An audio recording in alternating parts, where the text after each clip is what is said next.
Turn around. So this is how they get rid of the imperfects. Now, before you dispose of me... Yes?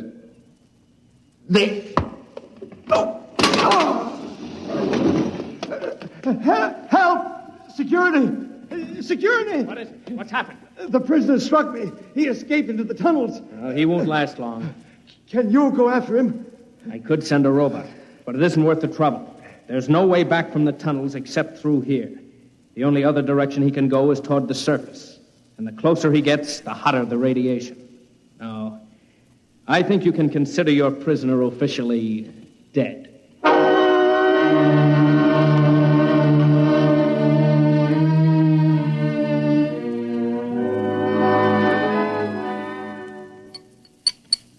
More wine? No, thank you, Walter.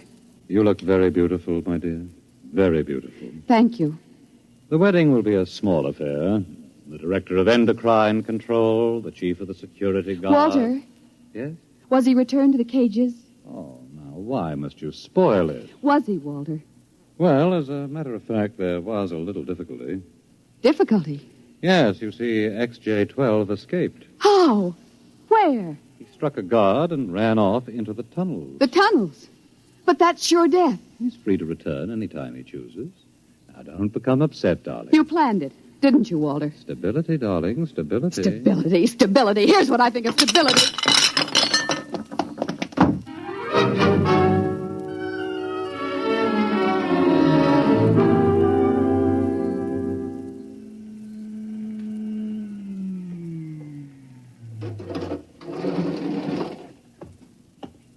Halt! State your business. I'm Professor Burton of the Genetic Institute. You can't go into the tunnels, Professor. You'll have to let me by. I'm the fiancée of the Director of Emotional Stability. Oh, I suppose you're after the one who escaped? Yes. He's quite dangerous, I understand. I'm well armed. Wouldn't it be better to send a robot? I'm quite capable of handling him. He was my subject. All right, miss. It's your risk.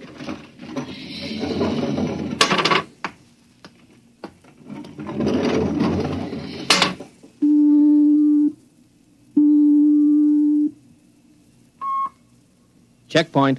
This is the Director of Emotional Stability. Yes, sir. If Professor Burton tries to pass the checkpoint, I want her taken into custody. Professor Burton just passed her. She You said that... idiot! But, sir, she said that I she don't had... care what she said. Stop her. Send robots after her. Get her back. Yes, sir. At once, sir. Robot control. Checkpoint to robot control.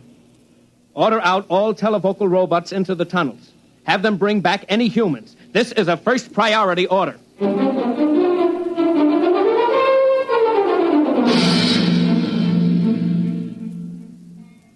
Oren! Oren! Oren! Oren! Oren! Oren! Oren, where are you? Oren. Hello? Oren! It's Lois. This way. Behind the rock. Over here. Oh, darling, darling. Lois, why did you come here? It's suicide. I had to. Oh, darling, are you all right? So far. You've got to turn back. Give yourself up. They'll kill me. You can't stay here. The radiation is +4 at this point. It gets worse as you approach the surface. Lois, darling, go back. What will you do? I'm going ahead. But you can't. I can. I'm going to the surface. It's certain death. Not even the robots can survive it. Well, at least I'll be the first human in 1,100 years to see what the surface of the Earth looks like. Come back with me. No, Lois. Then I'm going with you. Lois. Don't try to stop me, darling. There's nothing to go back to now. Nothing but Walter and emotional stability. You really want to come with me? Yes. You know what it means? I don't care. My mother used to believe there was a life after death. A place called heaven. We'll believe it, too. Oh, no, Lois, I can't let you go. Oren, I love you. See, I know how to say it now. Say it again. Oren, I love you. What is that? It sounds like... Oren, it's a robot patrol. They're looking for us. All right, come on. This way.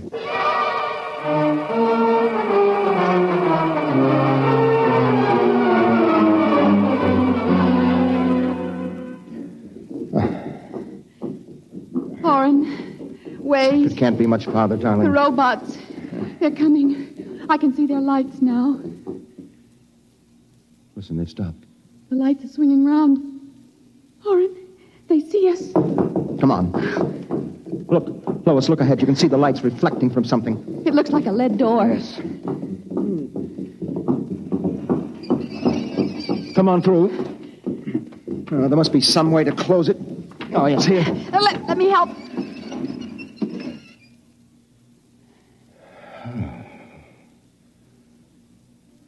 Well, they won't get through that. It's solid lead.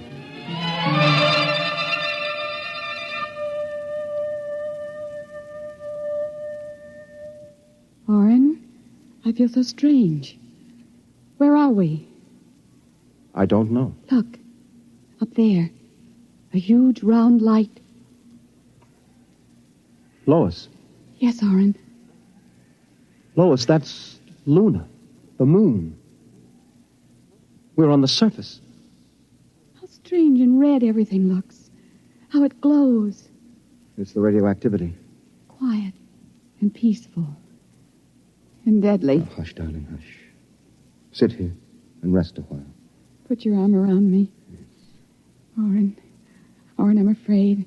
Orrin, we're going to die. Don't think about that. Just think about us. Alone. The first humans to stand on the surface of Earth in 1,100 years. That door must have been placed there by the last handful of survivors who went underground after the atomic wars. And those other lights, the small ones, they must be stars. Orrin, I'm so tired. Go to sleep, darling. Put your head on my shoulder and sleep. Hold me, Orrin. Hold me very close.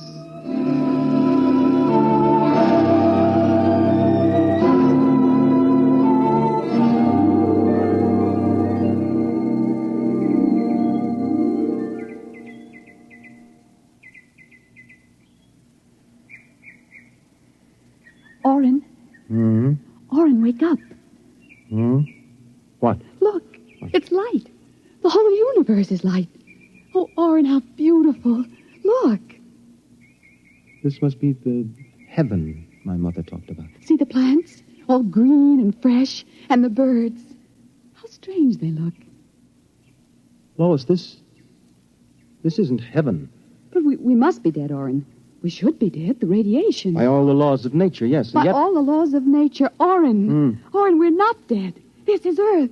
And we're alive. We're not going to die. But, Lois, the radiation, it's present. You can see its effect. Orrin, did you ever hear of geotropism? I'm not a geneticist. There is a natural law of adaptation by which an organism will try to adjust itself to its environment by changing. It's called geotropism, don't you see? No. All these generations we've been bombarded by radiation filtering down through the Earth. Each successive generation must have inherited some degree of immunity. But... Orrin, it can't hurt us. Don't you see? We're immune. We're probably the first generation to inherit sufficient immunity. But, darling, if that's true, then we can transmit that immunity. We can pass it along to our children. And they to their children. Come on. We'll have to find food and water. The practical wife. Wait a minute. What are you doing with that rock? I want to scratch something on the outside of this lead door. Lois and Orrin. 4195 A.D. Hello, tomorrow.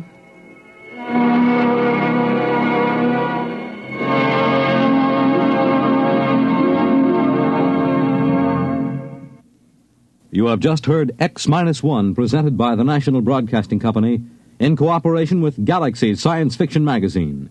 It was an original story by George Lefferts, starring Jan Miner and John Larkin, and directed by Daniel Sutter. Next week, A Gun for Dinosaur by L. Sprague de Camp on X-1. This is the NBC Radio Network.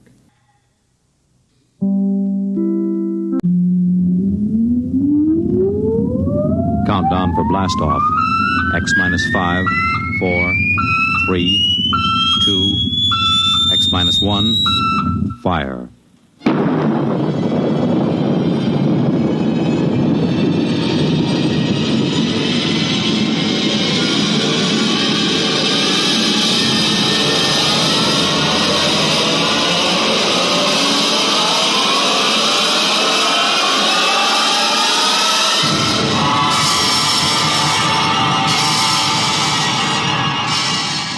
From the far horizons of the unknown come transcribed tales of new dimensions in time and space. These are stories of the future, adventures in which you'll live in a million could-be years on 1,000 maybe worlds. The National Broadcasting Company, in cooperation with Street and Smith, publishers of astounding science fiction, presents X minus one.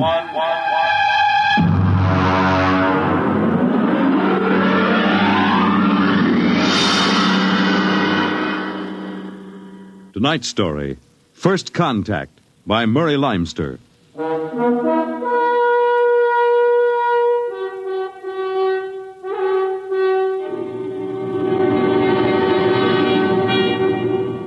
They had been in space 6 months now, moving with the incredibly faster-than-light speed of the overdrive. In 6 months, they had gone from Earth outward and outward to the crab-like nebula with the twin stars, a routine flight of exploration and scientific research. Solid object about 90,000 miles away, sir. Located, Dort. Exactly. Identify it. A small object, sir. Captain, I've never seen anything like this before. Whatever it is out there is coming toward us at an incredible speed and retreating to zero just as rapidly. What's the mass of the object, Dort? Well, it varies with the distance from us, sir. Step up the scanners. Nothing, sir. Absolutely nothing shows out there. And yet there must be something. Those alarms are foolproof. Action stations, man all weapons. Condition of extreme alert in all departments immediately. Captain, what is it? Dort, I ran into the same thing once before on the Earth-Mars run. We were being located by another ship, and their locator beam was the same frequency as ours. Every time it hit, it registered as something solid and monstrous. But, Captain, we're the only Earth ship in 18 light years around. How? I didn't say it was another Earth ship out there, Dort. Another race? That's right. There's a spaceship out there, all right. But it's not manned by human beings.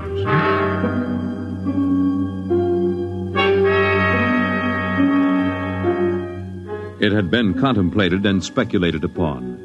Mathematically, it was almost a certainty that such a race existed.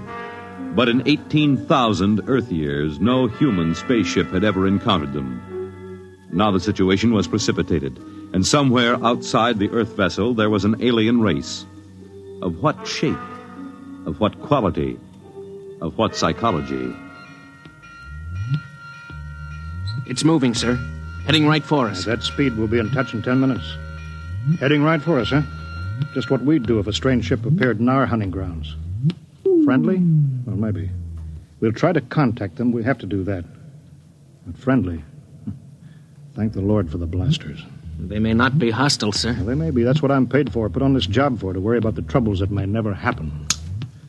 To all hands, now hear this. A ship is approaching manned by an alien race. I'll give the signal for attack or defense if it be necessary. There'll be no move made unless I give the order. I do not wish to provoke trouble. Stand by. Their ship is slowing down, sir. It's stopped. Weapons Department, report. Weapons Department, report.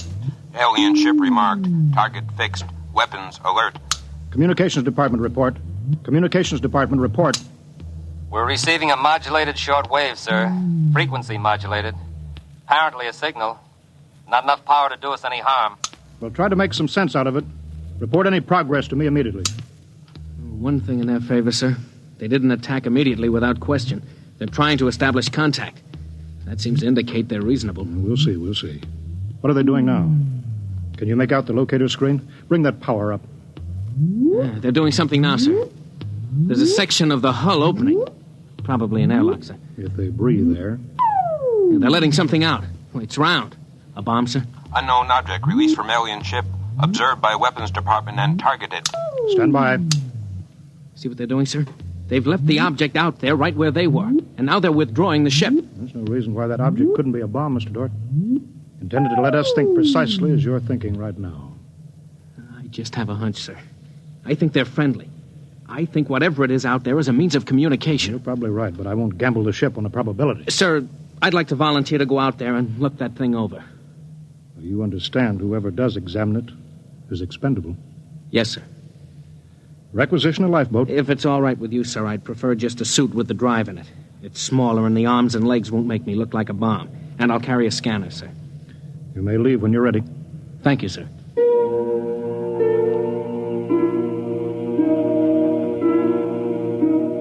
I'm all ready. Clear the lock and let me out.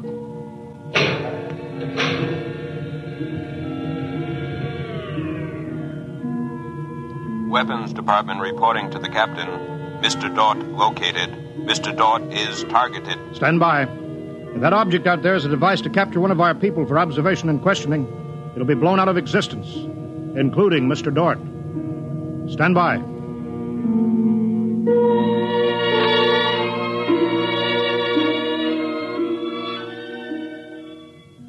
Mr. Dort. Mr. Dort. Report. Object, as you can see on the scanner, sir, is covered with many small horns, like the detonating horns of the obsolete mines formerly used in naval warfare. Is that their purpose, do you assume, Mr. Dort? I'm going to find out, sir. I'm going to grab one. Mr. Dort? I'm here, sir. I don't think this is a mine. Circle it so we can see it completely through your scanner. Deadlock, sir. Nothing to report that the scanner hasn't shown you. Oh, wait a minute, sir. A section of the outer hull seems to be opening. Do you see it? Very good, Dort. Hold that. I'm sure it's a communications device, sir. It looks like it. Fix your scanner so it'll focus on that communications device. Return to the ship.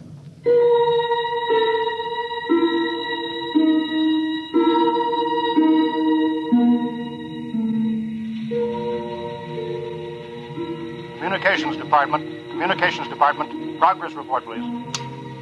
We've established communication, sir. Is there a psychologist on the team down there with you? Yes, sir. Mr. Burns is working with us. Will both of you please report to the bridge at once?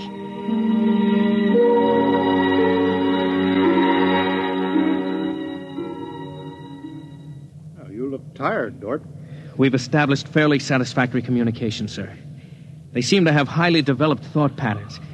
We got a satisfactory translation from the machine on the fourth attempt. We can say almost anything we want to say to each other now. Of course, how much of what they tell us is the truth, we have no way of knowing. Mr. Burns, you're the psychologist. What do you think? Well, I don't know, sir. They seem to be completely direct. They haven't let slip even a hint of the tenseness we know exists. They act as if they were setting up a means of communication for friendly conversation, but, well, there's an overtone that... Yeah? Well, Mr. Burns, I have a decision to make. On the one hand, opening contact with the friendly people of a vastly different culture could only be beneficial to us of Earth. On the other hand, if they're hostile, I ought to blast them out of existence without any other preliminaries. Oh, but, sir, you can't... I'm not talking to you, Dort. It's not warranted yet, sir. Yes. Now, hear this, all departments. Hear this, all departments. This ship is on an extended alert. Provisions will be made so that personnel can have maximum rest and nourishment.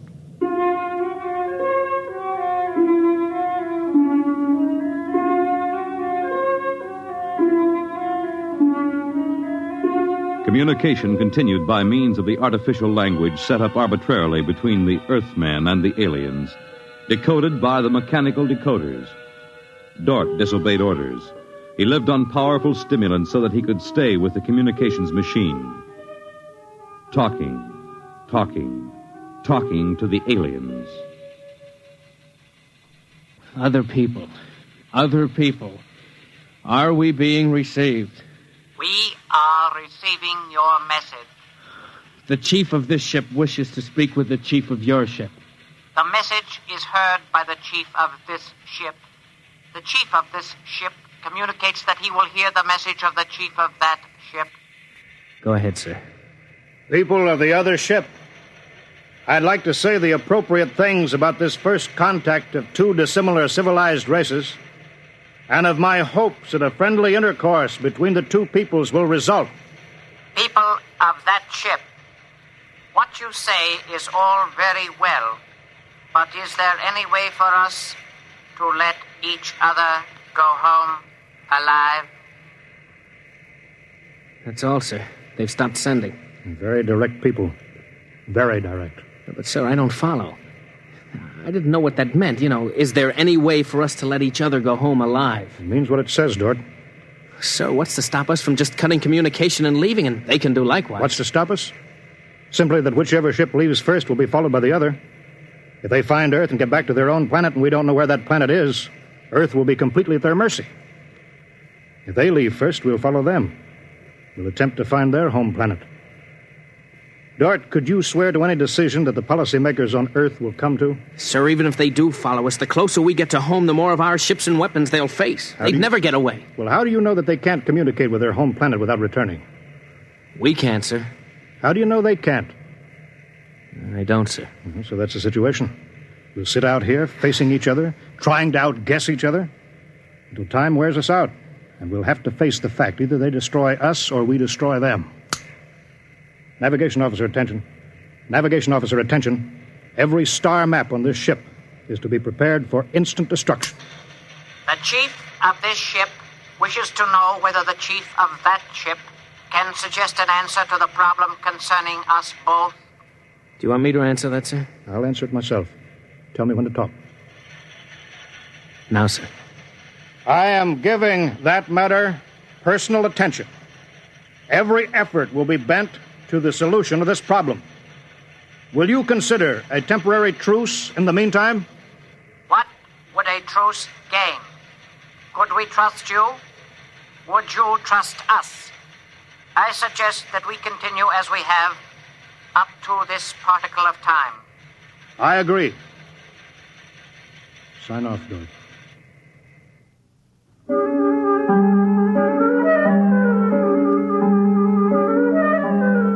Weeks went by, and during the weeks, the exchange of information continued without let-up. What particle of time are the people on that ship at? The resting time. All rest except myself and others on alert duty. Same on this ship. You people of that ship are very similar in many ways. Do you have a family? I have a mate. I have a mate and 3 offspring. It is too bad for them, as well as us, to have to kill each other. This ship can't see any way out of it. Can that ship? If we could believe each ship, yes. Our chief would like it. But we can't believe you, and you are afraid that we do not tell truth, although we do. This ship would trail you home if this ship were able to. That ship would do the same. But this ship feels sorry about it. I believe you're a friend. I share your belief and like you. But there is a possibility that you were put to make a trap for me. I will stop now and think it over.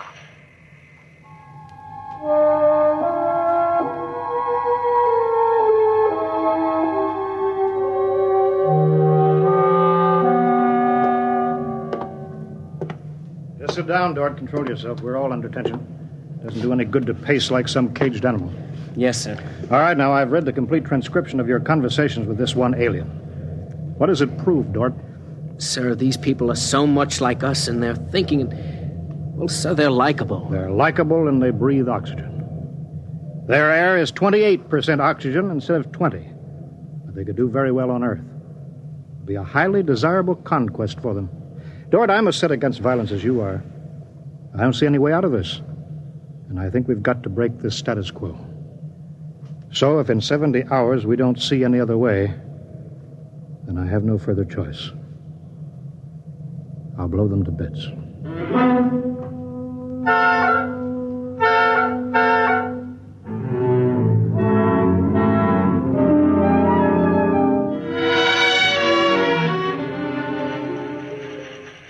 Will that ship receive communications? Will that ship receive communications? This ship is listening. It seems to me better to communicate than to sit by the machine silently. I would have called you, but you signed off before. The problem goes around and around. I find no answer. Perhaps we could turn our thoughts to other things. The psychologist of this ship tells us that you people on that ship have a threshold of tolerance to tension. He tells us that you will be forced to take one action or another in a period of less than 100 time particles. I have no communication on this matter. Well, the ship is not trying to extract unwilling information from that ship. A truth is mentioned in passing. A report of this conversation will be carried to the chief of this ship. It would be so. We are prepared. If only the people of this ship could meet in direct contact with the people of that ship, it might be better. We could not communicate then. The communications machine is too large to carry from place to place. In direct contact, the peoples of the two ships would be further apart than now. That's true. I am sad. Much that is pleasant has passed between us. I am sad, too. We are not yet ready for each other. We are not yet ready for each other.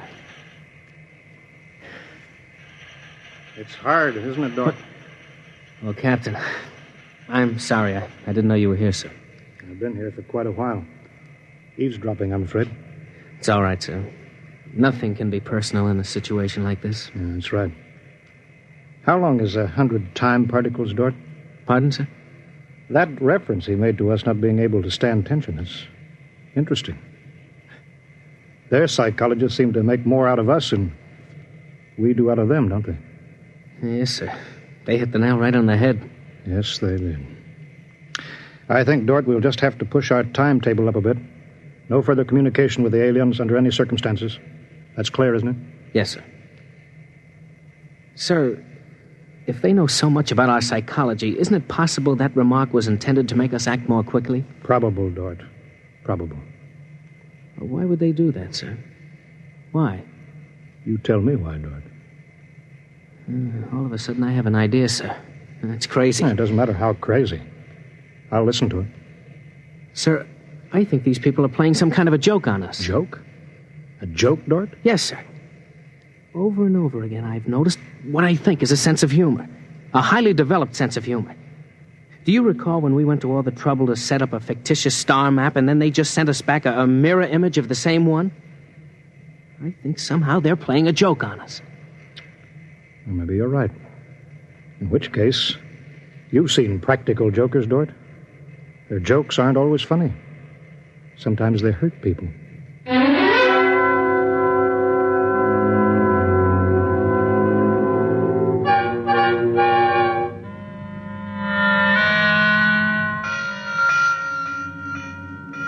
All departments, man, instant alert. All departments, man, instant alert. Report instantly. Report instantly. Weapons Department alerted. Target, the enemy ship. On target, sir. Stand by. Fire!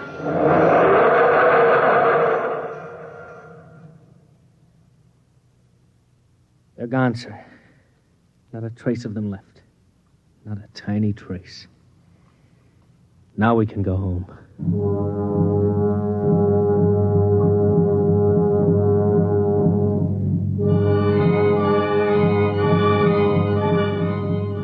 Communications to Captain. Communications to Captain. Report. Sir, I'm picking up new signals. Same frequency as the original alien signals. That's impossible. That ship was destroyed. I'm receiving signals, sir. Set the machine up. We'll be down there in a minute. Mr. Dort, come with me, please.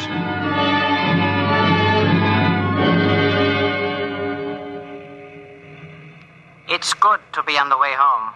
Yes, it is good. Do you suppose we'll ever figure out what happened to the other ship? Never. A blinding flash and they were gone. I suppose they couldn't figure a way out of the situation. An unstable people.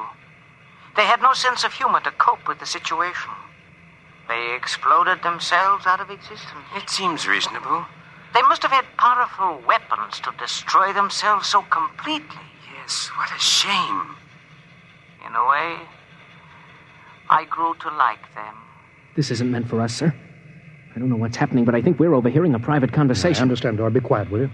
Many things might have come out of a relationship with that people.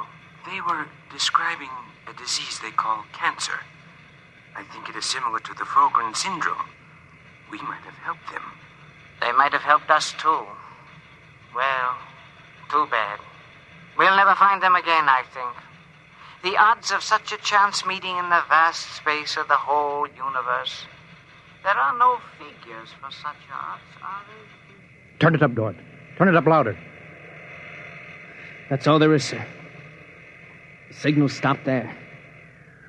Sir, I don't know how, but somehow when we fired at them, we didn't destroy them, but we did set up a condition whereby they've become invisible to us and we've become invisible to them. Captain to Engineering Department. Halt forward motion. Captain, why are we stopping? Listen, Dort, you say they're invisible. They are, but they're not destroyed because we just heard them. They're out there somewhere. Invisible. Well, you heard them, sir. They're heading for home. We're invisible to them, too, sir. How do you know, Dort? How do you know this whole thing isn't a setup? Well, suppose that's true, Captain. You heard their conversation. They weren't talking like any monstrous people. They seemed decent and warm, just as decent and warm as we are. How do you know this conversation wasn't planned, deliberately set up for us to hear? How do you know that, Dort? Yes, sir, you're right. They may be out there and they may not. They may be telling the truth or they may be trying to trick us. They may be friends or they may be the most deadly enemies. You said they had a sense of humor, Dort. What a joke to play. To deliberately set up a situation where we wouldn't know fact from fantasy, truth from lie. Wouldn't that be a joke, Dort? Yeah, but we don't know that they did that, sir. And we don't know that they didn't. We don't know anything. Sir, does that mean we never go home again? I don't know. I have to think about it. I have to think about it.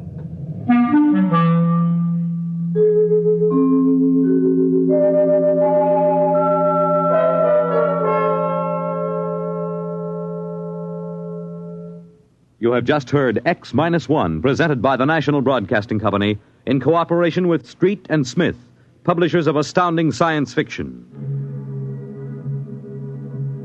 Tonight, by transcription, X-1 has brought you First Contact, written by Murray Leinster and adapted for radio by Howard Rodman. Featured in the cast were Wendell Holmes, Bob Hastings, Clark Gordon, William Lally, and Stan Early. Your announcer, Fred Collins.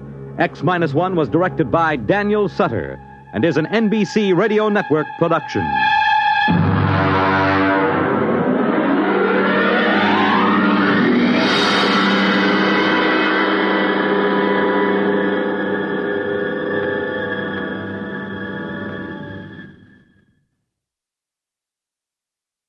Next week at this time, over most of these stations, NBC will present This is Carnegie Hall, a special concert featuring the Symphony of the Air Orchestra.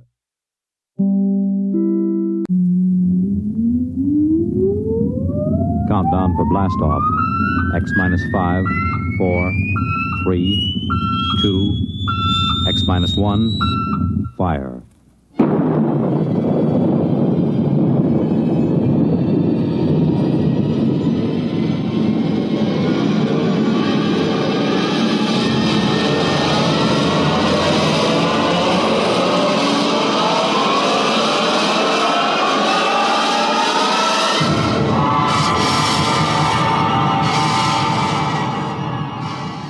From the far horizons of the unknown come transcribed tales of new dimensions in time and space. These are stories of the future, adventures in which you'll live in a million, could be years, on 1,000 maybe worlds. The National Broadcasting Company, in cooperation with Galaxy Science Fiction Magazine, presents X-1.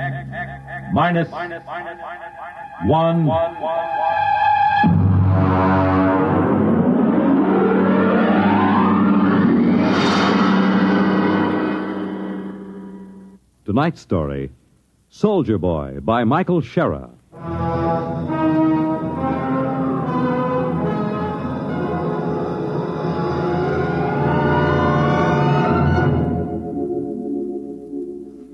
There is a Scandinavian legend.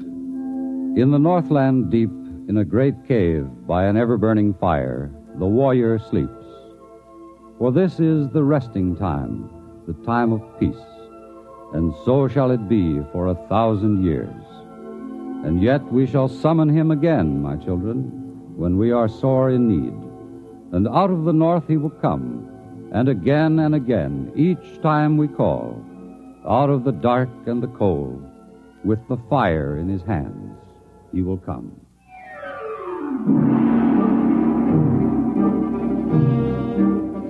I was off duty when the call came to report. I was off duty and out of uniform. As a matter of fact, I was in a bar, drunk. Bossio had just spilled a beer over me. I cussed him out, and when I looked up, there was a shore patrol standing over me. Captain Dillon? Well, where did they find you, Buster? Did you flunk out of high school or get into a fight with your father and run away from home? Captain Dillon, I have a message for you. Well. Look, Bossio, this is humanity's finest. He has joined the service to protect home and hearth against the savage aliens. Touching, Dillon, touching. Are you Lieutenant Basio? I have a message for you, too. Have a drink, kid. No, thank you, sir. Well, listen to that, sir, Basio. This kid has got morale. It's a fact, Dillon. He's crawling with it. Sure, I haven't heard morale like that since the Second Martian Revolt in 23. Boy, don't you know that the armed service is a scrap heap? Do not use the best iron to make nails or the best men to make soldiers. Old Chinese proverb. I didn't raise my boy to be a soldier. Ancient folk song. Please, Captain, Lieutenant, I'm just doing what they told me to. I'm supposed to tell you to report to division headquarters. Uh-huh. And they told you to try every bar on the strip and you'd be sure to run into us, huh? Yes, sir. Those were Colonel Swift's orders. A good commander. He knows the whereabouts of his troops. All right, Basio, drink up. Let's go. Duty calls.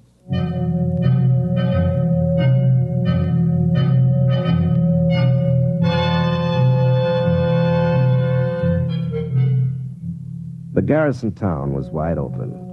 The street was lined with saloons, gambling houses, and whatever.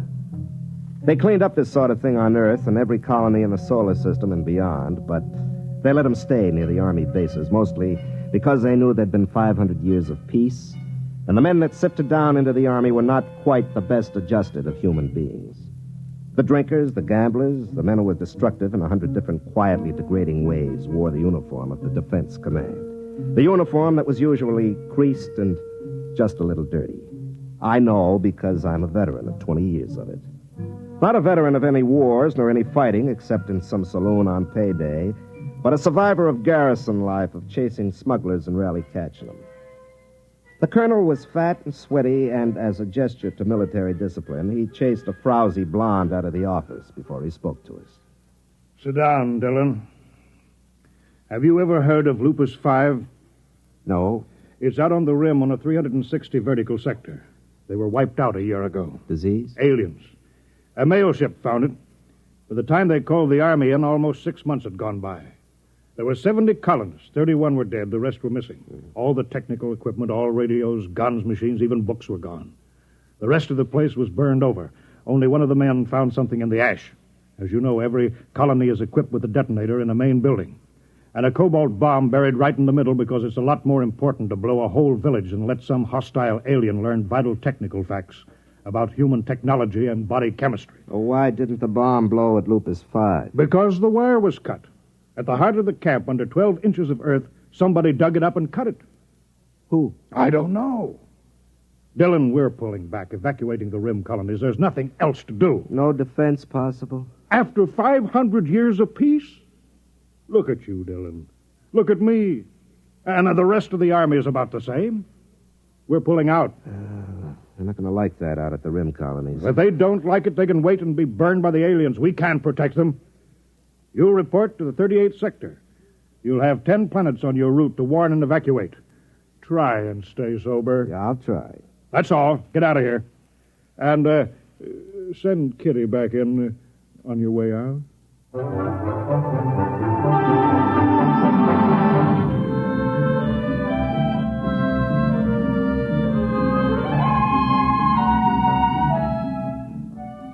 We cleaned up 3 planets, delivered the dispatches from headquarters, and tried to find out if they had anything worth drinking in the colonies. Usually they didn't.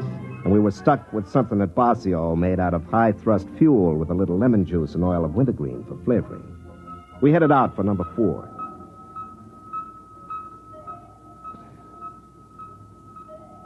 Hey, Dillon. Ah. You want another belt? No, not now. I got to feed orbits into this fool computer. Light up. Come on. There she goes. You know, it's funny. What? Life. You're a 90-proof philosopher, Basio. Nah. Look, we come down on a planet. Nobody talks to us. We can stand out in the landing field in snow or sand or whatever they got on their miserable planet. Nobody wants us. Well, look at you. Can you blame them? No, you don't get it. What are we here for? To save them. To shove a firecracker under their tails and get them out while there's still time. What do they call us? Soldier boy. Drunken bum. Now, what do they do that for? 3 guesses. Yeah, like on that last one. They almost mobbed us. Every time we walked out in the street, they looked at us as if these uniforms were some kind of an insult. Well, look up your history, Basio. There's been too much misery tied up with soldier suits of some kind. It's practically a racial memory. Ah, baloney. They got no call to treat us like we were criminals. They would have shot me down if you hadn't taken off so quick. Yeah, look, Basio.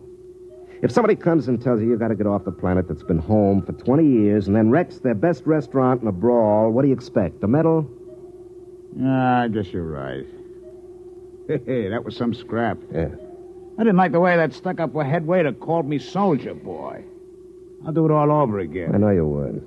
On the next planet, do your drinking on the ship. It's safer all around. Well, they still got no right to be so stuck up. After all, somebody's got to be in the Army. Yeah, I guess so. Well, that's the last orbit. Pass me the bottle.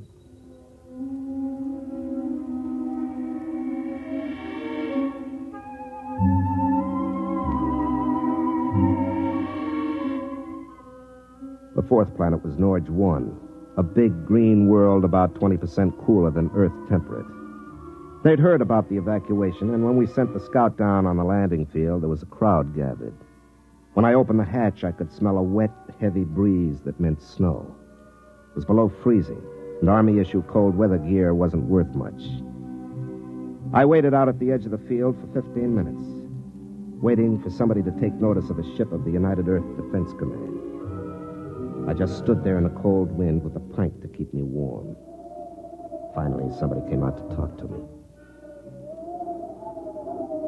What do you want? I'm Captain Dillon. I have a message from Fleet Headquarters. You in charge here? Nobody's in charge here. If you want a spokesman, I guess I'll do. What is it? Well, I got a dispatch for you from headquarters. I'll look at it later. Is it always this cold? This time of year. Freeze a brass monkey. Drink? No, thank you. Mind if I do? No, you have to. I don't suppose you got any decent liquor on this planet. No, we don't have any. Yeah, I forgot. All right, let's get going. We haven't got much time.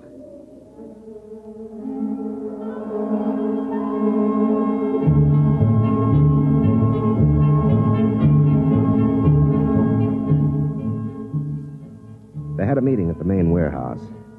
Russell read the dispatch and the order for evacuation. It took them a long time to understand. They took it pretty well, but then these were pioneers. Pioneers. Before you settle a planet, you boil it and bake it and purge it of possible diseases. Then you step down gingerly and inflate your plastic houses which harden and then become warm and impregnable. You send your machines out to plant and harvest and set up automatic factories to transmute dirt into coffee, and without having lifted a finger, you've braved the wilderness, hewed a home out of living rock, and you're a pioneer.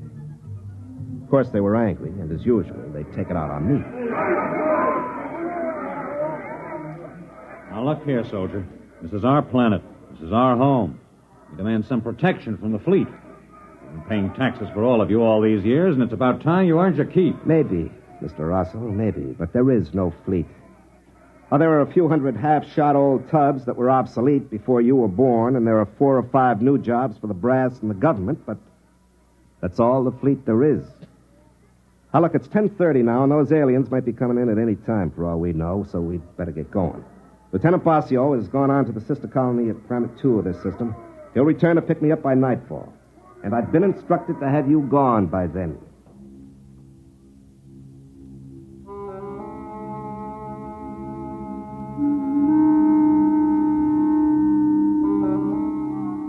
I wanted to remind them that nobody wanted the Army, that the fleet had grown smaller and smaller, but there wasn't any point to it now. I realized long ago that they were right in a way. I was a big, fat anachronism, a fossil, a hangover from the Dark Ages. Only, unfortunately, we'd run right into a new Dark Ages that came from somewhere out in the stars and picked off colonies and burned them to a cinder. Well, when they finally left the meeting, I went out to check the bomb. The detonator was in the radio shack. It was a long metal bar with a lock on it. I followed the conduit down the wall till it entered the ground. Then I started to chop at the frozen earth to follow the wire.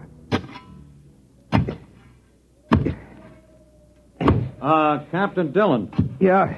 How many people can your ship take? Well, she sleeps 2, won't take off with more than 10. Why? We're overloaded. There are 60 of us, and our ship won't take over 40. We came out in groups, so we never thought... You sure?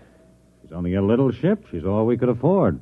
Well, it looks as if somebody's going to find out firsthand what those aliens look like. It's not very funny. All right. Maybe the colony on 2 has room. I'll call Basio and ask. Aren't there any fleet ships within radio distance? Look, the fleet is spread out kind of thin nowadays. Yeah. Here it is. What's that? That's your wire from the detonator to the bomb. Somebody dug it up, cut it, and then buried it again and packed it down again real nice. Fool. Who? Well, one of us, of course. I knew nobody ever liked sitting on a live bomb like this, but I never You mean one of your people? Isn't that obvious? Why? Well, they probably thought it was too dangerous, like most government rules. Maybe one of the kids. No. There was a bomb wire cut on Lupus 5 just before the alien attack. Maybe an animal? No, no animal did that. Some coincidence, huh? The wire at Lupus 5 was cut just about before an alien attack. Now, this one was cut, too, newly cut. So something knew enough about this camp to know that a bomb was buried here and also to know why it was. Something didn't want the camp destroyed, so it came into the middle, traced the wire, dug it up, and cut it, and then walked right out again. What'll we do? Pass out your guns. Try not to scare them. I'll be with you as soon as I've spliced this wire.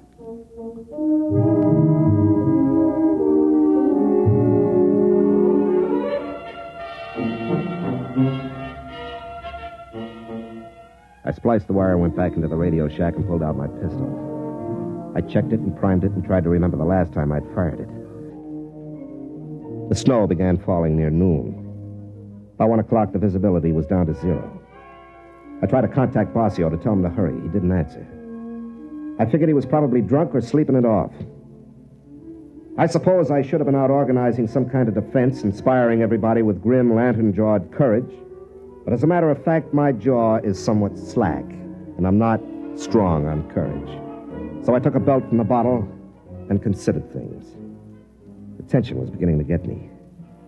After 20 years of hanging around and playing like the town drunk, a man can't be expected to rush out and plug the breach just like that. You have to work up to these things gradually. I suppose there was something to me originally, but I lost it. I lost it in 20 years of idiotic garrison spit and polish in saloons and the icy looks and choice words that civilians save for peacetime soldiers. I had half the bottle killed when Rosso came back to see me. Captain, I just can't make any sense of this. Who cut that wire? Well, as far as I can figure, an alien cut it. No, there haven't been any aliens or any peculiar animals near this camp. We've got planet-wide radar, and there have been no unidentified ships since the first landing a year ago. One of us must have done it. It's the only possible explanation. You mean a traitor? Or a dupe. Maybe the aliens can exert some kind of telepathic control. I can't see it. If they're able to control one, why not all and save half the bother? Now, look, is there any animal that ever comes near here that's as large as a dog? Well, there's a vigil. It's like a monkey with 4 legs. We shoot them now and then when they get into the crops. We're going to post sentries. Do you want to place them? Well, you know this site better than I do. Post them in a ring within calling distance, huh? Dylan, what are they like, the aliens? Do you know? No, I don't think anybody does. We don't know what they look like, or what they think like, or where they come from. Do you think they've landed yet? Don't know. With this snow coming down, they could be out there in the woods right now, and we'd never know.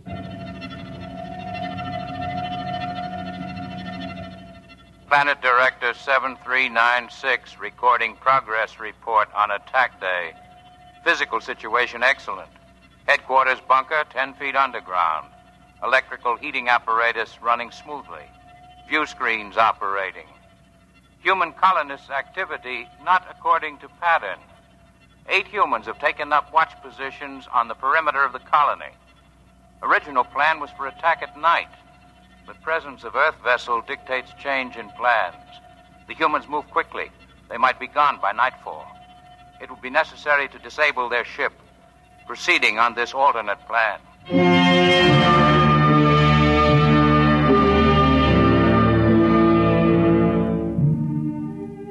At noon, Rossell reported that Planet 2 didn't answer his call.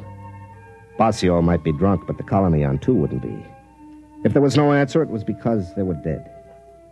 The people were quiet and frightened. Some of the women were beginning to cry. They brought me coffee now. It had begun to dawn on the women that they might be leaving without their husbands or sons. They had their ships stripped down and they were loading.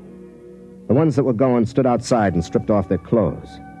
Cold weather gear of 40 people weighed enough to get a few more on board. In the end, the ship took 46 people. When they were all loaded and they cleared the landing field and the hatches closed. You could hear the generators surge for a lift. But then there was a sharp burning smell and she never got off the ground. Dylan? Over here under the tree. What happened? The lining's burned out. She's being repaired. How long will it take to fix? 4 or 5 hours. It'll be dark by then. It seems like they want to wait till the dark. Probably aren't many of them. Might mean that, or maybe they see better at night, or maybe they move slow. You got any idea how they got to the ship? No. You know, I've been in the Army 20 years. This is the first time I was ever in a fight. I never shot at anybody. I always figured I'd be afraid. But there doesn't seem to be any sense in being afraid. There's nothing to do but wait until night comes.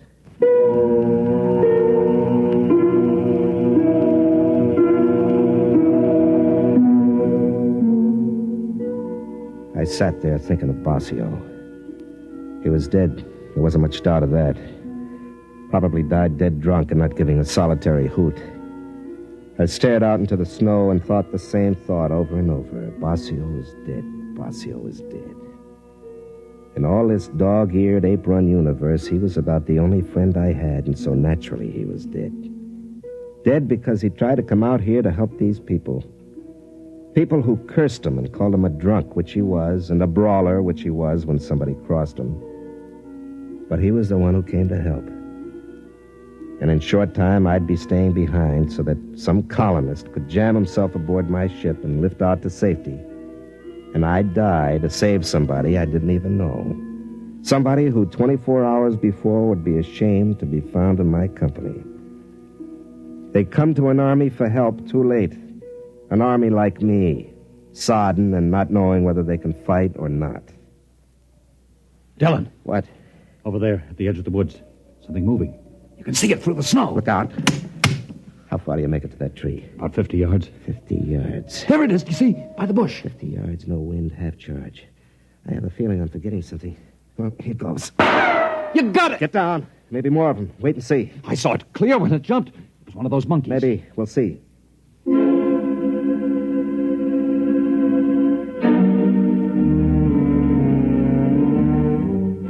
I waited 10 minutes and then I ran over.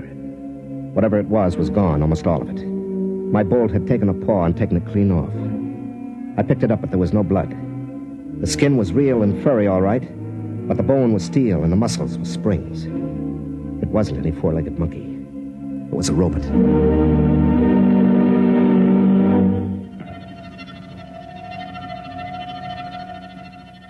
Planet Director 7396 recording progress report on attack day. Due to component tube failure, small robot unit out of control. Wandered toward settlement. Took calculated risk with poor seeing due to snow that humans would overlook it and still think of it as an animal, even firing with ports open. But a part of the robot is missing and the humans have found it. There will be no chance to disable the smaller ship now. In order to carry out total destruction, the settlement will have to be detonated. The settlement will have to be bombed from previously planted locations.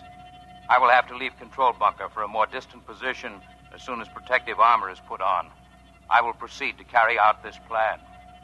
I realize this is not the ideal operation. It is more disciplined to capture humans and their equipment undamaged, but total destruction is necessary. For further operations, recommend duplication of essential controls on robots. The procedure of planting them on worlds before colonization by humans in the shape of local animals demands perfect operation when attack day arrives, or the resident director planted at the same time on each world will be unable to carry through attack plans. Now leaving bunker.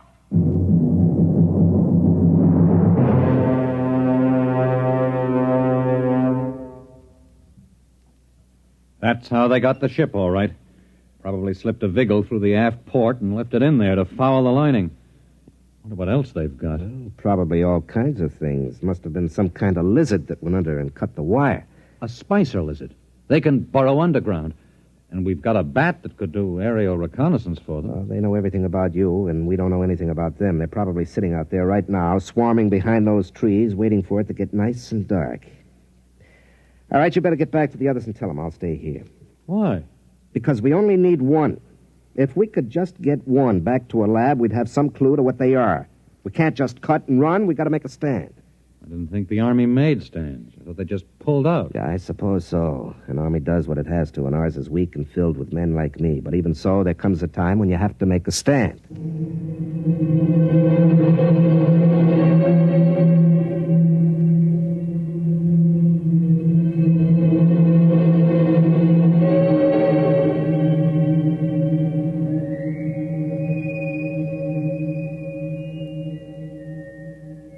I stayed out there in the snow.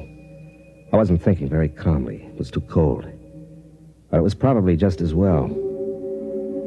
I put in about 10 minutes being afraid of whatever it was that was behind those trees. What I needed was luck. Just good, plain old luck. I didn't know where they were or how many there were or what kind, so I needed luck. I started to inch forward in the snow. There was nothing but quiet and the trees. I got past the first trunk. My elbow hit a rock and it hurt. My feet were cold. And then I heard a noise. The thing was moving down the left side of a gorge up ahead. I got up on my knees, I blew on my fingers, and threw the charge level on my pistol over to full. It was a great black lump on a platform. The platform had legs and was plodding up a path that came right past me. It hadn't seen me yet, but it would. There were 5 of those little monkeys skipping on before it, acting as eyes. Then one of them spotted me and started running. My first shot took the monkey in the head, and then I aimed for the lump on the platform.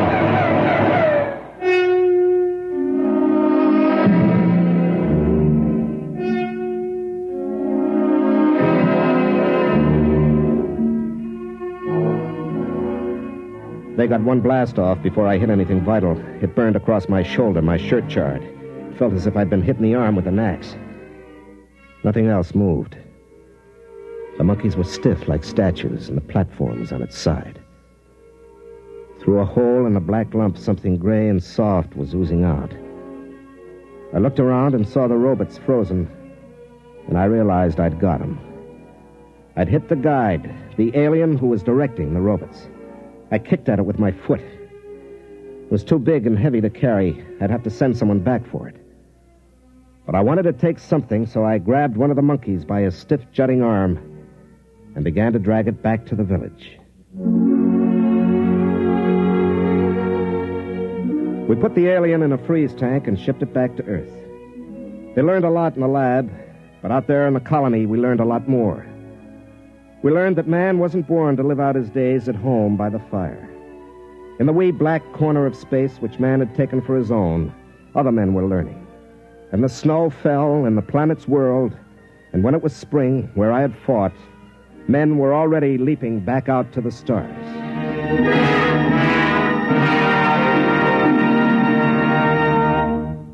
You have just heard X-1, presented by the National Broadcasting Company in cooperation with Galaxy Science Fiction Magazine, which this month features The Native Problem by Robert Sheckley, in which a misfit discovers that there is not plenty of room in space for his kind, that in fact there is less room in space for him than anywhere else.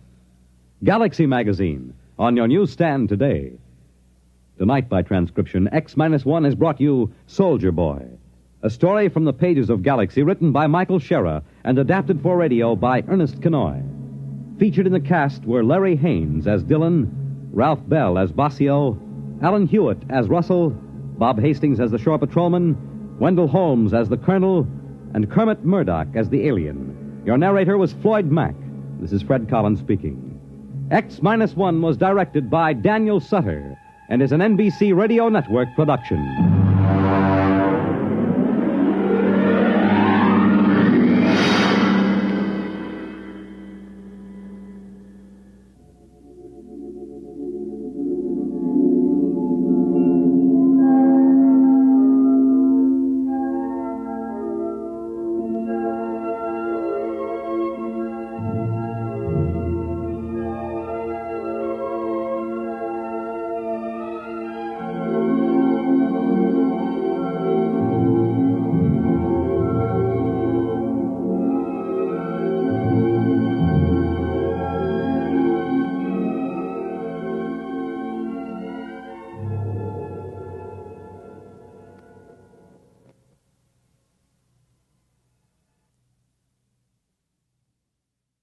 One of the best, one of the most popular programs on radio. That's You Bet Your Life with Groucho Marx. And here's a reminder.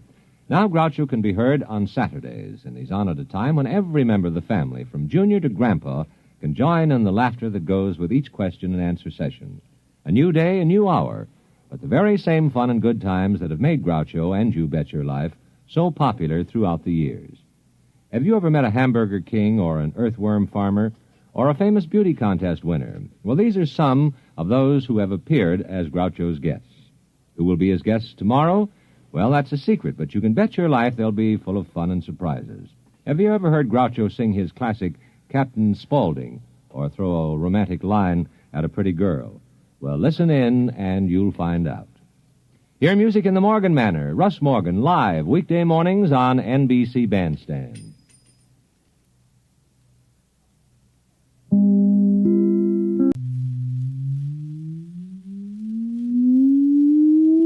Countdown for blastoff. X -5, -4, -3, -2, X -1. Fire!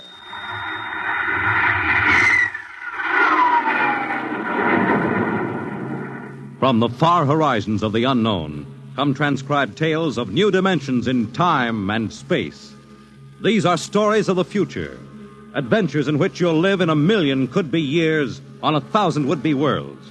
The National Broadcasting Company presents X minus 1.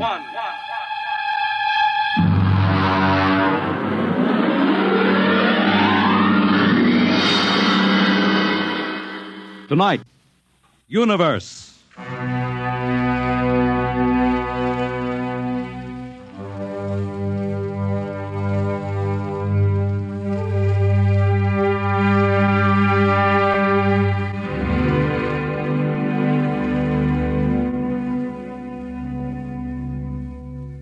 We are just beginning to discover how boundless our universe really is.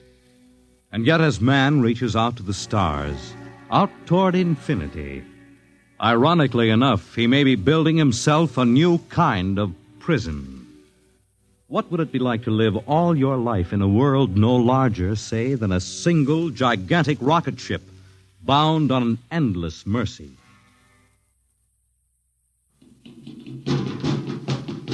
Hugh, look out! You all right? Yes, just missed me. What was it? A mutant with a slingshot, I think. Must have dashed down that passageway. Want to go after it? Oh, we'd never catch it, Alan. It's probably 12 decks above us by now. I didn't think they ever came down this far. Trolls usually get them before they reach this level. Well, they get more daring with each generation. This one looked like a female. Male or female, it might have killed us.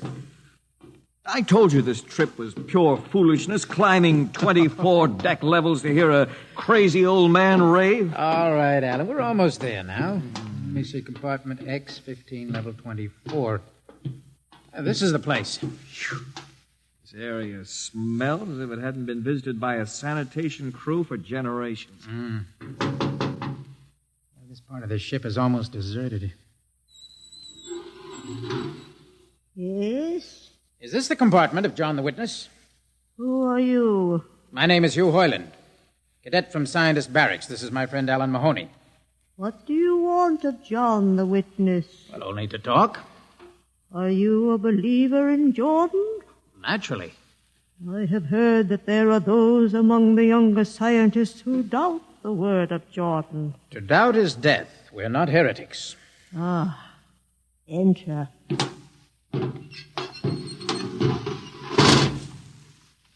I've brought you a gift of tobacco, grown on the richest level. Oh, it smells good. I assure you it's of the best. Wait here. I'll get him. What a rat's nest. Shh. Well, what the devil do you think he can tell you? Alan, I'm not sure.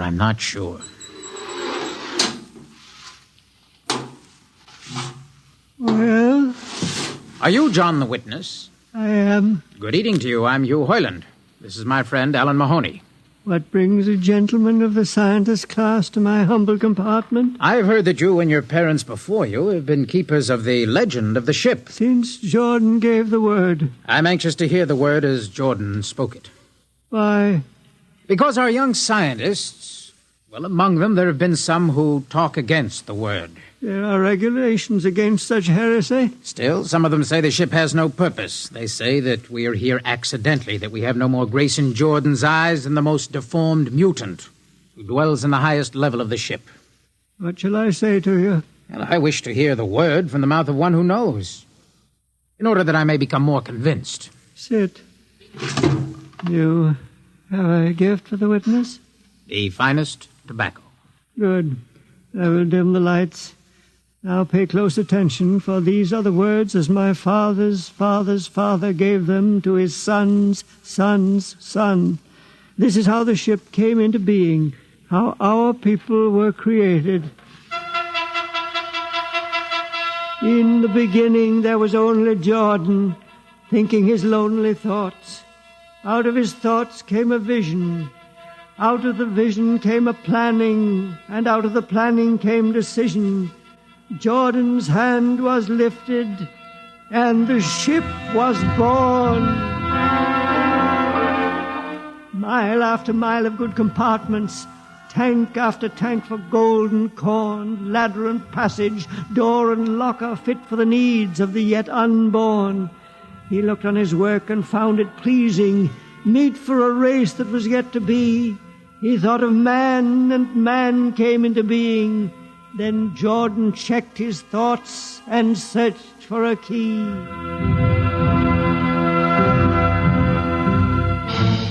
Man untamed would shame his maker. Man unruled would spoil the plan. So Jordan made the regulations, and order came to the works of man.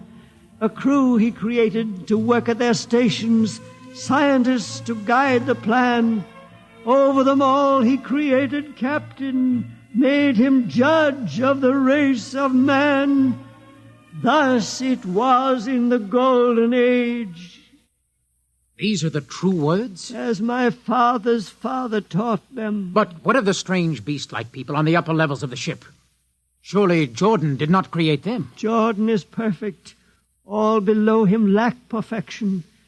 You have heard of the legend of Huff? I have heard that he mutinied against Jordan. Darkness swallowed the ways of virtue. Sin prevailed upon the ship.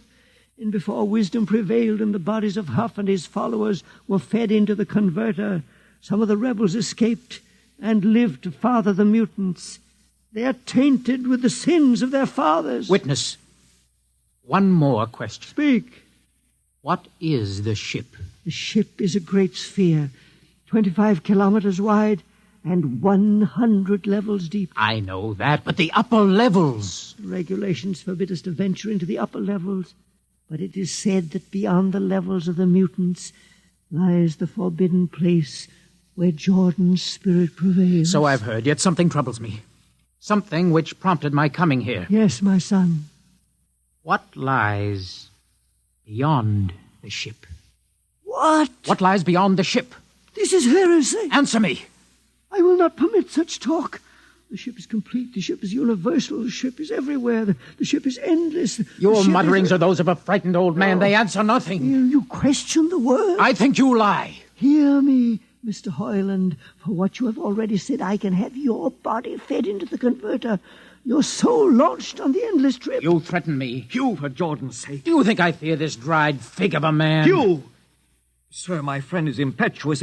He does not understand. I might be persuaded to forget a substantial gift. Why, you pig! You! Alan, come on. The sight of this so-called holy man offends me. No, you shall not leave. Don't try to frighten me with that gun, old man. Remain where you are, heretic. I warn you, put down that gun. No, closer. Drop it. No, very well, then. Death to the heretic. Alan, get him. Alan. He's not breathing. Is he dead? I don't know. Come on, Hugh. We've got to get out of here. Right. Now where? We can't go back. They'd feed us into the converter before we could even... What's that? An alarm. That old woman must have turned it in. Come on, Alan. The patrol will be here in no time. Where can we go? Yes, where? The upper levels. No, the mutants. We'll have to take our chances. Come on, Alan, let's go. Listen, that's the patrol. Come on, we've got to climb. There's a hatchway down the corridor. All right, quickly. Oh, there we fire! Alan, up, ladder! Up! Come on, Alan, come on!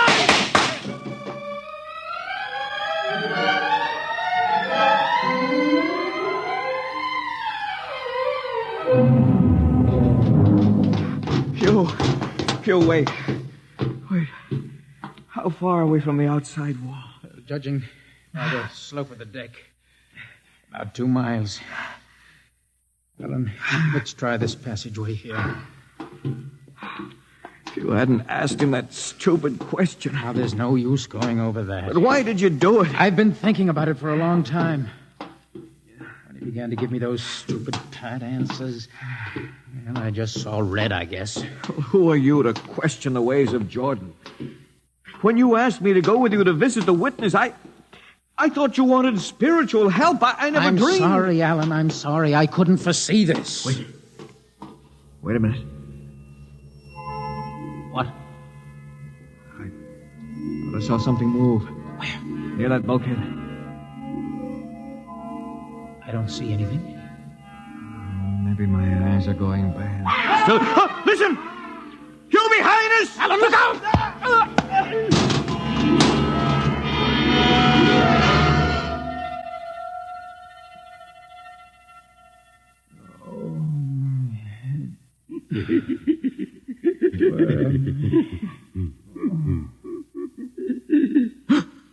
No. What are you? Away that knife. Keep away from me, you. Right, Bobo, don't kill him. Not yet. Who are you? You must forgive my friend Bobo. Like so many of my people, he's rather impetuous where members of the so-called super race are concerned. Who are you? What place is this? As you can guess, from my leg, I'm a mutant. Mutant? Where is Alan? Your friend is dead. Dead? I was not able to restrain my people in time to save him. Why don't you destroy me and get it over with? We do not kill for pleasure, Mr. Hoyland. Only when necessary. You know my name? I read your identification tag. Who are you? Mutants can't read. My name is Gregory. Gregory? I'm a leader of my people. You see, although we are unfortunate in our heredity, Mr. Hoyland, many of us are quite intelligent. And why do you live like animals? We'd rather live like free animals than like regimented slaves, as you do. I've heard you practice cannibalism. Undoubtedly, you hear many things about us. You turn your head. Why? That monster. I've never seen a creature like him. Bobo is an unfortunate. He was born without the power of speech. How can you tolerate such a monstrosity? We've learned to live with difference. If we began to destroy our imperfects as you do on the lower levels, there would soon be no one left. It violates the regulations. The word of Jordan states Mr. Hoyland, that your people are really quite primitive and barbaric. You dare say that to me? I dare say a good deal more. Let us go to my compartment and speak further. I'm always interested in information on the lower levels. I'll give you no information. Bobo. No. I want Mr. Hoyland in my cabin, please. No. I would advise you to go quietly, Mr. Hoyland. Bobo has a hatred of superior beings, which is unfortunate, but quite understandable. Proceed.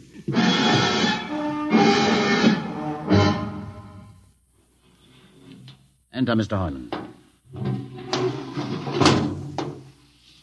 This is where you live? Yes. But you have books. Stolen from your libraries, Mr. Hoyland. Compton's Astrophysics, Philosophy of Interstellar Navigation, Celestial Mechanics. You've read these? Most of them. I had no idea that you... Why did you bring me here? What do you intend to do? Do you believe in Jordan, Mr. Hoyland? There is no other belief. And the trip? I suppose you believe in the trip, too. What else is there to believe? When you die, your remains are fed to the converter, and your soul makes the trip. And where does the trip take you? Why, to Centaurus, of course. Ah. And where or what is Centaurus? Centaurus is... Mind you, I'm just telling you the orthodox answer. Centaurus is where you arrive when you've made the trip. A place where everybody is happy and where there's always good eating. And you believe this? Well, the peasants believe it literally, but many of the younger scientists, like myself, know it is figurative and symbolic. Why do you ask? Did it ever occur to you, Mr. Hoyland, that the trip is exactly what your peasants believe it is? What? And that the ship and all the crew were actually going somewhere, moving? The ship can't go anywhere. It already is everywhere. Imagine a place bigger than the ship, much bigger, with the ship inside it, moving inside it. There can't be any place bigger than the ship. There just wouldn't be any place for it to be. Oh, for half's sake, listen. You know the lowest level? Of course. If you started digging a hole in the lowest level, where would that hole go? It's forbidden to think such thoughts. Where would it go? I can't think about it. Bobo, we're going to take Mr. Hoyland to the place. No. Where are we going? To the top level. But that's certain death. Nonsense. I've been there 1,000 times. No. Come along. No, I won't. I won't. You can't make me. I think we can. Please. Now, shall we proceed peacefully, or shall I have Bobo persuade you?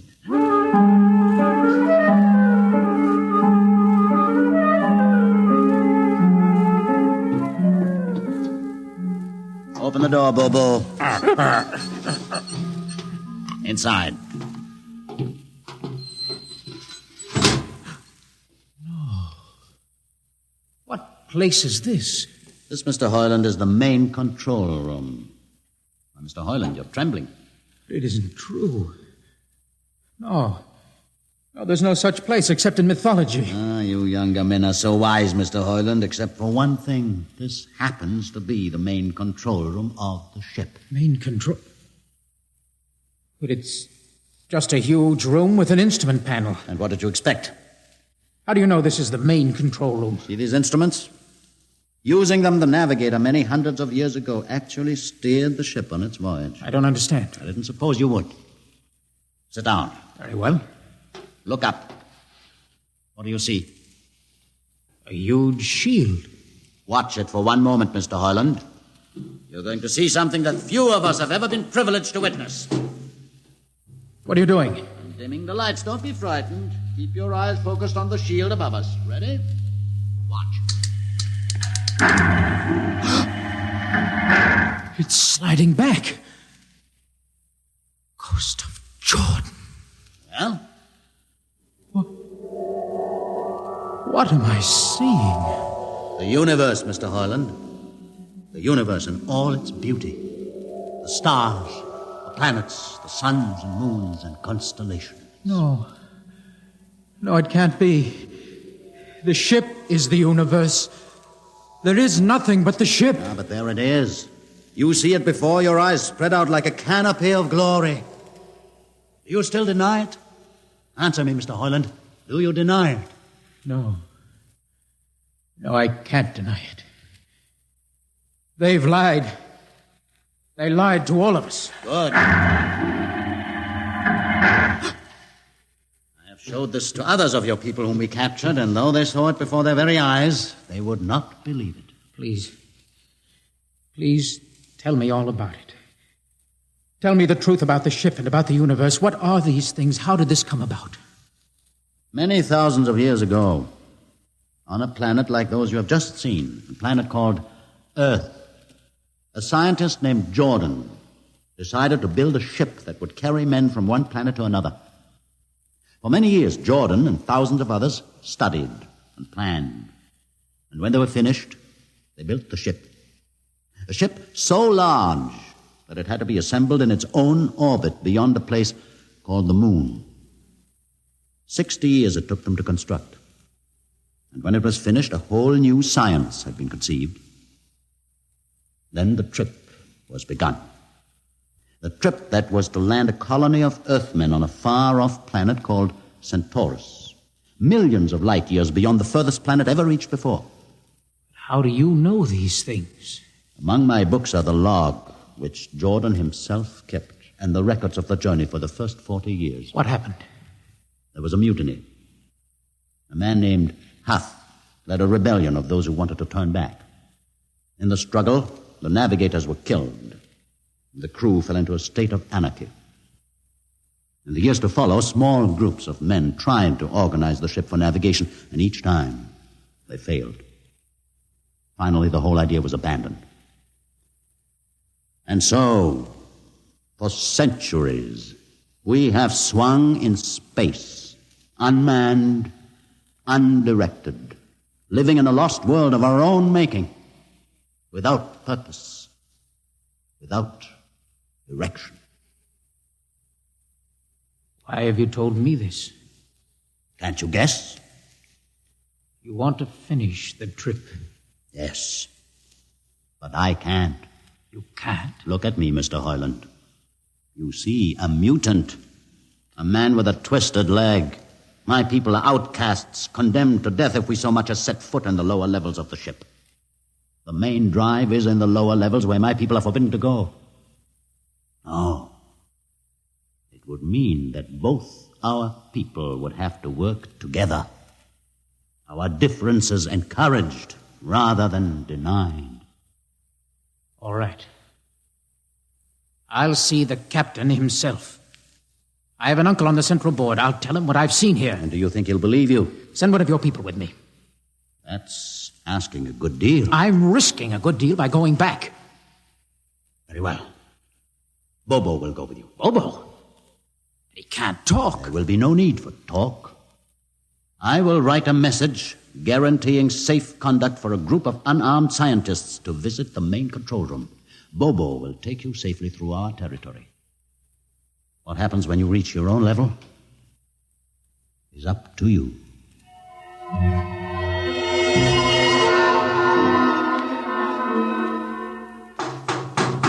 One moment. Yes, what? You? Quick, Uncle, let us in. But this mutant... He's harmless. Please, Uncle, please. Now, what is this? You're wanted for... I know all about that. Uncle, listen. I must see the captain. The captain? Are you mad? Uncle, you're a council member. You can get me to see him. He'll kill you. You're wanted for heresy. I don't care. I must speak with the captain. Now, Uncle, you're close to him. You can arrange it. I don't understand. Listen to me. The ship is moving. I can prove it. Do you understand? There is a purpose in the ship. I don't understand what you're babbling about. Now, never mind.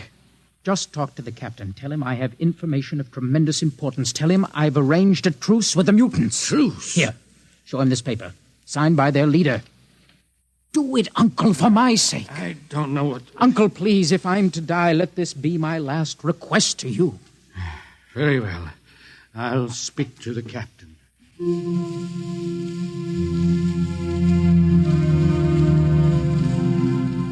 And you say, Mr. Hoyland, that you saw this with your own eyes? I swear it, Captain.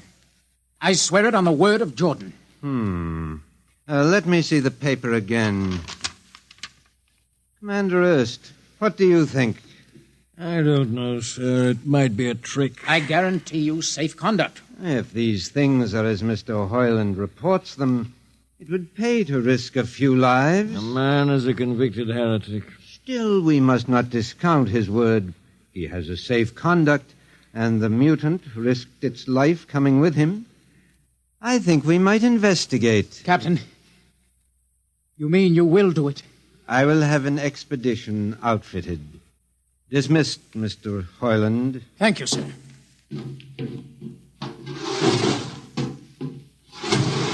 Captain, Commander Erst. Sir.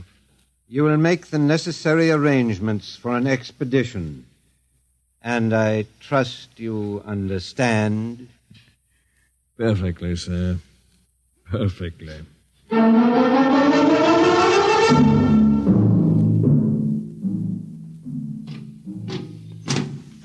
Lieutenant.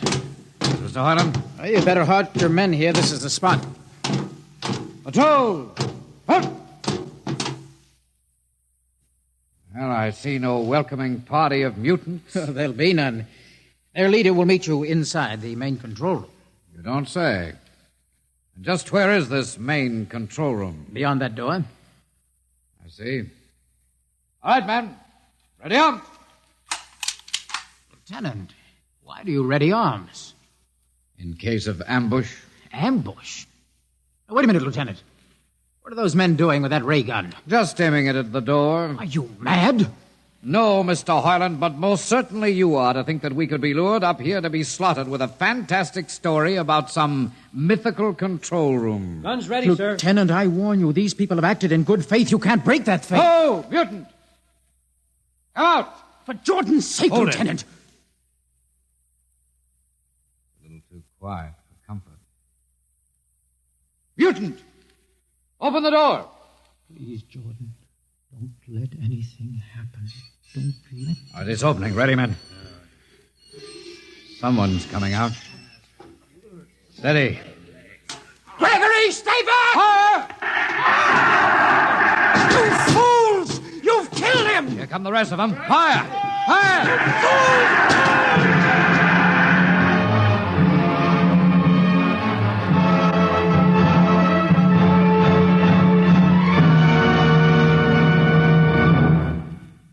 That should teach them a lesson they won't forget. All right, men, inside the room. Come along, Harland. You're under arrest as a conspirator in this ambush. Ambush, you fool. You blind, stupid fool. All right, that'll be enough. You've been inside this place before? Yes. What's this machinery? These are the controls he would have used to steer the ship. Gone out of his mind, Lieutenant. Steer the ship? Who? The leader, the one you killed. This ugly mutant? This ugly mutant happened to be a man of true genius. Why, you're mad. Am I?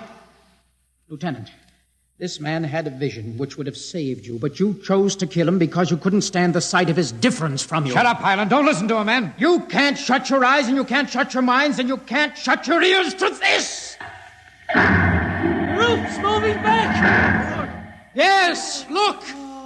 Let the vision of this confound your ignorance and blind your eyes. This is the heritage of stars and open skies, for which men have yearned for centuries. Try to destroy this, and you will only destroy yourselves. Death to the heritage. But I say to you that you can't keep this from our people. They will seek it out. The ship will be manned, and the ship will be steered, and there will be freedom, purpose, and respect for ourselves. This is your heritage. Look upon the universe. Kill him.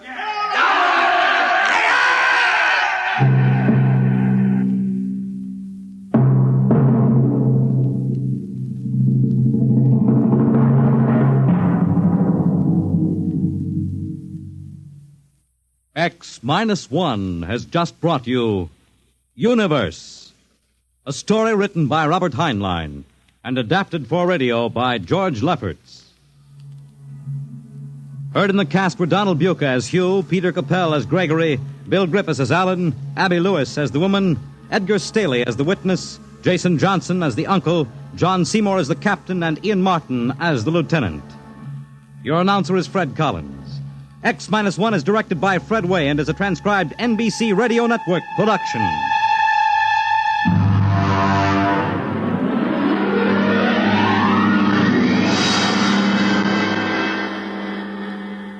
And now, next week we have a strange story to tell. A sweet, blood-curdling little story that is really only 2 sentences long. The last man on Earth sat alone in a room. And then there was a knock on the door. What knocked on that door? You'll find out next week on X minus 1.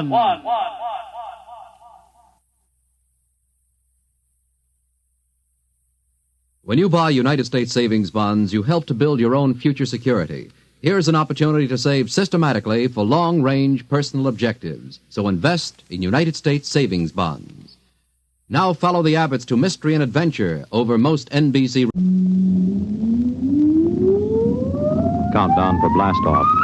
X-5, 4, 3, 2, X-1, fire.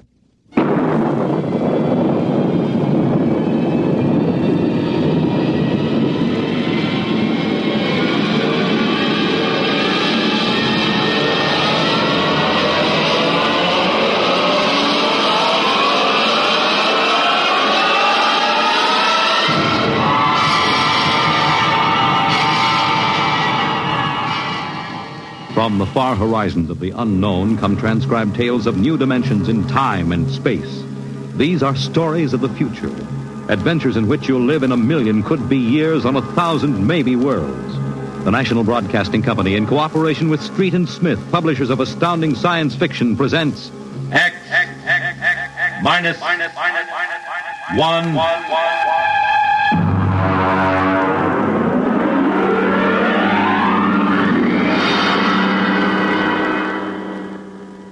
Tonight's story, Hello Tomorrow.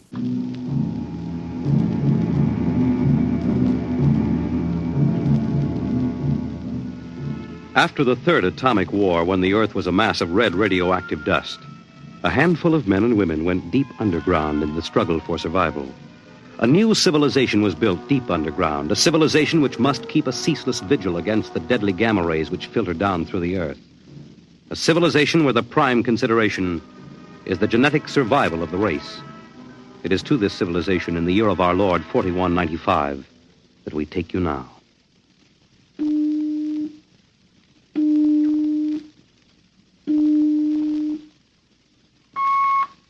Professor Lois Burton? Yes.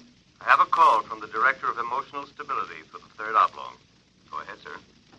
Hello, darling. Hello, dear. How is the Director of Emotional Stability?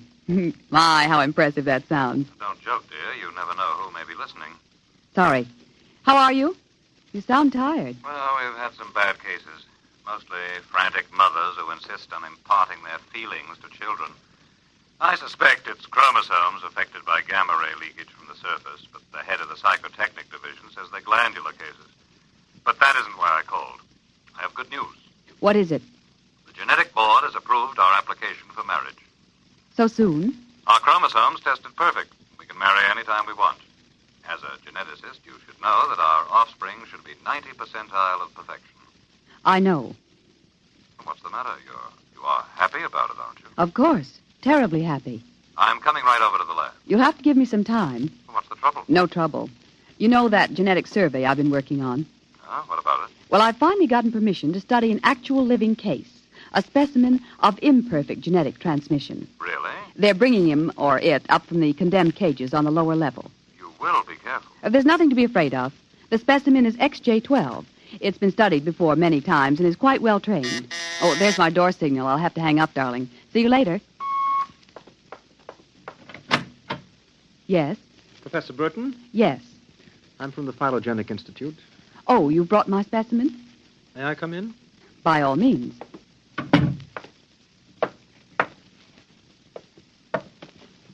Oh, how... Horrible? It all depends on your viewpoint. I happen to have a twisted leg. My parents were genetically unsound. But then you... Yes, I am specimen XJ12. I see. I hope you aren't shocked. No stable person permits feelings to enter into his work. I will admit to surprise. I was expecting something a little more abnormal. Well, I try to be as abnormal as possible. It pays off. The Phylogenic Institute allows me out of the genetic cages ever so often so I can breathe the pure air of the upper levels and mingle with the genetically perfect. You seem quite well educated. I spent the first years of my life here in the upper levels. How is that possible? As a small child, my mother concealed me from the director of heredity.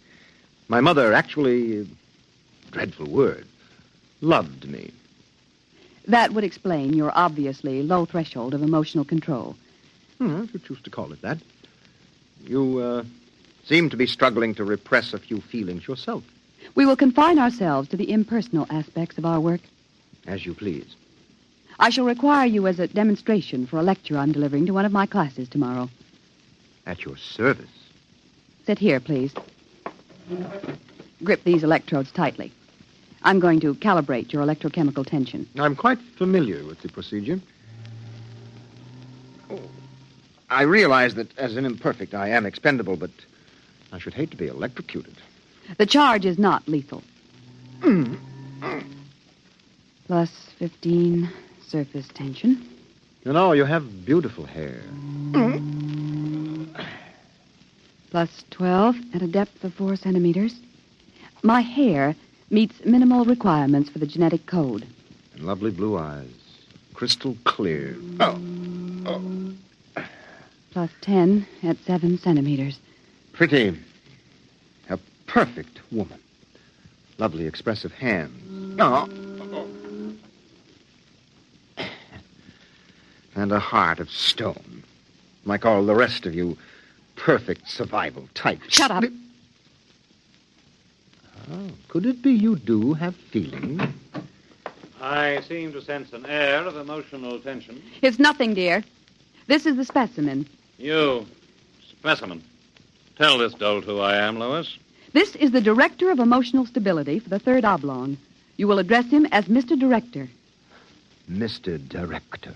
This creature seems quite impertinent. He's only a specimen, darling. Well, use him and ship him back to the cages. He's probably radioactive.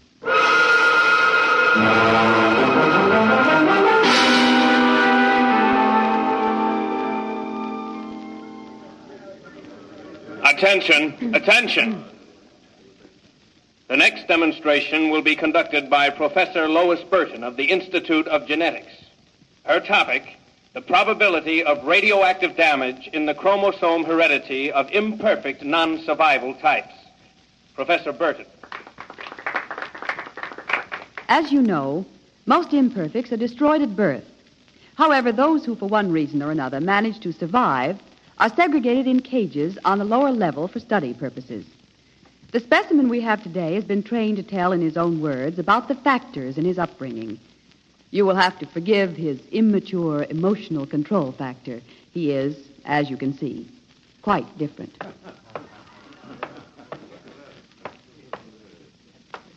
Specimen XJ12. You will proceed, please. Thank you.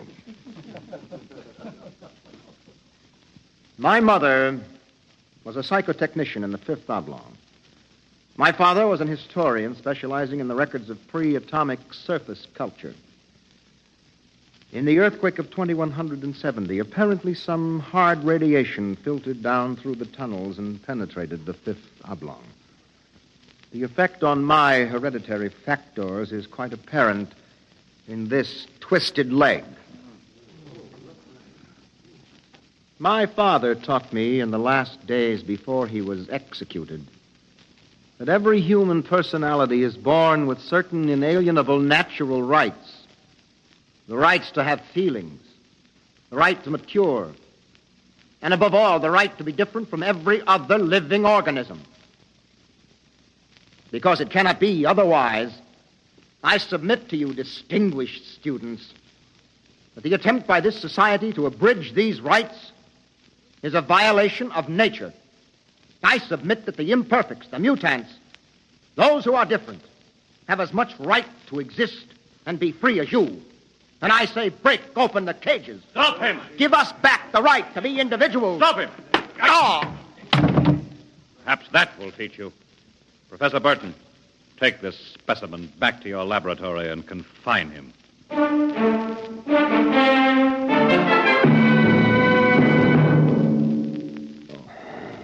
Hold still while I bandage your head. Oh. You'll be all right. I suppose you detest me for getting you into trouble. I don't detest you. What? I don't know why, but as you spoke, something began to stir in me. Tell me what you feel. If I moved you, then I must have moved the others, some of them at least. For some reason, I took pride in what you were doing, seeing you stand up against them. Why do you look at me like that? I can't help it. I wish you wouldn't. You're only an imperfect, you know. Please. My name is Oren. Please. Say it. Oren. Oren. Again. Oren. Lois. Oren. Lois. Lois. Lois. How touching. Walter. I've been listening for some time. Walter, how could you? In my capacity as Director of Emotional Stability, it is my duty. What are you going to do? Specimen XJ12 will be disposed of quite systematically by the state. For the good of the state, for the good of the genetic code, and in the name of emotional stability.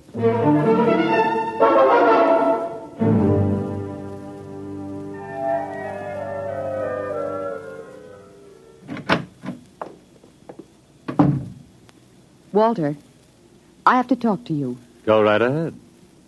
Walter, you mustn't destroy him. The specimen? Why not? He's emotionally unstable. You have to expect irrational behavior. Aren't you forgetting something, my dear? That you were responding in much the same manner? Or had you forgotten? You see, I'm having him liquidated for your sake. He has an upsetting effect on you. Then send him back to the cages.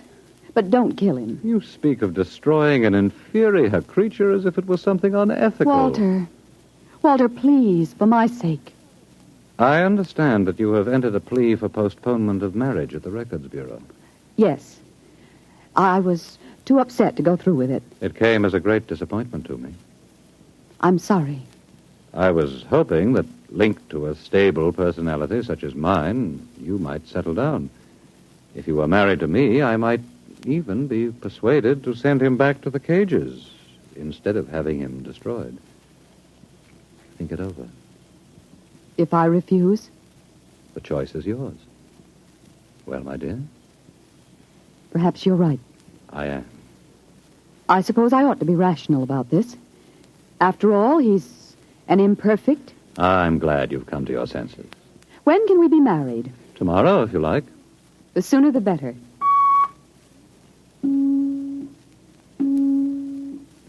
Let me talk to the custodian, please. Hello. This is the Director of Emotional Stability for the Third Oblong. I would like you to cancel the execution of specimen XJ-12. Turn him over to be remanded permanently to the genetic cages. You'd better go. I'll pick you up in, say, an hour, and we'll make plans. All right? Yes. Yes, of course.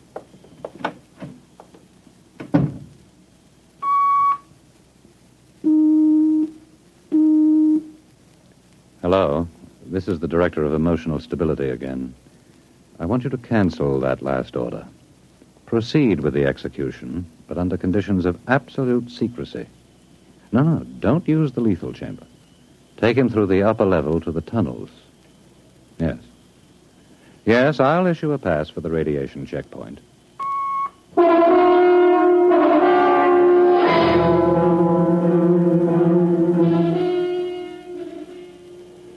Into the elevator. Very well.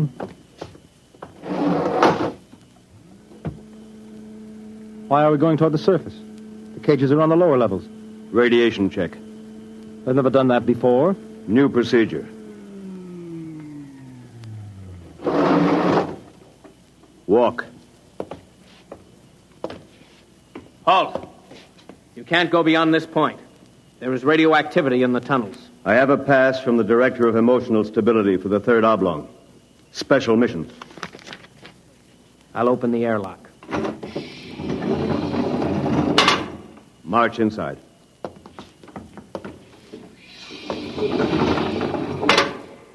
Turn around. So this is how they get rid of the imperfects. Now, before you dispose of me... Yes?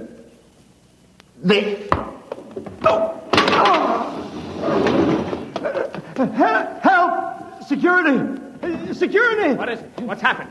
The prisoner struck me. He escaped into the tunnels. He won't last long. Can you go after him? I could send a robot, but it isn't worth the trouble. There's no way back from the tunnels except through here. The only other direction he can go is toward the surface. And the closer he gets, the hotter the radiation. Now, I think you can consider your prisoner officially dead.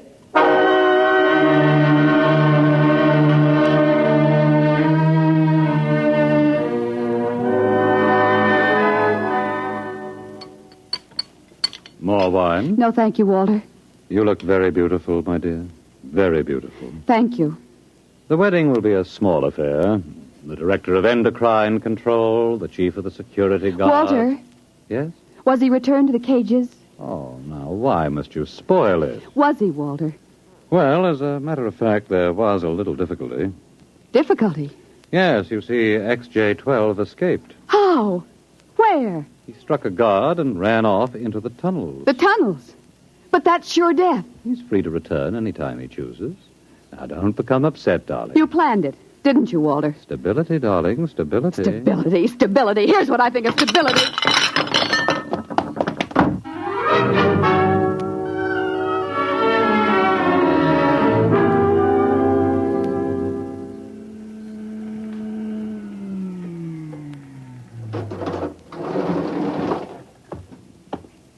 Halt!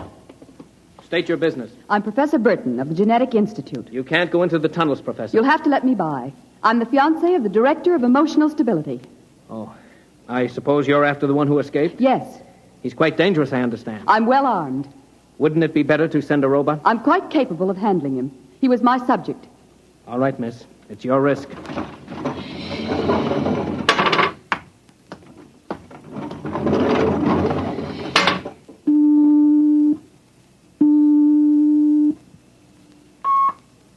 Checkpoint.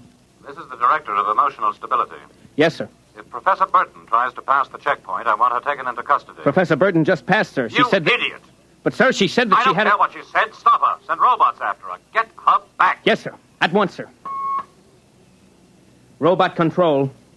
Checkpoint to robot control. Order out all televocal robots into the tunnels. Have them bring back any humans. This is a first priority order.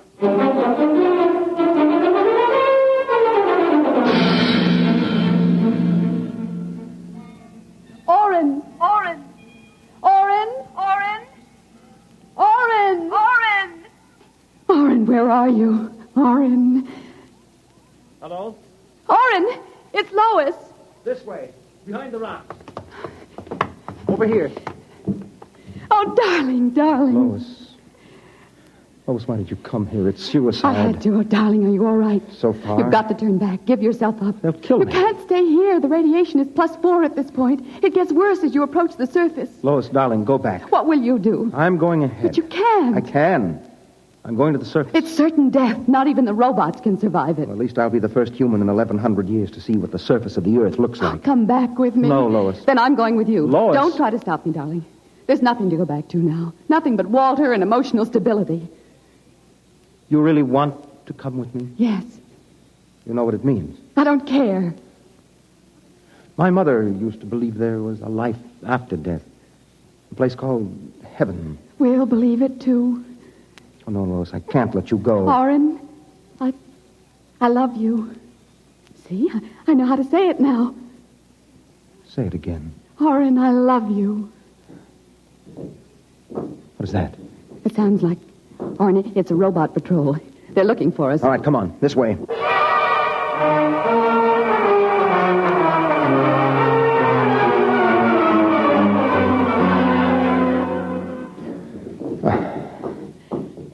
Oren, wait. It can't be much farther, darling. The robots. They're coming. I can see their lights now. Listen, they've stopped. The lights are swinging round. Oren, they see us. Come on. Look, Lois, look ahead. You can see the lights reflecting from something. It looks like a lead door. Yes. Come on through. There must be some way to close it. Oh, yes, here. Let me help.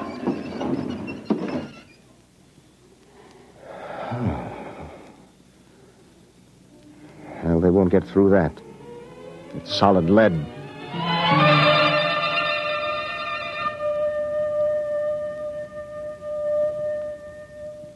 Oren, I feel so strange. Where are we? I don't know. Look, up there.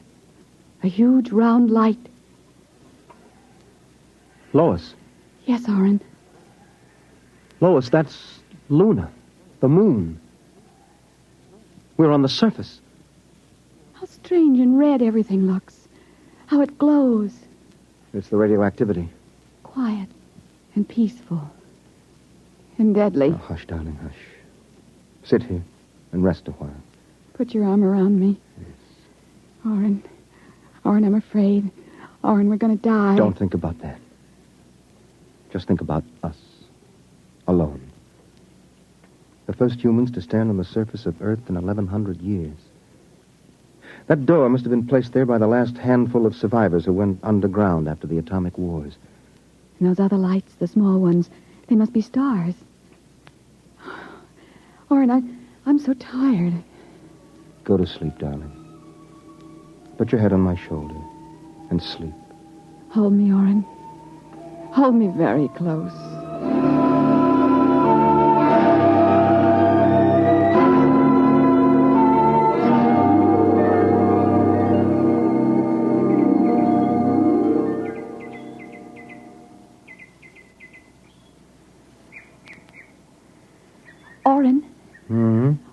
wake up. What? Look, it's light. The whole universe is light. Oh, Orrin, how beautiful. Look. This must be the heaven my mother talked about. See the plants? All green and fresh. And the birds. How strange they look. Lois, this isn't heaven. But we must be dead, Orrin. We should be dead. The radiation. By all the laws of nature, yes. By all the laws of nature. Orrin. Orrin, we're not dead. This is Earth. And we're alive. We're not going to die. But, Lois, the radiation, it's present. You can see its effects. Orrin, did you ever hear of geotropism? I'm not a geneticist. There is a natural law of adaptation by which an organism will try to adjust itself to its environment by changing. It's called geotropism, don't you see? No. All these generations we've been bombarded by radiation filtering down through the Earth. Each successive generation must have inherited some degree of immunity. But... Orrin, it can't hurt us. Don't you see? We're immune. We're probably the first generation to inherit sufficient immunity. But, darling, if that's true, then we can transmit that immunity. We can pass it along to our children. And they to their children. Come on. We'll have to find food and water. The practical life. Wait a minute. What are you doing with that rock? I want to scratch something on the outside of this lead door. Lois and Orrin. 4195 A.D. Hello, tomorrow.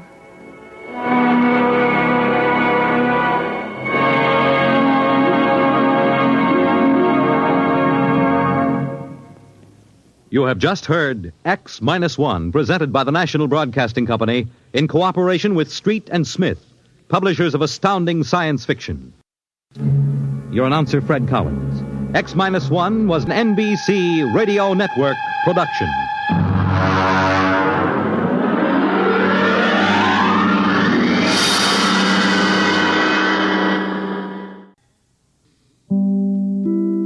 The National Broadcasting Company at this time wishes to thank the editors and publishers of Galaxy Magazine for a special award which has just been presented to the program X-1.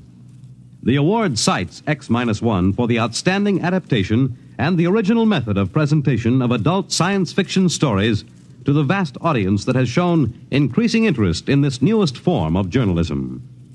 The NBC Radio Network is proud to receive this citation on behalf of X-1. NBC is also happy to acknowledge the enthusiastic response and support of the listening audience to this program. Your many letters of encouragement and constructive criticism are always gratefully received. Your criticisms carefully noted, and whenever possible, your suggestions acted upon. Please listen at the end of this program for a special free offer. And now, X-1.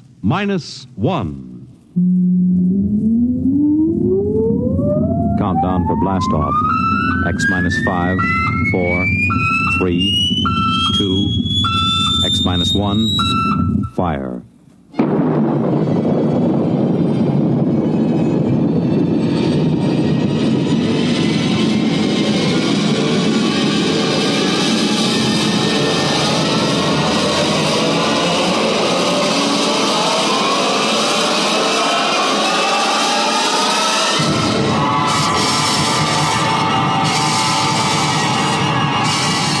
From the far horizons of the unknown come transcribed tales of new dimensions in time and space.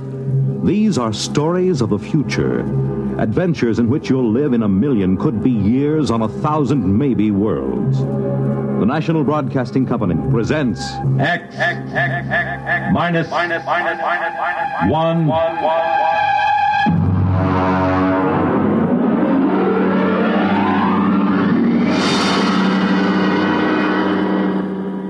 Tonight's story, Protective Mimicry, by Algis Budrys.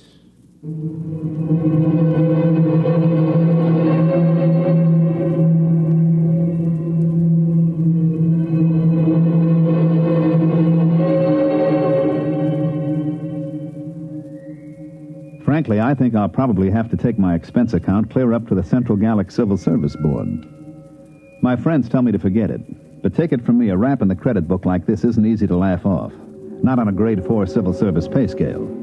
So I've made my beef out in quadruplicate and filed it.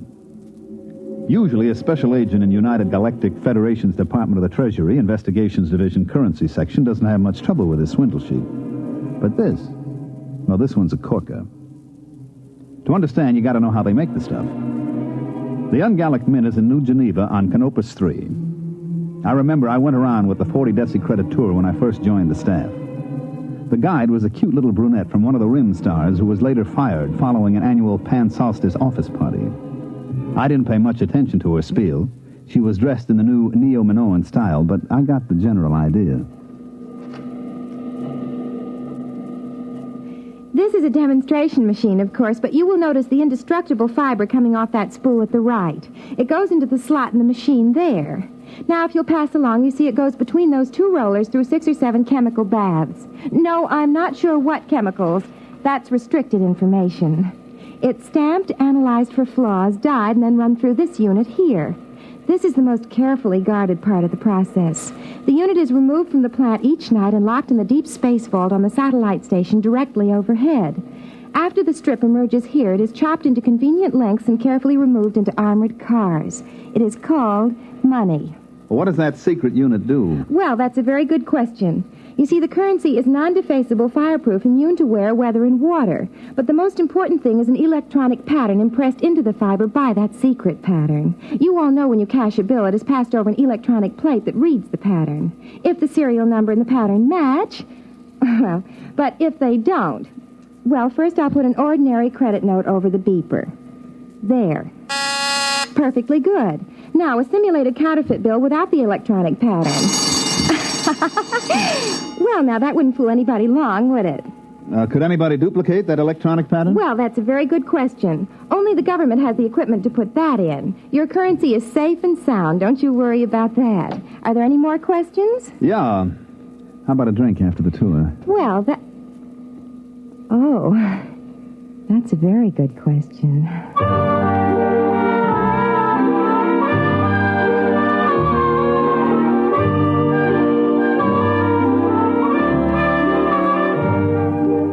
It sure was. So was the answer.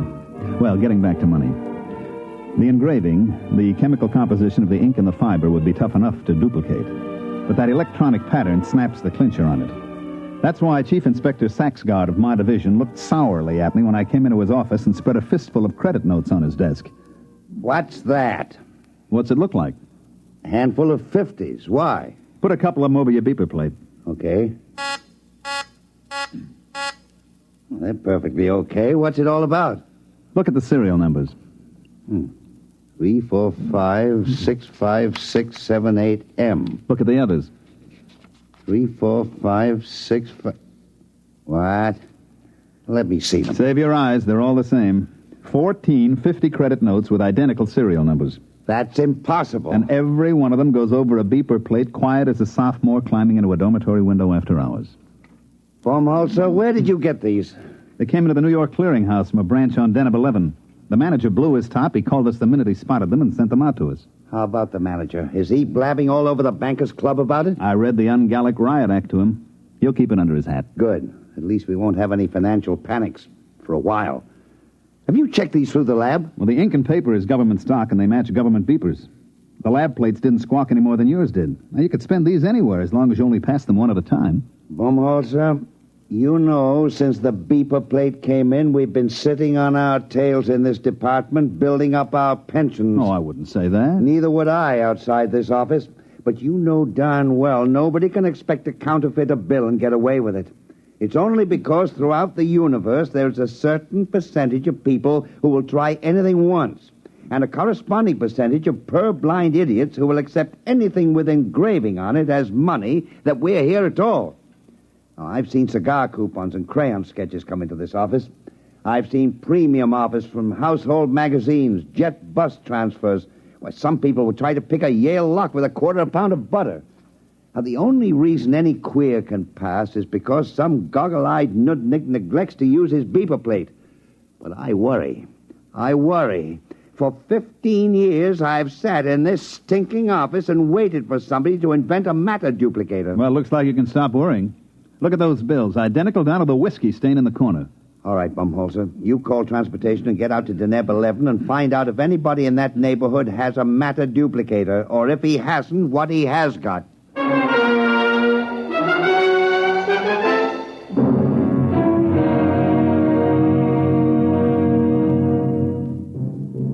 I picked up the department shuttle to the satellite and made fair connections up to Deneb 11. It's a 4-day run on drive, and I get free fall 6, so I was glad to hit the port in Glub, which, so help me, is the name of the only city on the place.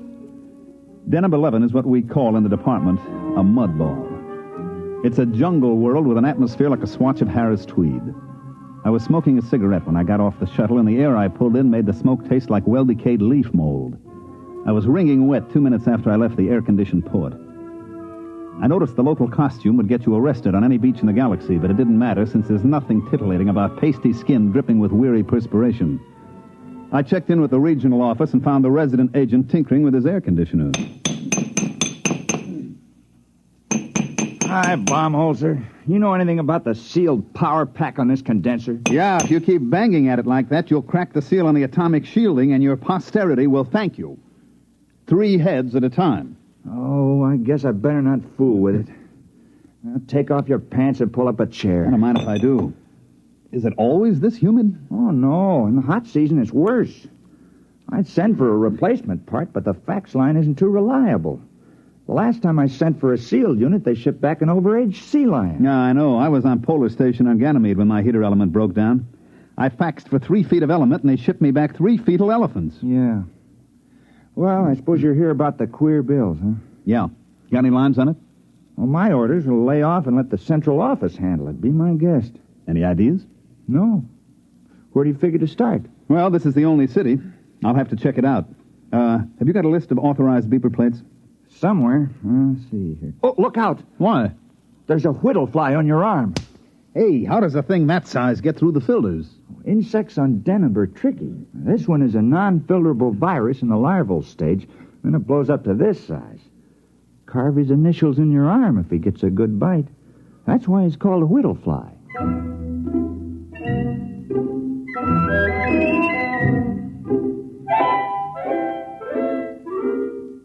The whittlefly was only one of the darlings that made the fair city of Glub a garden spot.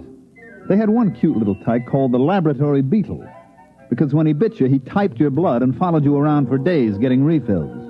I had one take a sample of me as I went out the door of the residency with a list of beeper plates, and he followed me from store to store while I checked every installation in the city. The little devil would step up to the bar every once and again to take another shot of my hemoglobin. I even tried ducking into men's rooms fast, but he'd be waiting for me when I came out.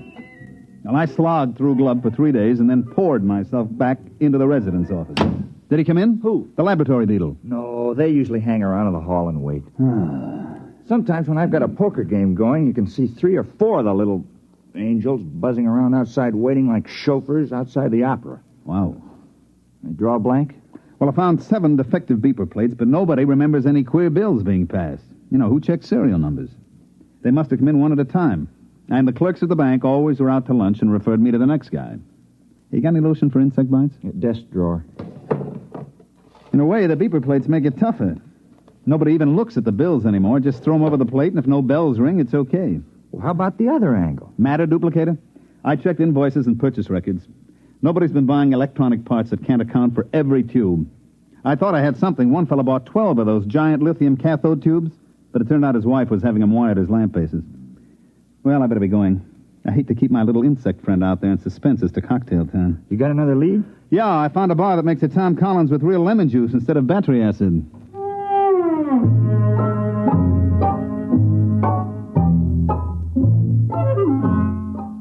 I managed to duck my lab beetle in a revolving door. He went around twice and shot out into the street, so I settled down at a table at the bar and tried to make believe that I couldn't taste Deneb 11 atmosphere in my Tom Collins.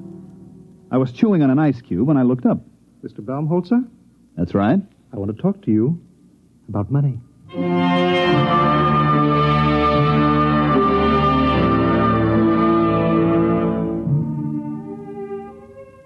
He was a terrestrial, but he'd been on Deneb a long time because he was wearing the native garment about the size of a 5-pound sugar sack. His hair, which was potato field gray, was arranged in the old-fashioned Presley style. You know, the ancient long sideburns, duck's tail in the rear that vice presidents wear in family-style banks. His ears had little bits of bone stuck in them, and his eyebrows wandered all over his face, and he stood about 6'8". And I waited him out, and presently he spoke up again. You are the same Mr. Baumholzer who's been going around asking all those questions about duplicate ungallic notes? That's right. Can I help you, Mr. Munger, Duodecimus Munger. Now, this bid's fair to be fascinating. I was under the impression that my mission here was just a wee bit on the secret side. There are no secrets in club. Now, won't you pull up a chair, Mr. Munger? I'm afraid I haven't time. Well, join me in a drink. Are you really the Mr. Baumholzer that's working on this case for the Treasury Department? Yeah, sure. Hey, you're not the fellow that's turning out these duplicates, are you? Well, as a matter of fact, I am. What? And don't move. This is a Power 30 Mistral coagulator I have. Look out with that thing. You've got it pointed at my head. Yes, I've got it set on high charge. It will fuse your brain solid. Well, what else is new? Now, Mr. Baumholzer, stay right behind that table. Now, let's not make any rash decisions now. Well, I can't very well see how I could let you live. Oh, come on. Try. All right, now drop the gun. I'm afraid we'll be collecting a crowd. Give me that. Don't try to pick it up. I won't. I had something completely different in mind.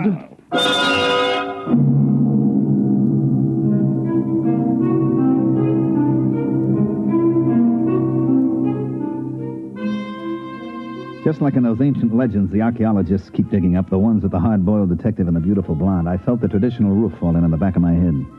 As I went black, I remember thinking how odd it was that it was happening to me some 500 years after Spillane the Scrivener. I came to in the same archaic fashion with my head going around in a free orbit around my neck. Baumholzer, are you all right? I can't see. I'm blind. Everything's black. Well, open your eyes. Oh. Where is he? Who? The guy who slugged me. What am I doing back at your office? Oh, some bartender brought you in. I thought you passed out from too much lemon juice. It was a guy named Munger. Which way did he go? Beats me. Munger? Tall feller in native dress? Yeah. Oh, well, you might as well forget about it. Why? Well, I can order a pickup on him the next time he's in town. They'll sock him away in a psycho ward for a while. Forget it. Look, I am not an old lady calling up complaining that the nasty delinquents are teasing my cats. That Munger's tied in with the queer. Him? He said he was the passer. Well, that can't be. Munger. You got a file on him? Yeah. I get a number of complaints on him, so do the local cops. I didn't want to make trouble. He's a very wealthy man. I'll bet. What does he do? Well, he's a merchant or something at a native village. Once or twice a year he comes out and paints the town, but a counterfeiter? I would like to talk to him again with the Mistral in my hand. He had a Mistral? Well, that's a violation of a municipal ordinance. You're supposed to check him at the quarantine Look, gate. I'm not investigating parking tickets and violations of the anti-noise laws. This is a counterfeiting case. Now, do you know where I can find him? Well, he's probably gone back to his village. Where's that? Out in the jungle. All right, get out your rubbers, friend. We're going out after him. Suppose you fill your bathtub full of mud, build a fire under it, turn on the shower, and crawl in and wallow a little. Do that, and you've got a fair idea of the Denebian jungle. I went out with Hall, the resident agent, and we started off. Stick close, Baumholzer. Visibility is about 10 feet. I'll eat everything I can see within 10 feet. Ow! What happened? I walked into a tree. Help me up out of the mud.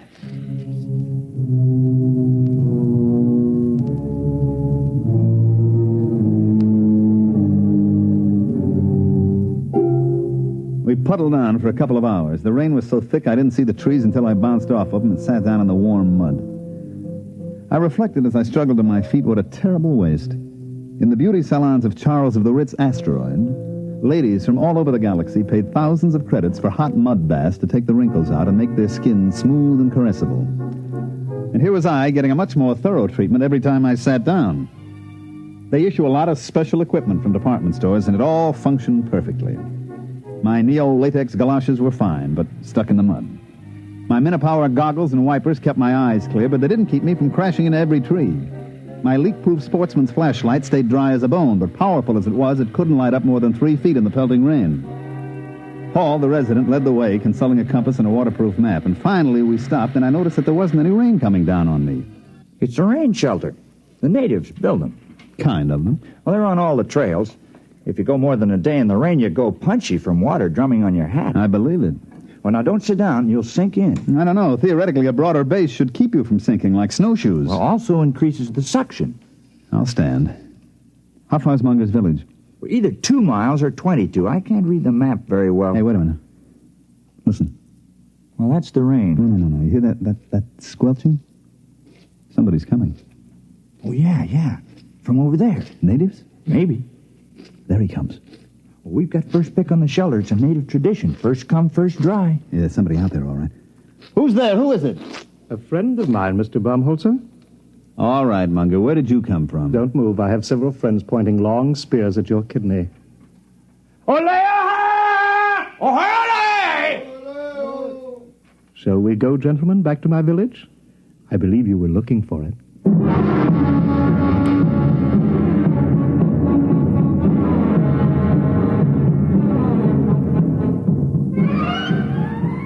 Munger was so intent on me that he didn't seem to notice as Hall sidled off into the darkness, and when he did, he set up a desperate cackle.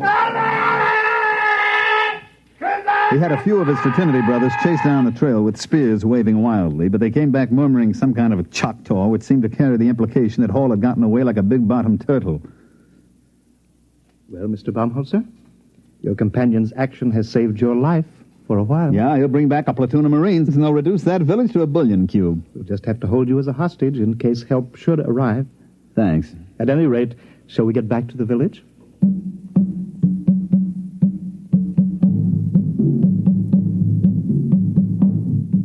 He had about 10 natives with him, each one about 7 foot tall, with those big, flat feet that evolved on Deneb for walking in primordial ooze. They were dressed in the standard native loincloth with matching accessories, namely 10-foot spears. When, as we started out along the trail, I got a good look at Munger's loincloth, it was composed of tastefully arranged 1,000-credit notes.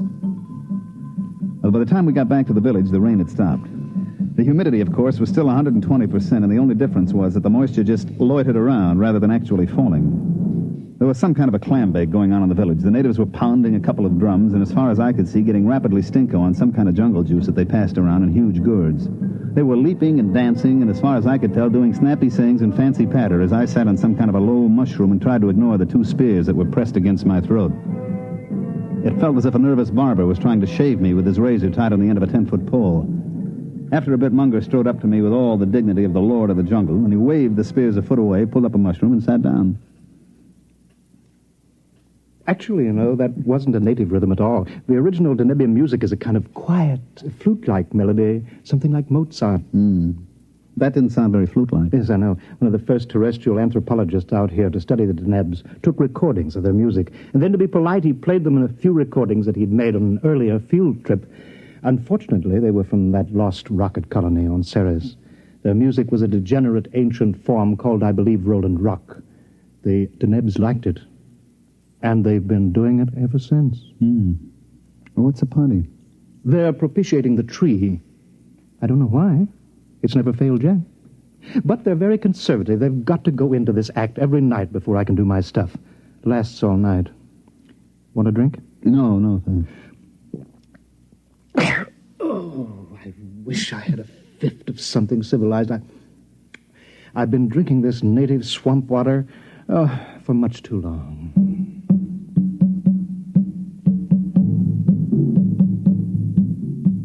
He was right. They kept it up all night, and I sat trying to figure out in which hut Munger kept his machinery to make those duplicate bills. Finally, the weak light that passes for dawn on Deneb came up, and the natives quit hollering. Let's go, Baumholzer. I hate to keep a man in suspense. You're curious about those duplicate bills. Well, now you're going to find out how it's done. Well, it's good of you to show me. I suppose your theory is that I'll never live to tell about it. That's very sensible of you. I like a man who can face facts.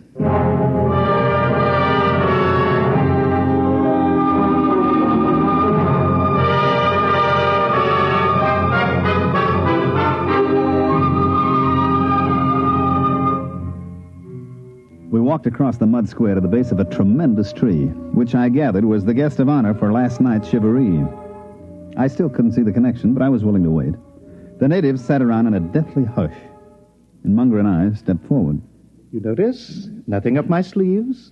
As a matter of fact, no sleeves. And not much arm, either. Now, I take this 50-credit note. Care to examine it? Oh, I've seen it, and 14 others like it. Yes, I only use a 1,000-credit bill when the natives need new loincloths. These 50s are a lot easier to dispose of. Oh, I don't know. I traced them to you. Well, that was a mistake. One of my contacts got a little greedy, spent too many bills in one place. All right. Now, I used to have the natives make a loud noise, but I'll use your gun instead here. You see, I take this bill, fold it, so, and so, and so. And there. What are you making a paper plane for? Just watch.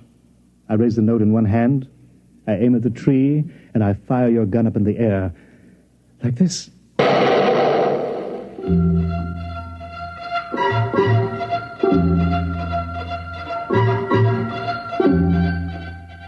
As he let fly with my gun, Munger sailed the paper airplane straight at the tree, and it sailed right into the foliage. Now watch.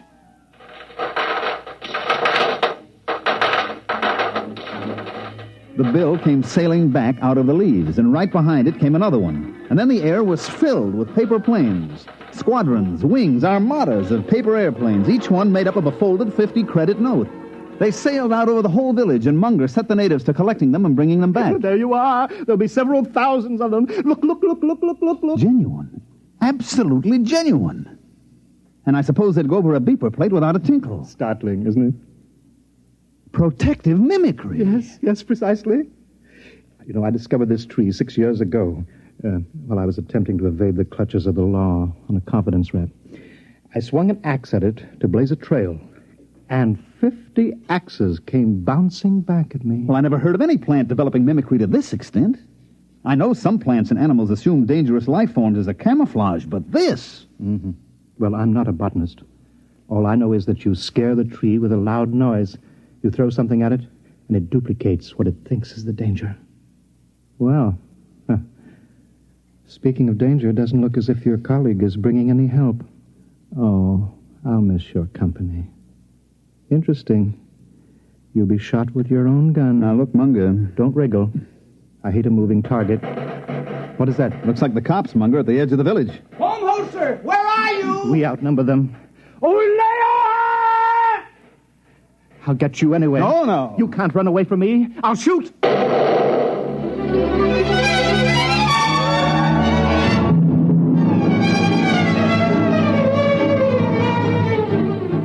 I broke for the other side of the square, and just as he shot at me, I tripped over a pot and went flying smack into the tree. Well, that's about it. Here we sit in the spaceport on Deneb 11, and I'm darned if I'll pay our transportation back until I hear that the office is going to okay my expense account. Munger? Oh, he's in jail at New Alcatraz. Once he missed a shot at me, it was all over. After I fell into the tree, he didn't stand a chance against us. That's right. Us. All 168 of me. Right, Ed? Right.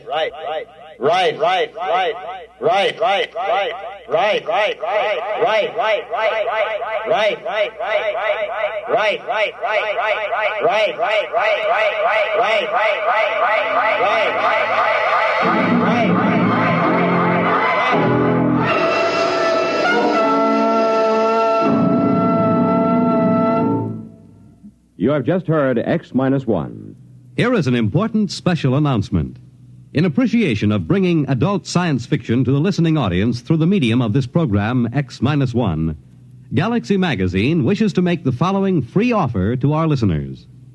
For the first 2,500 who write in requesting it, we will send a sample copy of Galaxy Magazine at absolutely no cost.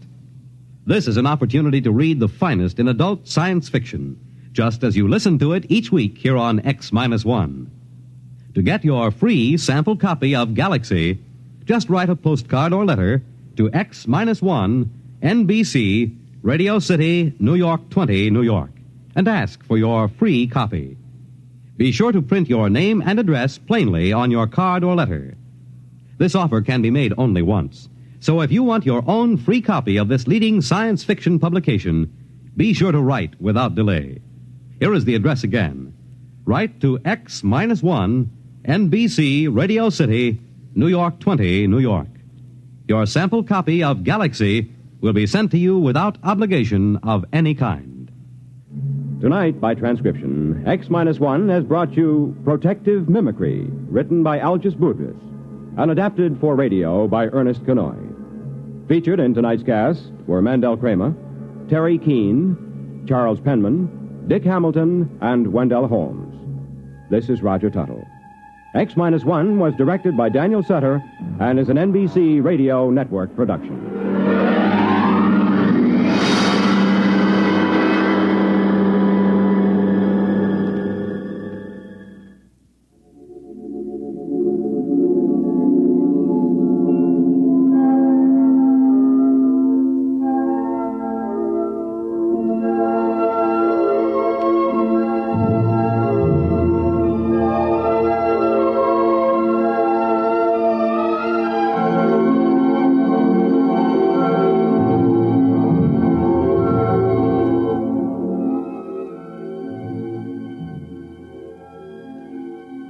Remember, for your free sample copy of Galaxy, just send a postcard to X-1, NBC Radio City, New York 20, New York. Now be sure to print your name and address plainly on your card. This offer can be made only once, so if you want your own free copy of this leading science fiction publication, be sure to write without delay. The address again, X-1, NBC, Radio City, New York 20, New York. The Roaring Twenties in song and story. Hear Gordon MacRae in The Best Things in Life Are Free tonight.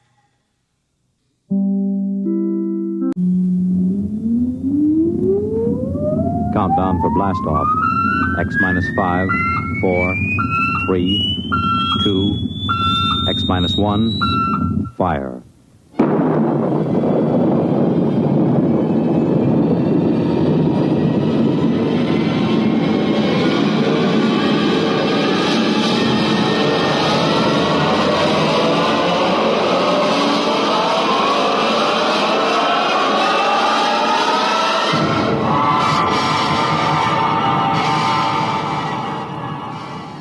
From the far horizons of the unknown come tales of new dimensions in time and space.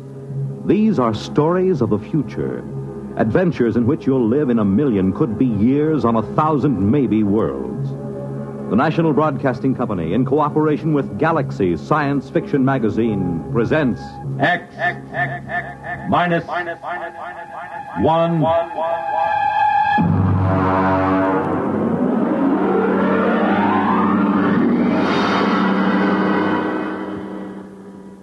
Tonight, an original story by Ernest Kenoy.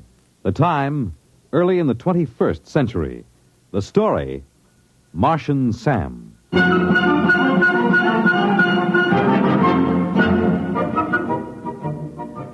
whole thing started the first day of spring training. I'd gotten into camp 2 or 3 days before and started to loosen up a little.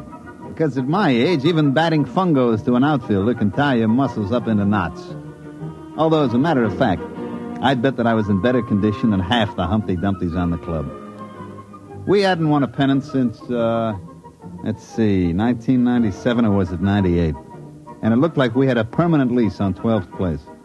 The Los Angeles Dodgers were in pretty sad shape, and that's the honest truth. I was standing behind the batting cage watching a couple of kids from our Tokyo farm team when Tommy Watson from the New York Times Tribune News caught me by the elbow. Hi, Joe. Well, how does it look this spring? Well, Tommy, the club has been considerably improved. Mm-hmm. Several of the youngsters are ready to deliver this year, and, of course, we expect sterling performances from our veterans.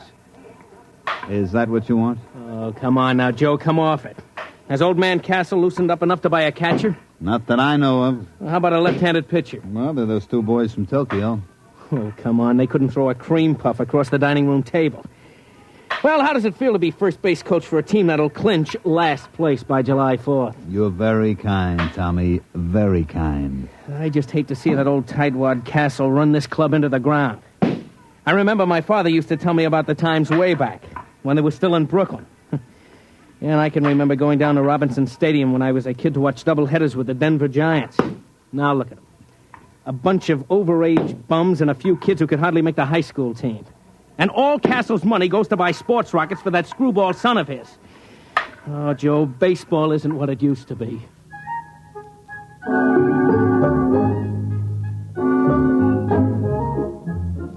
The sad truth of the matter was that Tommy was putting it mild. Old Man Castle, the owner, begrudged every nickel that was spent on the ball club. I don't think anybody had gotten a raise in the last 5 years. The manager was old Rabbit Cinderella, and Castle used to issue statements every year about how he had great faith in him. Truth of the matter was that Rabbit would work for less than any other manager this side of the Sally League. You'll see what I mean when I tell you that the club traveled in an old four-jet strato rocket like some barnstorming semi-pro team. I was in the locker room looking down at my feet to avoid looking around that were passed for ball players on this Los Angeles Dodgers when Rabbit come up to me. Joe. Yeah? Get your pants on and come into the office. Oh, what's the matter? Never mind. Come on. Okay. Listen, Rabbit, what are we going to do about a left-handed pitcher? Later. Joe, I had an idea. I thought we could take one of the right-handers and sew the letter backwards across his shirt, and maybe that'd fool the other club. Yeah. Come on inside.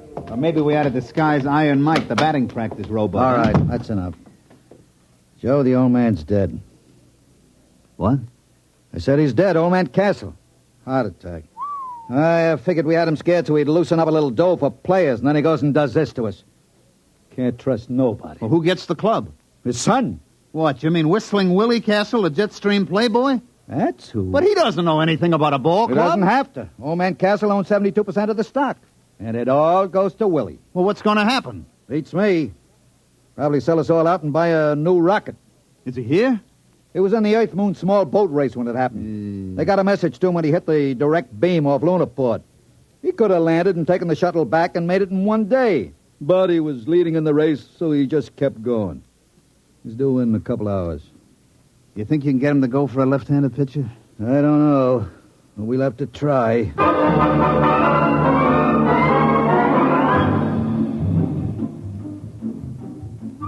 Of course, you've heard of Willie Castle. About once a year, he cracks up some expensive sports rocket or gets himself picked up in a survival suit by the IP, floating somewhere in an orbit around the moon. He almost got put away a couple of years ago when he took a debutante up in a Harrison Kilgore cruiser and kept her in orbit for 2 months. The old man was able to kill the abduction charges by claiming that they'd been married at the time. And one time when the old man had a couple of us up at the lodge he lives in during spring training, I saw the kid's room. It was filled with marak heads that he'd shot on safaris on Mars. He came down to the training camp a week later. He buzzed over in a Harley Donaldson atmospheric and set the ship down in the hole between second and third, burning out half the infield. I saw Rabbit get him to one side and start talking fast, so I sneaked over and listened. Well, Mr. Castle, of course, you know, we're all very sorry about your father's death. And He had it coming, the old tightwad. Oh, well, I see. I couldn't convince him that a credit isn't any good to you, stuffed in a mattress. You got to spend, isn't that right? Yeah, it is. As a matter of fact, that's what I wanted to see you about. Now, there's a boy in one of the Milwaukee farm clubs, a left-handed pitcher. I can get him for about $30,000 and a couple of players. And What do you mean? Well, I mean, you're absolutely right, Mr. Castle. You got to spend money. And if we could get a little help in pitching and maybe an outfielder or two... You mean spend money for baseball players? Well, yeah. That was what I had in mind. Now, wait a minute. This baseball team was my father's hobby, like some old men collect stamps or play checkers. Now, in the terms of the will, I can't sell it. But I'm sure not going to throw any good money away on something foolish like baseball players. Oh, I see. As a matter of fact, I'm going to need all the cash I can lay my hands on. Yeah? Yeah. I've got a chance to buy a 3-pile nuclear eraser that'll cut 2 weeks off the round trip to Mars. Oh, I see. You wouldn't want to spend money on anything as foolish as ball play. That's it. You've got the idea now. Oh, by the way, Mr. Cinadilla. Yeah? I find it's quite embarrassing to me to have my friends continually make fun of me because the Dodgers are in last place. Well, as a matter of fact, that gets to be a touchy point with me, too. Well, I'd like to see it change. So if you don't mind, would you please have them somewhere in a more respectable position, say third or second, within a month or two? Now, look here, Mr. Castle. I can't make bricks without straw. You won't spend the credit for a ball player, and I can't... You do your best.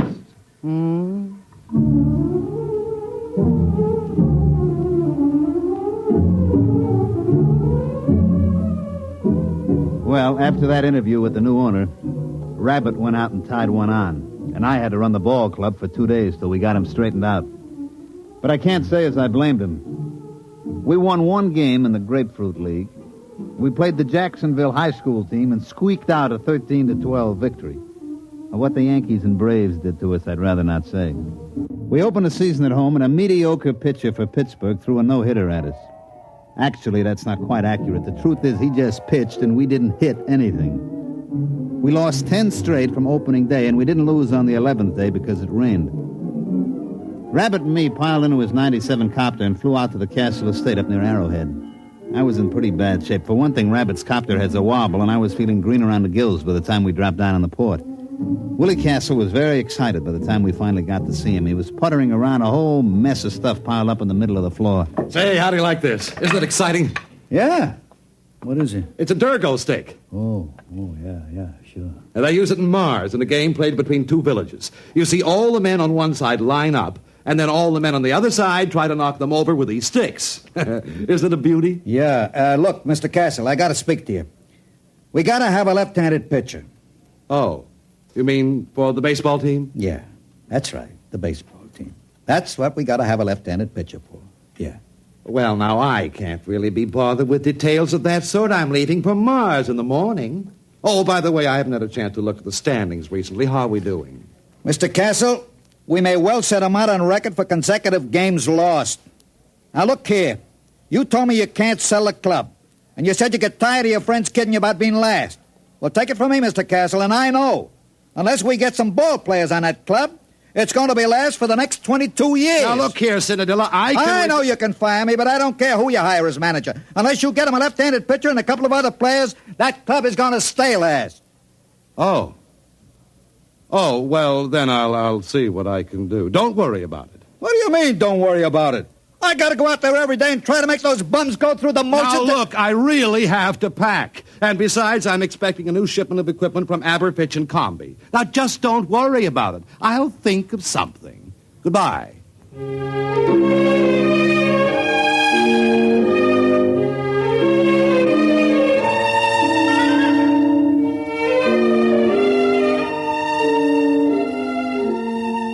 Next day, we lost a doubleheader to Cincinnati by a score faintly reminiscent of basketball. And that's the way it went. Oh, we won a couple here and there. Like they say, you can't lose them all. About the middle of the season, we were so far behind that the local papers just dropped us off the standings, didn't even bother to report it. It was about this time that Willie Castle returned from Mars. He came out to see us at the ballpark just before the massacre. Well, I noticed, Mr. Cinedilla, that we're still in last place. Yeah, Mr. Castle, we are. We are lucky we are still in the league. With the ball players that you've given me. Well, I just wanted to tell you that I made a small bet with one of the boys at the country club. Yeah? Yes. I bet 1,000,000 credits that we'd win the pennant this year. That's nice. You don't seem to understand. I expect to win that bet. Yeah, sure. And I expect to put on a Monroe suit and win the Miss Universe title. I told you to leave everything to me. Now, I'd like you to come into my office, if you please. I have a few things I'd like to talk over with you. For one thing, I've signed a ball player. You what?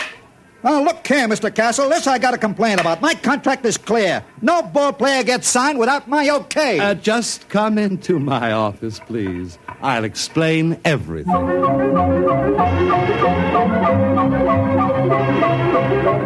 That night, when Rabbit went up to the plate to hand in the starting lineups, I could tell something was happening. For one thing, old Baldy Snuff, the umpire, was looking at the card like it was written in Arabic.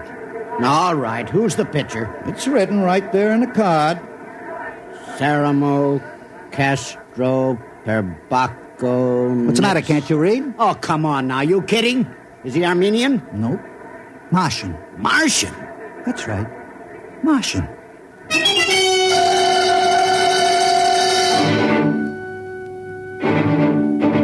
Of course, the riot didn't really start until our pitcher got out on the mound. Fred Kurtz, the Milwaukee manager, came running out like he'd been shot from a jet. Baldy Snuff was hollering. The whole Milwaukee bench was looking for a fight, but Rabbit just stood there quiet and calm. He can't do that. He can't do that. Look at that thing. What is that? That's my pitcher. We call him Sam. But you can't play with that. That ain't a ball player. That isn't even a human being. What are you trying to pull, Rabbit? Listen, I got my rights. I sign them legal. Here's the contract. But now look here, Rabbit. You can't get away with that. That thing's only about 2 feet high. 18 inches, as a matter of fact. But how's he gonna pitch? He hasn't even got any arms. Sure he has. He's got it curled up. Hey, Sam, wind up. But that arm, It's 32 feet long. That ain't legal. You gonna let him get away with that? Oh, there's one other thing. On the end of that arm, look, you see? That's his eye. Rabbit, I'm gonna punch you right in the nose. Now, take it easy, Kurtz. Take it easy. Look, I got the papers all here. I've got the United Nations Concordat with the Marshall Colonial Government, a Supreme Court decision in the case of Schultz versus Carawa, Calpable, Calfitz, et al. It's legal. Any Martian citizen is entitled to the same legal rights and privileges as a citizen of Earth. And among those is the right to play ball in a national league. I protest again. I forfeit the game. Rabbit, I'm gonna punch you right in the nose.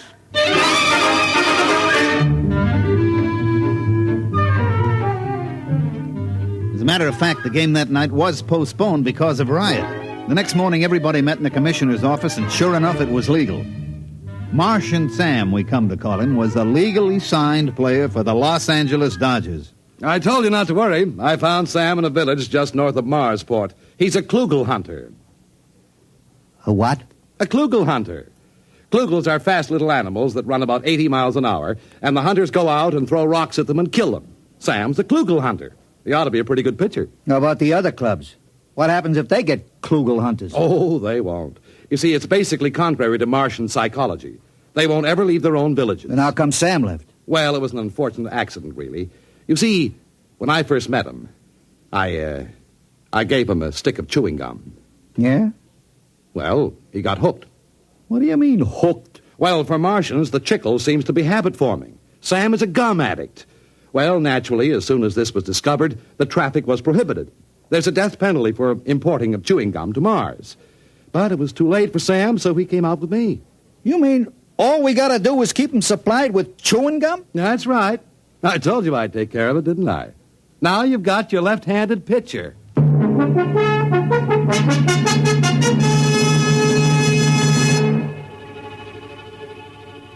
Sam pitched that night. He struck out 27 batters, and we won 3-0. Horace Kelly, the catcher, had a little trouble at first, but he soon figured out how to get around it. He'd just hold his mitt up and close his eyes, and when he heard a thunk, he'd reach in and pull the ball out and throw it back to Sam. You can imagine what it was like being a batter up there against Sam. Pitcher's mound is only 60 feet away from the plate as it is, and with Sam's 32-foot arm, well, we didn't lose the game the rest of the season.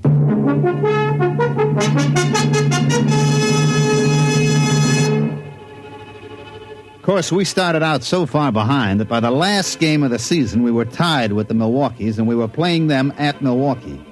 The winner of this game won the pennant. Of course, it was a lead-pipe cinch for us. Martian Sam had pitched every day since he joined the club. He looked real cute out on the mound, standing 18 inches high in his little Dodgers uniform and in that long 32-foot arm. We had taken a finished batting practice at Milwaukee County Stadium, and I was standing next to Willie Castle's box talking to him. Well, it looks like I won't have to be embarrassed about owning the Los Angeles Dodgers anymore, eh? That's right. With Sam pitching, that means we win the pennant and the series. Well, I think that's very nice. As a matter of fact, I'm thinking of taking the whole team on a barnstorming tour through Mars after the series is over. Hey, Joe! Oh, Mr. Castle. Oh, what's the matter? It's Sam. Oh, what's the matter? Is anything wrong with him? Did he get his chewing gum? Yeah, he got his chewing gum, but he's just lying on the floor in the locker room moaning. He is? We better get a doctor. Yeah, and all those scales keep falling off him. Oh, no. What's the matter? I know what it is. What? It's the molting season. All the scales will fall off. It'll take him a week to grow new scales. But he can pitch, can't he? No, he can't. Any violent movement would bring on great pain. Well, there goes the ball game. Martian Sam can't pitch. We're dead.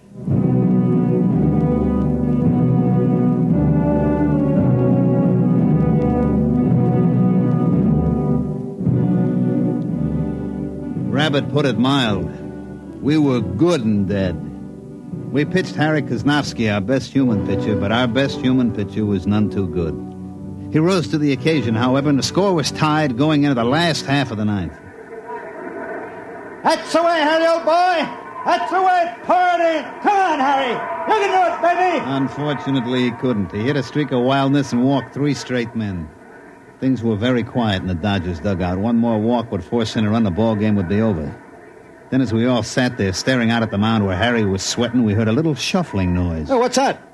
Sam! Sam, what are you doing out here? And then with the little squeaks that he used for talking, Sam told us what he wanted to do. He wanted a pitch. But, Sam, you can't. You're molten. Your scales.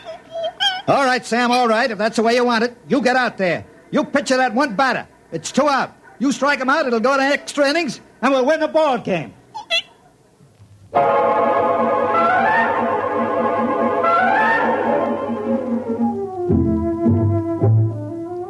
And so Martian Sam trudged out to the pitcher's mound, his tiny legs lagging with great pain. You could just tell the little guy was hurting bad. Now pitching for Los Angeles, Martian Sam. We knew that Sam could do it now. We only had to face one batter and we'd get our chance again. Horse threw the ball out to him and Sam stood there, his eye on the end of his 32-foot arm, blinking with pain. All right, batter up. Let's get a batter in there. The umpire called for the batter and nobody came out of the Milwaukee dugout. Hey, come on, let's go. Hey, Kurtz, get a man up in there. What's the matter, Baldy? Let's get a batter in there. You're delaying the game. What do you mean I'm delaying the game? You get a batter up there. But I got a batter up there. What do you mean? There's nobody in the batter's box. Baldy, I got a contract here for you to read. What are you talking about? Here, read it.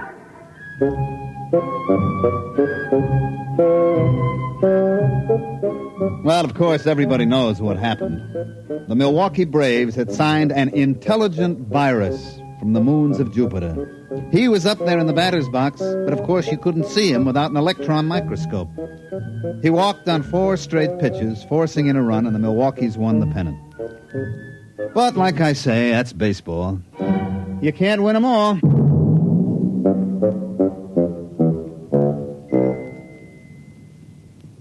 You have just heard X-1, presented by the National Broadcasting Company in cooperation with Galaxy Science Fiction Magazine, which this month features Time in the Round by Fritz Leiber, the story of a dictator who suffered more than any dictator in history. He was so puny, and his victims were so impregnable. Galaxy Magazine on your newsstand today. Tonight, X-1 has brought you Martian Sam, an original story written for radio by Ernest Kenoy. Featured in the cast were Mandel Kramer as Joe, Santos Ortega as Rabbit, Ivor Francis as Willie, Jack Orison as Baldy, Bob Hastings as Tommy, and Bill Zuckert as Kurtz. Your announcer, Fred Collins. X-1 was directed by Daniel Sutter and is an NBC Radio Network production.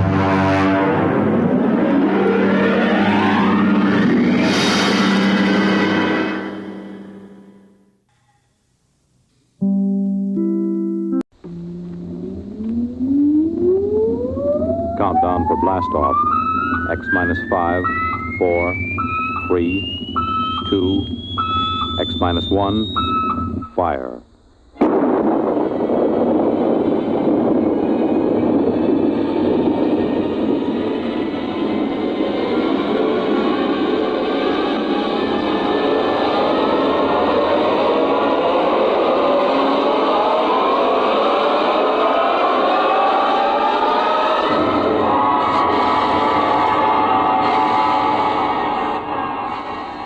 From the far horizons of the unknown come tales of new dimensions in time and space.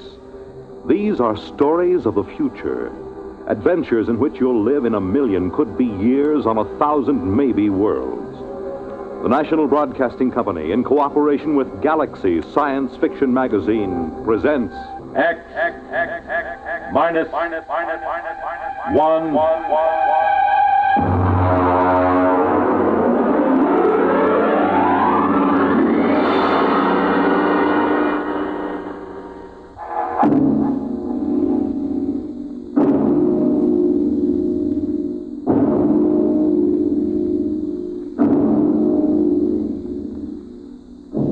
Can you predict the future? Can you tell what will come in 100 years? Or in 10? Or in the next minute? Tonight we present 2 ventures into the unknown. 2 fantasies of the future, chosen from the works of one of our most brilliant young science fiction writers, Ray Bradbury. First, his story entitled, There Will Come Soft Rains.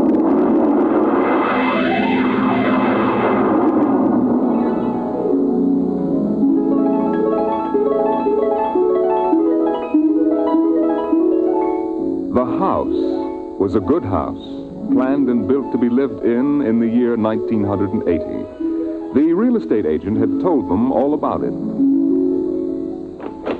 Now, this is the bedroom. Of course, it contains all the latest devices, self-warming blankets, and, there's a brand new feature. Beds, which make themselves. Now, if you just step this way through the library, we can see the latest in talking book recorders, self-building fireplace, self-cleaning robot dust disposal. Oh, these little mouse-like things come out of the wall and take away all the dirt. Now, over this way. As a complete robot kitchen, of course. Just set the menu for the week and the stove does the rest. Then there's the automatic hydroponic garden, self-sprinkling fire protection. See, the house is fully automatic. Well, you could go away for a year and it would run itself.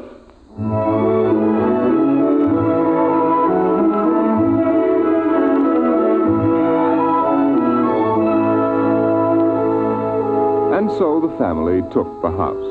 The man and the woman and the two children. A boy and a girl. And they lived contentedly, enjoying music and poetry and the rich, warm things in life.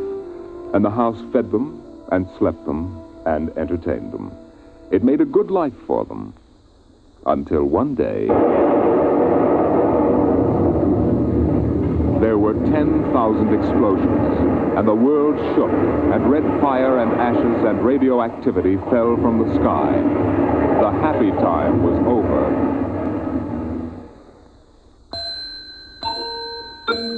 Tick-tock, 7 o'clock.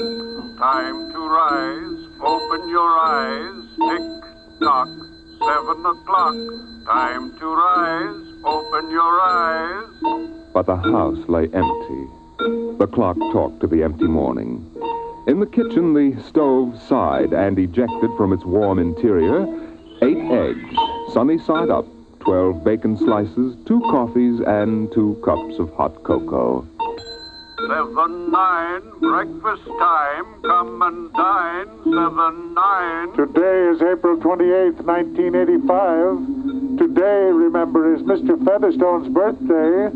Insurance, gas, atom heat, and electricity bills are due. In the walls, relays clicked, memory tapes glided under electric eyes, recorded voices moved beneath steel meters.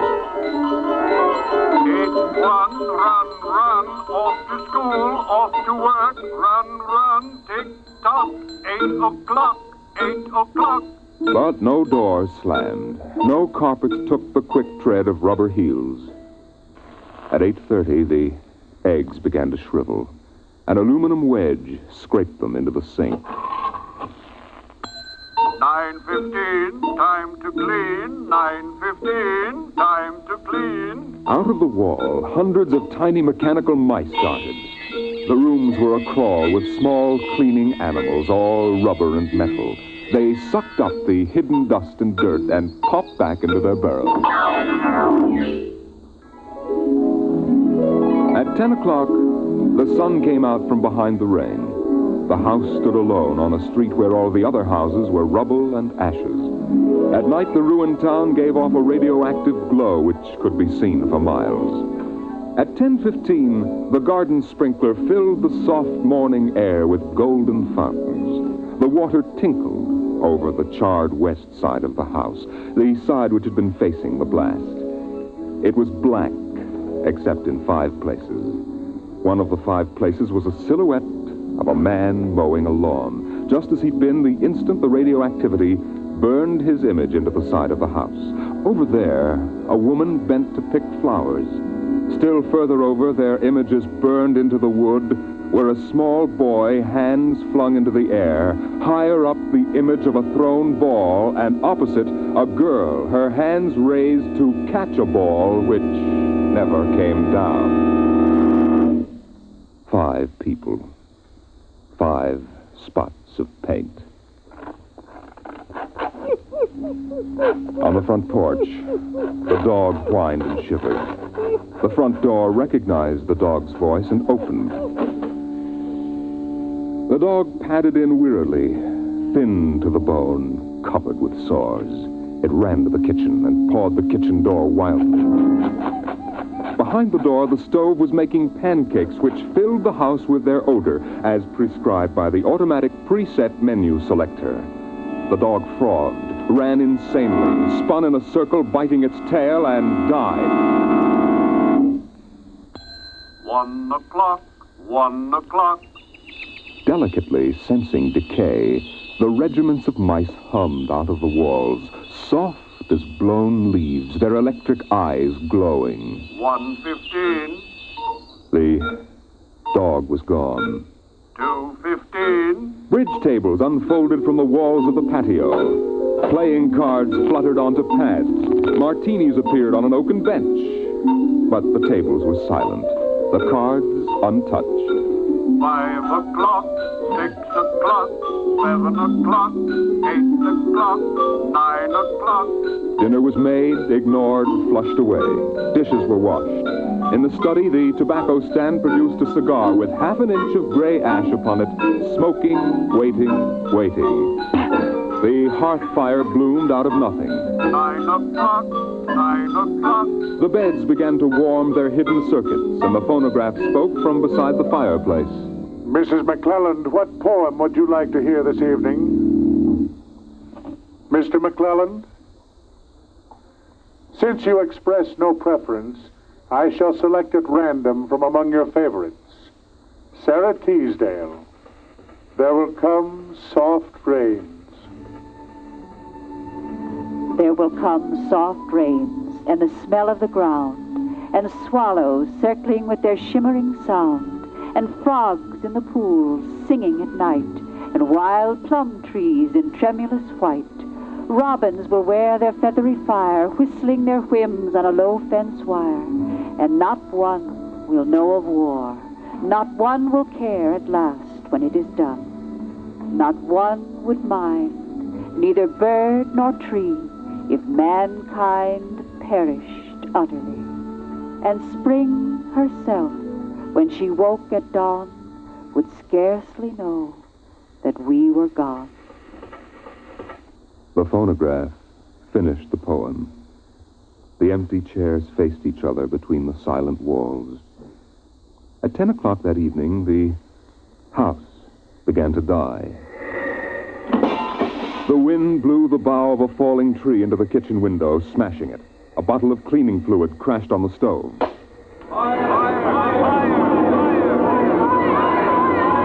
Water pumps shot down from the ceiling. But the solvent spread onto the doors, making fire as it went. Other voices in other rooms taking up the alarm. The windows broke with the heat, and the wind blew in to help the fire. The fire crackled upstairs at paintings, lay hungrily on the beds, devoured the rooms. The house began to shudder. The bared skeleton began to cringe in the heat. The wires revealed as if a surgeon had torn the skin off. Voices screamed in every room. Windows snapped open and shut like undecided mouths. Time is now 10:10. Time is now 10:10.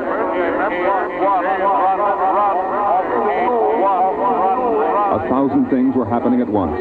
Like the interior of a clock shop at midnight, all the clocks were striking, making a merry-go-round of squeaking, whispering, and rushing. In the kitchen, the stove hissing hysterically was making breakfast at a psychopathic rate. 10 dozen pancakes, 6 dozen loaves of toast. Then, there was silence. The film spools were burned out. The wires withered and the circuits cracked. Then the house began to breathe its last. The beams began to give at the foundations. Long cracks appeared in the concrete. The seams were burst from the heat. And finally, with a huge rumble, it crashed into dust and rubble.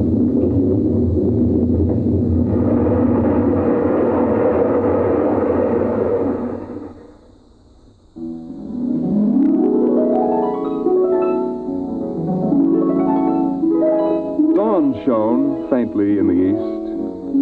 In the ruins of the house, only one wall remained standing. And within the wall, even as the sun rose to shine upon the burning rubble, a voice again and again and again. No one would mind, neither bird nor tree, if mankind perished utterly, and spring herself, when she woke at dawn, would scarcely know that we were gone, that we were gone, that we were gone, that we were gone. Today is April 29th, 1985. Today is April 29th, 1985.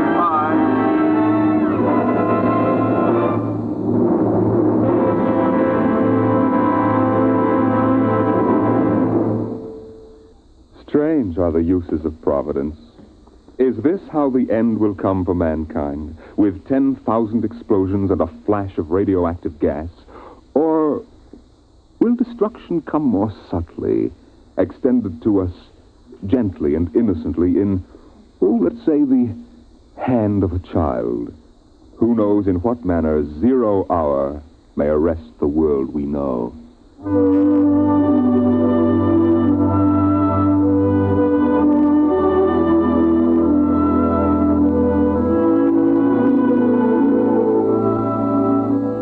It was a perfect summer day in the year 1985. The streets were lined with green, peaceful trees. Businessmen sat in their quiet offices, taping their voices or watching televisors. Rockets hovered like darning needles in the blue sky. There was the universal quiet conceit and easiness of men accustomed to peace, quite certain that there would never be war or trouble again. There were no traitors among men, no unhappy ones, no disgruntled ones. The world was upon stable ground. Sunlight illumined the suburbs, and the town drowsed on a tide of warm, sunlit air. On the lawns, the children played, catapulting this way and that across the green grass, shouting at each other, holding hands, flying in circles, climbing trees, and laughing. And in the homes, busy mothers prepared for the evening arrival of their husbands. Excuse me, Mom. Good heavens, Mick, what's all the excitement? We're playing a game, Mommy, the most exciting game ever. What are you doing in that cabinet? I need some tools from Daddy's kit. Your father may not like... Oh, I'll take good care of them, Mom, I promise. Very well. Don't you lose anything. Oh, thank you, Mom. You want a glass of milk? Can't stop now, Mom. What's the name of the game, Mink? Invasion. Invasion. What will they think of next?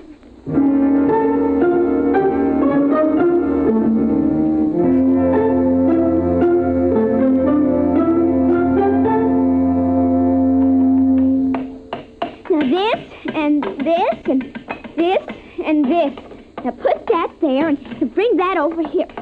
Oh, no, you ninny. Now get back while I fix this. There, they want it this way, see? Here, just let me fix it. Mink. Oh, Mink, it's that smarty pants Joseph Connors. Don't let him play. He's 12 years old. Don't worry, I won't. What you playing, Mink? None of your business, smarty pants. I want to play. Can't. Why not? You're too old. Just 'cause you're only 8. No, you'd only laugh at us and spoil the invasion. Make him go away, Mink. Go away. This is my backyard. Who wants to play with you and your old fairies anyway? They aren't fairies. Nuts to you. I don't want to play anyway. Good riddance. I'm glad you didn't let him play, Mink. He'd only laugh. Now, we'd better talk to Drill and get some more instructions, Art. Now, here's your pad and pencil. Where is Drill? Drill? Here, Drill. Drill? Well, he's in the rose bush, I think. I'll talk to him myself and you write it down in the pad. Okay. Drill? Drill? Okay. Drill wants you to write down triangle. What's a triangle? Never mind. Drill will tell us when he wants us to know. It helps the invasion. How do you spell it? Well, I'll ask Drill. Drill, how do you spell... Here's your mother, looking out the window. Mink? Yes, Mother? Who are you talking to? The rose bush, Mom. Only it's not really a rose bush. That's Drill. Who's Drill? He's planning the invasion. Oh, I see. Well, you better come in and clean up for supper. Your daddy will be home soon. In just a second, Mom. You got that, Art? See now what? 4, 9, 7, and A, and B, and X, and a fork, and some string, and a hexagonal droopy. Come on, Mink. Supper's in 10 minutes. Okay, Mom. Just a minute. I have to tell Drill. I wish we didn't have to eat, though. It holds up the invasion.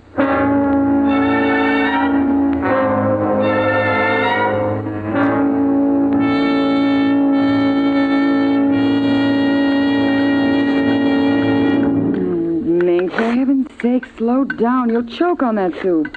I can't, Mom. It's a matter of life and death. What's a matter of life and death? The invasion.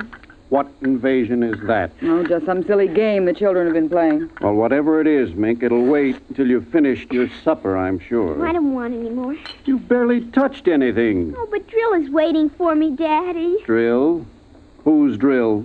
He lives in a rose bush in our backyard. Imagination, Henry. Such nonsense. I've got to run now. You'll sit through dessert, young lady. Oh, gee, Daddy. And while you're at it, tell me more about this new game. It's Martians invading Earth, Daddy. What? Well, not exactly Martians, Daddy. They're from... Well, gee, I don't know. From up. And from inside that little head of yours. You're laughing at me. Drill said you would. You'll kill Drill and everybody. Oh, I didn't know you could kill a Martian. But it's not really a Martian, Mom. Maybe he's from Jupiter or Venus, even. Imagine. They couldn't figure out a way to attack the Earth. We are impregnable. Impregnable, dear. Well, that's the word Drill said, Well, anyway, that was the word, Mom, the same word. Anyway, so we're helping them. Now, who's helping who? Well, the kids are helping the Martians. Oh, fifth column, eh? Well, Drill says in order to make a good fight, you got to have a new way of surprising the people. That way you win. And he says also you got to have help from your enemy. Pretty slick, those Martians, using the kids for a fifth column, eh, Mary? And hiding under rose bushes, too, Henry. Don't forget that. Well, that's because grown-ups never look under rose bushes. Only kids. Oh, I see. Well, finish your fruit, darling. You can play for an hour afterward. Mary. Oh, it's so nice out, Henry. There's no school tomorrow. Very well. Till 8 o'clock. Drill says after the invasion, we can stay up as late as we want. No more bets, either. Oh, is that so? We can watch all the grown-up televisor shows. I don't wonder this invasion has caught on among the kids. Well, some of the kids are giving us trouble, like Dale Britz and Petey Jarrett. They're growing up, so they won't believe in the invasion. They make fun, worse than parents, even. I hate them worst. We'll kill them first. I hope you're saving your father and me for last. But Drill says you're dangerous. What? But I think they'll let me keep you because I'm helping so much. I'll talk to Drill. Maybe we won't have to kill you. Mary, I think this nonsense has gone far enough. Can I go out now, please? Well, run along, dear. Don't worry, Dad. I won't let them hurt you. Mary, I think the child's taking this game entirely too seriously. Invasion. Ah, Henry, you know how Mink is. Besides, all children have their aggressions. Better to get them out in the open, I suppose. Maybe you're right. I was wondering about bridge with the Jacksons tonight, Mary. All right. But, you look tired, dear. Why don't you sit in the relaxer for a while and get a massage? I'll sew for a while until it's time to... Oh, I wanted to call my sister Helen. Oh, good. Find out when her husband's going to return my golf clubs.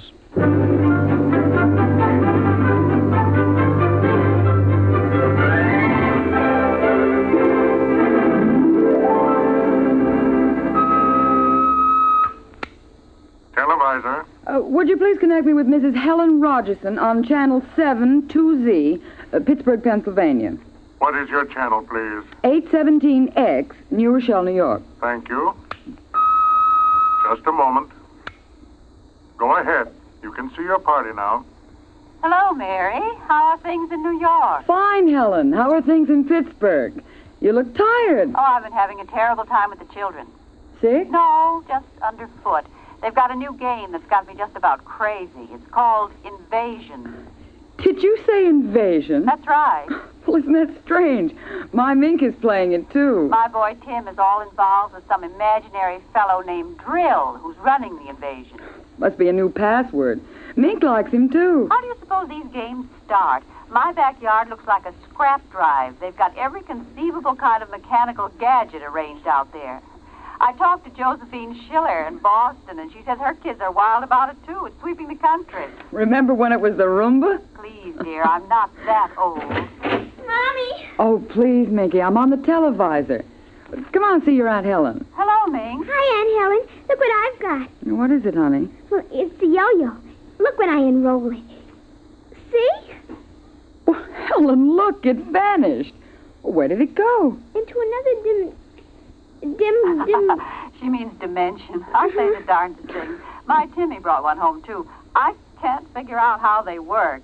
Make it reappear, honey. There. See, it's easy. Where'd you get it, dear? Jill gave it to me, Mom. Mink? Bye, Aunt Helen. Gotta run now. Mink, you come back here. I want to talk to you. Here's Mom. 0 hour at 5 o'clock. Mink! Bye! Oh, I can't understand it. The child's never been so unruly. Helen, do you suppose that... What? Nothing. Just a wild thought that...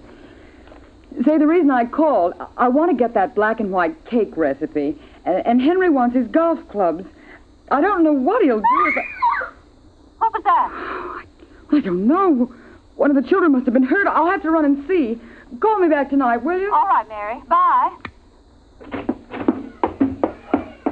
Mink, come here. Yes, Mom. What is it? Who screamed? Peggy Ann. All right, what happened? Well, she got scared and went home. Did you hit her? No, she just got scared. She's a scare baby anyway. We won't let her play anymore. She's getting too old. Now, Mink, tell me why she cried. No, I can't. Mink, you'll answer me this instant or come inside. I've had enough of this nonsense. Gee, I can't quit now, Mom. It's almost 0 hour. Then tell me what frightened Peggy Ann. Okay, she saw Drill. Drill? He almost came through. He was just testing. Through what?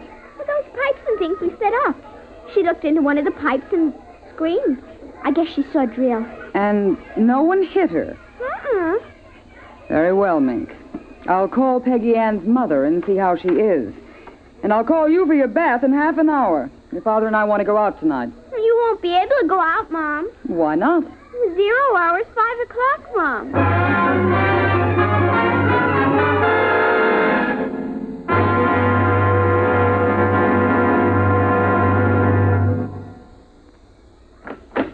Hello, dear. Oh, you home already, Henry? Yes, I thought I'd relax a little before we went to theater. Where's the little one? Out back. Same game? Same game. They've got a stack of pipes and hammers and spoons a mile high out there. Children, why do we have them? Yeah, strange little creatures, aren't they? Even Mink, Henry. She's a part of us, and yet what do we really know about how she thinks and feels? I didn't mean to start a philosophic discussion. Kids are such a queer mixture of love and hate, though. Even normal, healthy kids. They need you and they're dependent on you, and yet they resent that dependence. You sound like a child psychology course I once took. I wonder if they ever really forgive the whippings and the commands we have to give them sometimes. I wonder if we ever forgot them when we were children. Look, I'd like to discuss this with you, dear, but we do have a theater date, and it's almost 5 o'clock now. What's happened to the kids? They're so quiet. When children are quiet, you know there's some mischief. What's that sound? I don't know. Those kids aren't playing with anything electrical, are they? I'm sure they aren't. At least I don't... Just the same, I'd better go out. Henry, tell them to put off the invasion. What? Mary, don't get upset. It's just a game.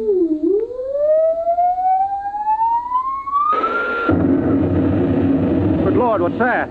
Look out the window, Mary. Henry. What is it? Where are the children? Mary, why are you shaking? What did you see? Henry, quick. Up to the attic. They aren't in the attic. Yes, the attic. Quick. Mary, come back here. Mary! Mary, don't go up. They aren't up there. Mary, you out of your mind? There's no one up here. Quick, shut the door. Lock it. But there's nothing up here. What is wrong with you? Mary, come to your senses. Henry's got to stay here and hide. What are you talking about? I saw it through the window, Henry. It was horrible. What? Oh, Henry, it is an invasion. Mary, for heaven's sake, let's get down out of this attic and talk this over sensibly. I want to find out if Mink is all right. She's all right. I saw her. She was leading them around the corner of the house. Leading who? The kids? Shh. Listen. It's nothing. Listen. Huh? The front door. They're coming. Good Lord, those kids sound like 50 men with boots on. No, not men. Oh, Please, God, don't let them find us. Don't let them please. I don't understand. Who's there? Don't shout there. Who's down there? I demand that you answer me. They're coming. The whole house is shaking. Who's there? Please, be quiet. They might go away.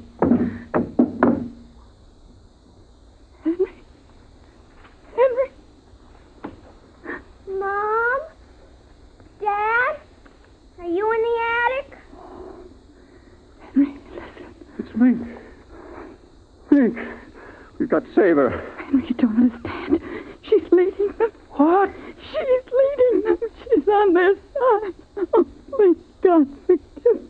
The children on their side? Oh, she told us, but we wouldn't believe her. Henry, they're coming out! Mom? Dad, we know you're in there.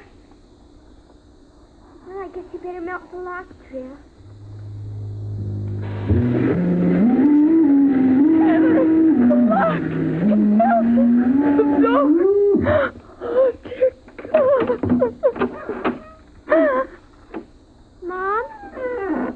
Dad? Oh, I see you now. Peekaboo!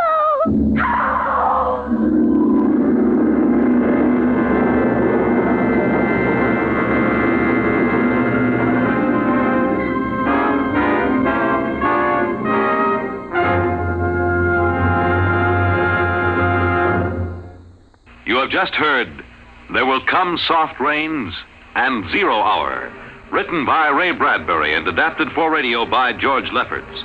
Featured in the first story as narrator was Norman Rose. 0 Hour featured Denise Alexander as Mink and Rita Lynn and Roger DeKoven as her mother and father. Music by Albert Berman. This is Fred Collins speaking. X-1 was directed by Edward King and is an NBC Radio Network production.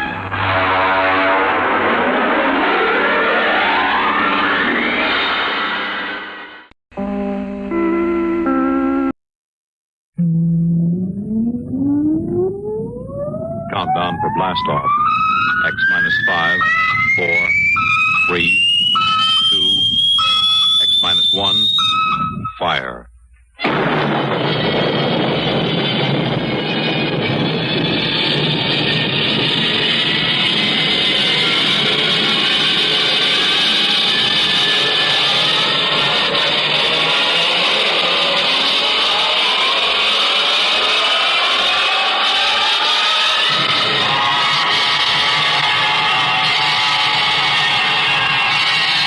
From the far horizons of the unknown come tales of new dimensions in time and space. These are stories of the future, adventures in which you'll live in 1,000,000, could be years on 1,000 maybe worlds. The National Broadcasting Company presents X-1.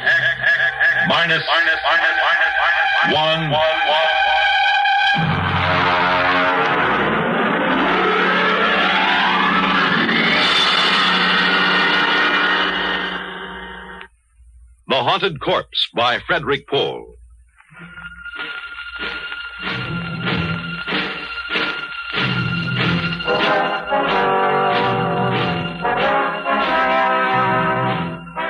It was 2200 hours when my task force of 135 picked men and a wax stenographer, all fully equipped for any emergency, surrounded the big house.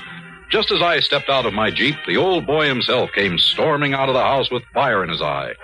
While he was still ranting and raving, I gave him a soft salute and waited for him to finish. Go on, get the whole bunch of you. This is private property and you're trespassing. I won't have it, you hear? Now go on, get out. I'm Colonel Windermere, sir. My orders are to establish a security cordon around your laboratories. Here you are, Dr. Horn. Your copy of the orders. You can take those orders. Say, who put you up to this? I know, Van Pelt. Why, that rotten, overstuffed, backstabbing monster of a... Dr. Horn. Oh, I know, Van Pelt. I ought to. He worked as my associate for years.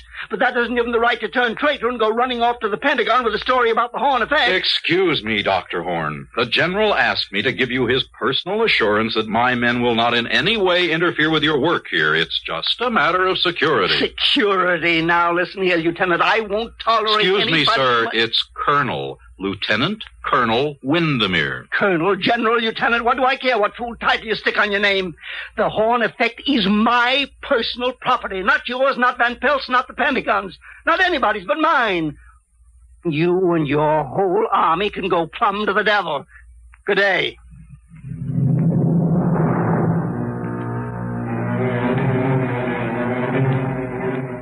I watched the old man, he must have been all of 85, go stalking back into the house.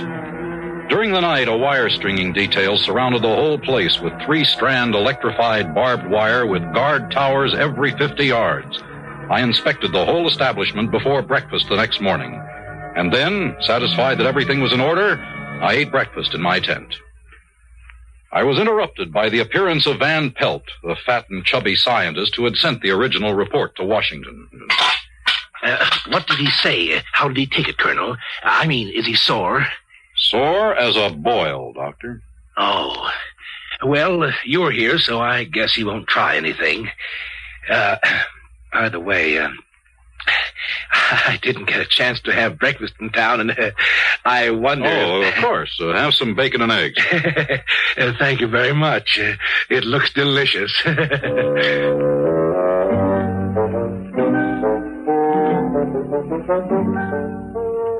I watched him gobble up the rest of my breakfast. I was beginning to understand why Van Pelt and Horn didn't get along very well. Why Van Pelt finally went running to the Pentagon with his report. Of course, it was my job to keep an open mind, but I couldn't help thinking how I'd feel if my exec, Captain Lefferts, went over my head in that way. No, I couldn't blame Dr. Horn for being angry. At 1400, I went to see the doctor again. I brought along Corporal McCabe, my wax stenographer. Well, what do you two want? Good afternoon, Dr. Horn. I'm here to get your daily progress report. Daily? You want to report every day? Yes, sir. Refer to paragraph 8 of my orders. Corporal McCabe here is an expert stenographer. She'll take down your dictation. Dictation? No, I won't do it. I absolutely will not do it. You'll have to do it, sir. Why, Orders. Why, you and your stinking little two-bit army. I ought to... Oh. Progress report, you say? Yes, sir. You're going to stick to what you say? I must, sir. Well, I suppose I must reconcile myself to the situation. Now, exactly what is it that you want, Lieutenant? The report, sir, and it's Colonel, not Lieutenant. Just so.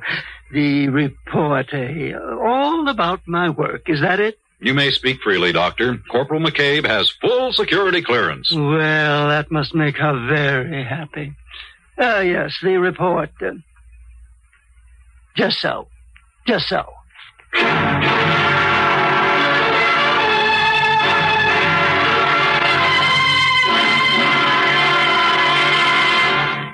You're listening to The Haunted Corpse on X-1. Have you ever read the want ads? Well, say one morning you pick up your hometown paper and spot an ad which reads, Wanted, for important position with fast-growing concern. Native-born American citizen, male or female, at least 35 years of age. Must be able to give proof of 14-year residence in the United States. Position of 4-year duration with possible renewal. Room and board furnished. Yearly salary, $100,000, with an additional $40,000 for travel and official entertainment, plus $50,000 for operating expenses. Summer residence furnished with paid vacation. Qualifications of applicant carefully checked before position assigned. Now, an ad sounds mighty attractive, doesn't it? But the job it describes isn't a soft one by any means. As a matter of fact, it's probably the toughest job in America, that of being President of the United States. And the first job of each president is to take an oath that he will faithfully execute the office to which he's been named and will, to the best of his ability, preserve, protect, and defend the Constitution of the United States. Yes, the job of being president is a mighty important one, but preserving and protecting the Constitution is even more important, because the Constitution is the supreme law of the land. The president may veto a bill, but if Congress, by a 2/3 majority, passes the bill over his veto, it becomes a law under the Constitution, unless set aside by judicial judgment. Thus, the best interests of the people are protected. That's how your American Constitution works.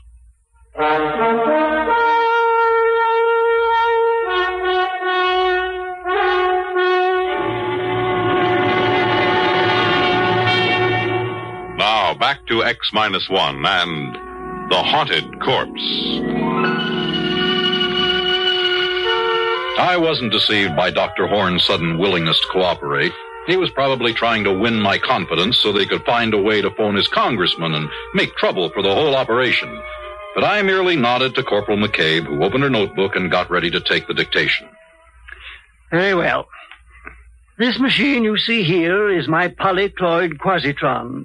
Now, to understand its operation, let me explain. Oh, sir, excuse me, that term... Oh, yes. Dr. Horn, would you kindly spell those two words for the corporal?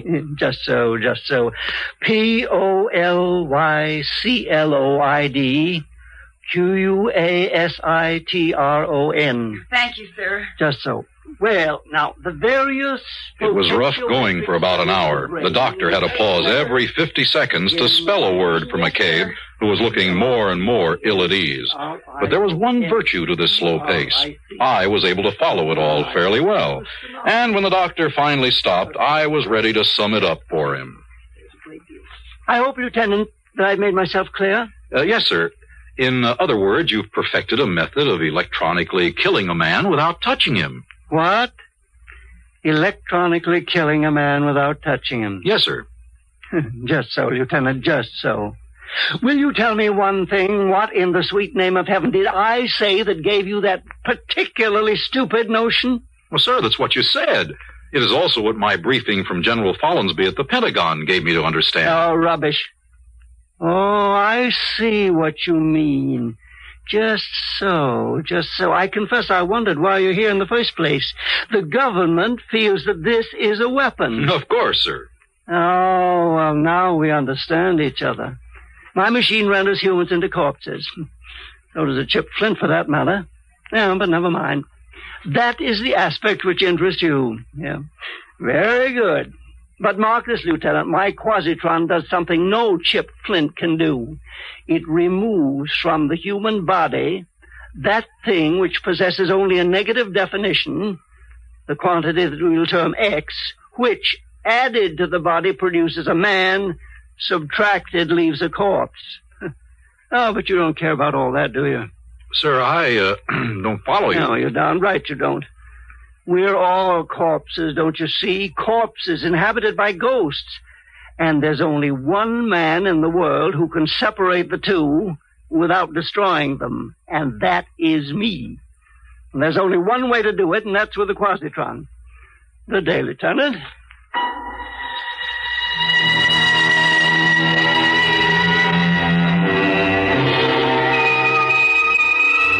Corporal McCabe and I left hurriedly. I was ready now to make my situation analysis according to orders, but I decided to check one fact. I summoned Van Pelt to my tent that night.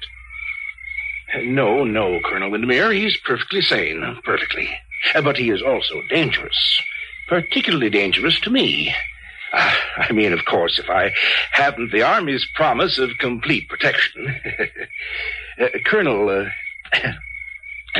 that bowl of fruit looks tempting. I wonder if I... help yourself, Dr. Pelt. Thank you. Tasty. Very tasty. Dr. Van Pelt, I must have the straight dope on Horn. What's this ghost business? My goodness, Colonel, that's just the old man's way of putting it. Forget the term ghost if it really distresses you. Now, whatever you want to call this thing in the body, life, intelligence, or whatnot, this is what his machine works on. If he wishes, he can replace this quantity or remove it from body to body. You might call the operation a transference. A transference of personality. Yes, that would describe it.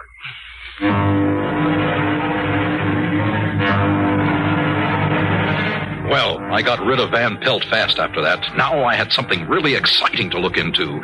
This old man had a machine that could take a person out of his body and put him into another one if he liked. Next morning, I demanded a demonstration, and Dr. Horn showed me how he could change a hen and a cocker spaniel with the quasitron. It was weird, but impressive and convincing. Well, Lieutenant, do you believe in my machine now? Remarkable. But can it work with people? Well, indeed it can, but these ridiculous laws governing the conduct of institutions. Heaven knows I've tried to get permission for an experiment. A man dying of cancer, for instance, to exchange with a feeble-minded youth. Why not?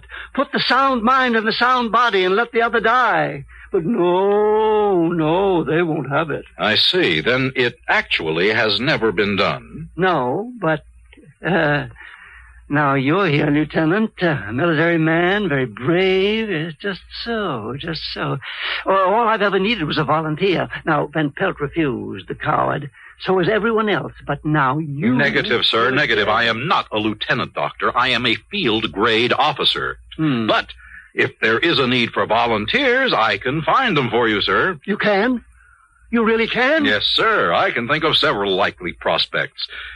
Give me until tomorrow. Just so, Lieutenant. Major, Captain, then. Tomorrow will do splendidly.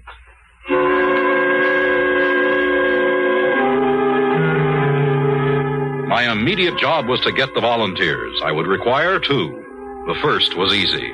A private in Able Company. I sent for him, and he appeared looking apprehensive. Sir, the colonel sent for me? I did. You're the latrine orderly of Able Company? Yes, sir, I am, sir. Yeah, there's a report on you. AWOL. That means a court-martial. You're aware of the possible consequences? Yes, sir, I am, sir. There is a possibility that these charges might be dropped. It depends upon our finding a volunteer for a special job. Is that all, sir? Oh, I volunteer, Colonel. When do I start, sir?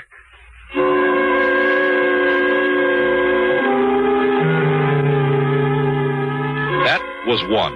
The second was a bit more of a problem. I thought at once of my executive officer, Captain Lefferts, a fine officer typical of the best leadership type.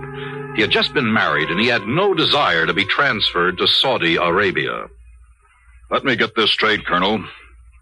Are you saying that if I volunteer for this assignment, there's a possibility my orders might be changed? Captain, I hold your transfer orders in my hand. If you decide to volunteer, I will destroy them. Sir, I volunteer.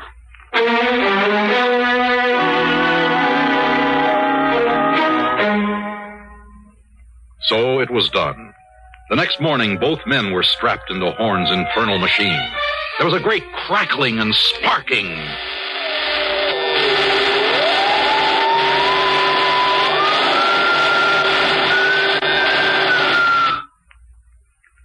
There. It's done. May I speak to my men? Go right ahead, Lieutenant. The orderly first. You, name, rank, and serial number. Sir? Lefferts, Robert T., Captain AUS, serial number 033-39615. Oh, sir, about that transfer to Saudi Arabia. No, that'll do. Good heavens. And now you. Colonel, sir, I changed my mind. If I can't go back to latrine orderly, I'll take the guardhouse, sir. It worked. Addie's men. You really did it, Dr. Horn. Just so, Lieutenant, just so. I really did.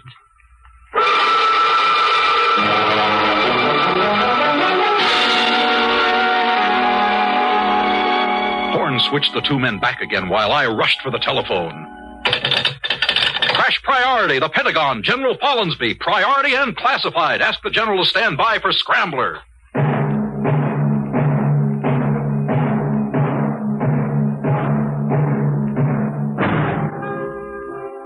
A weapon? This was far more than a weapon. We had the world by the tail. I got through to the general, and I was excited as I pointed out the implications of the device. Suppose a hostile representative visited this country, I told him. One of our men could switch places with him, and no one would ever guess. In time, we could have our men in the top positions of every government in the world. Our men reporting to us.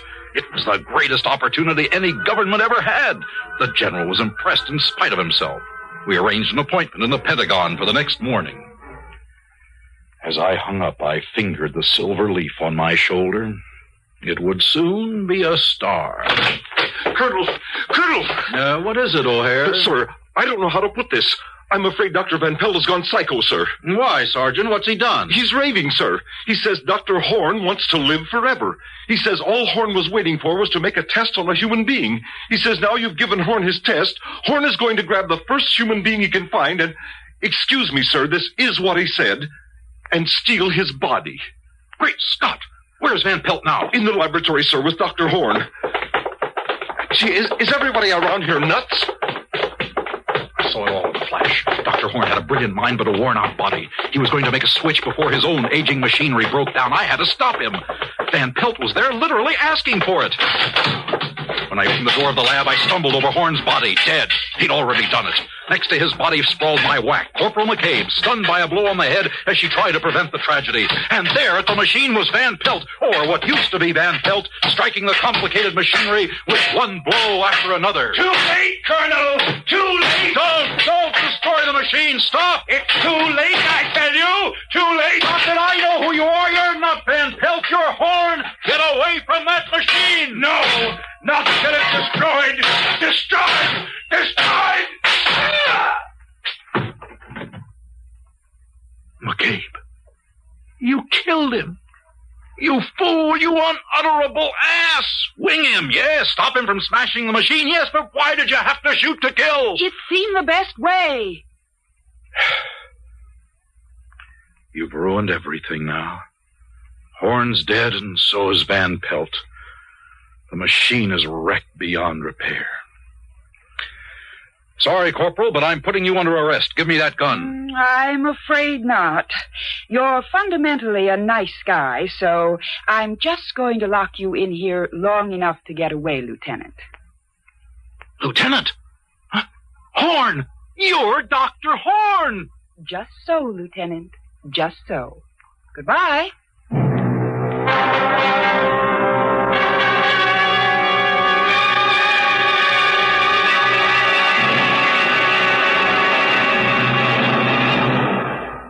X-1 has brought you The Haunted Corpse, a story written by Frederick Pohl and adapted for radio by William Welch. Featured in our cast were Edgar Staley as Dr. Horn, Walter Black as the Colonel, and Dean Lyman Almquist as Van Pelt. Others in our cast were Lydia Bruce, Alan Collins, Bob Hastings, and Ralph Camargo. This is Fred Collins speaking. X-1 was directed by George Voutsas and is an NBC Radio Network production. We pause now for station identification. In just a moment, X-1. But first... Now there's a melody you'll recognize, Opus number 1 in the inimitable Dorsey style. And there'll be lots more of your favorite tunes, old and new, on NBC Bandstand all this week. The Dorsey brothers will appear in person, and you'll also enjoy some of the sweetest music this side of heaven by Guy Lombardo and the Royal Canadian. Wayne King and Freddie Martin come along, too, together with bright personalities like Bert Parks and Johnny Mercer. It's wonderful live music weekday mornings with NBC Bandstand. Now stay tuned for X-1 on NBC.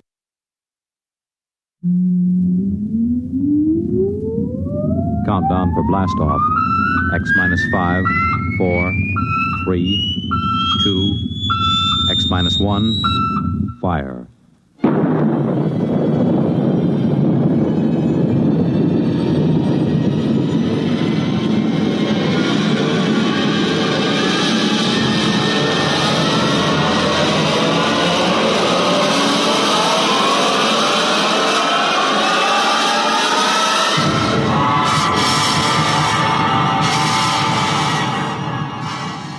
From the far horizons of the unknown come transcribed tales of new dimensions in time and space.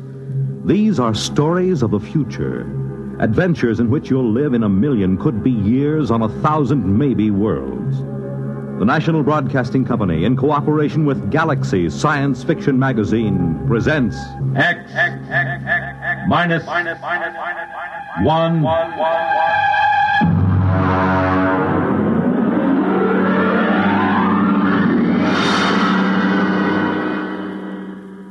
Tonight, The Last Martian by Frederick Brown.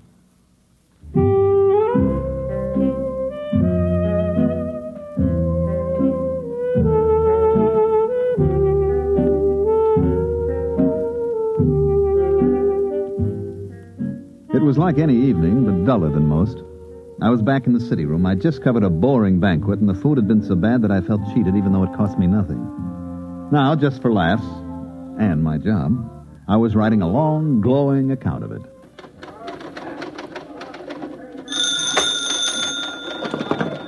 City desk, Corrigan. Yeah? You what? Mm-hmm. Yeah, sure, why not? Okay, Barney. Yeah. Bill. Yeah? You finished typing that banquet story yet? Finish it, huh? 30. Okay. You know Barney Welch, don't you? Barney's bar? Of course I know him. I know you know him. It's just a rhetorical question. What about him? He just phoned. So? He's got a guy down there. Who? Claims to be from Mars. What, is he drunk or raving or both? Barney doesn't know, but he said there might be a gag story if you want to come over and talk to the guy. Drinks on the expense account? Here. You got a deal.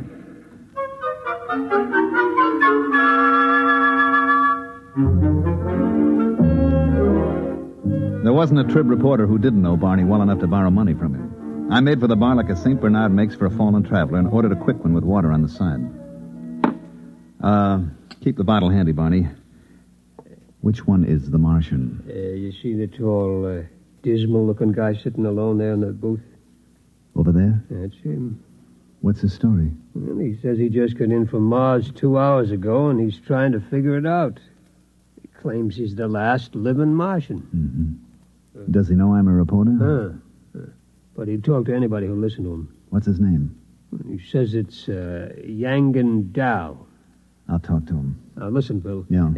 Don't get him violent or anything, huh? I don't want no trouble in my place. Oh, now, don't worry, Barney. Look, dish up 2 beers for us, and I'll take him over with me.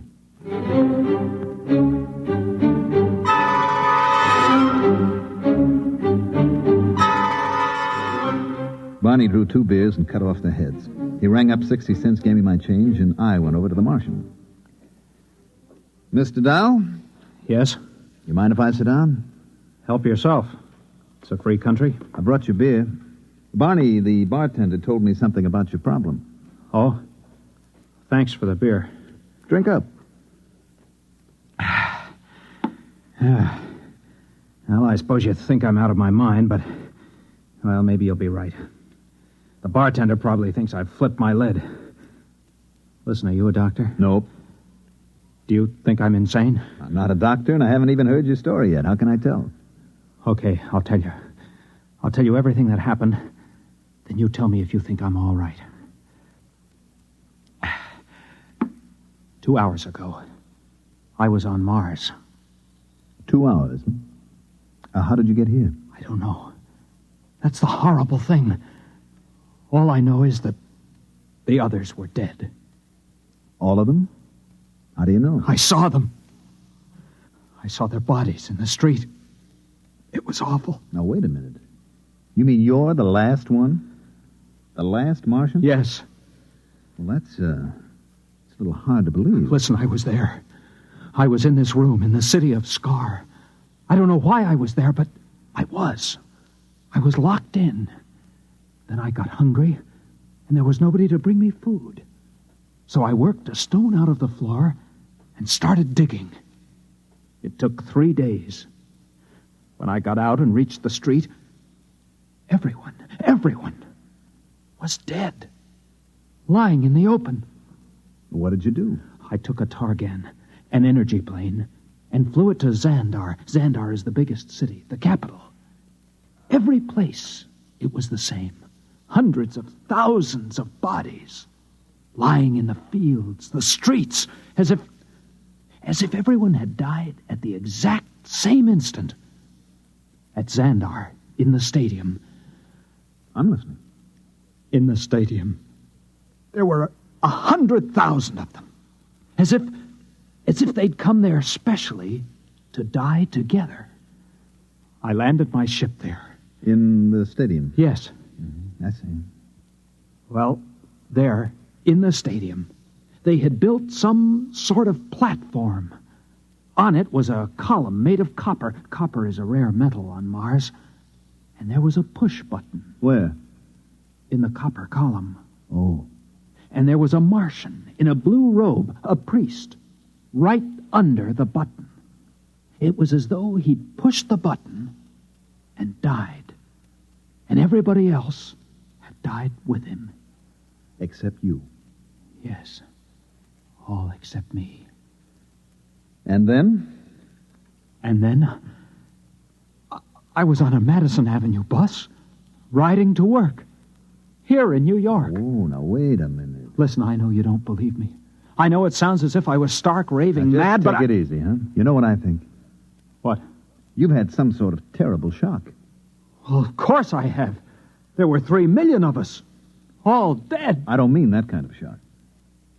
Of course, it was a dying world anyway. We didn't have more than 2 generations left. It was the krill. What was the krill? The disease.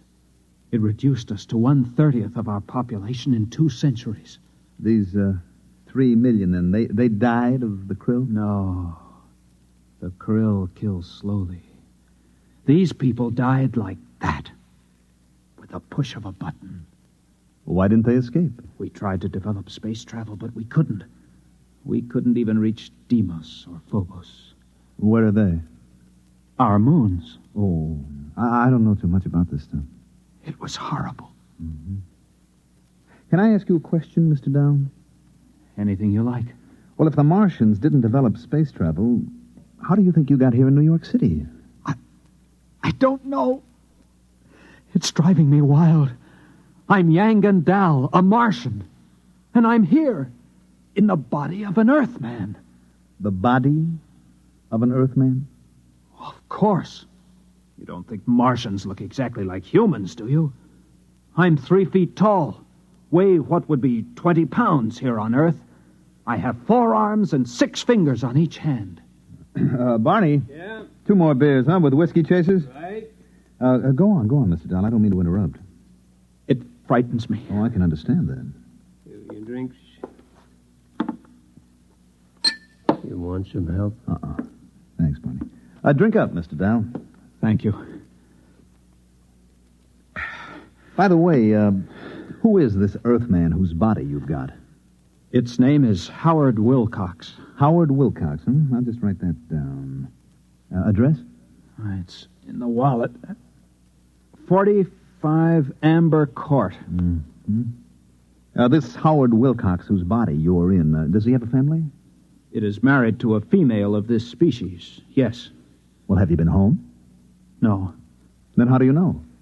I have all of its memories. I can do everything it could do. I know everything it knows. Oh, I see. I even have its tastes. Beer, for instance? Yes. Mm-hmm.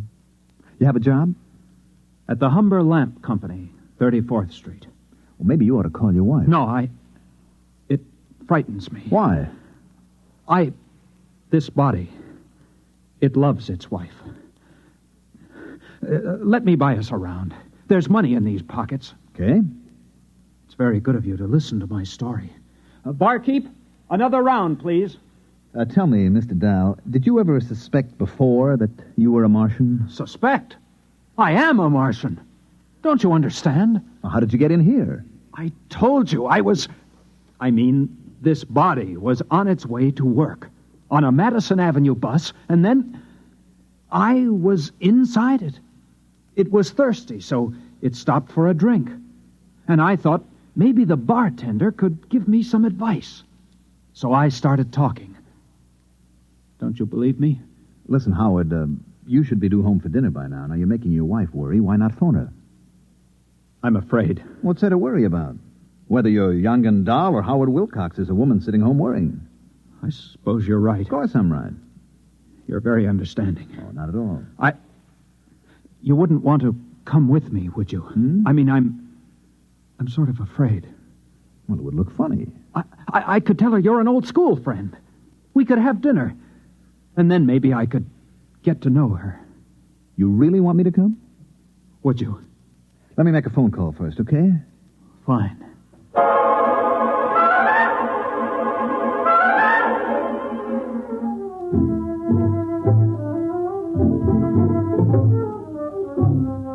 I rang up the Tribune and got Cargan at the city desk.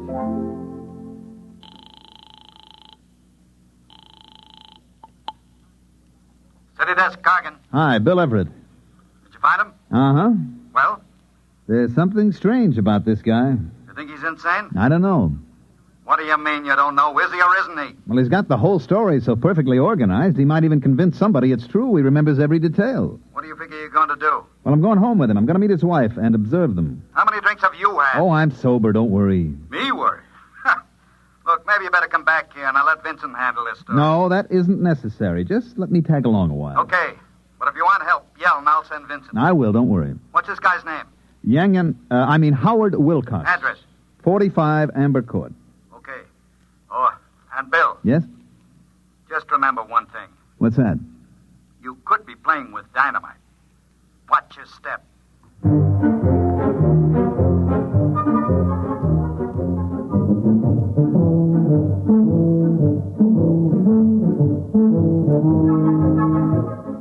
Number 45 Amber Court was an apartment down in the village. We were met at the door by a pretty woman in dungarees with her black hair and a ponytail with a red ribbon. Let me handle it, okay? I wish you would. Howard, I was so worried. This is Bill Everett. I'm an old boyhood chum of your husband, Mrs. Wilcox. We met, and I asked Howard to have a few drinks, and I'm afraid it's all my fault. Bill is having dinner with us. If it isn't too much trouble. Well, no, of course not. Well, that's very generous of you. Well, if you'll excuse me, I'd better start dinner. Howard, Yes? are you all right? Why, yes. Fine. You didn't kiss me. Oh, well. That's better. That's the first time in 11 years Howard hasn't kissed me when he came home. Well, we stopped and had a few drinks. It was all my fault, really. Look, just make yourself comfortable. I won't be long. Do you think she suspects? Of course not. I'll have to tell her. You want to wind up in an institution? No, but I can't keep up this pretense. Just set your mind to it. Now, after a while, it'll become natural. You'll forget that you ever were a Martian. You do believe me, then, about being a Martian? Of course. Oh, that's good to know. Now, look, whatever you do, don't tell your wife. It would ruin her life. I'll try not to tell her. Try very hard. Now, don't tell anybody. You and the bartender know, of course. Well, we'll keep it quiet. Don't worry. Good. Do you think you can carry it off? I'll try. Good boy. Now, tell you what. If you get into any kind of trouble, I mean, if you just have to talk to somebody about it, give me a call, Here, at this number. Now, if I'm not in, you leave a message with my boss. His name is Cargan. Cargan. You promise? I promise. Fine. You're very kind. This body... I've never met anybody so kind here on Earth. Forget it. Well, what have you two been discussing so secretly? Just business. Oh, I'm sorry about being late, dear. Well, you might have phoned. After all, you were only a few blocks from the house. It isn't as if you were on Mars or someplace.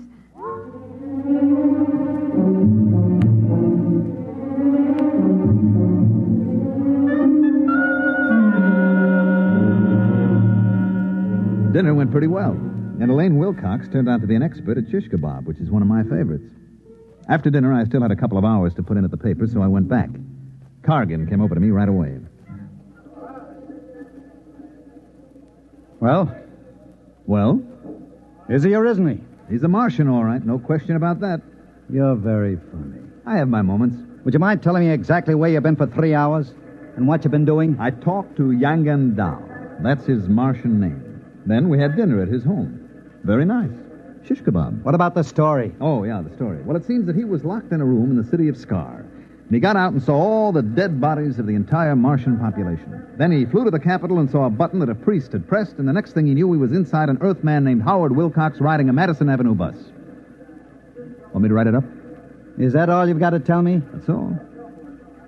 Listen, this guy's going to be perfectly all right as soon as he gets used to the idea that he's Howard Wilcox. He is, I suppose you're a qualified psychiatrist? Well, I'm qualified to judge this. I'd better send Vincent over there. There's no need for that. I have a distinct feeling you've let your emotions get into the act. Well, what's wrong with emotions? They don't belong in this business. Look, Cargan, this is a decent enough guy. He's a little bewildered, maybe. Now, why not let him live out his life in peace? He may be dangerous. Don't you trust my judgment? We can't afford to pass up anything important. Oh, you're exaggerating. Maybe. Vincent. Yes, Mr. Cargan. I want you to do a follow-up on a story that Bill here started. A man named Howard Wilcox who thinks he's a Martian. Oh? Bill has the address. Now, if anything happens to this guy, there are liable to be questions. And accusations. Vincent can handle that end of it. You want the full treatment on this story, Mr. Cargan? If you think the man is a menace, give him the full treatment. Okay, Mr. Cargan.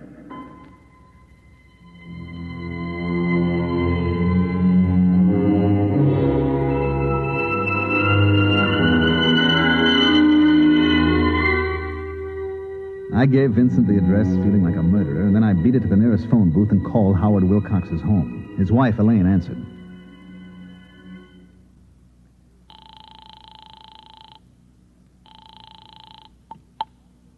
Yes?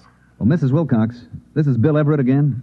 Oh, did you forget something? No, I have something to tell you, and it may sound a little weird, but bear with me.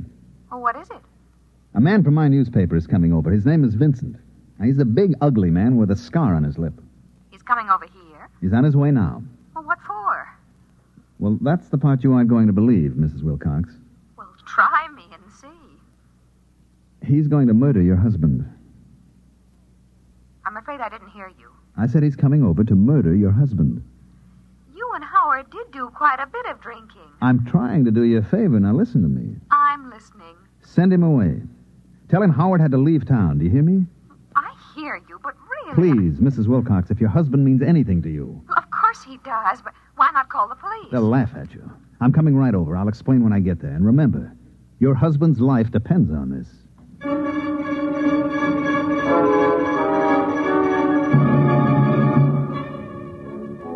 I didn't know whether I'd convinced her or not. It all sounded so terribly melodramatic. Anyway, I hopped into a cab and told him to use a heavy foot on the gas pedal, and about 15 minutes later, I arrived at 45 Amber Court. Oh, it's you. Was Vincent here? There was a man here from the Tribune, yes. Did you do as I told you? Well, I got Howard out of the house. I sent him out for some mozzarella cheese and gave him a couple of places that don't carry it. What'd Vincent say? I told him Howard wouldn't be back in town till tomorrow. He said he'd be back. Did he say what he wanted? Just that he had some good news for my husband. Some good news. May I come in? I wish you would. I want to know what this is all about. Sit down. Mm-hmm. Now, would you mind explaining? You won't believe me. You keep saying that. Okay, Mrs. Wilcox. Your husband, Howard, is a Martian. A Martian? That's right. I see. And when did you discover this about my husband? This morning. Would you mind telling me just when he arrived? From Mars, that is. This morning. You don't say. Told you wouldn't believe me. Oh, I haven't said that yet. You're sure Howard is a Martian? Yep. He claims to be the last Martian. Look, see if I can make it clear. There was a plague sweeping Mars. Now, they devised a means of transporting their intellects through space to Earth. Their dead bodies remained behind. Now, Howard, your husband, was confined in an institution, so he didn't get to go with the other Martian souls. He dug his way out and went to the capital city where the energy machine was located. Mm-hmm. I guess there was enough left to send his intelligence down here, where it landed in the body of one Howard Wilcox. How did you find this out? He told me. Mr. Everett, if you don't mind, I'm rather tired. First you tell me someone's going to murder Howard, then you tell me he's the man from Mars. Now, I'd like to get some rest, if you don't mind. I'm trying to convince you your husband is in danger. If Howard is a Martian, just why does your Mr. Vincent want to kill him? Because Mr. Vincent is a Martian, too. Uh-huh. I suppose the editor of the Tribune is also a Martian? No, not the editor, just the editor of the City Desk. And you, Mr. Everett, are you a Martian, too? Matter of fact, yes. Good night. Just won't see it, will you? Good night, Mr. Everett. Okay, I tried my best. Martians, indeed.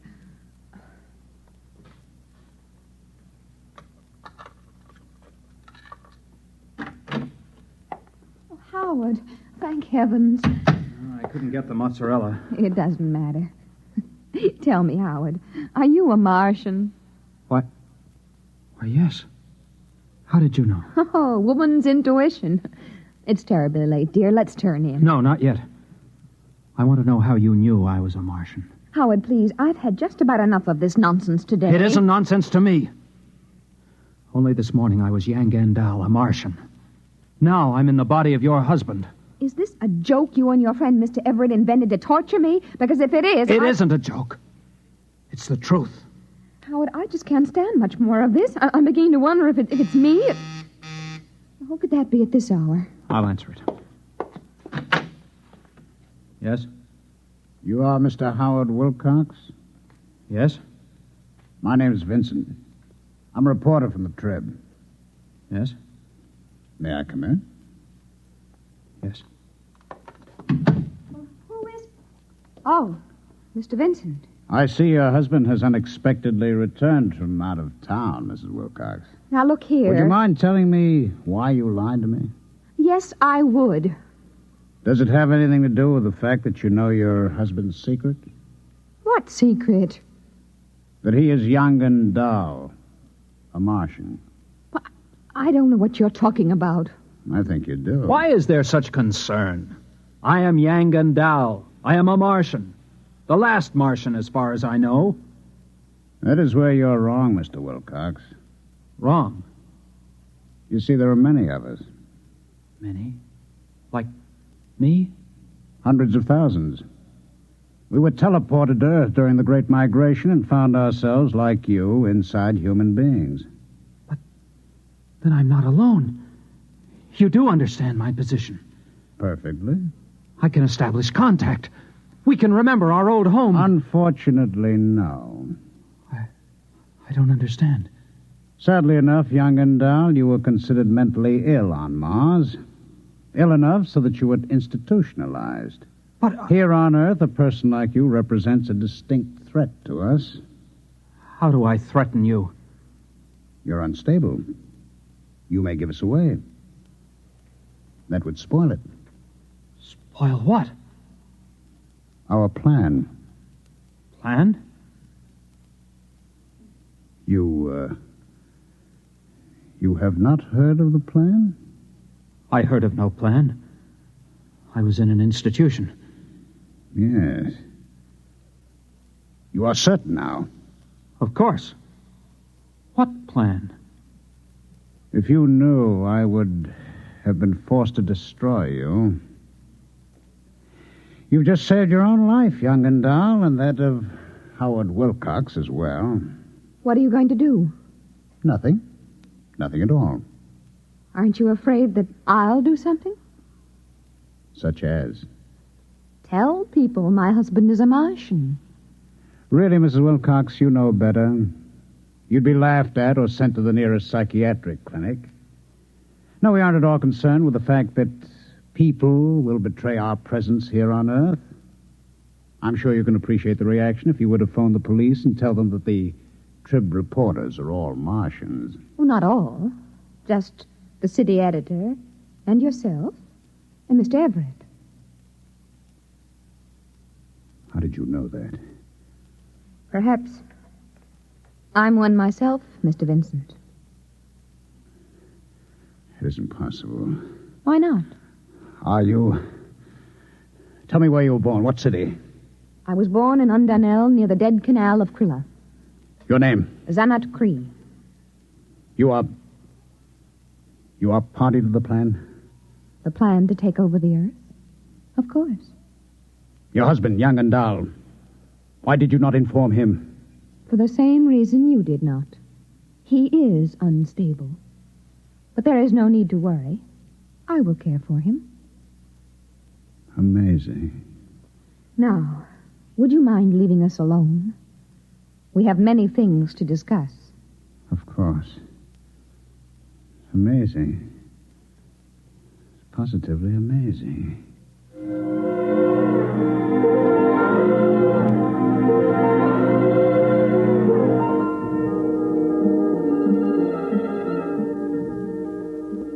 I was standing in Barney's bar having a double scotch on the rocks when Vincent came in looking like a man who spent the last 3 hours in a KitchenAid mixer with the dial on Fluffy. He came over and ordered without so much as a look at me. Here it is, Mr. Vincent. Thanks. You okay? Sure. By the way, did you fellas take care of that crackpot who was in here this afternoon, the one who thought he was a Martian? Sure. Just a drunk, huh? Yeah, that's right. Wouldn't you say so, Bill? Oh, definitely. Well, here's to you, Barney. Sometimes you can't tell the Martians from the Earthmen. You know? It's getting to be that way, Mr. Vincent. Right, Bill? That's right, Barney. Integration. That's what it is.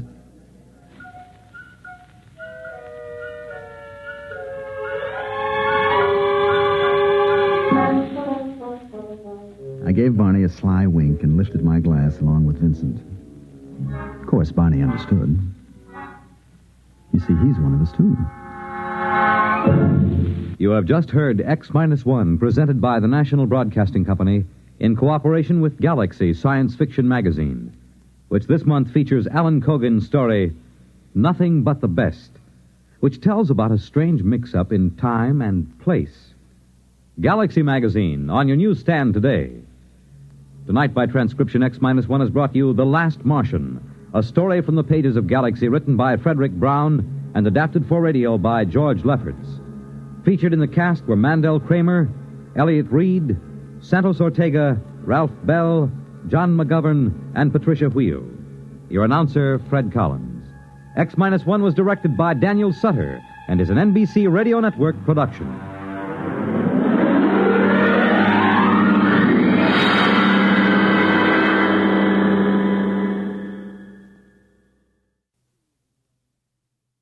Go to the conventions with NBC Radio beginning Monday, August 13th.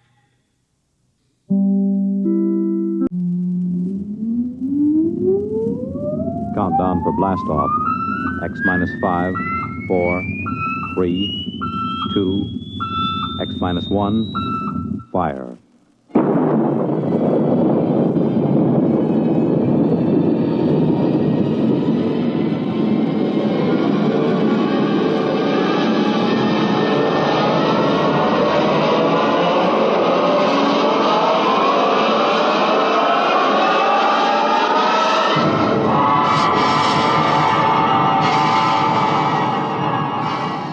From the far horizons of the unknown come tales of new dimensions in time and space.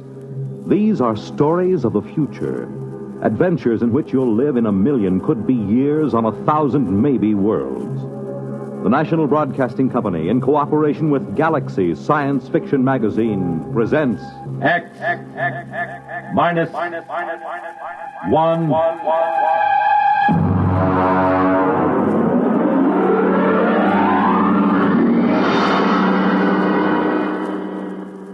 Tonight, the discovery of Morniel Mathaway by William Tent.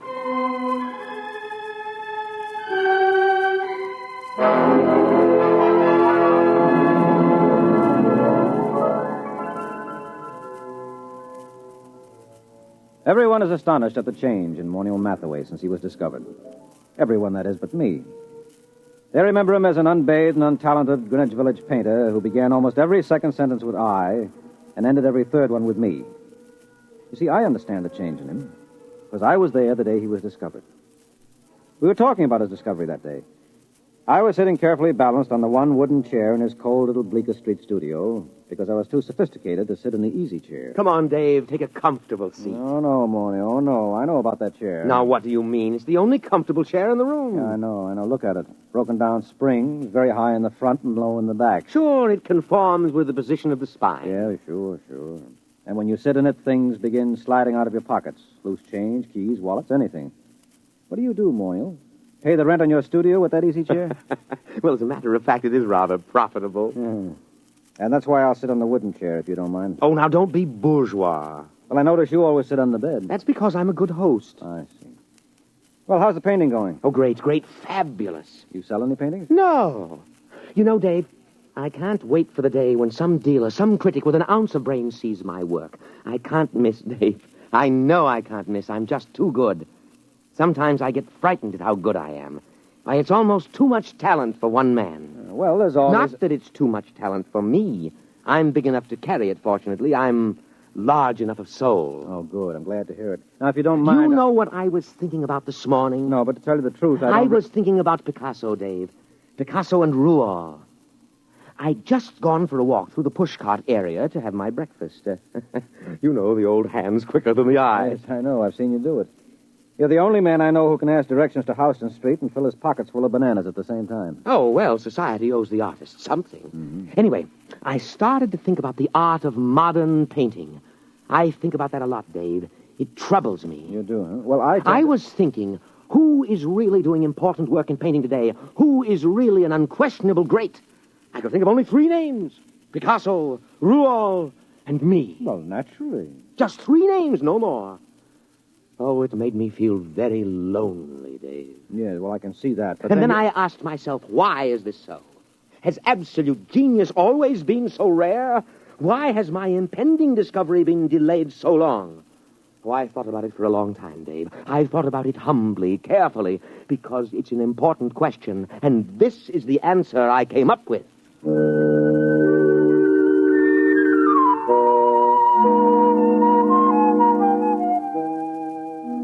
don't bother waiting for the answer that Monial came up with. It turned out to be a theory of aesthetics I'd heard at least a dozen times before from a dozen other painters in the village. Monial was a bad painter, there was no question about it. I say that not only from my opinion. I've roomed with 2 modern painters, and I've been married for a year to another, but... Well, for example, a friend of mine, a fine critic of modern art, took a look at one of Monial's paintings, which he hung over my fireplace in spite of my protests, and just kind of stared slack-jawed. What does he call that technique? Well, he says it's smudge on smudge. Well, I can believe it. Smudge on smudge, white on white, non-objectivism, neo-abstractionism, call it what you like. There's nothing there, nothing. Well, it doesn't even have the interest of those paintings that chimpanzee did a couple of years ago. He's just another of those loudmouth, frowsy, frustrated dilettantes that infest the village. Why do you waste your time with him?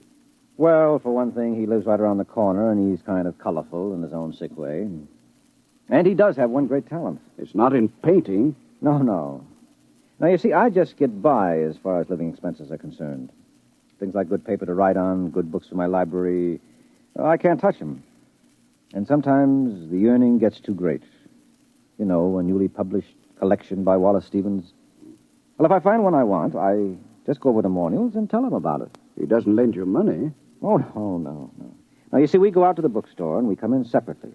And then I start a conversation with the proprietor about some very expensive out-of-print item I'm thinking of ordering, and Monial just says, "Don't mind me, I'm browsing." Well, that's the high side. I'm browsing. Well, what happens? Well, while I'm keeping the proprietor talking, Monial snaffles the Stevens. Isn't that just a little bit, Oh, well, I intend to pay for them, of course, just as soon as I'm a little ahead. Well, why does he do this for you? Oh, well, I pay off. I go through the same routine at an art supply store so Monial can get canvas and paint and brushes. Of course, I really have to pay for Monial's browsing. I have to suffer through listening to him, and then my conscience bothers me. Oh, it does? Yes, you see, I intend to pay for my things, but I know he doesn't. And that's why my conscience bothers me.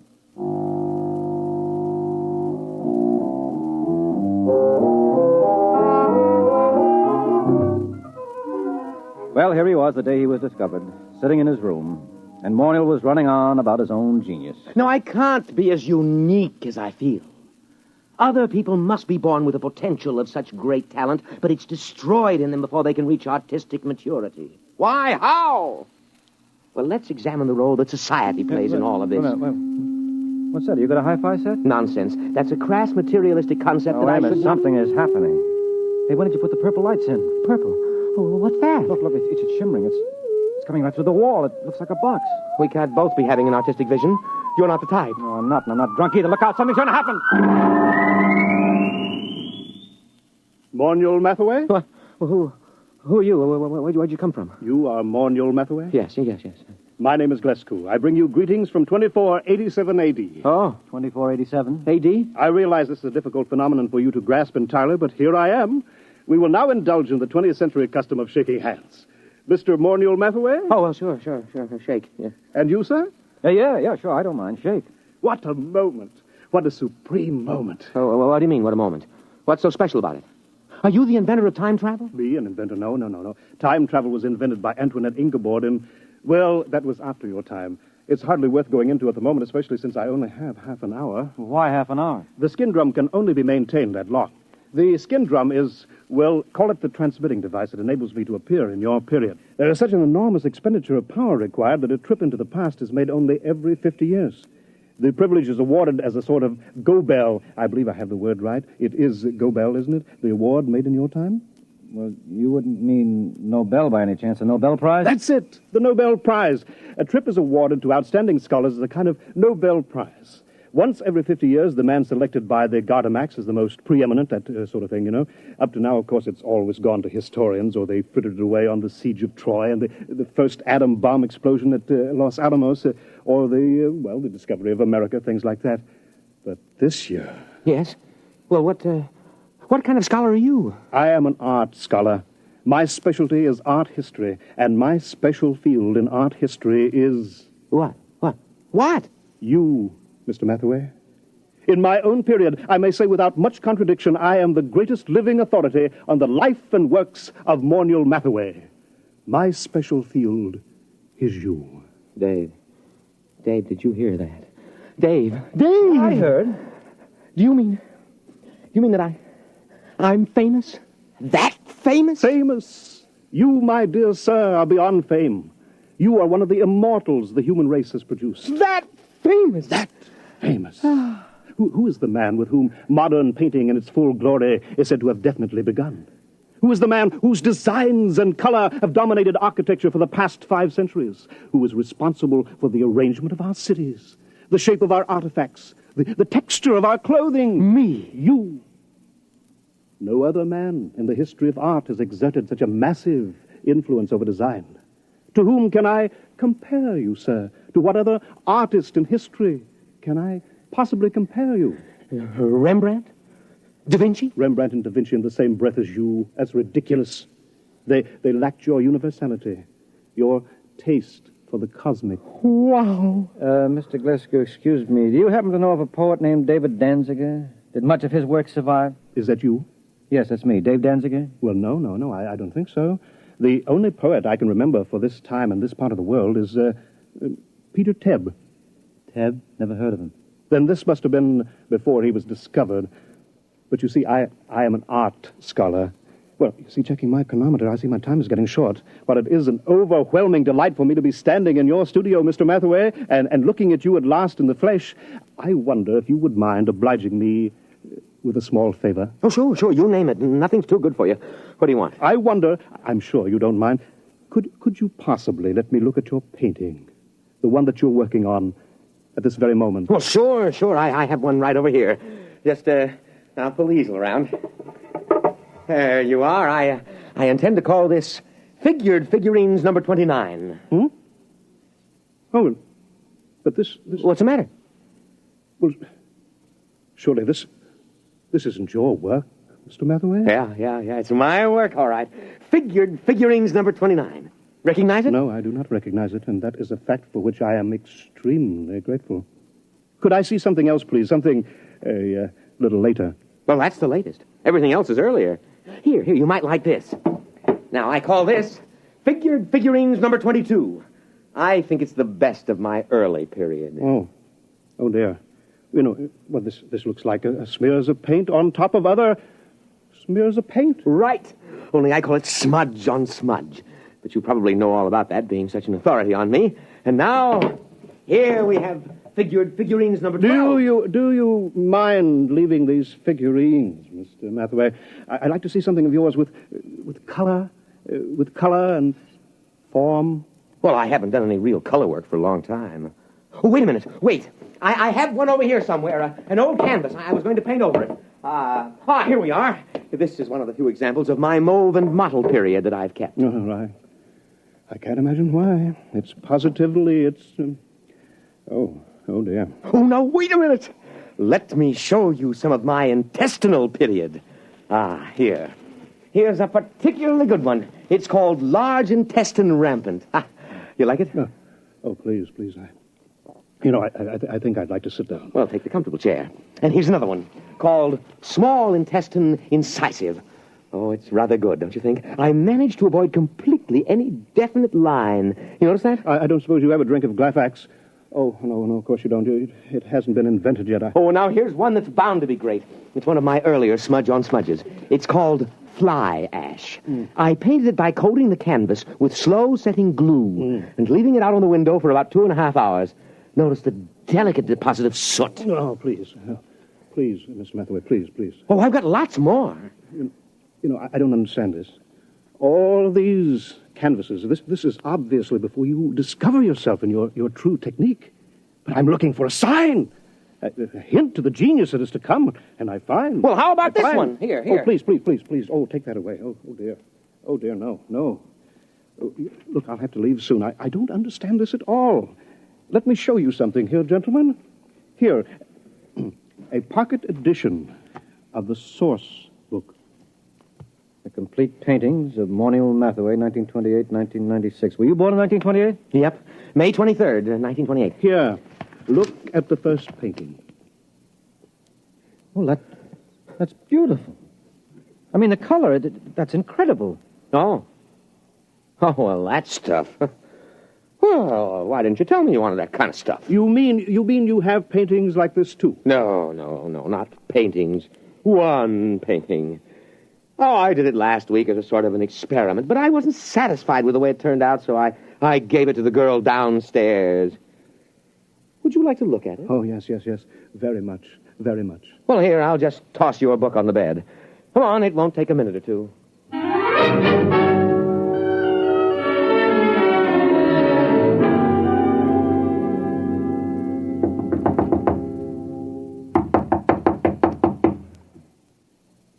Oh, she isn't at home. I thought she'd be home now. Oh, I did so want you to see that painting. I want to see it. I want to see anything that looks like your mature work. But time is getting short. The chronometer... I'll tell you what. Anita here has a couple of cats that she asked me to feed when she's away for a while. So she's given me the key to her apartment.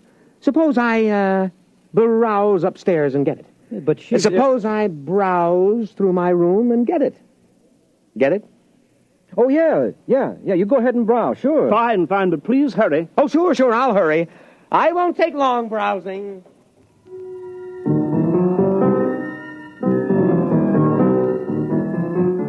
Well, that was it, the high sign. I'd seen Morniel Mathaway in action too many times as a shoplifter not to understand it.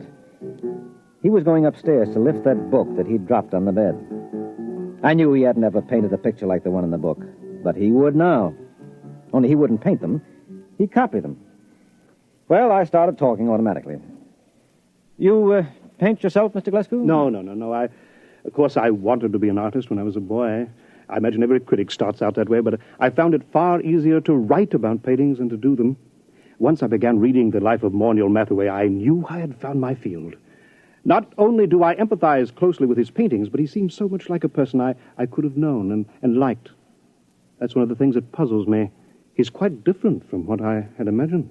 Yes, I'll bet he is. Of course, history has a way of adding romance to an important figure. Mm-hmm. Oh, dear, I'm running out of time here. Do you think you'll be back with the key soon? I've practically no time left. I've just got to get upstairs to the time translator. I just can't wait. I'll have to hurry now. Oh, dear, I did want to see an original Mathaway. I did want to. Mr. Mathaway, Oh! What's the matter? The time translator, it isn't here. It's gone. The book is gone, too. And Mathaway, he stranded me here. He must have figured out that getting inside and closing the door made it return. Yeah, he's a great figure. And he'll probably figure out a very plausible story to tell the people in your time to explain how the whole thing happened. Why should he work his head off in the 20th century when he can be an outstanding hero-worship celebrity in the 25th? So what'll happen if they ask him to paint merely one picture? Oh, he'll probably tell them he's already done his work and feels he can no longer add anything of importance to it. He'll no doubt end up giving lectures on himself. Don't worry. He'll make out. It's you I'm worried about. You're stuck here, aren't you? Are they likely to send a rescue party after you? No. Every scholar who wins the award has to sign a waiver of responsibility in case he doesn't return. No, I'm stuck here. Tell me, is it very bad living in this period? Well, not so bad. Of course, you'll need a social security card. And I don't know how you go about getting one at your age. And, well, the immigration authorities may want to question you since you're sort of an illegal alien. Oh, dear. That's awful. Wait a minute. It needn't be. I'll tell you what. Morniel has a social security card.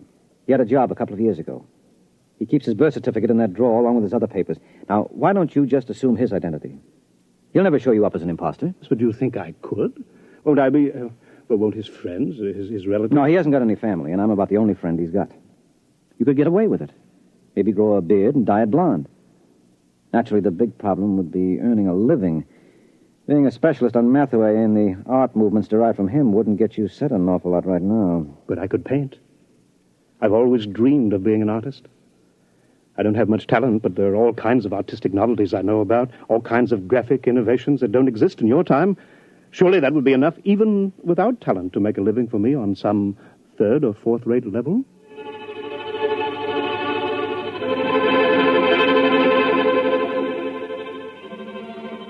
No, it certainly was. But not on a third or fourth-rate level. Mr. Glasgow, that is Monial Matheway, is the finest painter alive today and the unhappiest. After his last wildly successful exhibition, I remember he said to me, "What's the matter with all these people praising me like that? I don't have an ounce of real talent in me. All my work is completely derivative. I've tried to do something, anything that was completely my own, but I'm so steeped in Matheway that I can't seem to make my own personality come through. And those idiotic critics go on raving about me, and the work isn't even my own." Well, then whose is it? Matheway's, of course.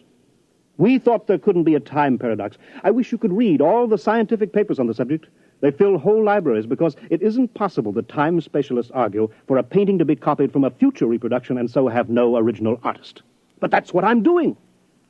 I'm copying from that book by memory. Look, Glasgow, that is Matheway. Don't knock yourself out. But it's dishonest. No, it isn't. You're deliberately trying not to copy those paintings. You're working so hard at it that you refuse to think about that book or even discuss it. As a matter of fact, when I tried to get you to talk about it a little while ago, you couldn't actually remember it. That's true. That's true. You're the real Monial Matheway, and there's no paradox. You're actually painting those pictures. You're not copying them from memory. I know in my heart that they're not mine. All right, now forget it. Anyway, you're a much nicer guy than Matheway ever was. And besides, a buck is a buck.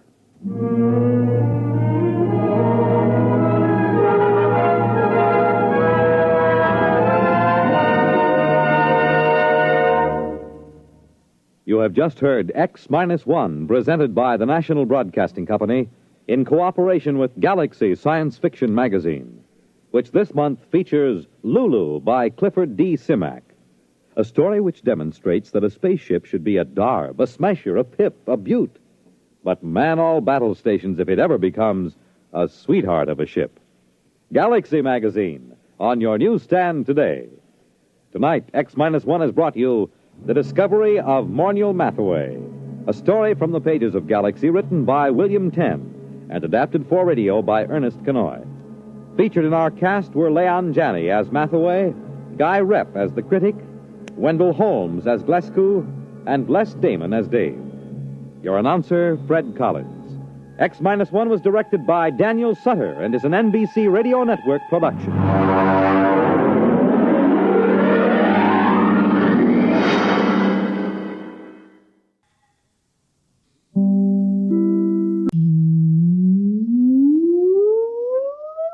Countdown for blastoff. X -5, -4, -3, -2, X-1, fire.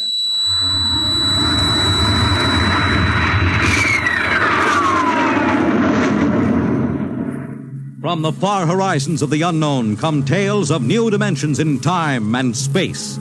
These are stories of the future, adventures in which you'll live in 1,000,000 could-be years on 1,000 would-be worlds.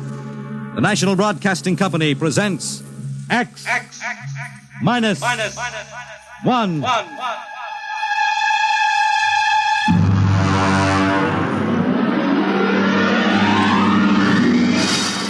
Tonight's story, The Man in the Moon.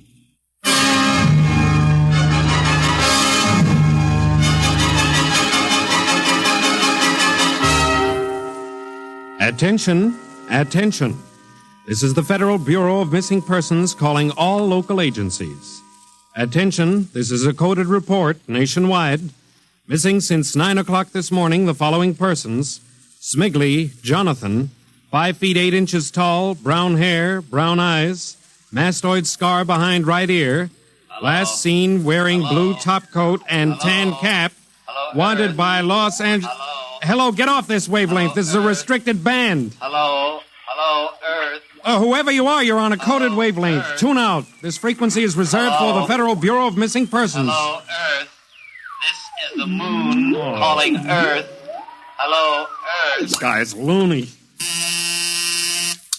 This is Jake in transmission. Jake, this is Charlie of the code room. Some crackpot is on our frequency. Yeah, I heard him, Charlie. I've got CQ trying to trace a source now. We should have a triangulation any second. Well, hurry it up, will you? Some ham is in for a good stiff fine by the FCC. Yeah, they ought to take his license away. Oh, here comes Lenny with the directional fix. Right. Thanks, Lenny. Hey, what's this? This is impossible.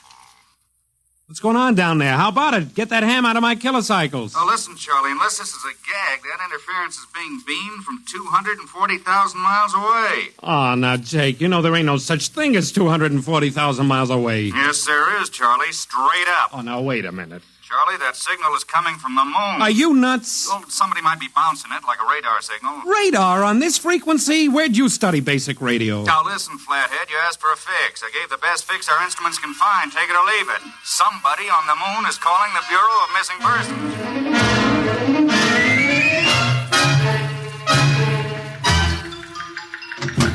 Mr. Timken! Mr. Timken! What's the sweat, Charlie? Shouldn't you be broadcasting? Listen, Mr. Timken. You know I'm a sober citizen, right? Mm-hmm. Never once have I broadcast with the smell of alcohol on my breath, right? Right. In all your 12 years here at the Bureau, did I once ever... What's the matter, Charlie? We're picking up a message on our wavelength. Well, did you report to the FCC? I ain't got the nerve. Well, what's wrong? You'll scream when you hear this, Mr. Timken. You'll jump right out the window, but... We are getting an SOS from the moon.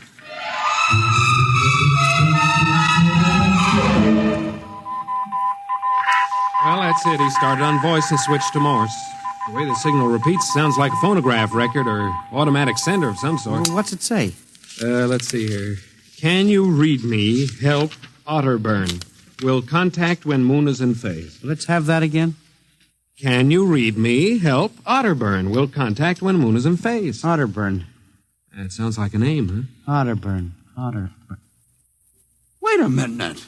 Something registered? Cornelius Otterburn. Holy jumping Jehoshaphat. Hey, where are you going? Talk to the chief. Hey, wait a minute. What are you going to tell him? We just got a CQ from the man in the moon? That's exactly what I am going to tell him, Charlie. Hey. Oh, this is just too much for me.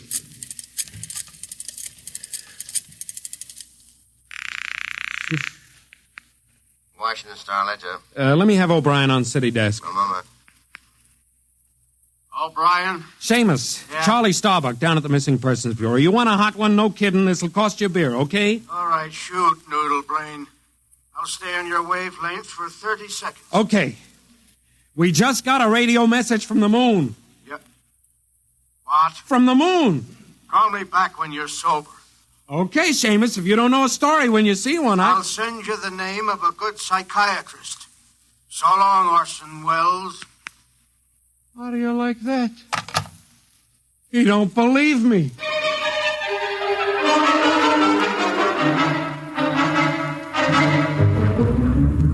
Otterburn, Mr. Wade.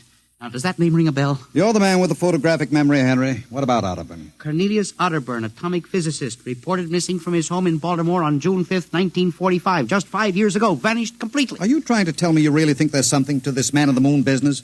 Henry, I'm surprised at you. This is some crackpot trying to jam the airwaves. Yes, but the name Otterburn is so unusual. So are a lot of names. And I have a theory that... I was afraid of that. Henry, you always have a theory.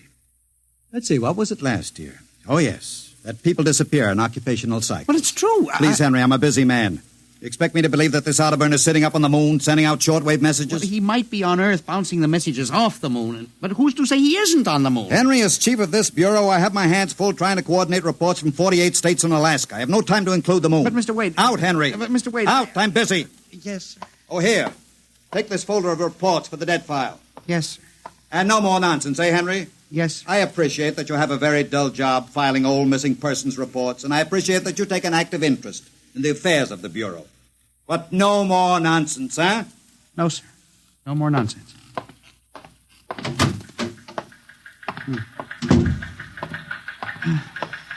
Pardon me. You are Mr. Henry Timken. That's my name. Permit me, Jefferson Philo, scientific feature writer. Oh, how do you do? Oh, are you a newspaper man? Not exactly. I write as a hobby. Occasionally the papers give me leads on an assignment. If I may have a moment of your time. Oh, certainly. Just sit down at my desk over here. Thank you. My, that's quite a stack of papers. Filing. I'm the records custodian of the Bureau, 12 years, and never misplaced a record. Magnificent. I admire the precise mind, Mr. Timken. Of course. Now, Mr. Timken, Mr. O'Brien, the editor of the Star Ledger, said I might drop by and investigate a rumor. Only a rumor, mind you, that a message from the, moon? Well, we aren't certain it's from the moon. It may be a bounce. They have bounced radar waves off the moon, you know. Yes, I know. I wrote the first newspaper article on it. Really? I'd be interested to read it. I must have a copy in my briefcase. Well, don't bother. Oh, but I insist. Oh, yes. There you are. I'll leave it on your desk. Oh, thank you very much. Now, about this message from the moon, Mr. Timken. Well, now, we don't know for sure, as I said.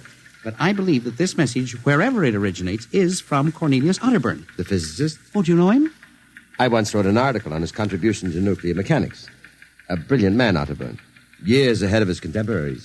Well, whoever is sending those signals, if he isn't on the moon, is at least using the moon as a sounding board, bouncing the signal. But why, Mr. Timken? Why? Well, if you will come here tomorrow night at 8, Mr. Philo, we may learn the answer to that question. I've arranged with Charlie, our radio man, to let me use the equipment. May I consider this an invitation? You certainly may. Very well, sir. Until tomorrow night, then. Goodbye, Mr. Philo. Let's see now. Aiken, Abelard, Abramson, Rono, Atch. Well, that's funny. Now, where did this list of names come from? Paul Ahrens, astromathematician. Robert Simons, electronic engineer. Carl Parker, mining specialist. Well, this must have got mixed up with the papers on my desk by accident. Peculiar list of names.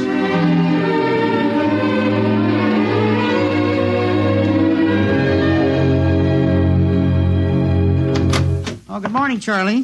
Oh, hi, Mr. Timken. See, we made the papers. Oh? And how? And as the chief steamed up about it, he really gave me what for. What did the paper say? Oh, mostly ha-ha. Here's the Herald. Listen.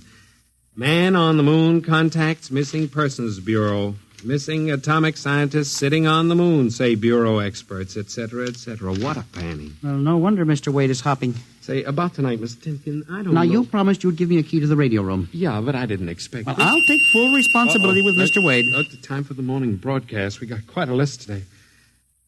Well, mind if I listen a while? We may hear Otterburn. Well, I ain't self-conscious. Just stick around. Yes.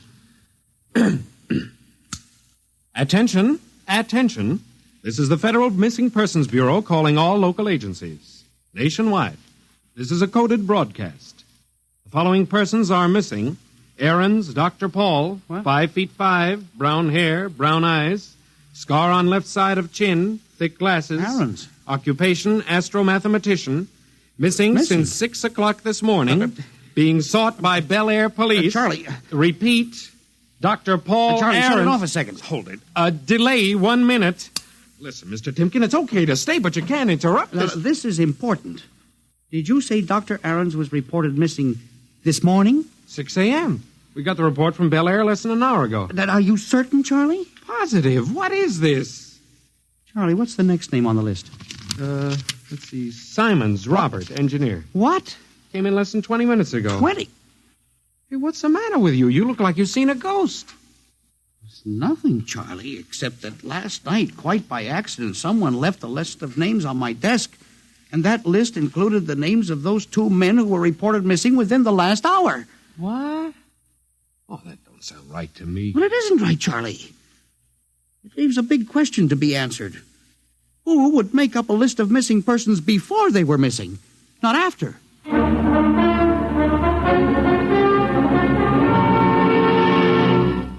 And you say this list of names was left on your desk accidentally? Well, I believe so, Mr. Wade. Do you have any ideas, Henry? Well, it's hard to say. Mr. Philo left some papers from his briefcase. Mr. Philo? Well, a science feature writer. I see. You were the leak on that story, then? Yes, sir, I'm afraid I was. I didn't think it would be treated as a laughing matter. Well, we'll deal with that later. Yes, sir. What's this Philo like? Well, he's a strange old duck, bald, thick glasses, tall. He walks stooped over. Seems to know a great deal about scientific data, but, of course, being a science writer, Is there any other possibility? I believe that this is all hooked up with the broadcast from Otterburn. That seems to be a very remote possibility. Well, the Missing Persons Bureau deals in remote possibilities, Mr. Wade. I do not require a statement of policy. Yes, sir. What's the theory? Well, for some time now, it has been my contention that in a country like ours, where even the cleverest criminal can be ferreted out and located eventually, there is no such thing as a missing person. I was afraid of that. For 12 years now, I have kept the central files, where information from all over the country is channeled and recorded. I have made a private study. This is beginning to sound familiar, Henry. And I have discovered that each year, literally thousands of persons vanish, leaving no trace. They are never located. Where do they go? Nobody knows. And they disappear in interesting cycles. What sort of cycles? Occupations, for example. One year we'll have a run on, well, say, coal miners. Next year, the proportion of engineers increases. And then scientists. And what do you think happens, Henry? I don't know, Mr. Wade, but I'm beginning to suspect that somebody else has discovered the same phenomenon, even to the point, perhaps, of being able to predict who will turn up among the missing next. Philo? Well, I don't know. But I would like to find out. And you think Otterburn may be a part of this picture? Mr. Wade, I definitely do. Henry, do you honestly expect me to buy an idea like that? It is more than an idea. The two top men on this list are missing, and... Maybe so, but the rest of them aren't. Parker, Watson, Gibbs. Why, I saw Parker in the restaurant where I had lunch today. Yes, but... And if you think I'm going to make myself a laughingstock by accepting such a crack-brained theory... Well, Excuse me. Yes. Hello, Wade speaking. Yes? Yes? I see. What name? Just a moment. Henry, let me see that list again. Here you are, sir. Go ahead. I see. I'll get back to you. I guess I owe you an apology, Henry. Sir? Carl Parker was just reported missing. Parker? Third man on your list. Holy mackerel. Exactly. Henry, for a good many years now, I've ridiculed these theories of yours. I don't know. Perhaps I've underestimated you. Maybe this time you've really stumbled onto something. What do you intend to do, Mr. Wade? I don't know. I haven't thought it out yet. I was planning to listen for another broadcast tonight in the hope that Otterburn might try to contact us again. Good idea. I believe I'll join you. I also invited Mr. Philo, the feature writer. Oh? I'll be glad to meet him. I'm beginning to get interested in your Mr. Philo. Mr. Wade, you don't think... That he's mixed up in this? Yes, sir. I don't know, Henry. But it suddenly strikes me that we don't know very much about him, really. We ought to contact the police. No, Henry. I think we're better off keeping this between ourselves for the moment. We're dealing with the unknown. And in solving an equation for the X factor, it's often easier to limit the number of terms. You follow me? I don't know, Mr. Wade. There may be more danger in what you have discovered than you are aware of. Let's keep it quiet. You agree? Maybe you're right, Mr. Wade. I haven't thought of the danger involved.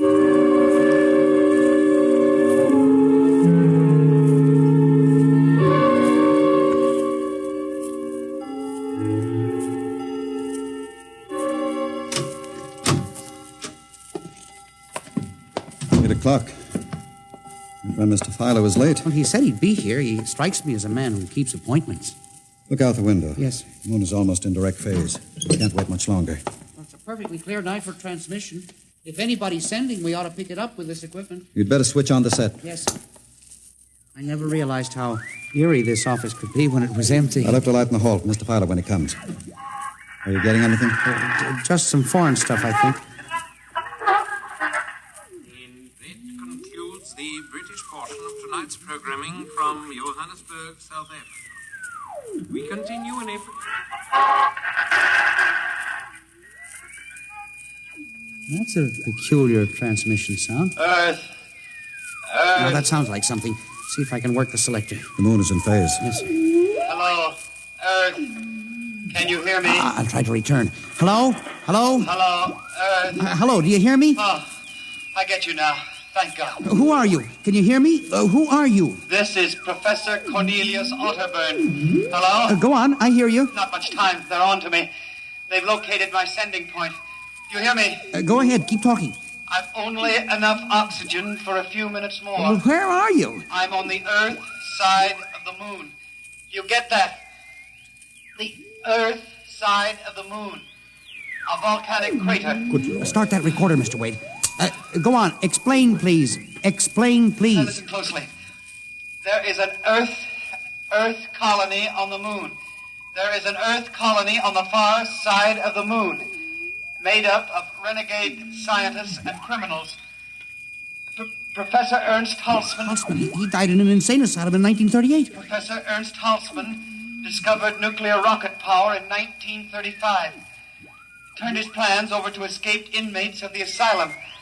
They took off and set up a colony on the far side of the moon in 1938. Go ahead. We're recording you. Each year, they recruit new colonists from Earth.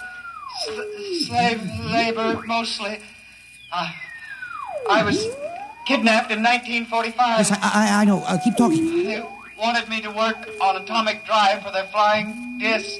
Hello? Still getting you. Go on. Last month, 6 others and I escaped. Speak louder. You got to stop them.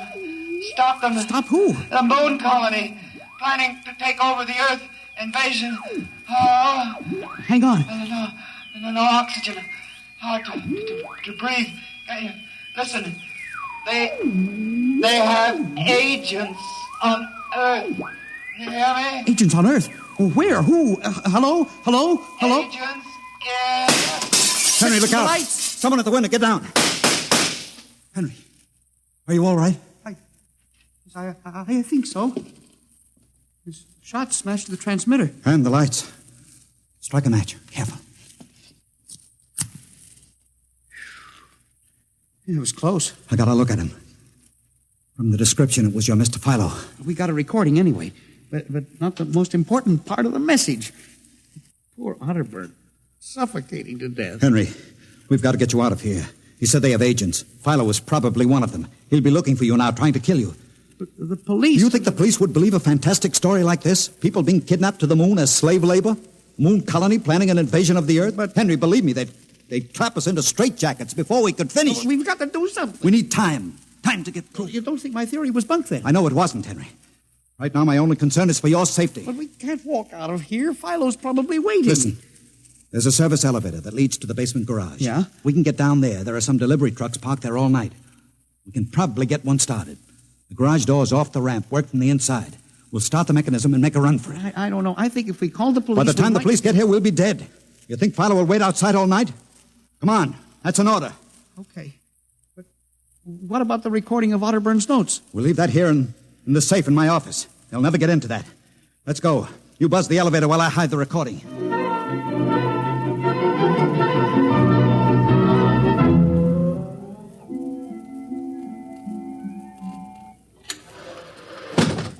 This is the basement.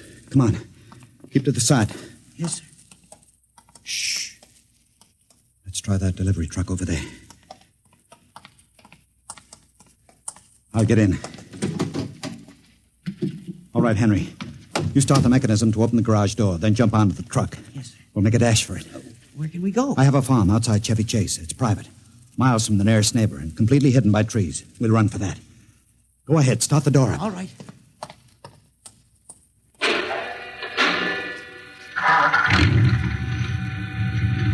Quick, jump in. There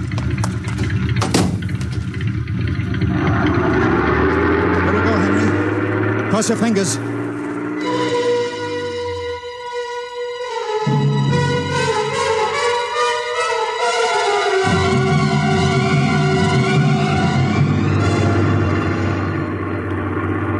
We made it out all right. Anything doing? There's a blue coupe behind us, Mr. Wade. It seems to be following. I'll cut up Pennsylvania Avenue. Now Route 1, toward Baltimore. It is following. He turned with us. Can you go faster? Not much faster. Oh, he's gaining on us. I've got an idea. Hang on, Henry. Yes. Why'd you stop? I'll turn off the lights.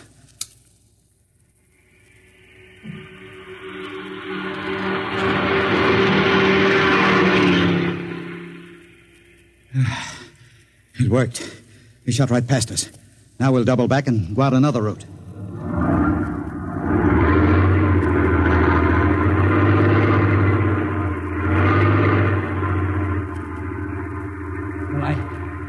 I don't see anything. I think we've lost him. Good. I think everything's going to be all right now. We can be at my farm in less than an hour.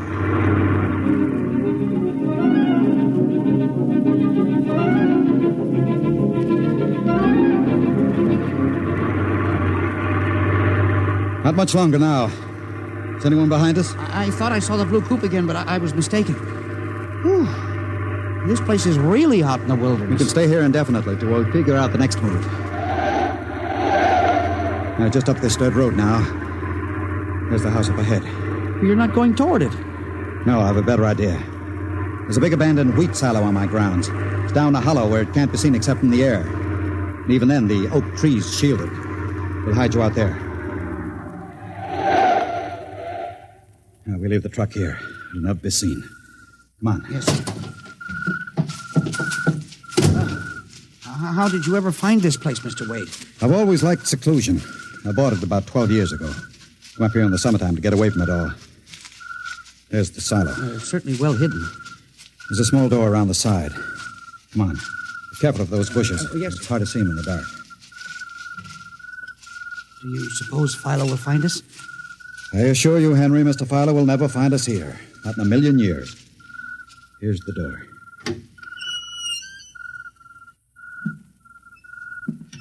It's pitch dark. Hold my arm. I know the way. Just a few steps up, and another door. Steel. This is an unusual silo. Double-walled, wood outside and steel inside. Completely fireproof. An army couldn't wreck it. We're inside the inner shell. Careful. Yes. You're in a circular room. Stay here a moment. I'll go outside and see if the coast is clear. In a moment, your eyes will become accustomed to the darkness. I'll bring back some food and water. Don't be long, Mr. Wade. This place gives me the willies. Just a moment.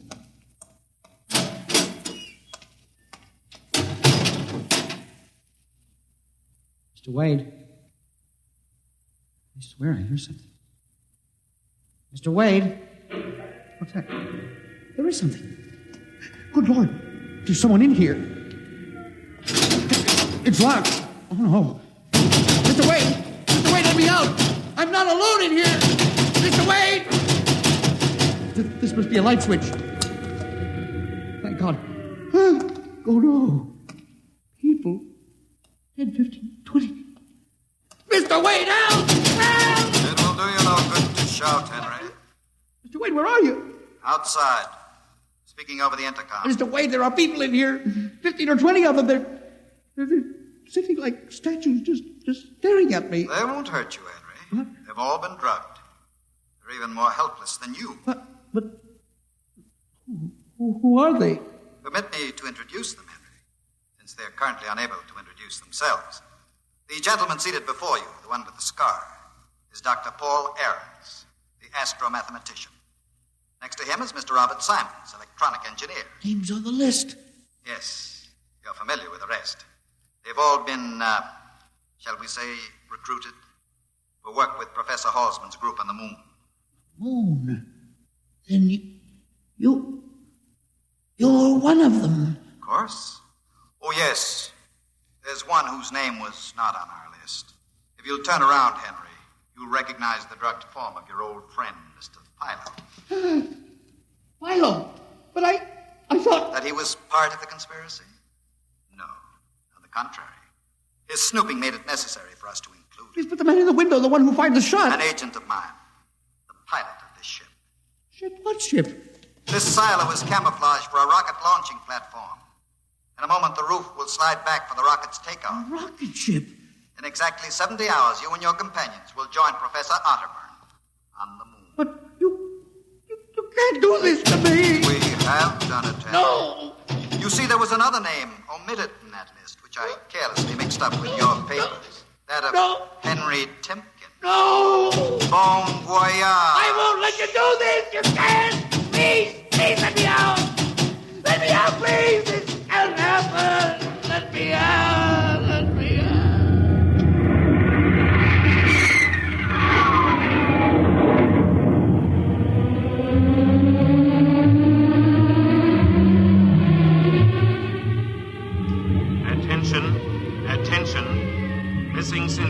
o'clock last night, the following persons: Timken Henry, age 45, height 5 feet 8, 165 pounds, brown eyes, slightly balding, occupation records custodian. Repeat, Timken Henry, age 45, height 5 feet 8, 165 pounds.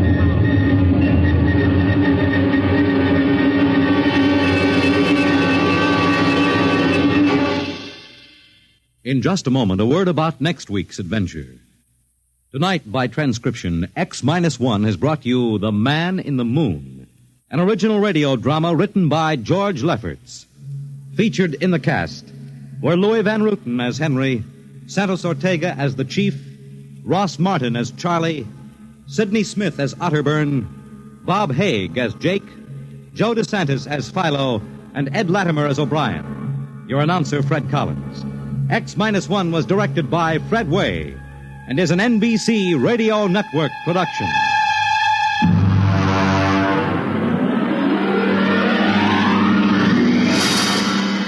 And now, next week, the sign on the window said Perigi's Wonderful Dolls. A woman and a child waited outside. The little girl peering eagerly through the window, and the woman glancing impatiently at her wristwatch, as if expecting someone who was late for an appointment. And there was nothing about Perigi's doll shop to warn them that they were waiting to keep an appointment with doom at X-1.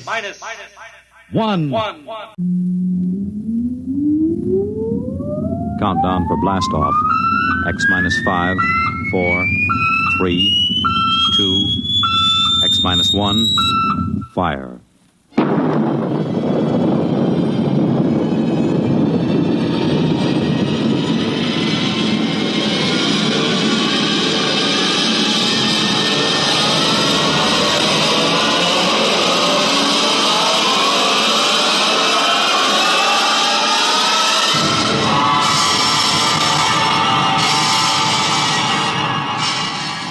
From the far horizons of the unknown come transcribed tales of new dimensions in time and space.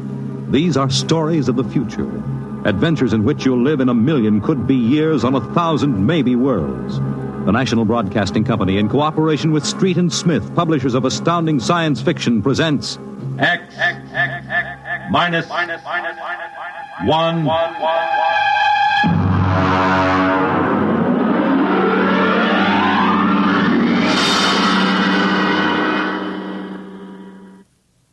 Tonight's story, Nightfall, by Isaac Asimov.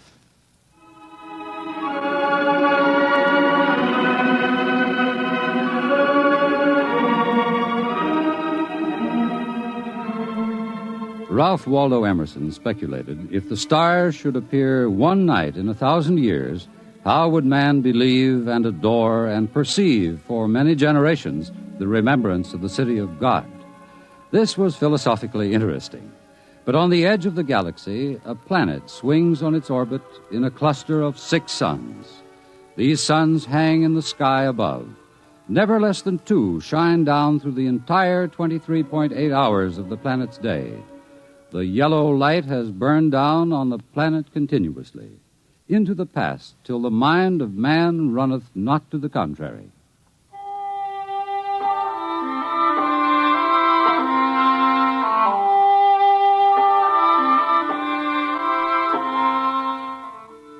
Theremin was a reporter for the Sarrow City Chronicle. He covered them all, from the night police beat to politics to the sports pages, and the city editor wanted him to cover the biggest story of the year, perhaps of all time. It was an interview, a particularly difficult interview. But then, since his first days as a cub, Theremin had specialized in difficult interviews. It cost him bruises, black eyes, and broken bones, but it had gotten him an ample supply of coolness and self-confidence. He didn't expect violence, though, from an astronomer. You're from that newspaper? Well, you got a lot of gall coming here. Well, now, look, Dr. Aton, it's only a job. I've read your paper. You've been writing this observatory for 2 months now. You've attacked me personally. I have nothing to say to you. Well, this is your chance to get your side into the paper. Look, Dr. Aton, I'll give it to you straight. 2 months ago, the observatory issued a press statement that the world was coming to an end. Now, that's the same story the cult of the Book of Revelations had been preaching. Now, when a scientist backs that up, it's news. Our conclusions have nothing to do with the cult. The cult is full of superstition and mysticism. We're scientists. You've got the people pretty angry. It doesn't matter.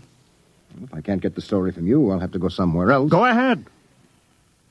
The paper can be pretty rough on someone who doesn't cooperate, Dr. Aton. Young man, if you're not out of the observatory within 5 minutes, I shall call the police. Now get out.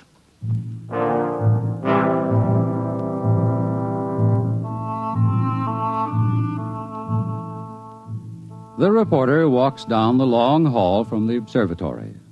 The light filters through the high, clear-story windows. The yellow light of Gamma, the brightest of the 6 suns in the planet's sky. Beta is almost at zenith. Its red light floods the landscape to an unusual orange. The planet sun Alpha is at the antipodes. And now as Gamma sinks below the horizon, the red dwarf sun Beta is alone, grimly alone. It's a short drive from the observatory to Saro City, and the red light glares from the highway.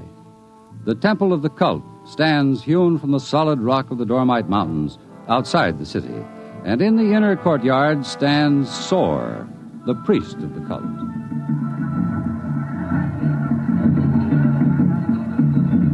Woe to the unbelievers! Their souls will rot with the absence of light. Tell me, Your Reverence, what will happen? What are you waiting for here? The day of the coming. It is written in the book of Revelations. It came to pass the sun Beta was alone in the sky, and the world was shrunken and cold. And men did assemble in the public squares and highways. Their minds were troubled, and their speech confused. For the souls of men awaited the coming of the stars. And the lip of the cave of darkness passed the edge of Beta, and loud were the cries of men, and there was no light on the surface of the world. And in this blackness there appeared the stars in countless numbers, and in that moment the souls of men departed from them, and their abandoned bodies became even as beasts. From the stars then reached down the heavens flame, and where it touched, the cities of the world flamed to destruction, so that of man and all the works of man naught remained. So it is written.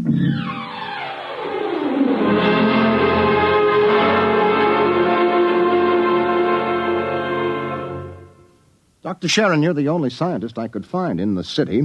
Where is everybody? In the hideout. The hideout? Yes, but the place bored me. I wanted to be out here where things are getting hot. I want to see the stars the cultists are talking about. Besides, they don't want me at the hideout. I'm too scrawny to survive.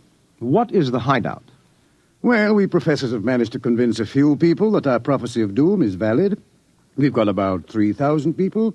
They're supposed to hide where the darkness and the stars can't get at them. We hope they'll survive and leave the records. Survive? Survive what?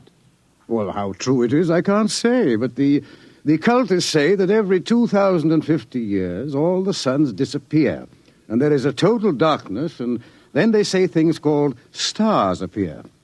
Of course, men go mad. They mix all this up with a lot of religio-mystic notions, but that's the central idea. But that's impossible, isn't it? I mean, there are always at least 2 suns in the sky, most of the time 4 or 5. There aren't now. Only Beta. You mean that there is going to be worldwide darkness tomorrow, that all mankind will go violently insane? What's behind that? Well, for one thing, the history of civilization of the world. We have located a series of cycles of civilizations comparable to our own, all of which, without exception, were destroyed by fire at the very height of their culture. But is there any scientific theory behind this which would explain it? Well, the University Observatory finished their calculations 2 months ago. And tomorrow there will be an eclipse of Beta so that the planet will become dark. That eclipse comes every 2,049 years. Darkness. And maybe those mysterious stars that no man has seen. And then madness and the end of civilization. And you expect to live through this at the hideout? They plan to photograph the eclipse and leave the records. And then the rest of mankind will know what to expect. What is there in darkness to drive men mad? Have you ever experienced darkness, young man? Well, no, but I know what it is. It's just no light. Oh. Draw the curtain. Why, what for? If we had 4 or 5 suns out there, we might want to cut the light down for comfort, but with only Beta... Ah, that's the point. Just draw the curtain and then come here and sit down. All right.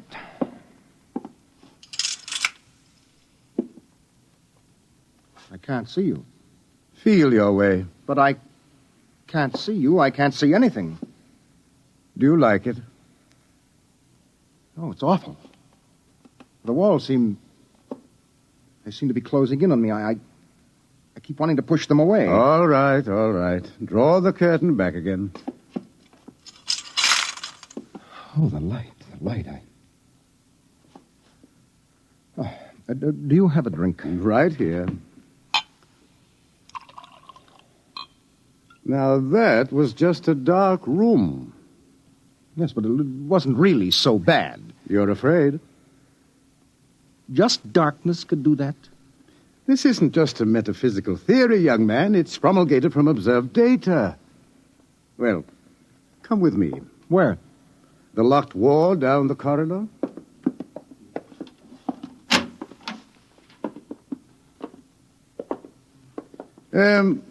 Were you at the Cerro City Centennial Exposition 2 years ago? I was overseas on assignment. Well, you remember hearing about the tunnel of mystery that broke all records in the amusement area? Oh, yes. Wasn't there some fuss about that? The Anti-Vice Society had it shut down. Oh, it was shut down, all right. But the Blue Noses had nothing to do with it. That tunnel was nothing but a mile-long passage through darkness. You rode in a little car, and it took 15 minutes to get through. Oh, it was very popular while it lasted. Popular? Well, there's a fascination to be frightened when it's part of a game. Absence of light is one of the instinctive human fears. People came out of that 15 minutes of darkness shaking and half dead with fear. Weren't there some deaths? Oh, bad hearts, but that wasn't the big danger. Now, which key is this? Ah.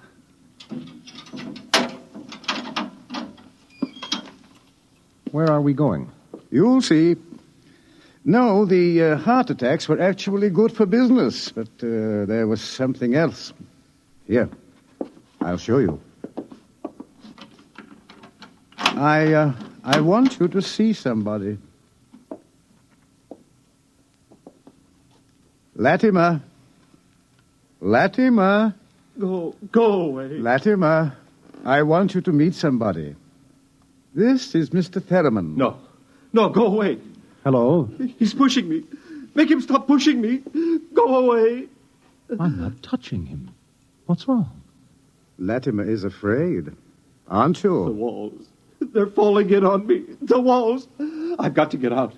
I've got to get out. Let me out. You can't go out, Latimer. It's all right. I've got to get out. Let me out. Let me out. Let me out. At sleeping period, we have to give him a shot of morphine. Otherwise, he'd bat his brains against the wall. What's wrong with him? Nothing. Nothing but 15 minutes in the darkness of the tunnel of mystery. Oh, that's impossible. 1 person out of 10 came out of the tunnel that way. That's why we had it shut down. But why should darkness do that? It's obvious men cannot exist without light. Longer periods of darkness would obviously be fatal. The scientific theory is that the consciousness of light is necessary for mental activity. Please, Doctor, let me outside. Let me out, please. I can't breathe. They're pushing me. They're always pushing me. I can't stand here. Well, there you are, Theremin.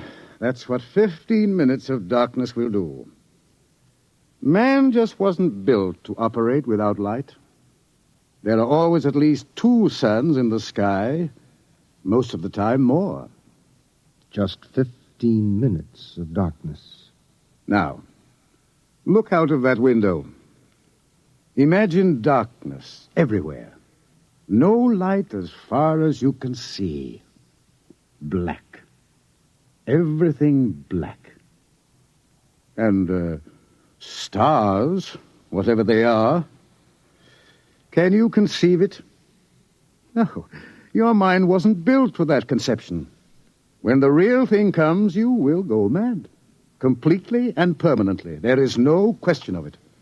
Tomorrow, there won't be a city left standing in the world. Why should the cities be destroyed? If you were in darkness, what would you want more than anything else? What would it be that every instinct would call for? Light. And how would you get light? I don't know. You'd burn something. They've got to have light. They've got to burn something. And every city in the world will go up in flames. Well, shall we go back to my office, Mr. Therman, and have another drink?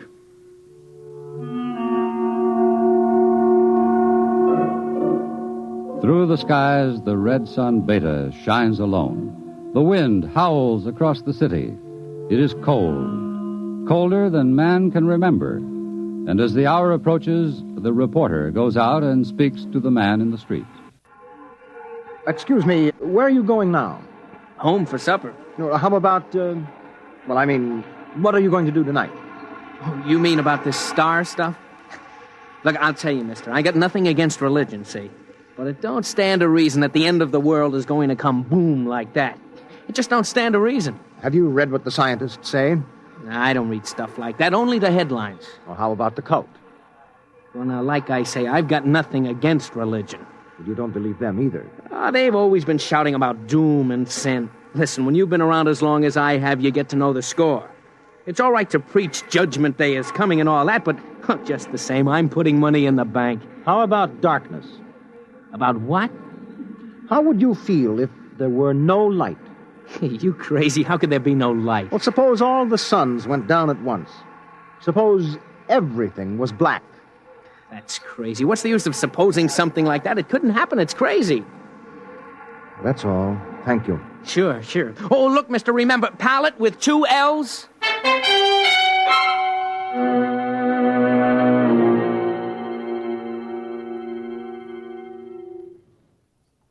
All this talk of scientific explanation, it's sinful, that's what it is. Are you a member of the cult, sir? Sure I am.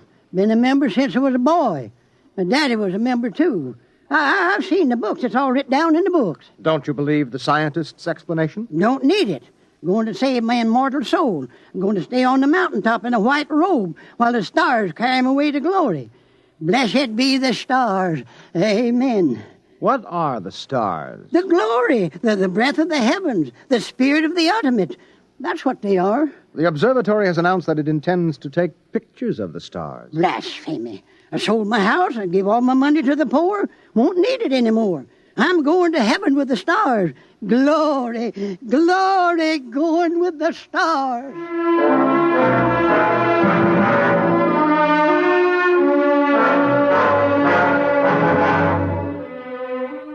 The reporter checks the stock exchange, the stores, business at a standstill. Doesn't pay to buy anything today, not if the world is going to end tomorrow. There are predictions of economic collapse in the financial section, layoffs at the factories on the edge of the city.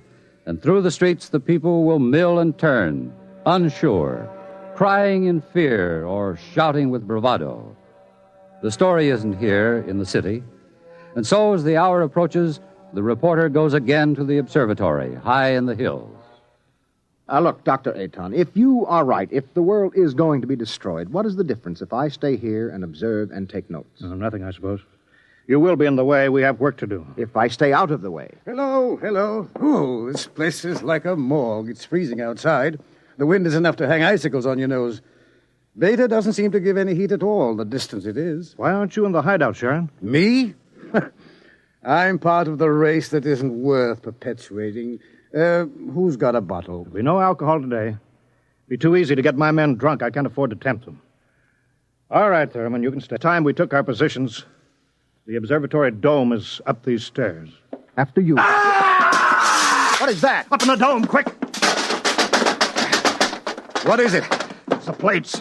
The photographic plates, they're all smashed. There he is. A cultist. He's going for the telescope. After him. All right, I've got him. Let go. No. Let go. Must be destroyed. It must be! It's all right. He didn't harm anything. Let him up.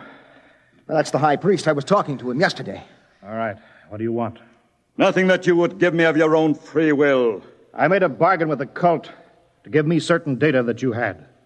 In return, I promised to prove the essential truth of the creed. There was no need to prove that. It stands proven by the book of Revelations. I offered scientific backing for you believers. You made of the darkness and the stars a natural phenomenon and removed all its real significance. That was blasphemy. The facts exist. Your facts are a fraud and a delusion. How do you know? I know. I suppose you think in trying to warn the world against the menace of madness, we are placing souls in jeopardy, huh? Well, we haven't succeeded, if that makes you feel better. Your devilish instruments must be destroyed. We obey the will of the stars. Someone call the police in Cerro City. There's no time for that. Let me handle this. The eclipse is only a few minutes away. Look, you. Will you give your word of honor to cause no trouble? I will not. Listen. Just as soon as the eclipse starts, we're going to take you and put you in a closet with the door closed, and you will stay there. Then you won't see the darkness, and you won't see the stars. And that means the loss of your immortal soul, according to the cult. All right. Will you give your word of honor? You have it. You will all be damned for your deeds of today. Look at Beta. The eclipse has started. You can see the blackness against Beta. Get busy on those cameras. Check the exposures very carefully. You're shaking, Mr. Ferriman. Yes, I don't feel very well. You're not losing your nerve. No, I'm just not used to it. You could probably make the hideout. I have been assigned to cover a story. I intend to cover it. Oh, professional honor? Yes. Yes. Allah sofanet radrock. Allah sofanet. What is that? The cultist. That's the book of Revelations. I don't understand it. He is chanting some old cycle language. The book of Revelations was originally written in it.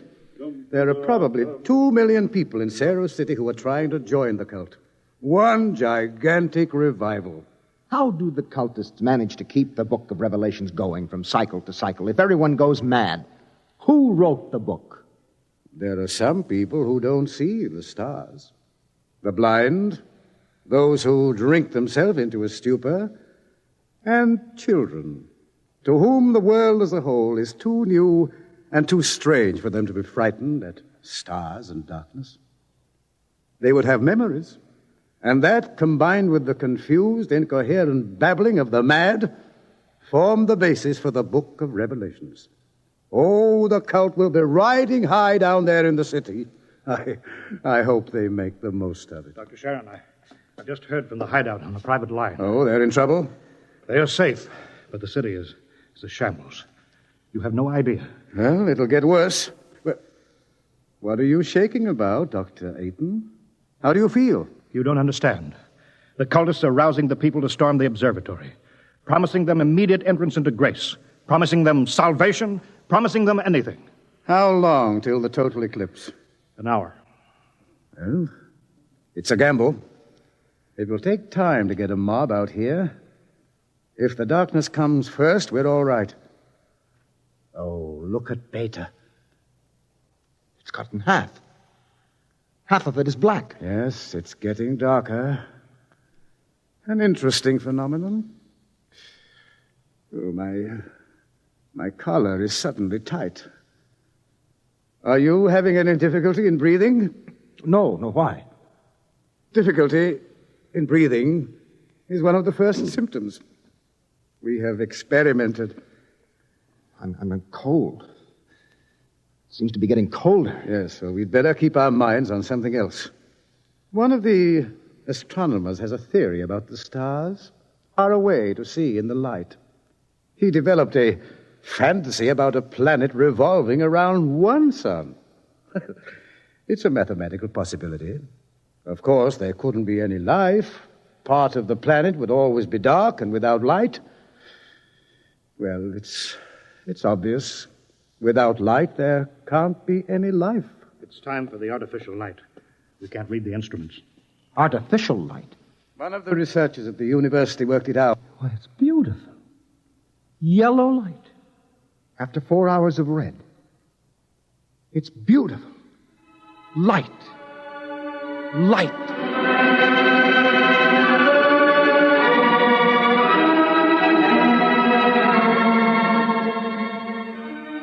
The dome is quiet. The priest in his yellow robe sways slowly as his lips move in the ancient tongue. Over and over, he whispers the invocation to the stars. The technicians hunch over the instruments, and the sky gradually turns a horrible deep purple red, and the air grows denser. Dusk, like a palpable entity, enters the room, and the dancing circle of yellow light about the torches etches itself into ever sharper distinction against the ever-gathering grayness beyond. Outside, Beta is a mere smoldering splendor, taking a last look at the world.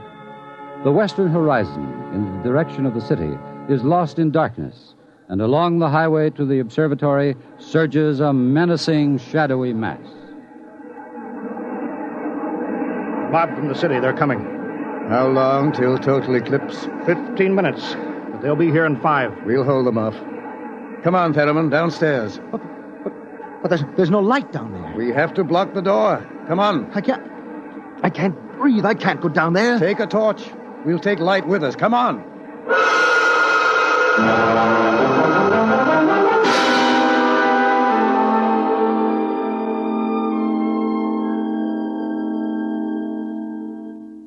Aiton! I'm here. Did you bar the door? They won't get in. All right, now, everybody. 1 minute till totality. 1 minute. Just before totality, I'm changing the plate. That will leave one of you for each camera. You know all about times of exposure. Now remember, don't try to look for good shots. And if you feel yourself going, get away from the camera. It's dark. It's getting dark. Sharon, where are you? I can't see you, Sharon. I'm right here. 30 seconds. Look out. The priest. I can't see him. And the wicked shall perish, and the souls of the true believers shall be transported in glory to the stars. You can see him against the torch. Don't let him get to the telescope. From the stars there reached down a heavenly flame, and where it touched the cities of the world, flame to utter destruction. Grab him! You shall not blaspheme! The world must be destroyed by the stars! It must be! Let me go! I'll take care of him. The stars! The stars!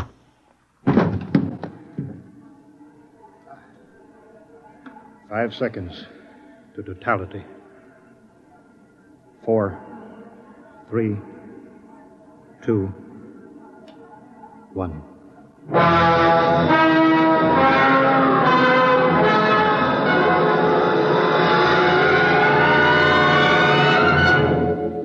The sky is black, and through it shine the stars.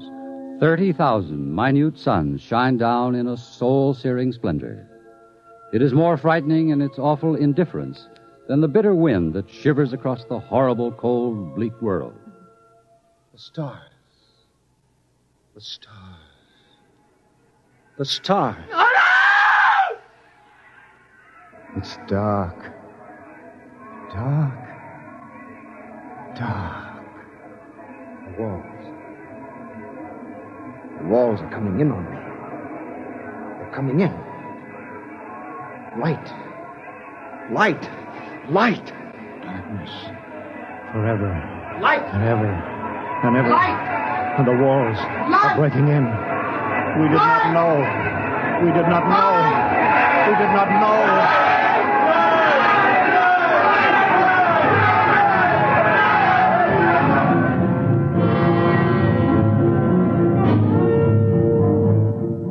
On the horizon, in the direction of the city, a crimson glow begins growing. 1,000 fires strengthen in brightness that is not the glow of the sun. 1,000,000 fires, as a world mad in the darkness screams in terror for the light. The night has come again.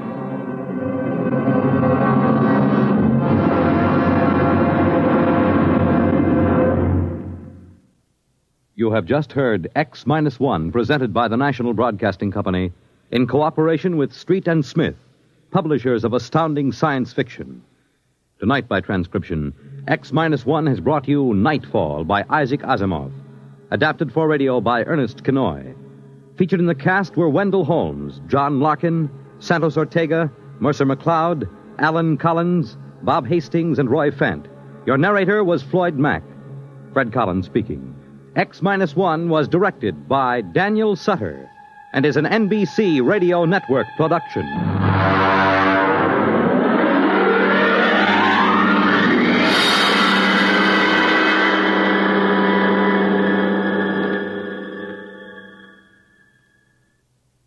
It's groomed for your interests. Weekday NBC Radio.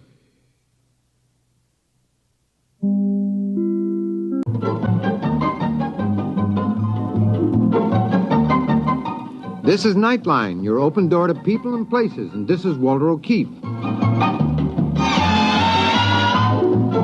Nightline invites you to listen in on NBC's award-winning science fiction series X-1.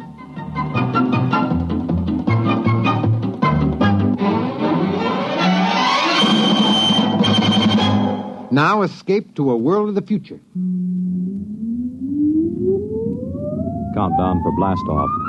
X-5, 4, 3, 2, X-1, fire.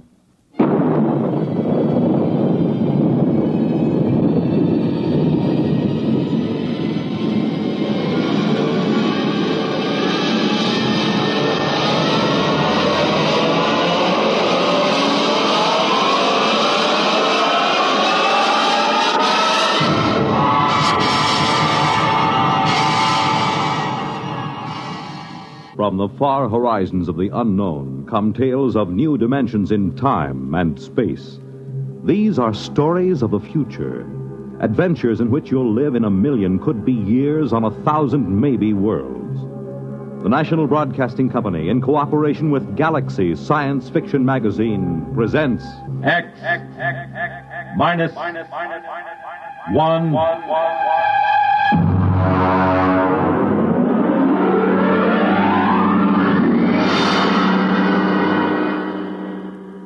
Tonight, A Wind is Rising by Finn O'Donovan. But first, hear this.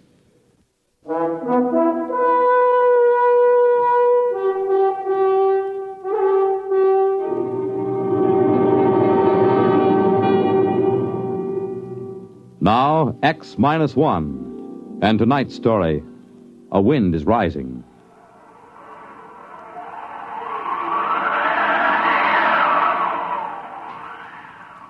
I'd only been on Corella for 8 months. Not long for a seasoned advanced exploration man like myself, but long enough to know one thing. Before long, I was going to kill me a native Corellan. Maybe I was a little edgy. When you have to live inside a steel and concrete capsule just listening to that fantastic wind howl 24 hours a day, it begins to get you. Anyway, it started when Smanik, he was our Corellan radio man, came up to my quarters to get me. Corellans are a dirty brown and look something like big spiders with 5 hairy tentacles. Yeah? Smanik, Earthman. Well?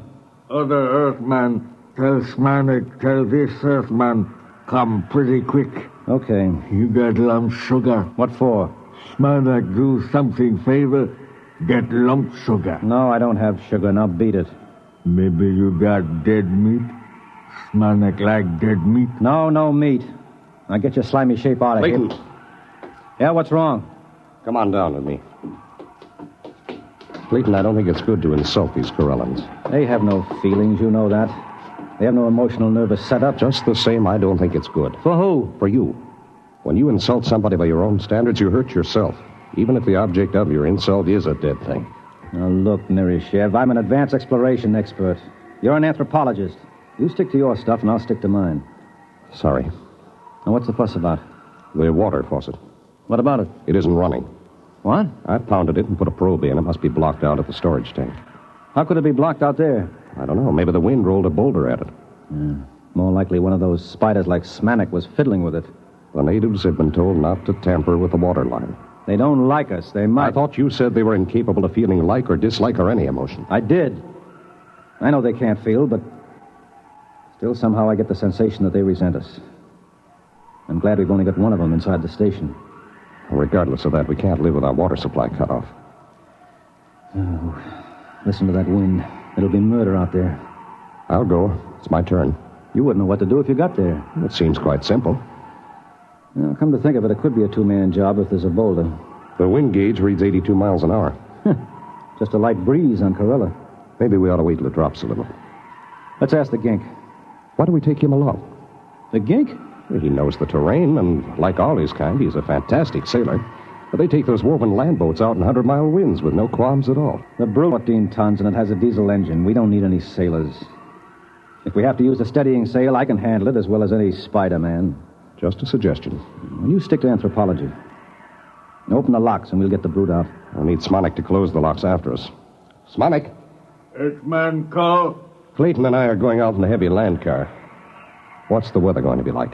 Wind come up along little more. Not anything to be afraid. He got sugar. Oh, here you are, Smonik. Very good sailing today. You got sail on truck. We have a steadying sail made of steel. Woven reeds. More better.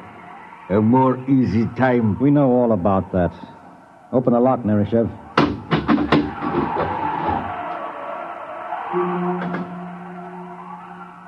The Brute, as we called it, was armored like a tank and streamlined. It had vision slits of shatterproof glass, and most of its 14 tons was centered near the ground. It was sealed from dust and had 6 giant tires made of woven steel mesh. It was built to take the rocky terrain of the planet Corella and to navigate in the gale-force winds that battered the planet. I strapped myself into the cockpit, and we were ready. The wind indicator told me that the winds had risen to 94 miles an hour and rising.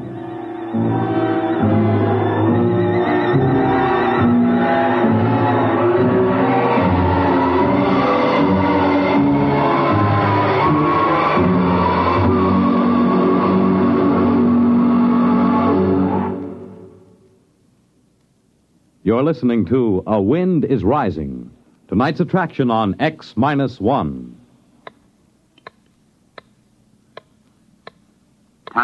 Nighttime. The lights dim down for the curtain in theaters on Broadway. A Hollywood star greets the first guests at her party in Beverly Hills. In Chicago, the police plan to close the ring on a band of desperate criminals. At a world-famous circus in Paris, France, the star trapeze artist climbs to a precarious perch high over the center ring. In a Las Vegas nightclub, a hush falls over the tables as one of the great singing stars of our time steps out onto the stage. And in New York's Radio City, the studio warning light flashes, "Stand by." Nightline is about to go on the air, taking you to wherever in the country, wherever in the world, exciting things are happening at night. To make you more than a spectator, to make you a participant in these events.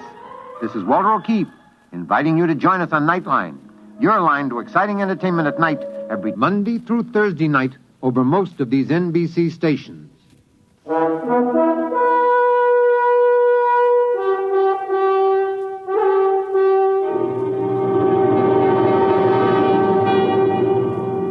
Now back to X-1 and A Wind is Rising.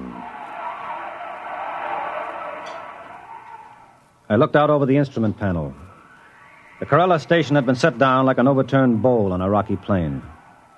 In order to get to the water storage tank, we had to travel 6 miles.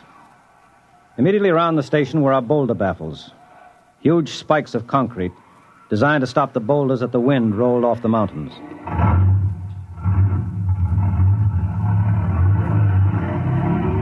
I shoved the Brute into gear, and we were on our way.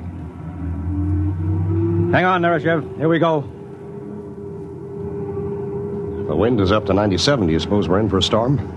The gink said it was fine sailing weather. For a Corellan, maybe. Well, this baby can take it. You see the pipeline yet? The sand is pretty thick in the vision glass. There it is. About 2 points on the starboard bow. I see it now. What's our speed? 3 miles an hour. Give us a little more oxygen in here. Right. Hey, there's something coming toward us. Looks like a boulder. Hard right. That was no boulder. That was one of those ginks out for a sail in his land ship. Playful, aren't they? Next one scares us like that, I'll shoot him, so help me. I don't understand how they can sail those flimsy ships on those wooden rollers. What's our wind speed now? 102 miles an hour. I think it's going to be a storm, Clay. Well, there's no point in turning back now. We can't live without water. I'm game if you are.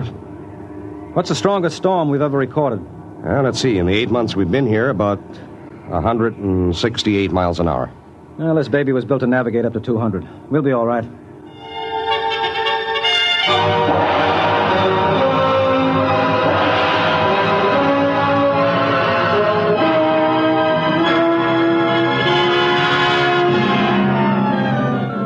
We had had 2 storms on Corella since Earthmen had been there. The first one had almost wiped out the station. That's why the boulder traps were built. The second one had leveled an entire mountain range on the other end of the plain. By the time we reached the water storage tanks, the wind was up to 113 miles an hour.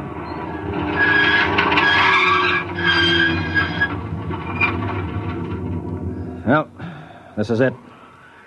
One of us has got to put on an air suit and repair the damage. Means blowing out the line. It's my turn. What do you know about mechanical things? I'll go out. Fasten that nylon rope to me and winch it as I go along. I'll anchor the brute in the lee of the concrete breaker. Maybe you ought to wait till the wind dies down.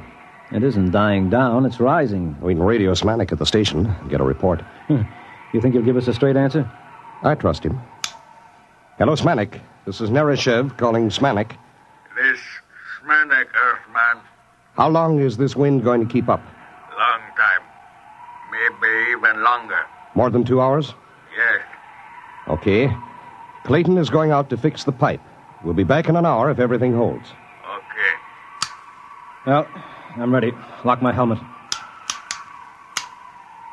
Can you hear me? Yes. Okay. Open the chamber. Here I go.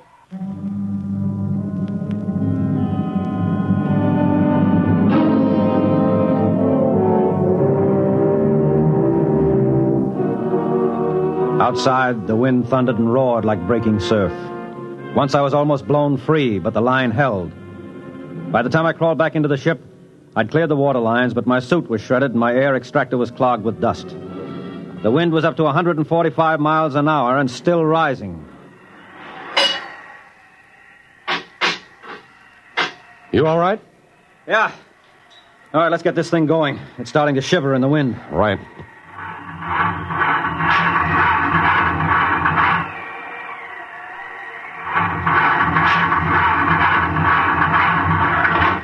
What's wrong?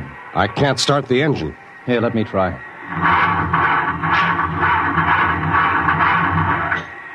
Sand. Sand in the bearings, in the injectors, every place. She'll never start. Good grief. Well, we'll have to sail her back. What? I said we'll have to sail her back. At wind speeds like this? It'd be like sailing a little dinghy across the Atlantic in a gale. Well, what else can we do? We'll put out the auxiliary anchor and ride it out. Oh, no. One good boulder and we'd be goners. Come on, raise the sail. Okay.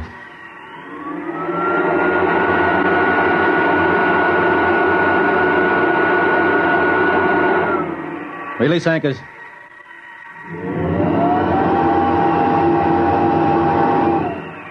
Hang on. Here we go.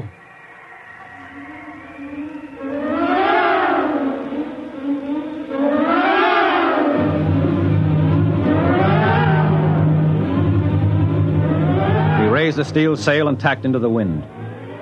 Shoved by a wind that had now reached 175 miles an hour, the 14-ton brute soon picked up to a speed of 40 miles an hour. Even reefed down and heeled over, I couldn't hold her. And I had to winch out the steel main sheet to straighten her up. Then it began to happen. The thing we feared the most.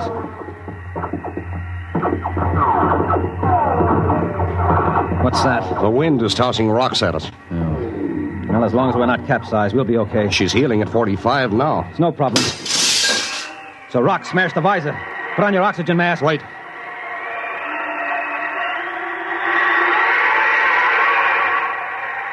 She's boiling along now, 75 miles an hour. Clay, there's a boulder coming. Down the mountain. I can't head her up. Head off. No use, I'll have to jibe. You can't. Hang on! Wait, mistress. That boulder's as big as a city block. You're headed for the cliffs. Winch in the sheet again. We'll head up toward the station. No, it's no use. I can't head her up. We'll have to run with the wind. You can't run far. The cliffs are dead ahead. Let's drag the emergency anchor. Maybe it'll slow us down. Suppose it fouls. Worry about that later. Drag it.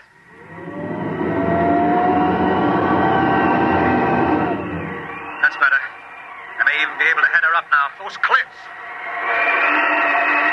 Holy smoke, look at that. The dozen current land ships sailing toward the station like it was a fine afternoon. They usually keep away from the station. There's no time to worry now. Put you in the sheet. I'm going to head up higher.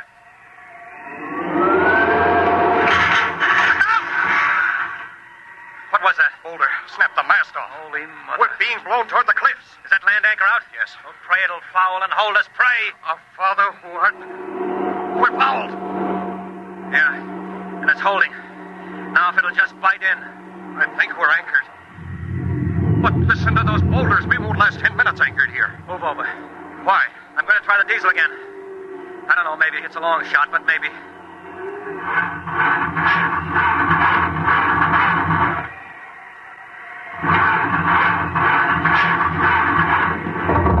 It's caught.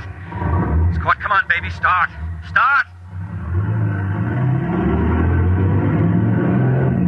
That's it. She's running. She's running.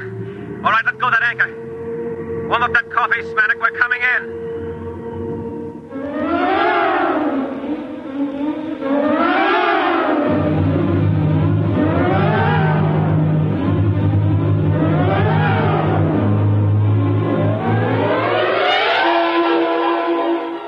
Somehow the engine coughed and spit us back to the station. The boulder defense was completely flattened, and one side of the capsule was dented by a huge rock. But otherwise it was still holding. The winds were up to 212 miles an hour at the time. A dozen Corellan land ships were moored by their long vines on the lee side of the station, and more ships were coming in every minute. We slid into the tube and entered the capsule. Welcome, Earthmen. You have nice sail. Shut up, you crummy gink. Earthmen not pleased. You told us the weather would hold. Old Corellan saying, one can predict weather, but not do something about it. Very true. Yeah. We almost died out there. You wouldn't have been planning anything like that, would you? Smanik no understand. No? Well, do you understand this? Now get out of here. Get out before I blow your ugly head off with this gun. Very difficult for Smanik to be without head. Impossible to eat sugar or dead meat for almost 3 weeks before new head grow. Smanik join his people now for summer festival. Now you do that. Pronto. Wait a minute, Smanik. Did you say summer festival? Oh, yes. Ancient Corellan festival. When summer ends, we go sail away to caverns in far west. Caverns? Yes. We live in caverns for 3 months. In that way, we have safety. Safety? From what? From winds. After summer is over, come winter storms. First storm of year about to start any moment now. About to start? What do you call what we've been having? The wind is 238 miles an hour right now. The brute's ruined, the boulder defense is leveled, the foundations are cracked. Very regrettable. Perhaps you like to come stay with us in caverns. Bring sugar. Impossible. We need oxygen, food, our own water. Very regrettable indeed. Well, maybe you don't stay and colonize our planet after all. Yes. Really big wind starting to rise now. Smanik go. Goodbye, Smanik. Thanks for your help. Smanik do favor. Glad to help. You got sugar?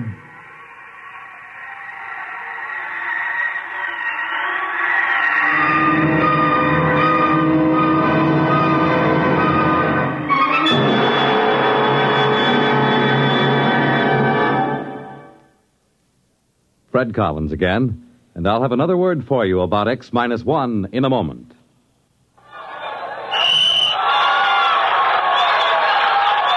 If that's the game you're missing because of a mean cold, here's something you should know.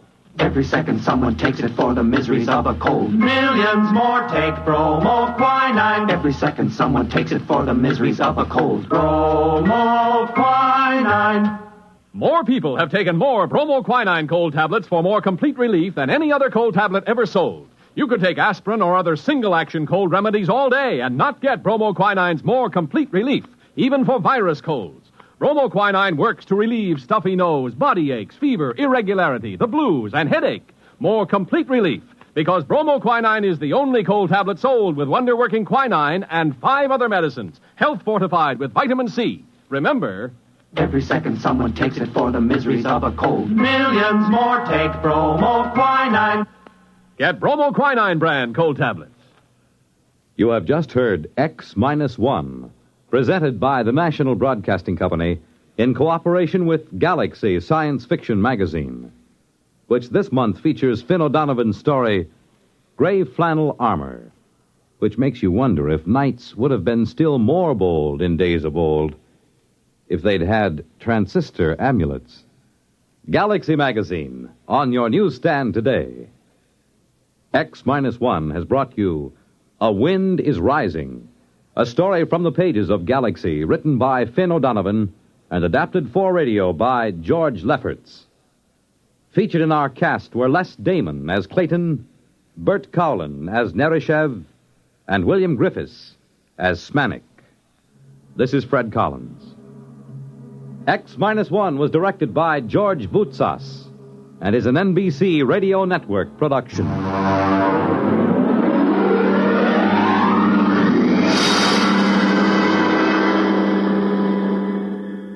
There's excitement in the air at night, and Nightline brings it to you. Hear Nightline with Walter O'Keefe, next on most of these NBC stations.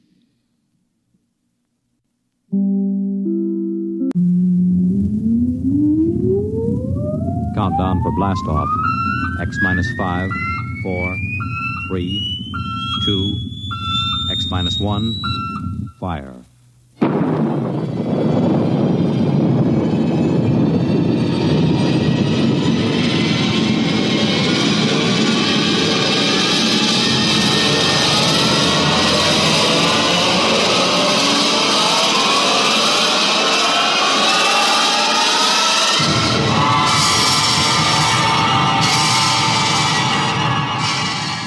From the far horizons of the unknown come transcribed tales of new dimensions in time and space. These are stories of the future, adventures in which you'll live in a million could-be years on 1,000 maybe worlds. The National Broadcasting Company, in cooperation with Street and Smith, publishers of astounding science fiction, presents X-1.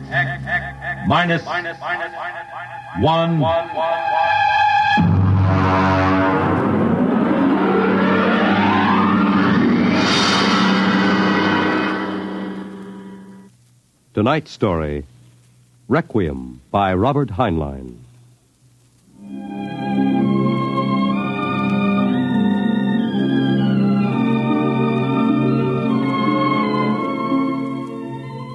On a high hill in Samoa, there is a grave. Inscribed on the marker are these words: Under the wide and starry sky, dig my grave and let me lie. Gladly did I live and gladly die, and I lay me down with a will. This be the verse you grave for me. Here he lies where he longed to be. Home is the sailor, home from the sea, and the hunter, home from the hill. These lines appear another place, scrawled on a shipping tag from a compressed air container, and pinned to the ground with a knife. It wasn't much of a fair, as fairs go. The trotting races wouldn't be held till 8 o'clock at night. The flags and bunting drooped in the gray afternoon, and the pitchmen seemed discouraged. A large black limousine stood at the side of the road, 32 cylinders purring quietly. And over the dust and the clatter of the fair, a bullhorn blasted the highest pitch. Hurry, hurry, hurry, this way to the moon rocket, the moon rocket. See it fly, the actual type rocket used by the first man to see it fly. Chills, thrills, the romance of space. You can ride in it for only $25. Hurry, hurry, hurry. Hey, Charlie, have you got that feed tube patched? I welded it. Good for maybe an hour. What a crowd. They wouldn't risk a nickel to see the sun blow up. Oh, Captain, excuse me, Yeah? Captain. Oh, yes, sir. 50 cents to inspect the rocket. One? Could you take a passenger this trip? You mean you want to go up? $25. That's right. Yes, sir, right away. Charlie, take the pitch. Step this way, sir. Look out for the felines. Oh, yes, I see them. Hey, Doc. Passenger for a checkup. Okay, Mac. Well, is this necessary? Regulations. Take off your coat, open your shirt, roll up your right sleeve. All right. How are things, Mac? Slow. We're not drawing as much as the cooch tent. It'll pick up tonight with the trotters. I'm ready, Doctor. All right, give me your arm. All right, breathe in. Breathe. Breathe. Sorry, Mac. No go, Doc? Cardiac condition I couldn't certify. I'm sorry. You mean you won't take me up? He's the doctor. Well, I rather expected it. Sorry. Between you and me, we could have used the 25. Excuse me, Captain. Yeah? Could you and your engineer have dinner with me after your flight? Dinner? At my home. My car's over there. That's your car? The limousine? That's right. You serious, Mac? You want Charlie and me for dinner? Of course. Okay. Okay. Don't see why not? Thanks.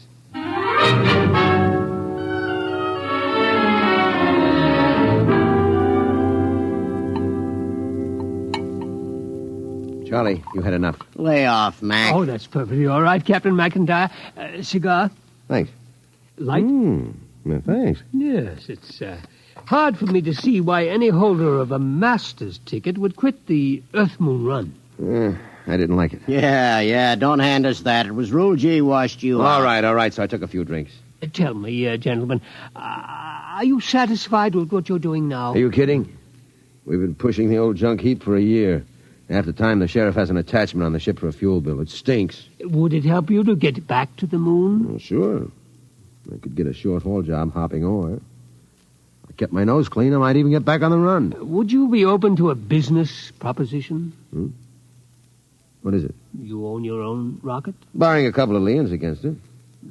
I want to charter her to take me to the moon. You hear what he said, Mac? He wants us to fly that old heap to the moon. He can't do it.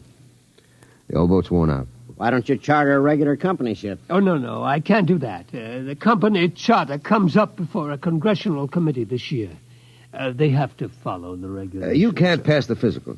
Now, if you can afford to hire us, why don't you bribe a couple of company medics? It's been done before. I know, but not for me. I'm D. Harriman. Harriman? You own the company. Hey, what are you giving us? I own a large percentage of the company, but the other directors won't permit me to jeopardize the franchise. You tie that, Mac. A guy with half the money in the world, and he's up a creek. Shut up, Charlie.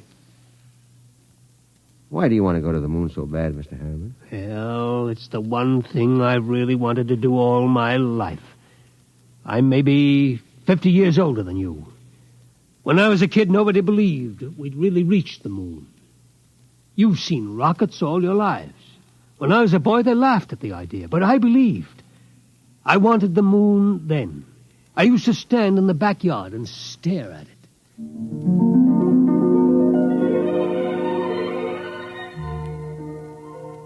How far away is it, Mom? The moon? Far enough. Why don't people fly to the moon? They can't. Why not? They just can't. But not now, anyway. Someday I will. What? Fly to the moon. Sure. Now, come on, Del. Inside. Way past your bedtime. There wasn't enough money for college, so I worked. Stock boy at the old Ford plant in Detroit. Accountant, credit manager for a mail order house. Then New York and Wall Street. And then transportation. The monorail line between New York and Chicago. The Atlantic Pressure Tunnel. And then Harriman rockets. Del? Del, I want to talk to you. I'm working, Charlotte. You talk to me now, Del, or you may not get another chance. What is it? Fred Lott was in. You've sold out again. I run the business, Charlotte. Del, I'm fed up with it. Up to here. I married you because I love you. I still love you, but I'm fed up. Now, what is it, Charlotte? We're not young anymore. Fred tells me you've bought into a bankrupt engineering firm, Sunk every nickel in it. Well, they own the Schwarzmiller fuel injector patents. I need them. How many times do we have to start over? I'm tired. I'm not asking for millions. Just a little life for the two of us. I didn't know about the divorce for a month. I lost the papers under a stack of blueprints and stock prospectus. That night I walked through the park, watching the full moon move across the sky. My old friend. I could recognize the wrinkles. Chrysium, Mare fecundatus, Mare twinkulatus, the lunar Apennines.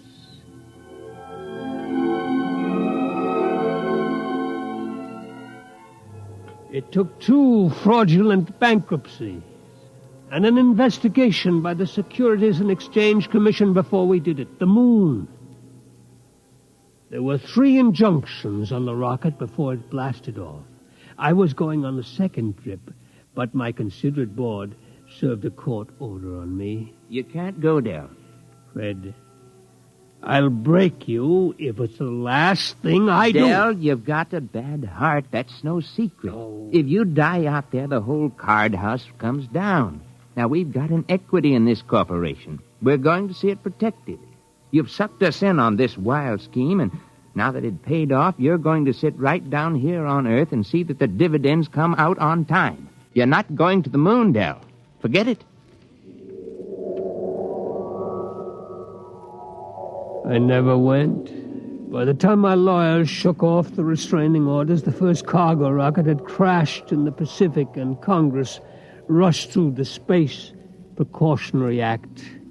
My heart kept earthbound, and now I'm old. I've lived longer than I should, but I would not let myself die. I will not until I have set foot on the moon. There, Captain McIntyre, you asked why I wanted to go to the moon, Well? You find a ship, Mr. Harriman, and I'll drive her. You'll hit the moon. All right, then we can get down to business. I'll have contracts drawn up for you. You two will have to buy me a ship. I can't do it openly, of course. My dear board of directors would find out and slap a court order on me. Well, we can't get credit. Oh, don't worry. I'll supply the cash in advance.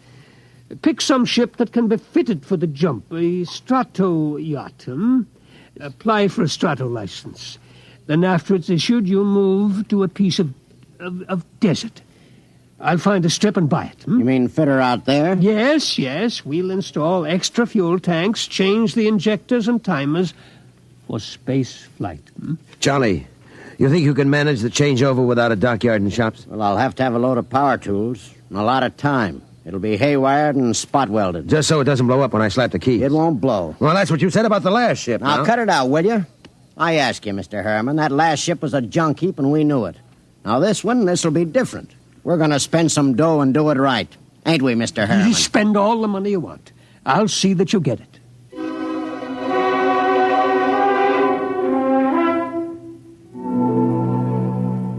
$132 shares of Apex Holding at 60% of par. Check. 52 preferred of Spaceways Fuel, 50% off par. Check. That's the list.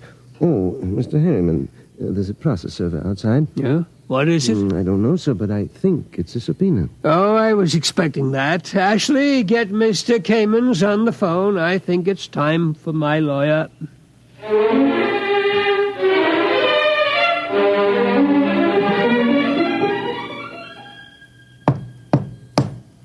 May it please Your Honor, counsel representing Mr. Harriman's relatives contend that his behavior for the past few weeks gives clear indication that a mind brilliant in the world of finance has become senile. They petition you to declare him incompetent and to assign a conservator to protect his financial interests and those of his heirs. May I suggest that in the last few words, my opponent gave away his entire thesis. It is evident that the petitioners believe that my client should conduct his affairs in such a way as to ensure that his nephews, nieces, and their issue will be supported in unearned luxury for the rest of their lives. Therefore, we pray this court will confirm my client in his right to do what he likes with his own. Deny this petition and send these meddlers about their business.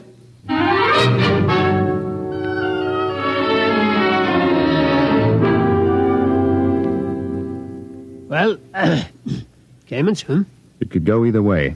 He might rule against me? He might. We'll know tomorrow.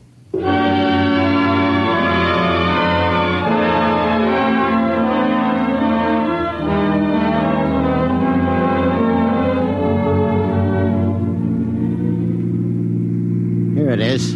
Eccentric millionaire disappears. Yes. You eccentric, Mr. Harriman? Well, they used to call me crazy, but that depends on your credit rating. A bench warrant under contempt proceedings has been issued. They won't find me out here. How is the work going, Charlie? My end's in pretty good shape. Well, are you ready to go? My nephews will have detectives out looking for me. Well, I could run those calibration tests tonight. Take till midnight. After that, it's up to the Commodore here. There she is, Mr. Harriman. That's the job that'll take you to the moon. It's a good ship, isn't it? Hey, Mac, stop the car. Yeah. All right. Oh. He's out? Look at him. Where's his medicine? Vest pocket. Here. Break the glass. Hold it on his nose. He looks lousy. Yeah. There. He's breathing easy. Come around soon. Mac, we ain't gone through with this. Why not? It's murder. He'll never stand up under the initial acceleration. Maybe not, but that's what he wants to do. You heard him. I don't like it. He's an okay old buzzard. What do you want to do with him? Send him back to Kansas City so his no-good nephews can shut him up in the cellar? No, but... Okay, then. Now get out there and make your setup for those test runs. Get that ship ready to fly.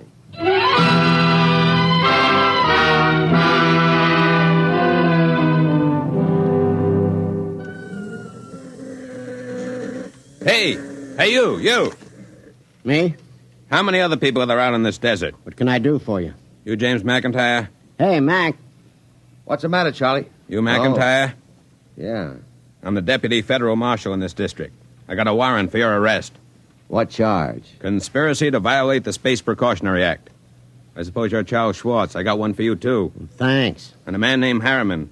Got a court order to put seals on your spaceship. We haven't got any spaceship. What's that, a kiddie car? Strato yacht. Yeah? Well, I'll put seals on it until a spaceship shows up. Where's Harriman? In the shed. What shed? Oh, my knuckle. That's the one I broke playing football. I'm always hurting that finger. We gotta hurry. Get Papa to the cabin and strap him into his hammock. Right. So long, deputy. Oh, my knuckle.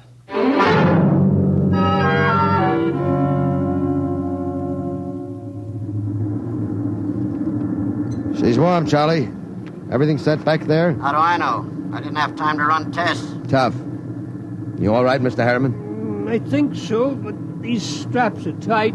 Have to be when we blast off. All set, Charlie? Give me control. Check. Test keys. 1 bank. Check. 2 bank. There's an auxiliary out. We don't need it. All right, boy, hang on. Let's go.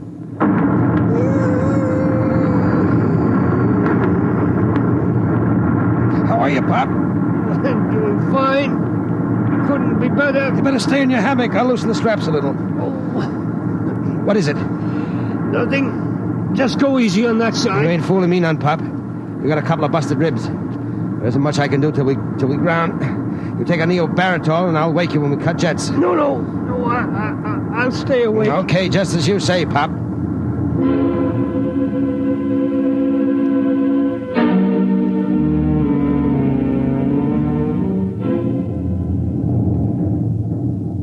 She's on automatic, Charlie. How are the tubes holding up? Fine, tight as a drum. She handles nice. How's Pop? Alive, but he's in bad shape. How bad? Cracked a couple of ribs in the takeoff. I don't know what else. You think he'll last the trip? His heart was pounding like an off-time valve. Well, he'll last. He's tough. Tough? He's delicate as a canary. I don't mean that. He's tough down inside where it counts. Just the same, you better set her down awful easy if you want him alive. I'll make a full swing around the moon and ease her in an involute approach curve. It'll go fine if we got enough fuel.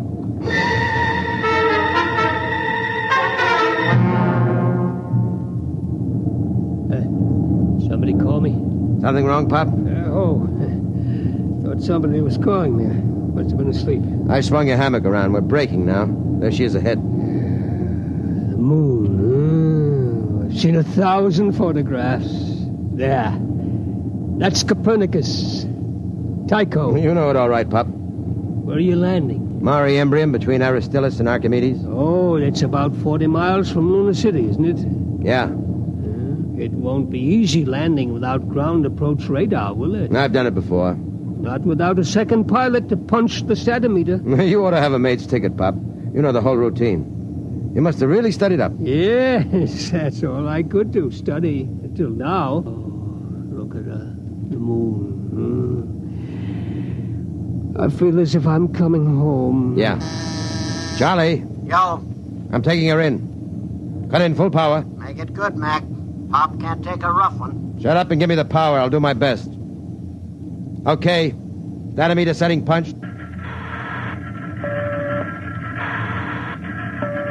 Hang on, here we go.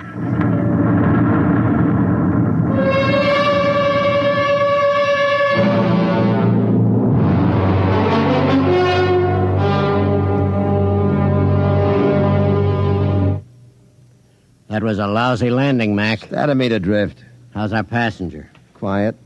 Now look. I wouldn't make any bets. That landing stunk. Will you shut up? I did my best. Hey, Pop.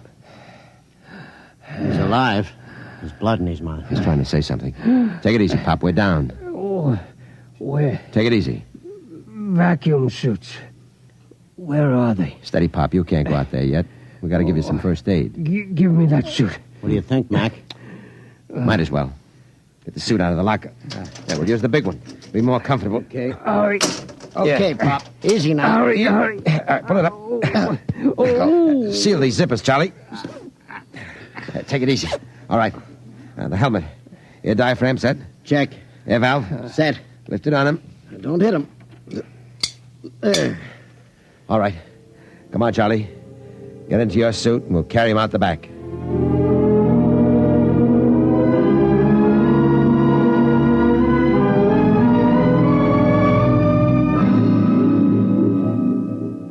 Easy with him.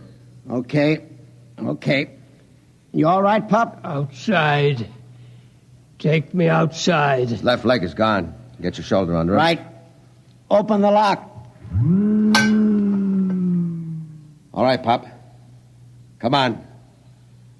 We're going out on the moon.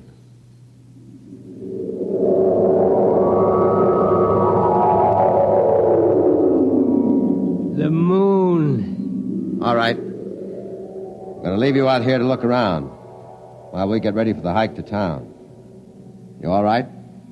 The moon. We have to break out air bottles and rig a stretcher. It's 40 miles into the dome. Charlie, prop something behind his head. Okay. You comfortable, Pop? We'll be back soon.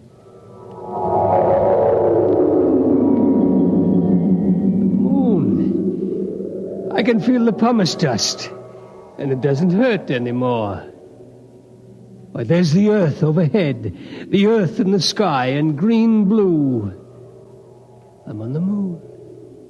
I'm on the moon. Del? Charlotte? I thought I heard somebody call my name. Yeah, I'm getting old. My mind wanders. Del? Charlotte. That is you, isn't it? I made it, Charlotte. I'm on the moon. You didn't understand. You were afraid I wouldn't take care of myself. But I made it. I'm on the moon. I'm on the moon.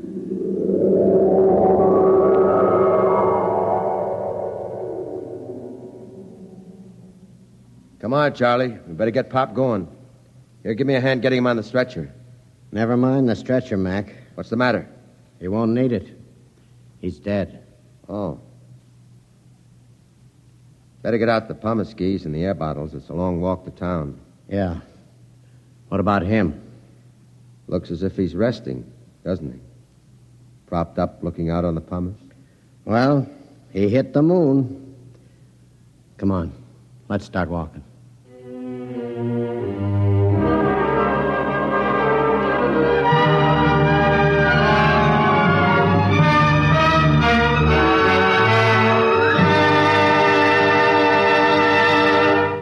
have just heard X-1, presented by the National Broadcasting Company in cooperation with Street and Smith, publishers of astounding science fiction. Your announcer, Fred Collins. X-1 was an NBC Radio Network production.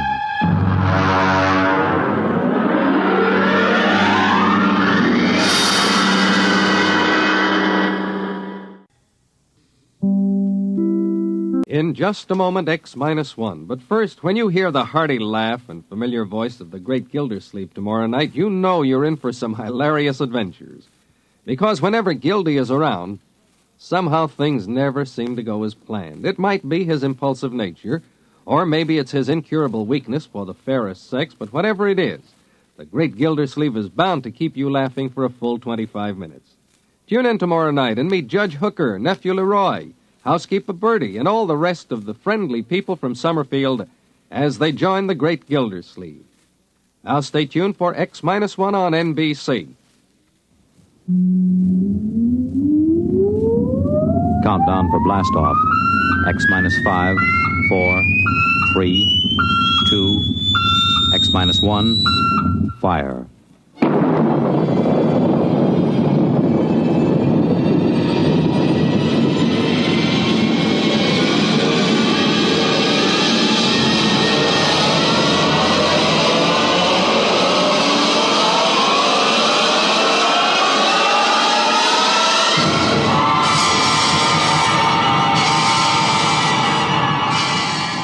From the far horizons of the unknown come transcribed tales of new dimensions in time and space. These are stories of the future, adventures in which you'll live in a million could-be years on 1,000 maybe worlds. The National Broadcasting Company, in cooperation with Street and Smith, publishers of astounding science fiction, presents X minus 1.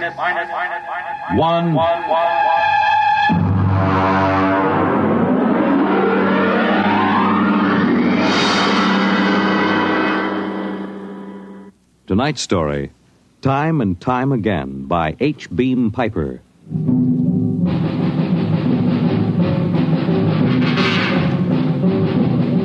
It happened during a routine skirmish in the Great War.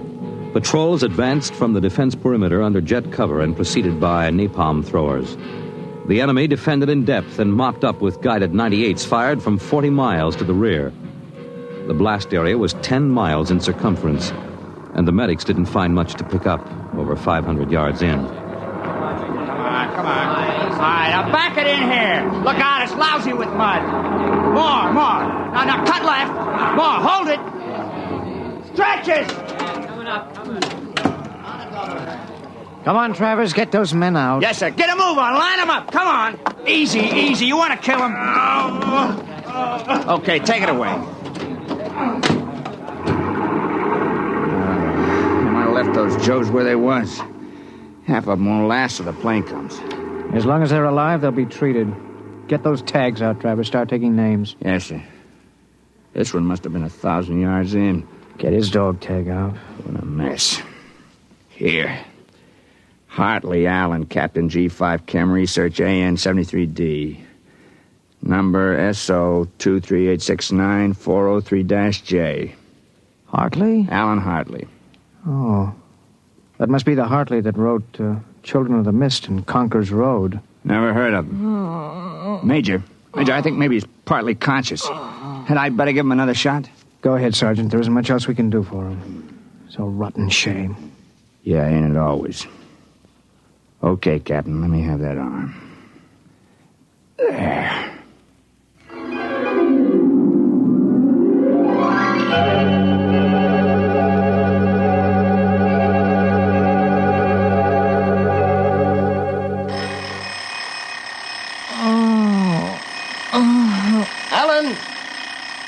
Alan!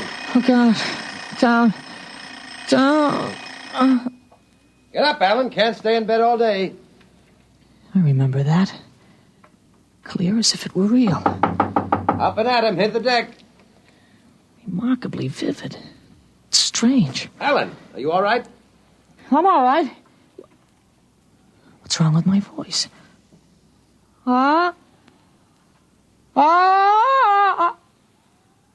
It's too high. What are you doing? Practicing singing? My voice has changed. Is that all? You're growing up. Happy birthday. Happy birthday? Hey, wake up, son. Wake up. I am awake. It's impossible. I am awake. Well, the way you slept through that alarm, I'd say it was impossible. Come on, out of bed.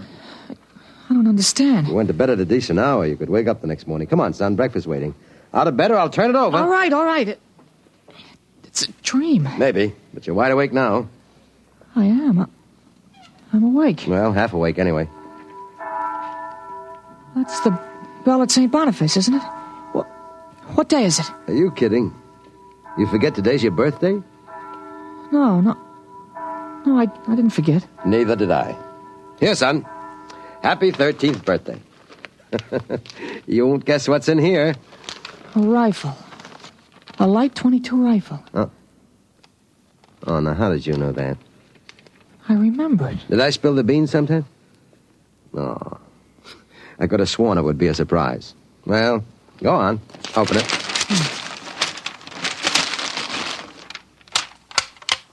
You like it?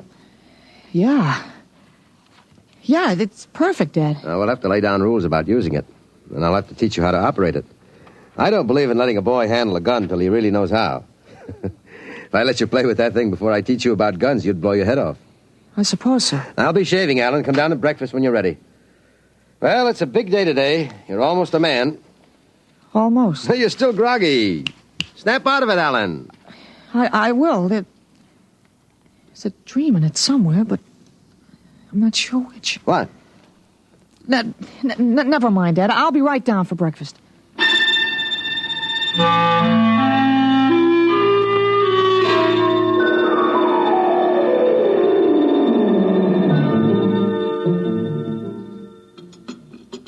What you going to do today, son?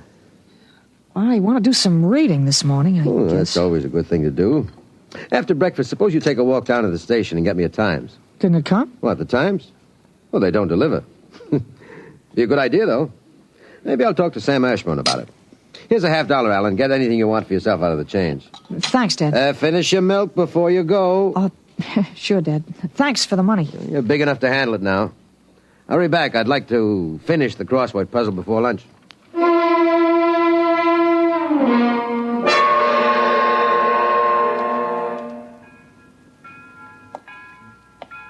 Here you are, Alan. 1 Times. Tell your father the puzzle's a stinker this week. Yeah, thanks, Mr. Ashburn. Look out for the trucks when you cross the highway. I'll go across Elton's lot. It's a shortcut. Elton's? You'll have a hard time crossing there, son.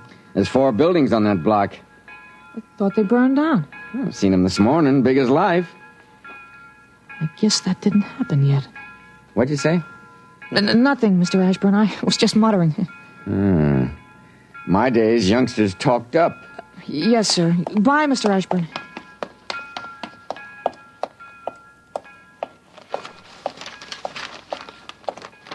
Monday, August 6th, 1945.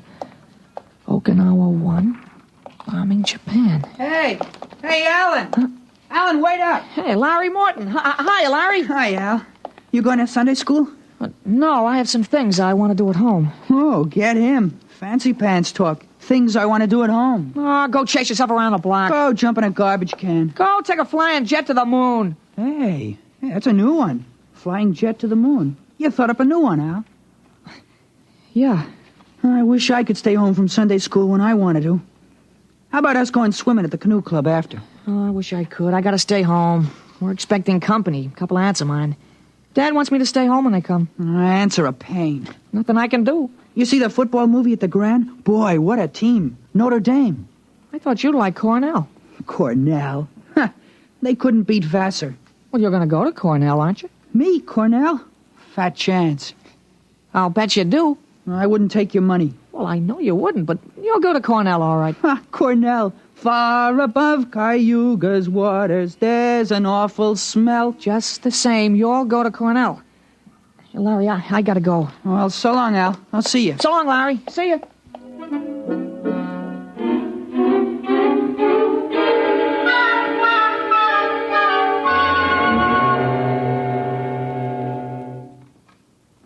I'm stuck in this corner. 7-letter word that makes in proportion. Tight, Tread. Huh? Titan. T-I... It fits. Now, how did you know that, Alan? That? I read it somewhere, I guess. Oh. What you reading now? Tarzan again? No, not Tarzan. It's refreshing to see you with a book.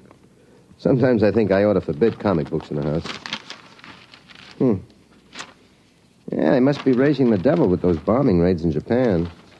How long do you think the war in Japan will last, Dad? Oh? I'd say to the middle of 1946. They'll have to invade those islands foot by foot. I don't think so, Dad. I wouldn't be surprised if the war was over very suddenly. How, by magic? There isn't a thing on earth will make those Japanese surrender. You expect somebody to make a pass and it'll be all over by this afternoon? Something like that. I wish you could. A lot of boys dead in the invasion of Japan. Mr. Hartley, excuse me, please. Oh, hello, Mr. Gutchell. That's Frank Gutchell, Dad? That's right. Excuse me. I didn't mean to disturb you, Mr. Hartley. It's all right. Lovely day, isn't it, Mr. Gutchell? Mr. Hartley, the Lord's Day is always beautiful. Of course, Mr. Gutchell. Mr. Hartley, I wonder if you could lend me a gun and some bullets. My little dog's been hurt, and it's been suffering something terrible. Oh, that's too bad. I want a gun to put the poor thing out of its pain. Of course. How would a 20-gauge shotgun do? You wouldn't want anything heavy. I was hoping you'd let me have a little gun. Maybe, so big. Pistol? So I could put it in my pocket. It wouldn't look right to carry a hunting gun on the Lord's Day, and people wouldn't understand that it was for a work of mercy. Of course, I understand. You're a very religious man. The whole world is evil, Mr. Hartley. Yeah, sometimes it certainly looks like it. Well, I have a Colt 38 Special from the auxiliary police outfit. Well, that's fine. Now, you've got to bring it right back, Mr. Gutchell. I might be called out. Now, you'll have to promise to get it right back. Dad, wait a minute. I just remembered. Remembered what? Well, aren't there some cartridges left for the Luger? Then you wouldn't be without the Colt. That's right. I have got a German automatic I could let you have. That way I wouldn't get stuck. You'd have to return it promptly, though. Oh, wait, Dad, I'll get it. I know where the cartridges are. Be careful, son. Well, Mr. Gutchell, it sure turned out nice, that's all.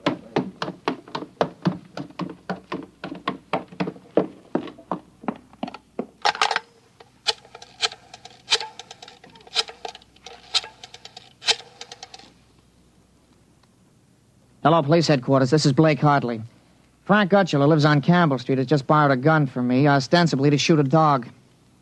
What? No, he has no dog. He intends shooting his wife. Now, listen, he'll walk home. If you hurry, you can get a man there on time. What? No, but I wish you'd get my pistol back to me. It's from the First World War. All right, then you'll take care of it. Goodbye.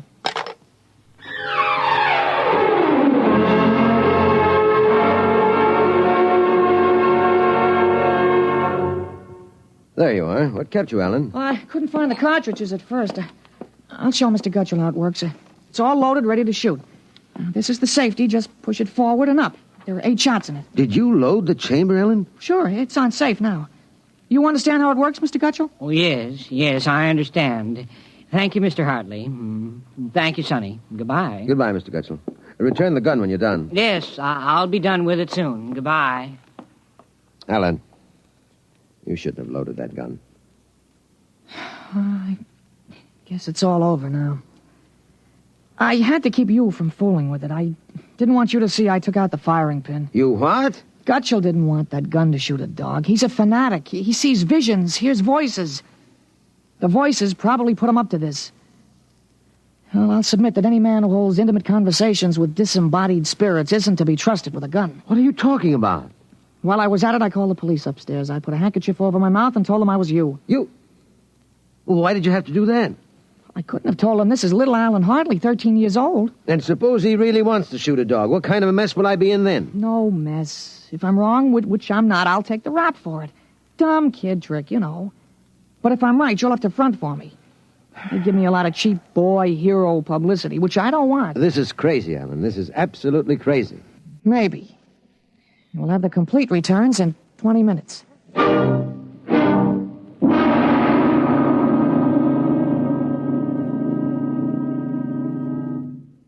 Mr. Hartley? Mr. Blake Hartley? That's right. I'm Detective Sergeant Koborski from Homicide. Here's your Luger. Thank you. I don't know how you spotted that guy, but when we busted in, he was pointing that gun at his wife and swearing a blue streak because it wouldn't go off. I'm glad I was able to help. You know, they may even have some kind of a citation for you, Mr. Hartley. I don't think that's necessary. In the department, we figure a little publicity never hurt nobody. Even a lawyer, huh? I really would prefer it if we kept quiet. Well, whatever you say. We'll want you to drop around in the morning for a statement. I'll be glad to. Well, goodbye. Goodbye, Sonny. Goodbye, Sergeant. Why don't you take the citation, Dad? Well, you were right. You saved that woman's life. Now, let's see you put back the firing pin. Sure. Here. All right, Alan. Suppose we have a little talk. But I explained everything. You did not. Yesterday, you wouldn't even have known how to take this pistol apart. Today, you've been using language and expressing ideas that are outside of everything you've ever known before. Now, I want to know... I hope you're not toying with the medieval notion of obsession. What? Well, you say I'm changed. When did you first notice this? Well, last night, you were still my little boy. This morning, I don't know. You've been strange all day. There's been something... Alan, what's happened to you? I wish I could be sure myself, Dad. You see, when I woke this morning, I hadn't the least recollection of anything I'd done yesterday, August 4th, 1945. Oh, but that's serious. You don't know how serious. My last memory was lying on a stretcher, injured by a bomb explosion. I was 43 years old, and the year was 1975. 1975? Well, that's right. You'll be 43 in 1975, but a bomb? Yes, during the siege of Buffalo in the Third World War. I was a captain in G5, Scientific Warfare, General Staff. Buffalo? You mean Buffalo, New York? There'd been a transpolar invasion of Canada. I was sent to the front to check on service failures of a new lubricating oil. A week after I got there, Ottawa fell and the retreat started. We made a stand at Buffalo, and that was where I got it. I remember being picked up and getting a narcotic injection. The next thing I knew, I was in bed upstairs, and it was 1945 again. And I was back in my own 13-year-old body. Oh, Alan, you just had a nightmare to end all nightmares, that's all. I thought it might be that at first, but I rejected it. It won't fit the facts. But it's ridiculous, all this Battle of Buffalo stuff. You picked up something listening to the radio. All the commentators have been going on about another war after this one. You've just got an undigested hunk of H.V. Kaltenborn in your subconscious, that's all. But that isn't everything. I remember 4 years of high school, 4 years at Cornell, 7 years as a reporter on the Philadelphia Record, 3 novels, Children of the Mist, Rose of Death, Conqueror's Road. You think a 13-year-old can dream up all that stuff? But it's the only possible explanation. Maybe, but I can speak 5 languages today that I couldn't yesterday. French, German, Chinese, Russian, and a little Spanish. Although I've got a Mexican accent you could cut with a knife. But how did it happen? Alan, I can't believe it. All I know is here I am. I've been reading up on time theories. Nobody seems to know much about them. Evidently, time exists parallel as another dimension, and I got kicked backwards along it. But how? Oh, it may have been the radiations from the bomb or the narcotic injection, or both together. But the fact remains I'm here with full knowledge of my future identity. This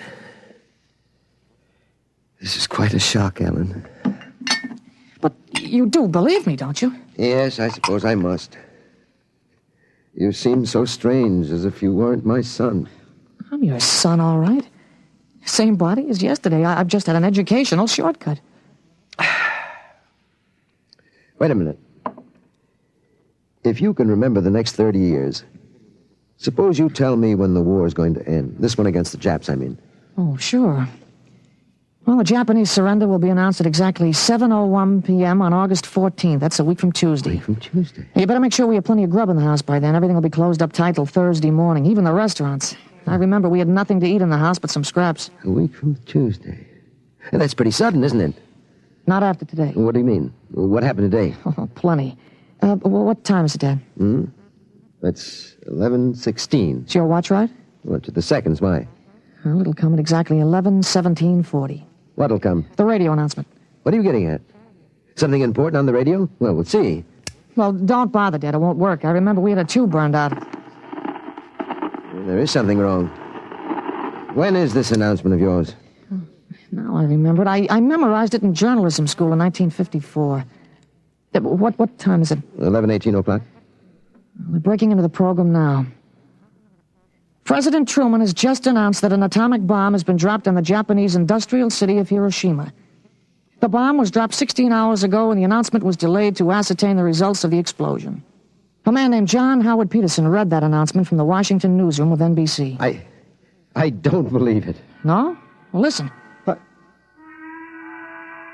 That's the Berg-Platt factory whistle. And the bells of St. Boniface. Now, next, the whistle at the volunteer firehouse. Then it's true. It's true. Sure. Then Larry Morton came by on his bicycle.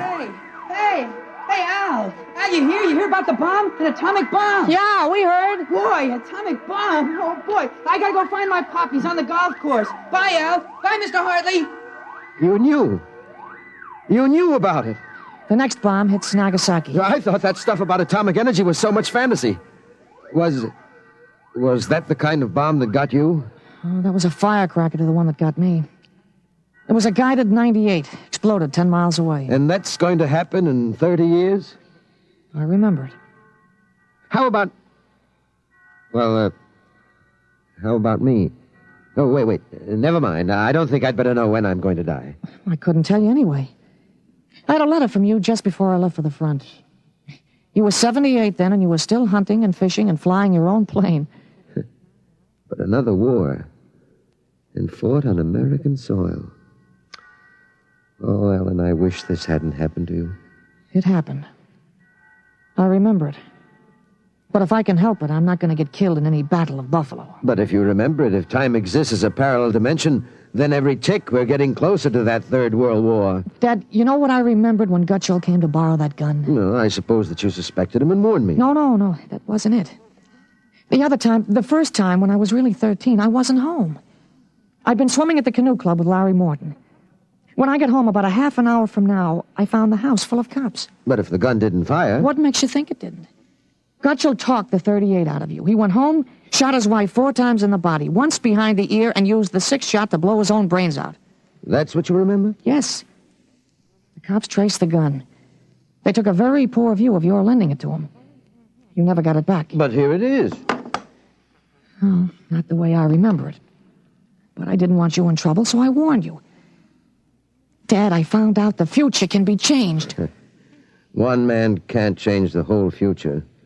I stopped a murder and a suicide. I know, but... With 30 years to work, I can stop a world war. I'll have the means, too. The means? Unlimited wealth and influence. I've got a good memory, Dad. I wrote a list out this afternoon. Salt, jet pilot, citation, ponder, middle ground. What is this, a code? Horses. That's a list of Kentucky Derby winners from 1946 to 1970. Huh? You sure? Well, I learned that list on a bet at the Officers Club in Cincinnati in 1971. Assault paid 8-1. You figure out what we can take in. But gambling? Oh, this isn't gambling. It's a sure thing. When we get rolling, we'll make the Rockefellers look like pikers. Assault at 8-1. Mm-hmm. I suppose I could scrape up $5,000. In 10 years, that'll make a lot of money. Any other little thing you have in mind, Ellen? Well, by 1952, we start building a political organization here in Pennsylvania. In 1960, I think we can elect you president. President? Isn't that going a little too far? Well, why not? Who wouldn't vote for a politician who was always right? Besides, that's the one thing we've got to change. In 1960, we had a man in the White House who was good to his wife and sang a nice tenor, and that's about all. He fouled up so completely, we ended up at war. Now, I think President Hartley might be a little more trusted to take a strong line. But I don't know anything about international decisions. I do. I know all the wrong ones. If we can stop one murder, we can stop a war. It's worth a try, isn't it? I guess so. How do I start? Well, as I remember, just after the bomb announcement, you got a phone call from the City Fusion Party about the next election. There's a lot of talk about a reform ticket. Well, that call is going to be important, Dad. It's the turning point. Now you've got to know. There it is. Well, What do I do? Well, answer it. Go ahead. But... Don't worry. I'll tell you what to do. Go ahead. Hello? Yes, this is Blake Hartley. Judge Cribbins? Yes. Just a moment. Alan, he's asking me to run. Oh, my head. Alan. Oh. Alan, what's the matter? Oh. Alan. He passed out. Alan, what do I do now? Alan, listen to me. Alan. Alan, what's the matter?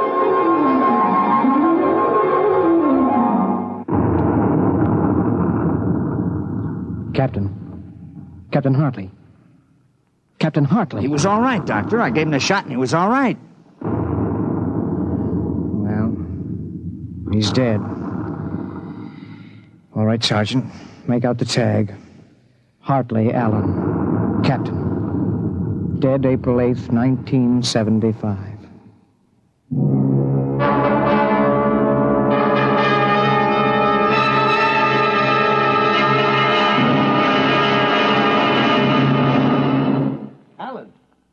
Alan, what happened? Alan! Alan! Alan, are you all right? Hi, Dad. I've got Judge Cribbins on the phone. What do I tell him? What? Alan, are you all right? You passed out. Sure. I'm all right. Hey, today's my birthday, isn't it? What'd you get for my birthday, huh? Don't you remember? The Third World War? What Third World War? Gee, Dad, what's the matter? You're looking at me funny. You don't remember. You're back again, aren't you? Back to 13 years old. Sure, I'm 13 today. For corn's sake, Dad. You must have died up there. It was only a mind transfer. That means I'm on my own. I have to do it myself without your help. Help for what? If it's the grass, I said I'd cut it tomorrow. No, it's not the grass. I've got to save your life, Ellen. I can't let you die that way in 1975. What are you talking about, Dad? You sound goofy. I've got to change it all by myself. Change what? Never mind, Alan. You don't know yet. Come on. Let's have lunch. Sure, Dad, but now, how about my present now? What'd you get me for my birthday, In a minute, son. Go on in. Okay, well, hurry up, Dad, huh? Sure, all right. Now, where did I put that list of horses?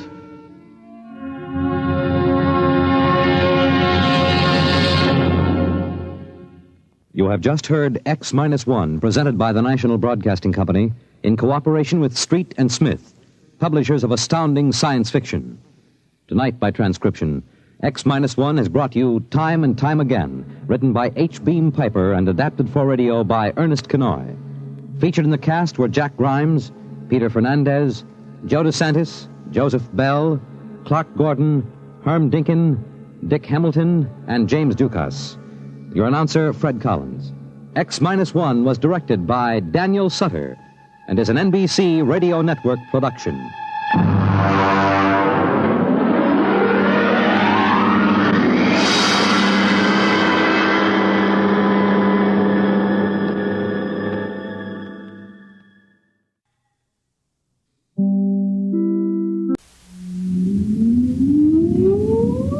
Countdown for blast off. X-5, 4, 3, 2, X-1, fire.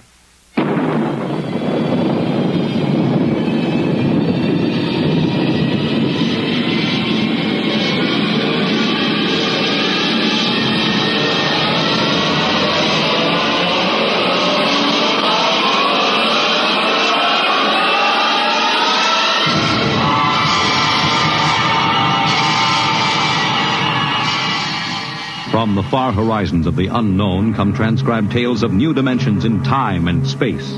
These are stories of the future, adventures in which you'll live in a million could-be years on 1,000 maybe worlds. The National Broadcasting Company, in cooperation with Street and Smith, publishers of astounding science fiction, presents X-1.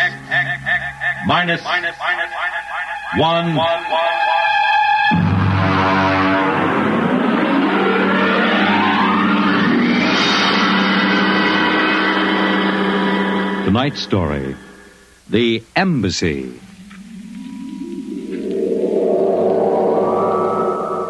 Out of the infinitude of stars and planets in the solar system and other systems in the universe, it is almost mathematically certain that other forms of life exist on other worlds.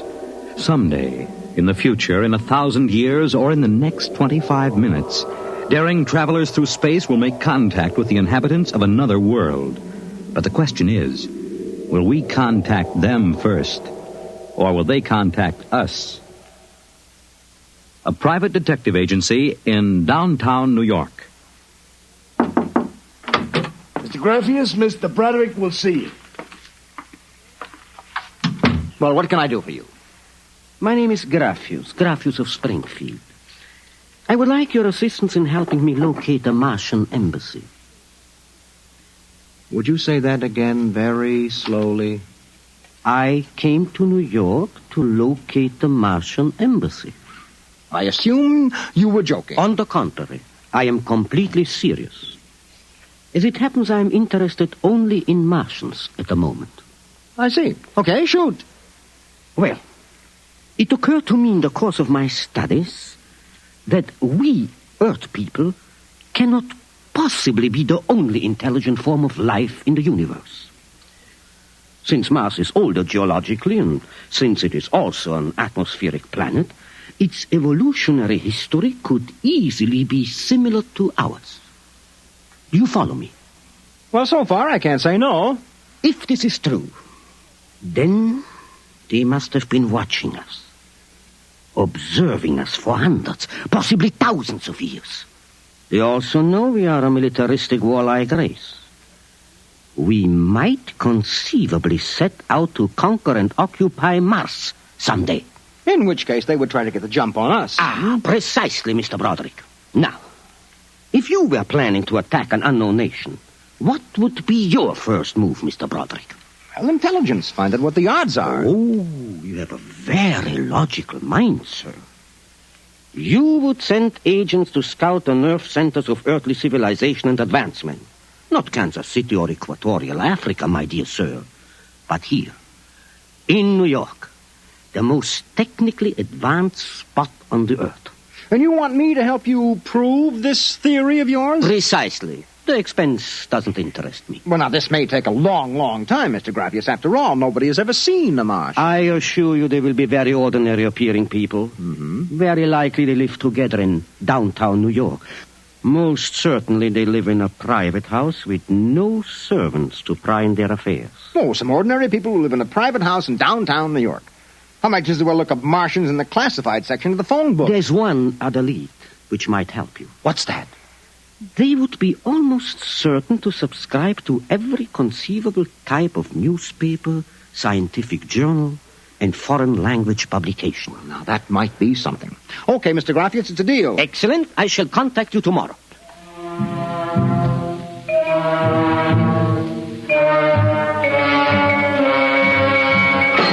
Boss, here's an address. Takes everything from Pick Magazine to the Manchester Guardian. Here, listen to this here. Pick, Look, Scientific America, the Daily News, Daily Worker, the Police Gazette, Journal of Engineering, a Scientific Quarterly, American Psychiatric Journal. Let me see that. Yeah. Oh, Doolin. Sometimes I wonder, what is the address on this? Well, it's 9 West 124th Street. Which happens to be the Harlem branch of the New York Public Library. Oh. Now listen, Noodlebrain, what we're looking for is a private house. Oh, boss, what is the sense of all this? You know there ain't no Martian embassy in New York. This crackpot is paying us $100 a day, and we got to keep him happy. Do you understand? Yeah. Also, I have a hunch that Mr. Graffius is not looking for any Martian embassies. He is looking for something quite different. So we are going to find it for him.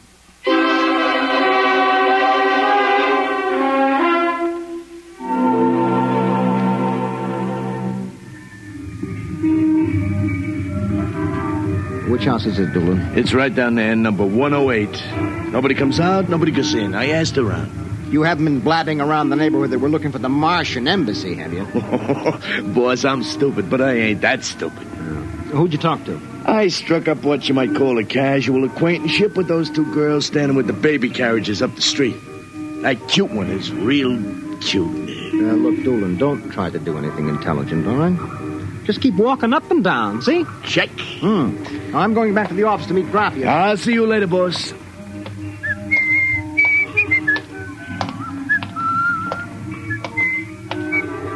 Hiya, beautiful.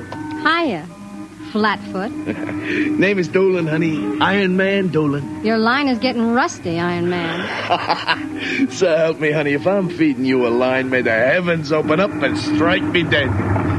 Hey, what's that? Look out!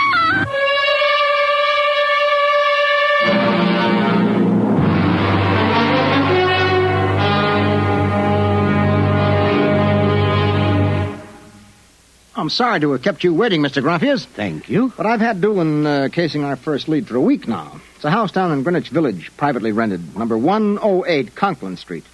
Nobody seems to know anything about who lives there, except that they subscribe to every paper and scientific journal put out.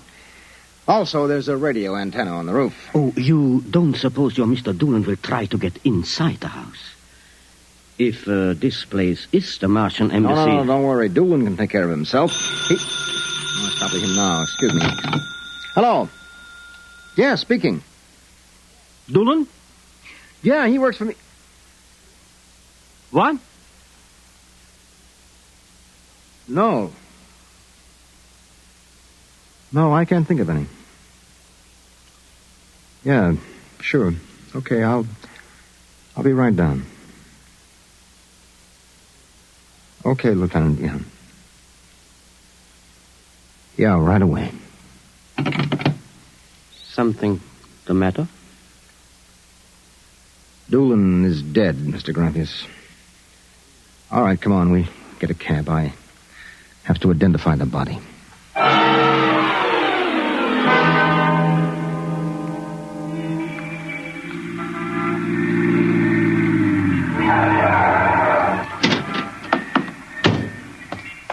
Lieutenant, I'm Broderick. There's your boy, Broderick. Anybody see it? A maid pushing a baby carriage. We can't seem to get any sense out of her. You mind if I talk to her? Hanson, this guy wants to ask the girl a few questions. Please. I told you what I saw. How many times I gotta tell you? Look, miss, the dead man was a personal friend of mine. Would you tell me what happened? Helen and I were standing in front of Rackman's candy store up on the corner. We both had the babies out. He said hello and joked a little. Then he... What happened? It's too awful. No, please. Well, first he squashed, and then the stone fell on him. Could you repeat that? They don't believe me, but Helen saw it too. Saw what? First he squashed, and then it fell on him. He was mashed flat before it even hit him. Now, look. That's the story, Broderick. Please, let me alone. Let me go home. I told you what I saw. Now let me alone. Let me alone. Did you learn anything, Mr. Broderick? I don't know. May I ask, what do you intend doing? Well, as soon as the cops clear out and this place quiets down, little Broderick is going to pay a personal call on the Martian embassy. Or whatever number 108 is.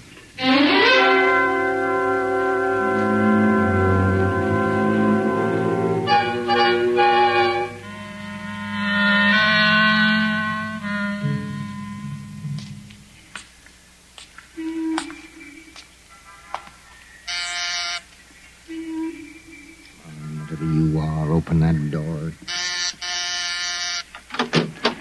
Yes? Oh. Well, young man. Oh, excuse me, ma'am. Is the lady of the house at home? I'm the lady of the house. Oh, well, my name is Broderick. I represent the Manhattan Child Adoption Center.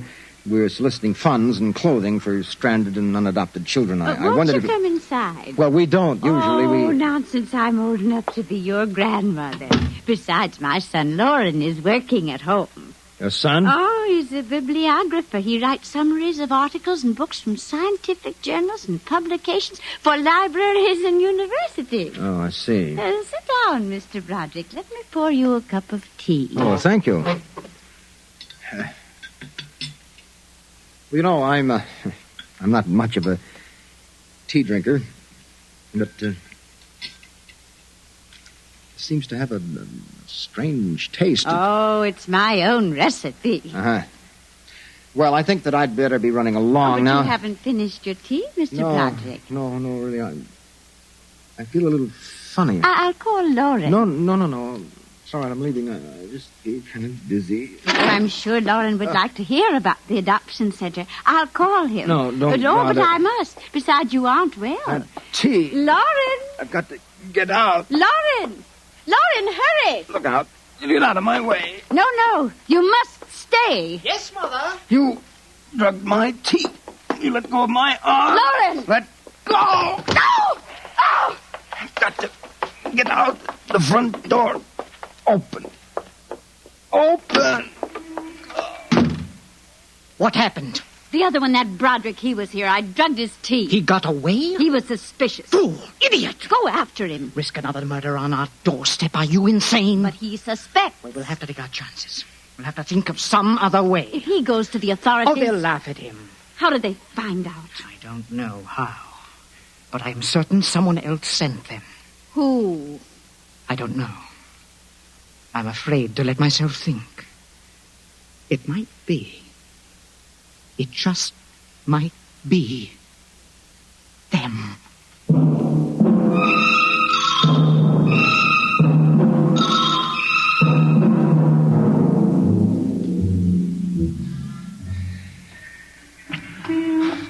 I've got to get help. Oh. Look out!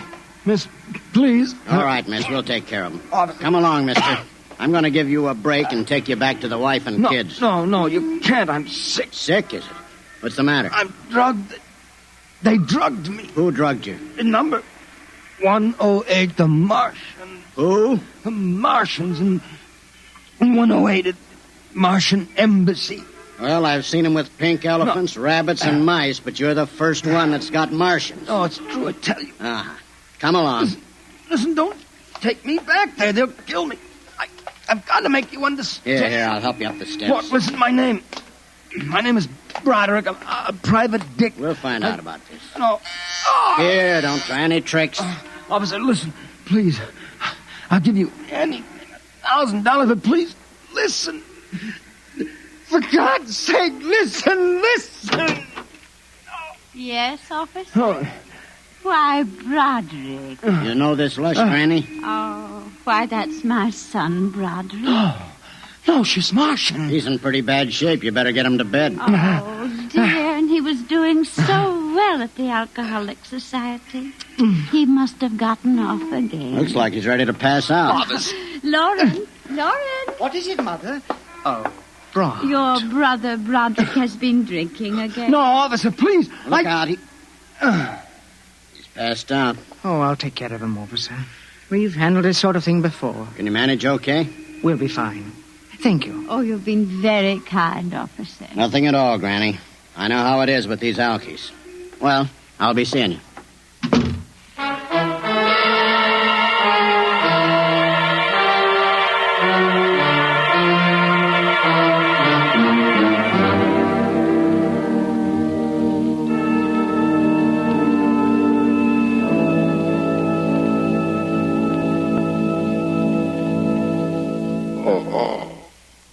Martian Embassy. Martian. Oh, my head. Our Mr. Broderick is regaining consciousness, Mother. What happened? I can't get up. Oh. Do not struggle, Mr. Broderick. It will be impossible for you to rise from that chair. The pressure from this ray will keep you there. Ray? You've already guessed, Mr. Broderick? You mean this really is the Martian Embassy? Yes. Yes, you have the honor to be the first prisoner of the Imperial Government of Mars.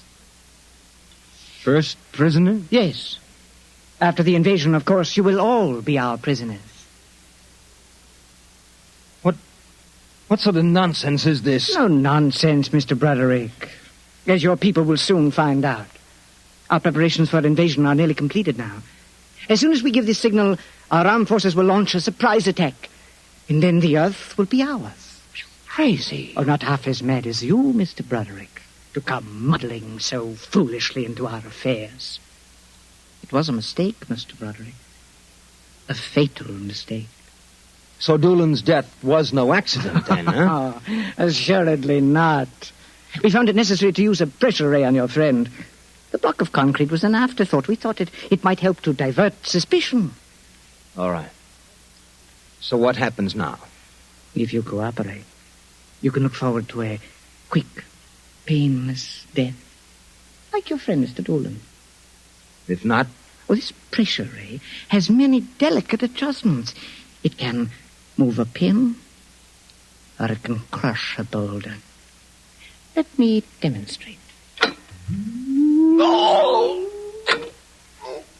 You see, Mr. Broderick, as if an invisible vice were crushing you. What do you want? The name of your client. We are interested in knowing who is so anxious to locate the Martian embassy. The names of my clients are confidential. Well? All right, all right. Turn it off, Mother. Mr. Broderick has seen the wisdom of speech.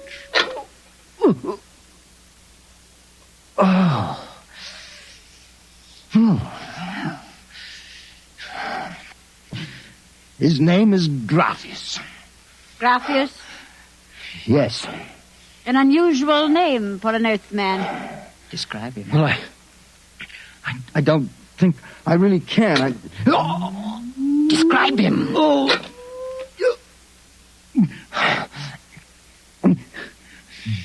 He's tall. The big forehead. It's about 60. Wears thick glasses. He's bald. Lauren, it sounds like one of them. Yes. Yes, it does. Contact the planet. Tell them we suspect that our plans are known. Ask for an acceleration of the invasion day. At once. What about me? Oh, I am sorry, Mr. Broderick. But I'm afraid you know too much now. In exactly 5 seconds, you will feel the full impact of the ray which faces you. I would suggest that you relax and meet your fate calmly. Oh, no, wait a minute. You will feel no pain, just a wall of force crushing you. Yes, but listen. 5. But you can't do this. 4. This isn't human. Yes, I know we're not human. 3. Yes, but do you understand? 2. No. 1. Mother in heaven. Now. Lauren! It didn't work. Something has happened. The magnetic field is dead. Stand back from the pressure ray, please. It will not function anyway. I have decontrolled your field. Lauren! Lauren, it's one of them. They found us. Did you think we wouldn't? You are free to move now, Mr. Brown. Look, I don't know how you got in here, Graphius, but stick around. These babies are really Martians, just like you said. They're planning to invade the Earth and take over. There will be no invasion. All right, you keep these characters covered. I'll get the police. There will be no need for the police. I intend to handle them myself. But, Graphius, the police will want Do not call the police. I don't get it. You fool of an Earthling.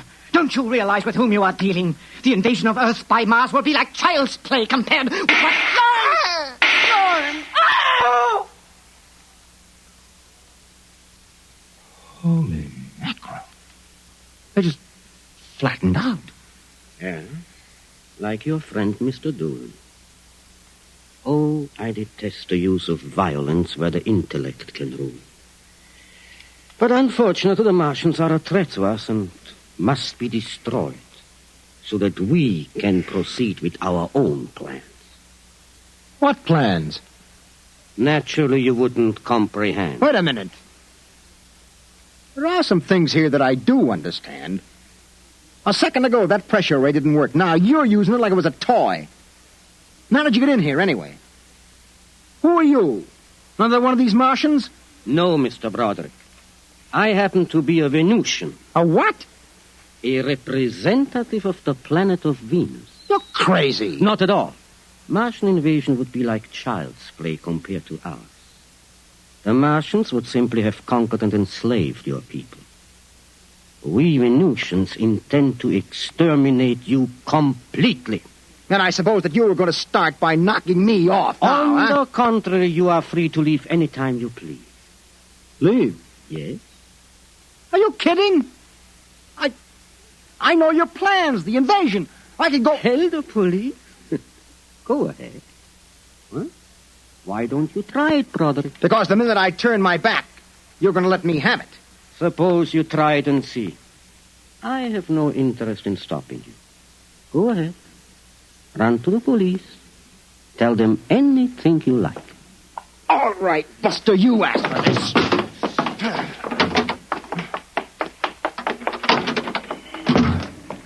I'm alive. You let me go. Here. Where do you think you're running to? Officer, listen to me. Oh, it's you again. The one with the Martians. Listen, that story is true. You've got to believe me. You've absolutely got to believe me.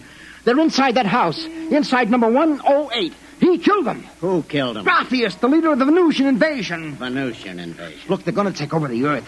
Listen to me. Go in that house. Martians, now Venusians.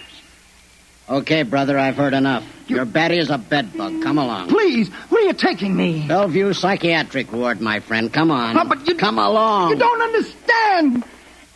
Why are you such a fool? Let go of me.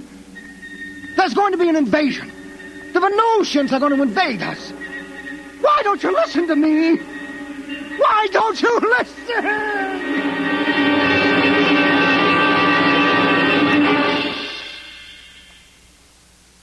You have just heard X-1, presented by the National Broadcasting Company in cooperation with Street and Smith, publishers of astounding science fiction. Tonight, by transcription, X-1 has brought you The Embassy by Donald A. Wollheim, adapted for radio by George Lefferts. Featured in the cast were John Larkin, Theo Getz, Bill Zuckert, Audrey Blum, Virginia Payne, Clark Gordon, Jack Orison, and Reese Taylor. Your announcer, Fred Collins.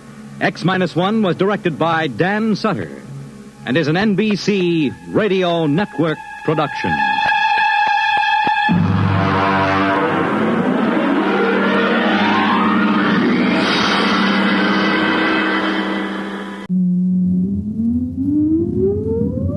Countdown for blast off. X-5, 4, 3, 2, X-1, fire.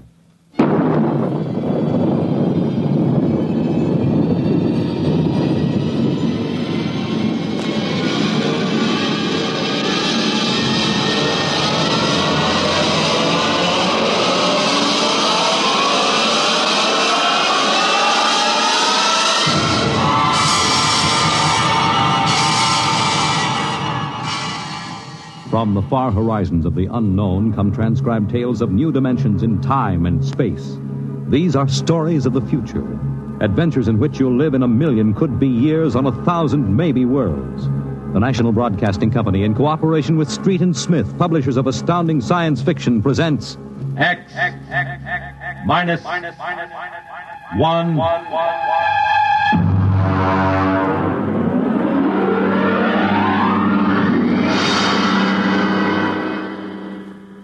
Tonight's story, The Outer Limit, by Graham Dorr.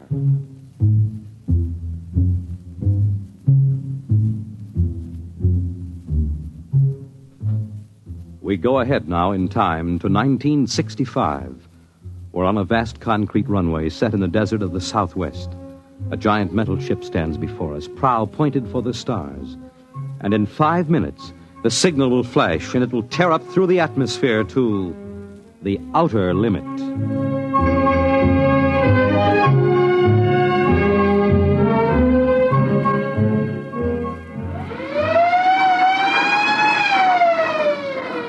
Attention! Attention! Clear field for takeoff! Clear field! 5 minutes, Steve. Right. Warm her up, Charlie. Turn her over! I want to go over procedure again, Steve. Don't worry, I got it straight. We'll just make sure. Okay, I take her up on jets to 50,000, then I cut in the rockets. No lower, or your tail blast will burn out 3 counties. I climb 4 minutes on rockets, then start maneuver tests. Remember that, no more than 4 minutes. This ship isn't like those strato rockets that you've been testing. She's the first one built for outer space. If she works, you can go clear to the moon. If I'd have known, I'd have brought my toothbrush. Not this trip. Now get this, Steve. You've got power there to clear the Earth's gravitational field, but remember, after you cut in the rockets, you've only got 10 minutes fuel. If you go beyond the outer limit and don't save fuel for the return, you won't get down again, ever. You'll drift out into space. Get that now. 10 minutes fuel. Okay. As far as I'm concerned, this project is a lot more important than that cosmic ray bomb that they're testing out in the Pacific tonight. Well, the Security Commission brass doesn't think so. I don't see any undersecretaries under anything. Don't you worry, Steve. In the long run, our ship will make the CR bomb back-page stuff. But in the meantime, it's just as dangerous. Now, remember, half the principles in this ship are pure theory, slide rule stuff. If anything goes wrong, we may have to scrape you off the landscape with a soup spoon. You have a charming sense of humor. Now, here's what I'm getting at, Steve. We're risking your neck in this test. Anything blows, we don't want to have the next man pull the same boner. So keep your mic open. Keep talking. If anything goes wrong, we want to know exactly why. And we won't be able to ask you. Let us know before you pull every switch. Before you do anything. Got that? Even if you only have to blow your nose. All right, get those fuel lines away. Well, I guess that's about all, Steve. Hey, that reminds me. If Mary calls, I'm just up on a milk run. I didn't tell her today was it. How is Mary? She's okay, but she's due about now, and I don't want her to get nervous. Hey, I didn't know the baby was that close. Steve, you know, I really ought to be sending a single man on this job. What, and cut me out of a soft paycheck? Forget it, Hank. You know you can't get anybody else who can take 15 G's acceleration when those rockets cut in. Yeah, I know. It's time, Steve. Yeah. I'll see you later. Don't worry, Hank. I'll sweat for both of us. Button her up, Charlie. So long, Hank. So long. We'll give you the light from control.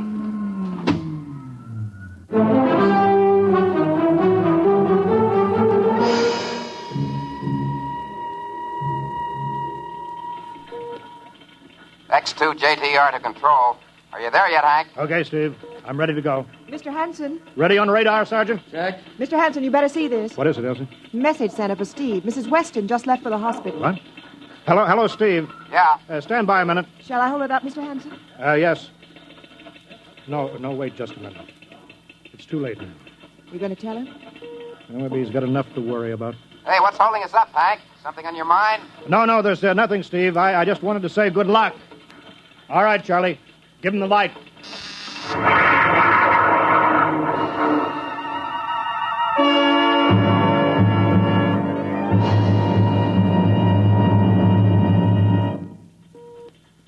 All right, Steve, I'm reading you clear.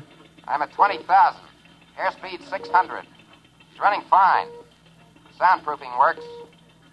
There's a 3-degree waiver in the AGY pressure. Got that, Charlie? Check. Dead center on radar, Mr. Hanson. 50,000 now. I'm cutting loose the port jet. Now the starboard. Now I'm off jets. Airspeed dropping. Now I'm opening the rocket ports. The switch sticks a little, Charlie. Oxyalcohol pressure 350. All right, now I'm advancing the ignition key. Here goes rocket 1. Steve, you all right? Yeah. Feels like somebody slugged me with a sledgehammer. Airspeed now 1,200. Here goes number 2. She's okay, Hank. Running like a Swiss watch. She's okay.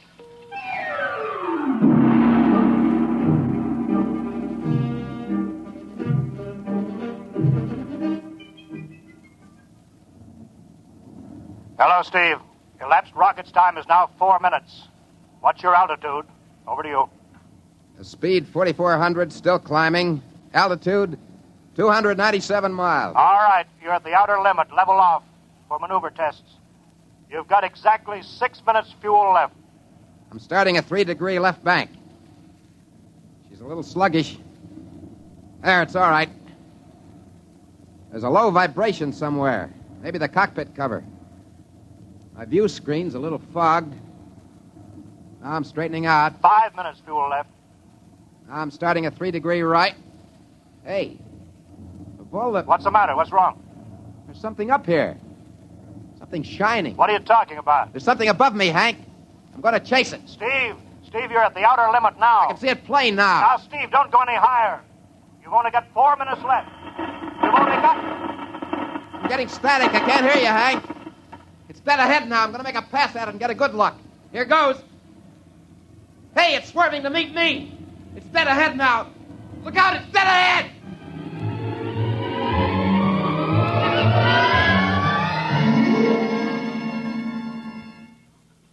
Hello? Hello, Steve. Steve, come in. 9 minutes fuel gone. There's still no sign Hello. of radar. Hello, Steve. What happened? Charlie, get the crash squad out. Tell the Army squadron to alert their search plane. Right. 9.5 minutes gone. Hello, Steve. Steve, listen to me. What's happened? Where the devil is he? Hello. Come in, Steve. Steve, come in. Hello. Hello, Steve. Hello, Steve. 10 minutes. Steve. That's the end of the fuel.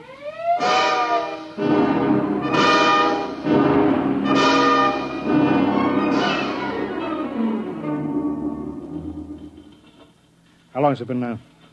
10 hours, Mr. Hanson. Nothing more on radar, Sergeant? The screen's blank. Colonel Carulli called in. The search planes are back. Couldn't find anything. Should be some trace. He couldn't have bailed out, could he? You don't hit the silk at 4,400 miles an hour. We either went past the outer limit and ran out of fuel, or something blew, and we'll find the pieces scattered from here to the coast. Why does it have to be the best man? Always the best man. Charlie, we got to figure out what was wrong. Right. Something must have blown. All right, I'll call him. Goodbye. Mr. Hanson, there's a message from Northside Hospital for Steve. Well, what is it? Mrs. Weston is fine. It's a boy. Oh, thank you, Elsie. It's a boy, Charlie. Yeah. Fine. It's a boy. We didn't even know that she went to the hospital. How am I going to tell Mary that? No, it wasn't your fault, Mr. Hanson. The ship was tested. Yeah, we'll build another, and some other flying fool will shoot past the outer limit into space. Well, I'm getting old, Charlie. You can remember when I used to take them up myself. Now I've got to send other men. Look, it's a job, Mr. Hanson. Now I'm afraid. Every time I hear a jet go off, I jump. Every time I have to send somebody up in a new model, I start to sweat. Mr. Hanson. Yeah? I think I've got something on the radar. No flights scheduled in, are there, Elsie? No, the whole day's cleared. It's coming in behind us. Here he comes over the building. Yeah. What crazy jockey is buzzing the field like that? Is that an Army plane, Charlie? I can't see. Here he comes back again. I know that engine. Yes, it's Steve. That's impossible. Look, that's his ship. It can't be. It's circling back for landing. Charlie, clear the field. He's coming back in. Mr. Hanson, there's not another ship in the world that looks like that. I tell you, it's got to be Steve. Thank God.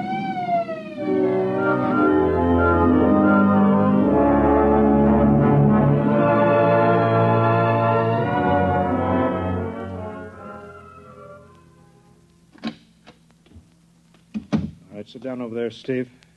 Quicker we get this done, the quicker you get over to see Mary and the baby.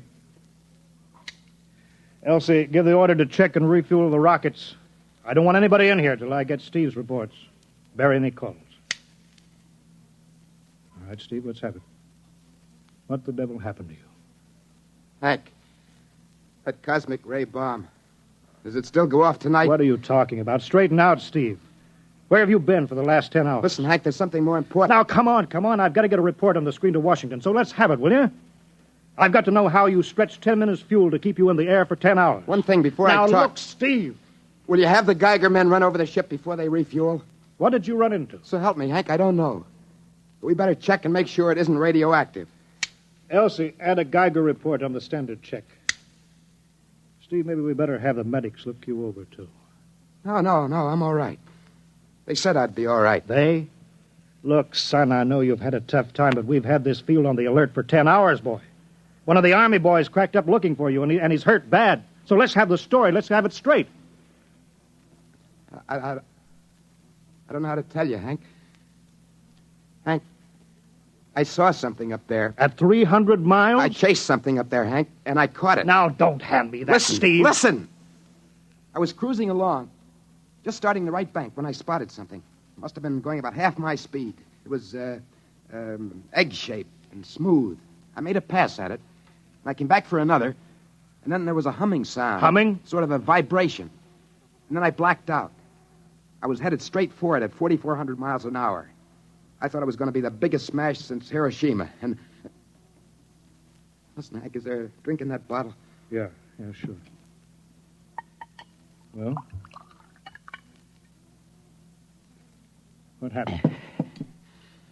Hank, came to inside their ship.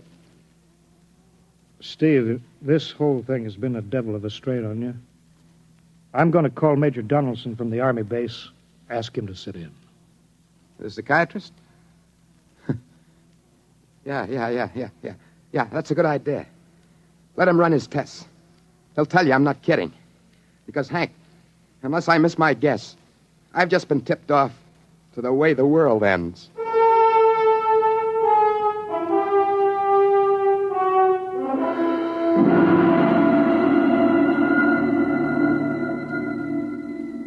You should be getting drowsy now.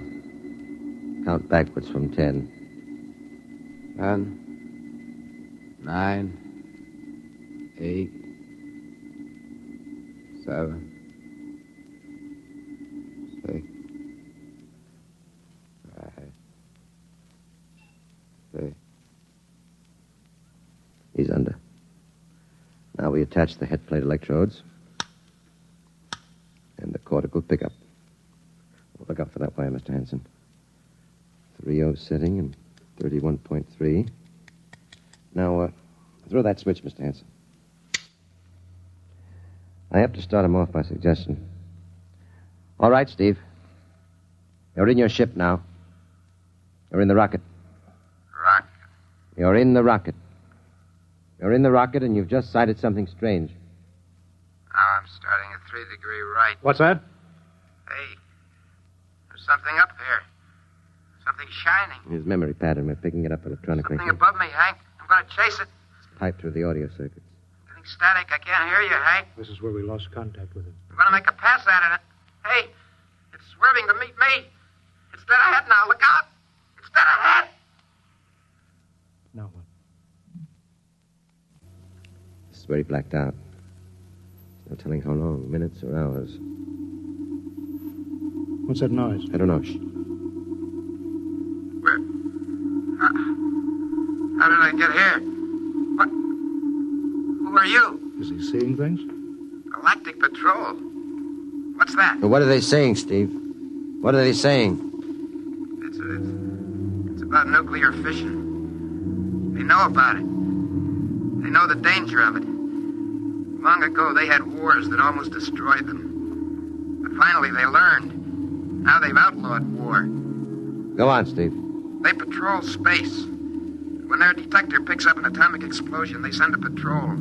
They've been observing Earth, and they found wars and rumors of wars. What are they going to do?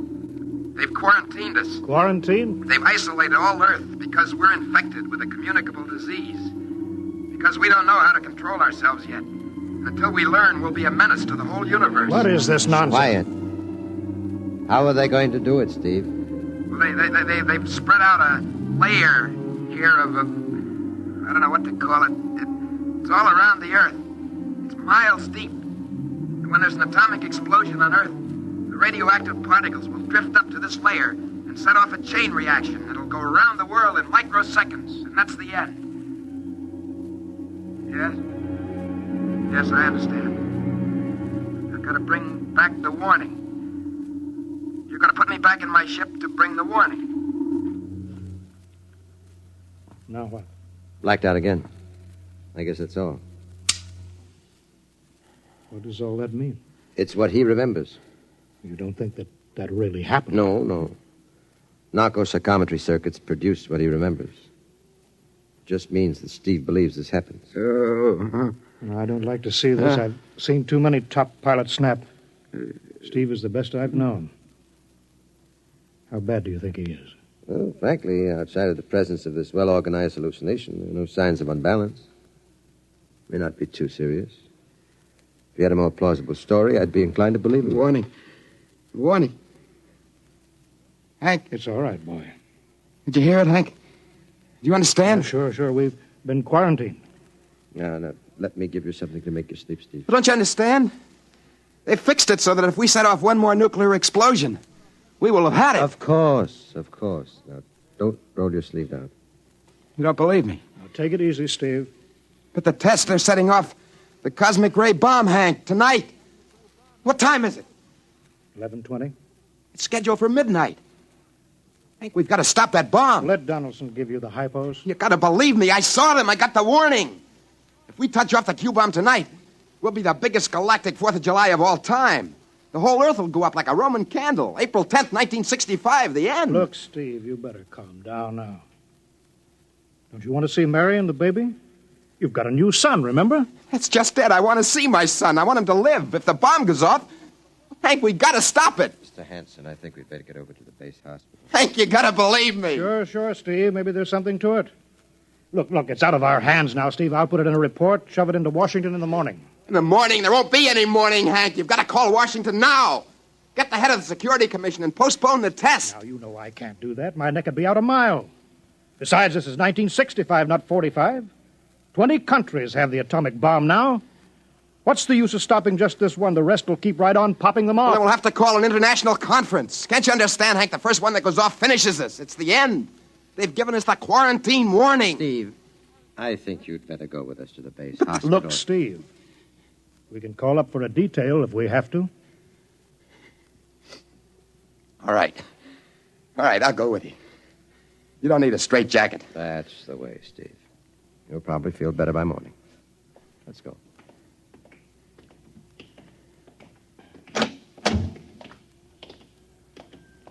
Tomorrow I'll drive you over to the hospital to see Mary and the kid. Yeah, sure. Look at the ship under the floodlights. Pretty, huh? You'll be flying her again soon, Steve. Don't worry. Yeah, I guess so. What's she doing out on the line? They refuel her? Yeah, we got Clausewitz coming in tomorrow from Denver for another test. Figure we'd give you a day off. Yeah, that's good. That's fine. Steve! Hey, go! Come on, Donaldson! Steve! Steve, come back here! He's heading for the rocket! That's crazy! Steve! Get down off of there, Steve! We can't get at him now. That hood is armor glass. Hey, he's waving. To its control, the radio. Come on! I should have gotten help. Come on, Donaldson. The radio's still hooked up. Hello? Hello, Steve? Listen to me, Hank. You gotta call Washington now. Look, Steve, come out of the rocket. I'll call my men, Henson. Don't try anything, Hank. They refueled the rocket for tomorrow. Take it easy, Steve. Listen, you know what'll happen if I fire the rocket tubes down here? Steve, don't, please. It'll burn out every building for 5 miles. All of us in one big blast. What do you want, Steve? You gotta stop that bomb. You gotta call Washington now. They won't believe me. You make that call or I cut in the rocket. I mean it, Hank. You hook my screen to yours in parallel. I want to see exactly what you're doing. All right. Just don't fire those rockets. Get going, Hank. You got 12 minutes to make that call and stop the bomb. All right. I'm making the parallel hookup now. Donaldson, you think he'll really blast? I don't know. Up to now, I'd almost say it was normal, but this Henson, he's liable to do anything. Steve, there, you getting it on your screen? Yeah. Now put that call through. All right. Operator. Visit screen to Washington. The visit screen circuits are busy, sir. If you'll try again in half an hour. This is a Security Commission priority. Break in. Get me a line. Just a moment, please. 10 minutes, Hank. Listen, Steve, I'm trying. Ready to take your call, sir. Washington Security Commission 3. Urgent. I want Undersecretary Herbert Ames. Washington 3. 1 moment, please. Hurry, will you, please? 1 moment, please. Chicago. San Marco calling Washington visit screen 3. Urgent. Washington 3. 1 moment, please. What time is it, Donaldson? 11:51. Do you think he'll fire those rockets? He might. Washington. Go ahead, San Marco. Visit screen 3, Mr. Herbert Ames. That is a coded exchange. I cannot accept your call without clearance. Listen, Washington, put this through. This is Mr. Hanson of Hanson Rockets Incorporated at San Marco Air Base. This is the priority call. I'm coded. 1 moment, please. I will check your code number. Get it through, Hank. That bomb goes off at 12. Will you be reasonable, Steve? Your call has cleared, San Marco. Washington visit screen 3, Herbert Ames. This is your call, sir. Security Commission, Ames. Oh, hello, Hanson. Listen, Ames. You've got to get me the chief. You kidding? He's at the test control room. Yes, I know, but get him for me. Hey, what's up? You look lousy. Or is it a bad circuit? There's no time, Ames. I've got to get him before the test. It's about the ray bomb. I can't take the responsibility. Get it through, Hank, or I blast. Hey, what's going on there? Ames, my project has a high enough rating. This is a priority A call. What? Well, it's your neck.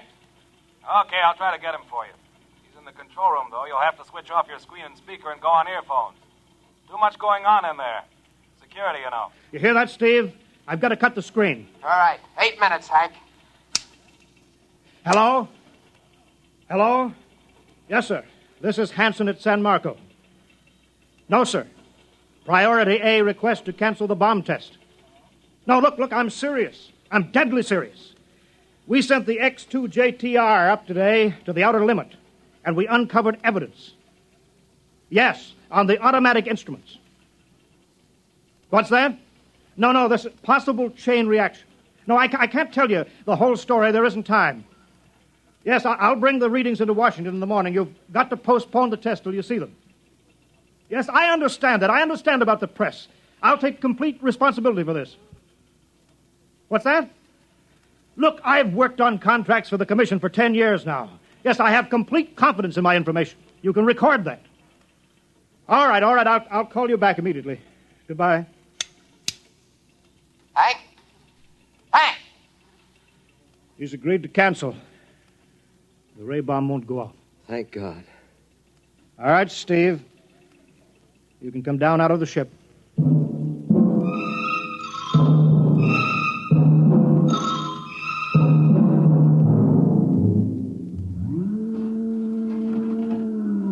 There he comes. He's opening up. All right, Steve. Come on down out of the ship. Sure, Hank. Hank, I was scared. I was plain scared. All right, easy now. It's all over. Bomb won't go off. Thank God. Hey, look. I want to see Mary and the baby. Can you get me transportation now? Hey, wait a minute. It's almost 12. They won't let you in the hospital now. I want to see the baby. For sure you do, but you've been under strain. I've got a shot here for you, Steve. Give you a good night's sleep. All right. Roll up your sleeve. Sure. Now, that'll make you sleep. Sergeant will find you a bed. Come on, Mr. Weston. Well, good night, Hank. I am kind of beat. It's been a tough night.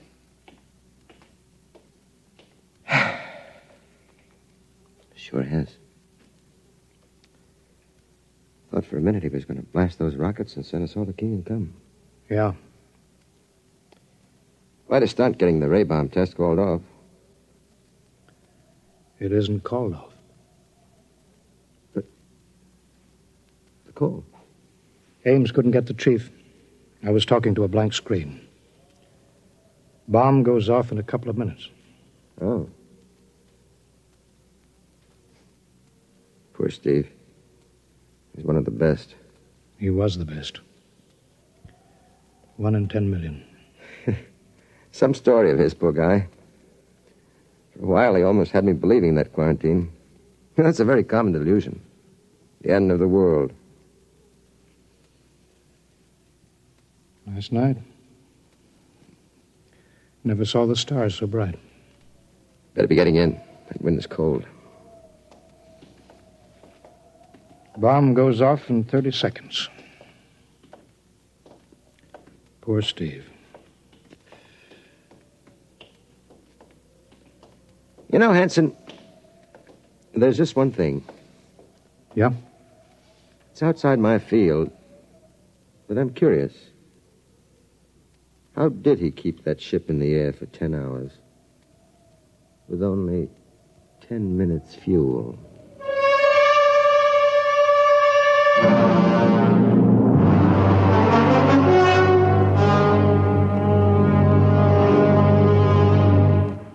You have just heard X-1, presented by the National Broadcasting Company in cooperation with Street and Smith, publishers of astounding science fiction. Tonight, by transcription, X-1 has brought you The Outer Limit by Graham Dorr, as adapted for radio by Ernest Kenoy. Featured in the cast were Joseph Julian, Wendell Holmes, Joe DeSantis, Bob Hastings, James Dukas, and Freddie Chandler. Your announcer, Fred Collins. X-1 was directed by Daniel Sutter and is an NBC Radio Network production.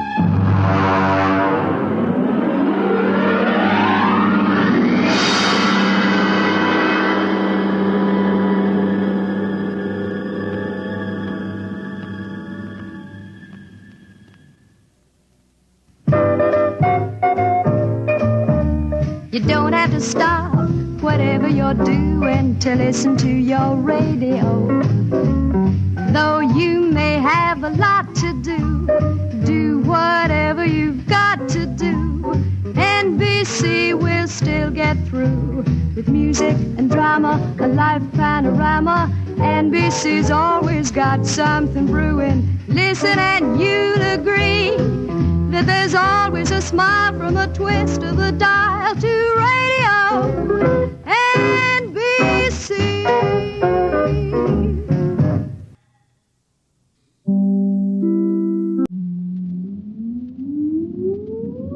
Countdown for blast off. X minus 5, 4, 3, 2, X minus 1, fire.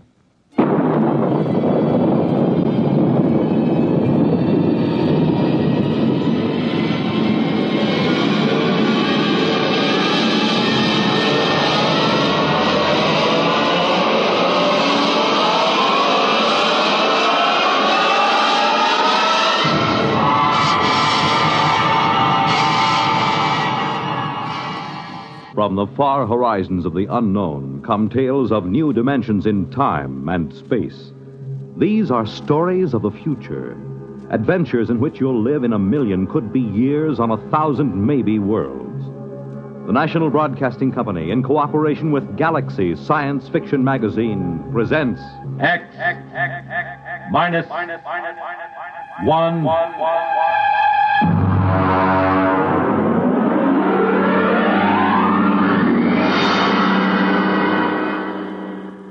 Tonight, Hostess by Isaac Asimov.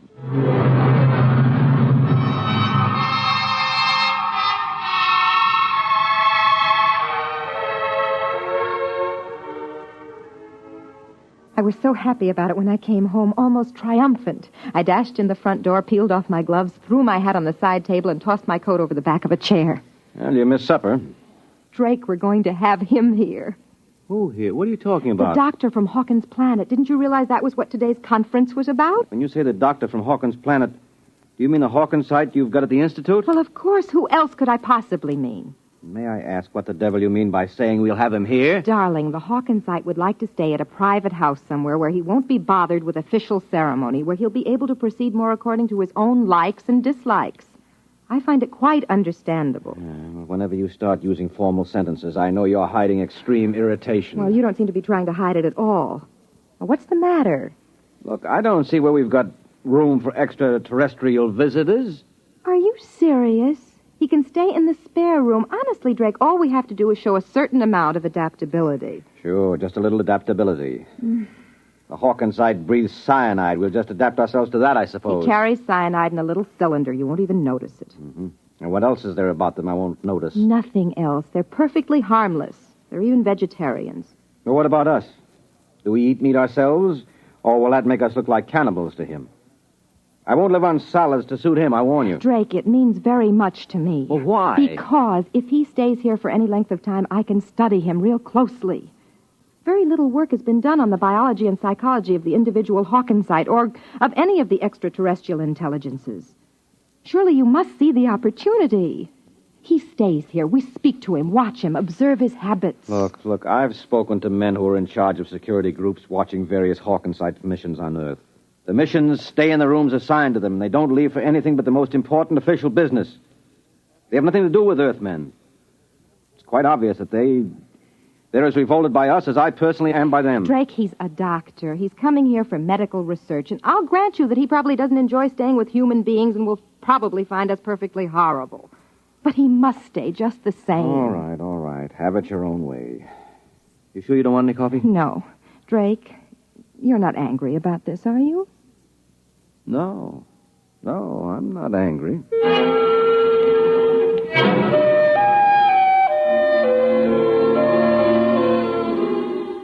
Most of my friends had been surprised when I married Drake because they couldn't understand my marrying a policeman. I explained he wasn't simply a policeman. He was a member of the World Security Board, but most of the staff at the Institute thought it rather odd that I hadn't married a biologist or at least an anthropologist, even a chemist, but certainly not a policeman. I was waiting for Drake with some apprehension that evening as I sat in the living room. Hark Tolan, the Hawkinsite, was standing quietly in the middle of the room. He was not sitting, since he was not anatomically constructed to sit. He stood on two sets of limbs placed close together, while a third pair, entirely different in their construction, were suspended from a region that would have been the upper chest in the human being. His skin was hard, glistening, and ridged, and his face wore a distant resemblance to something alienly bovine. Mrs. Smollett, you must forgive my English. The construction of my mouth, combined with the absence of incisors and canine teeth, is an obstacle to clear speech. I think you speak very well. Thank you. My husband will be home soon, and then we'll eat. Your husband? Well, Husband? Yes, you know. Mr. Smollett. A male, of course. You must forgive me, Mrs. Smollett. Perhaps the greatest source of confusion among the 5 known races of the galaxy lies in the differences among them in regard to their sex life and the social institutions that grow around it. I understand that. The concept of husband and wife, for instance, exists only on Earth. I can achieve a sort of intellectual understanding of what that means, never an emotional one. Dr. Tolan, I've consulted the Institute in preparing a menu, and I trust you'll find nothing in it that will upset you. Drake? Drake, is that you? Yeah. I'm in the living room, dear. I suppose he's all delivered, complete. Drake, this is Dr. Hark Tolan of Hawkins Planet. Dr. Tolan, my husband. Good evening, Dr. Tolan. Mr. Smollett? Would you care for a drink? I'm not particularly thirsty. On Earth, there is a custom of drinking liquids which have been fortified with ethyl alcohol. We find it stimulating. Oh, yes. I'm afraid, then, that I must decline. Ethyl alcohol would interfere most unpleasantly with my metabolism. Well, so it does to Earthmen, too. But I understand, Dr. Tolan. Would you object to my drinking? Of course not. Good. I need one. A stiff one.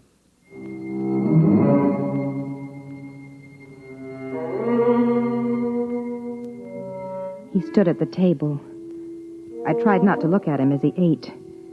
His wide, lipless mouth split his face alarmingly as he ingested food, and in chewing, his large jaws moved from side to side. There was evidence of his ungulate ancestry. I found myself wondering whether he would chew his cud later, and then I was afraid that Drake would get the same idea and leave the table in disgust, but he was taking everything quite calmly. I imagine, Dr. Tolan, that the cylinder at your side holds cyanide. Quite so. Pure cyanide? I hope you are not considering possible danger. I know the gas is highly poisonous to you, and I do not need a great deal. None of it emerges, except when I actually suck at the tube, which is fixed at the corner of my mouth. I see. And you really must have the gas to live? Are you not a biologist, Mr. Smollett? No, Dr. Tolan. It's merely a minor government official. My wife's friends call me a policeman. Tell me, what happens if you don't breathe cyanide? Do you, just go like that? Oh, not quite. The absence of it would be equivalent to slow strangulation. Mm-hmm. It's also very painful, difficult to treat. I've done some research on the problem. I find it difficult to keep thinking of you as a doctor. I understand what you mean. I find it difficult to think of you as a policeman. I gather that you're not here on a pleasure trip. Huh? No. I intend to study this queer planet you call Earth. Queer? In what way? It's always amazing to me to find how little you Earthmen understand your own characteristics. There are 5 intelligent races in the galaxy. Over and over, it is you Earthmen, more than any of the others, who are unique. Your people are the only ones which find hydrogen cyanide poisonous. Yours is the only form of intelligent life which is carnivorous. Yours is the only form of life which has not developed from the grazing animal. And most interesting of all, yours is the only form of intelligent life known which stops growing upon reaching maturity. Well, you don't look very large, Dr. Tolan. I should say that you're an inch taller than I, which would make you 6'2". Are you young, or are you just small on Hawkins Planet? Neither. We grow at a diminishing rate with the years, so that at my age it would take 15 years to grow an additional inch. But we never entirely stop. And, of course, as a consequence, we never entirely die. Did you hear that, Rose? I never knew that before. You mean people on Hawkins' planet are immortal? No people are truly immortal. Few of us live more than several centuries of your time. Still, it is unpleasant to think that death may come involuntarily. It is something which to us is extremely horrible. Oh, we're quite used to it. You Earthmen live with the thought. We do not. This is why we are disturbed to find that the incidence of inhibition death has been increasing in recent years. What is this inhibition death? A pathological cessation of growth. It's a wasting disease. A tragic one. And absolutely incurable. It is fatal within a year. What causes it? Mr. Smollett, we know nothing about the cause of the disease. Well, then why did you come to Earth to study it? Because, again, Earthmen are unique. They are the only intelligent beings who are immune.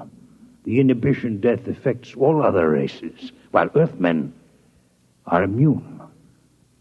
Somewhere in the biochemistry of the Earthite, there is the secret of that immunity. How interesting it would be to find it. Well, now, look here. You can't say that Earthmen are immune. From where I sit, it looks as if the incidence is 100%. All Earthmen stop growing, and all Earthmen die. We've all got the inhibition death. Earthmen live up to 70 years after the cessation of growth. That is not death as we know it. Your equivalent disease is rather one of unrestrained growth. Cancer, you call it.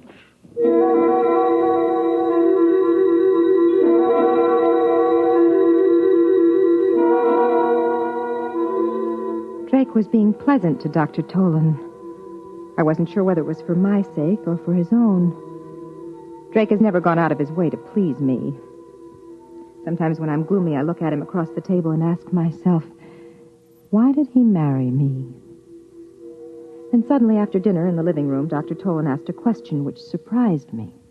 You are a policeman, Mr. Smollett? Yes. I wonder, could you show me through one of the police departments on your planet? Well, I don't belong to a police department in exactly the way you imagine. However, I have some contacts in the New York City Department. Would I be able to visit the Missing Persons Bureau? Why are you interested in Missing Persons Bureau? Because there again, you are unique. There's no such thing as a missing person on our planet. We're always aware of each other's exact location, no matter where on the planet we might be. Can you feel such awareness even now, on Earth? You mean across space? No, I'm afraid not. But you see the importance of the matter. All the uniqueness of Earth should be linked. If the lack of this sense can be explained, perhaps the immunity to inhibition death can be also. Tell me truthfully, Mr. Smollett, if Mrs. Smollett were to leave this room and enter another without your having seen her do so, would you really not be aware of her location? I really would not. Amazing. Please do not be offended by the fact that I find it revolting as well.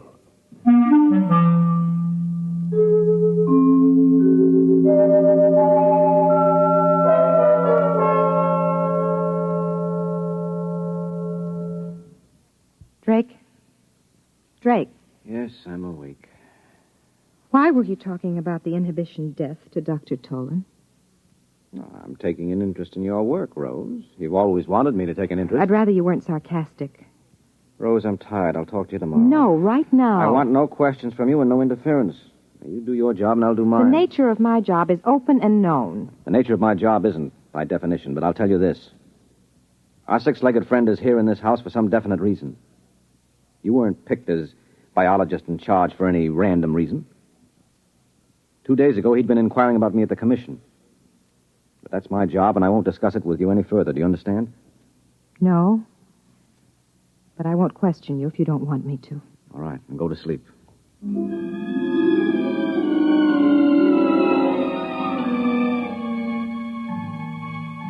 I lay stiffly on my back, and the minutes passed and the quarter hours. I was trying to fit the pieces together. One picture remained clear in my mind. It hovered over me mockingly. At the end of the evening, the Hawkinsite had turned to me just before he left the room. Good night, Mrs. Smollett. You're a most charming hostess. I wanted to giggle then. How could he call me a charming hostess? To him, I must have been a horror, a monstrosity with too few limbs and too narrow a face. But then I saw Drake. He turned white. For one instant, his eyes had burned with something that looked like terror. I'd never before known Drake to show fear of anything, and the picture of that instant of pure panic remained with me, until all my thoughts finally sagged into the oblivion of sleep. I remember one question that nagged at me through the haze. Why did he marry me?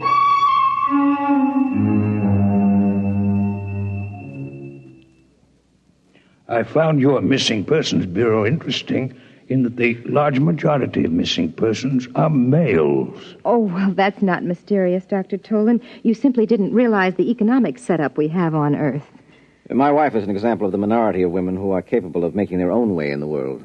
Would you call the Missing Persons Bureau of New York a fair sampling of such cases in the planet at large? Yes, I should think so. Is there then an economic explanation for the fact that since interstellar travel has been developed, the percentage of young males among the missing is more pronounced than ever? Well, that's even less of a mystery than the other. Nowadays, a runaway can hop the nearest space freighter. They're always looking for crewmen. No questions asked. It's almost always young men in their first year of marriage. Well, that's just the time a man's troubles seem the greatest. If he survives the first year, there's usually no need to disappear at all. Would it offend you if I disconnected for a period of time? Disconnected? It's like sleep. Oh. I hope you haven't had too exhausting a day. It's just that I've been absorbing so many new and unusual concepts that I feel a desire for a little disconnection.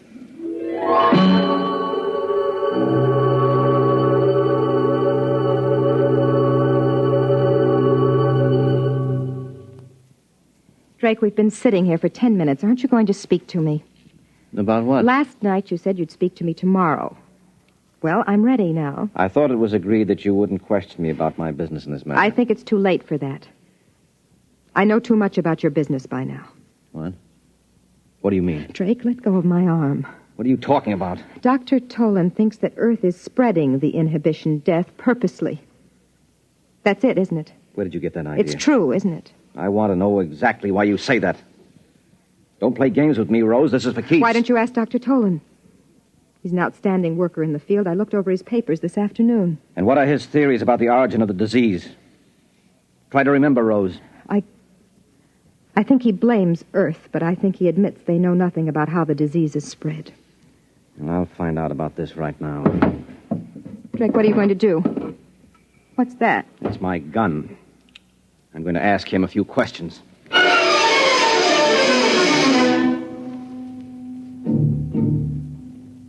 He ran out of the bedroom, down the corridor towards Dr. Tolan's room. I ran after him, caught him just as he entered the door. The Hawkinsite was standing there, motionless, his eyes unfocused, his 4 standing limbs sprawled out in 4 directions as far as they would go. Now keep quiet. He'll gradually become aware of me. Get out of here. No, Drake. What are you doing? Quiet. There, you see? The skin on his face is beginning to quiver. Well, that's about all, Dr. Tolan. Don't throw in connection with any of the limbs. Your sense organs and the voice box will be quite enough. Why do you invade my disconnection chamber? And why are you armed? What do you want? The answer to certain questions. With a gun in your hand? I'm sorry, Mr. Smollett, that the duties toward a guest are so badly understood on Earth. You're no guest of mine, Dr. Tolan. You entered my home under false pretenses. You had better shoot. It will save time. You are convinced that you'll answer no questions? Now, that in itself is suspicious. It seems that you consider certain answers to be more important than your life. I consider the principle of courtesy to be very important. You, as an Earthman, may not understand. Perhaps not. But I can understand one thing. Your cyanide cylinder. Suppose I pull it out of your mouth. Rose, hold your breath until I close the valve. There. All right, Tolan. You realize what will happen to you if you don't answer the questions I'm going to ask you. Cyanide lack. It would be a most uncomfortable death. I'm only an Earthman. I can't appreciate its true horrors, but you can, can't you? Drake, give him the cylinder. Give it back to him. You have about 1 hour, I think, until the effects are irreversible. Talk quickly, Dr. Tolan. You'll have your cyanide cylinder back. What are your questions? What are your theories concerning the inhibition death? Why did you really come to Earth? What is your interest in the Missing Persons Bureau? For years, I have been investigating the cell structure of my patients suffering from inhibition death. I've been forced to use the utmost secrecy, since the methods I used were frowned on by my people. Your society would have similar feelings against human vivisection, for instance. For this reason, I could not present the results I obtained to my fellow physicians until I had verified my theories here on Earth. And what are they? The inhibition death is entirely a disease of the mind. You mean it's psychosomatic? No, Miss Smollett, it is not psychosomatic. It is a true disease of the mind, a mental infection. My patients had double minds. Beyond and beneath the one that obviously belonged to them, there was evidence of another one, an alien mind. In short, there are not only 5 intelligences in the galaxy, but 6. And the 6th is parasitic. This is impossible. You must be mistaken, Dr. No, I'm not mistaken. One can imagine such a parasite through the course of millions of years, perhaps losing all portions of its physical being.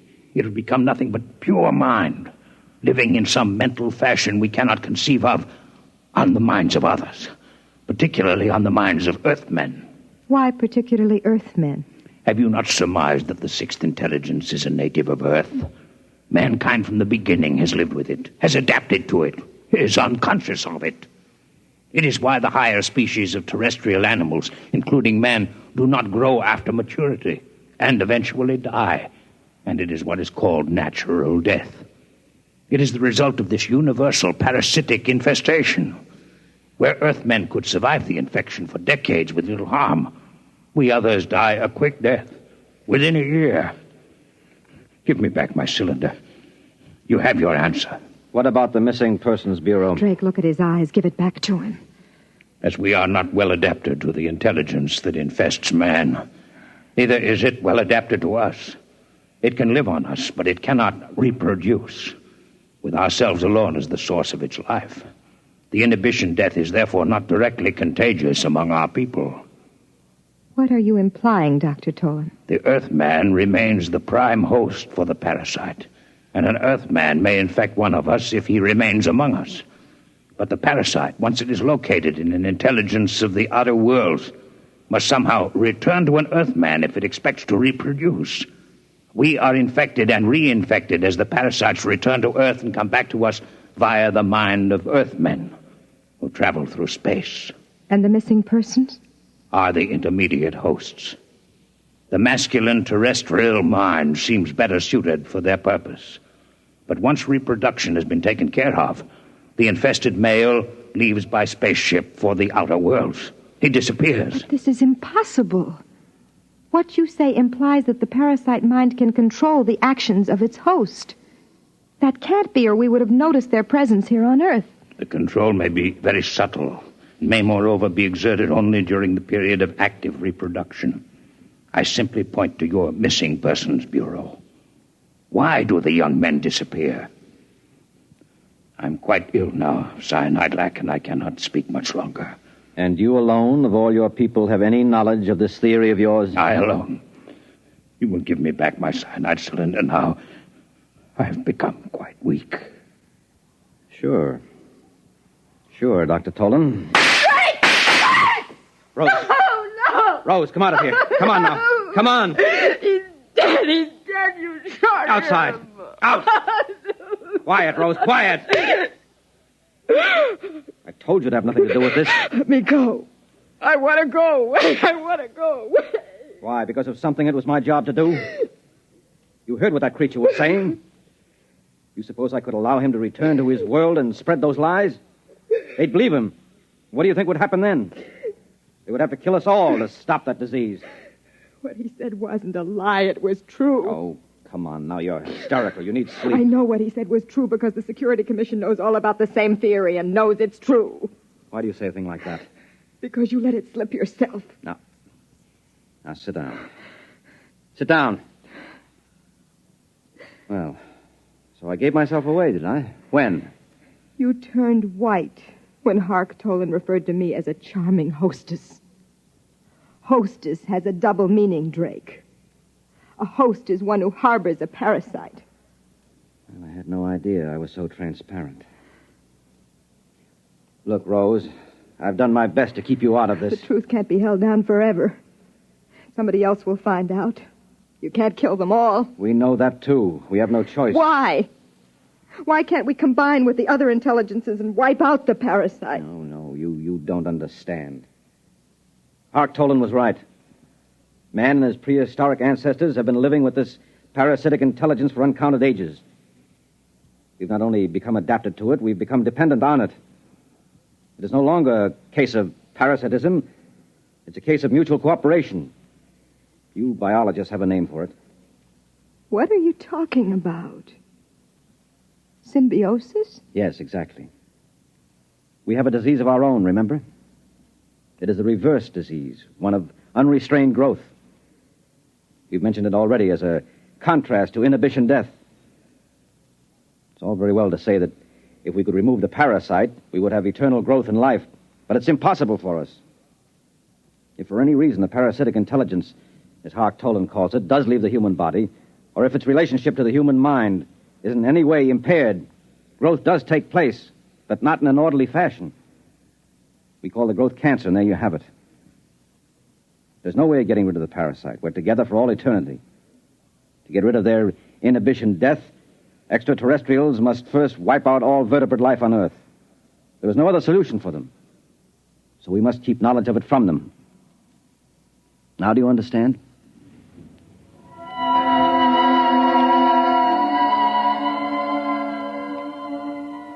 He got the body out of the apartment. I sat there numbly. He lied to me. Cancer could not be a disease that was an expression of lost ability for normal growth. Cancer attacked children while they were still growing.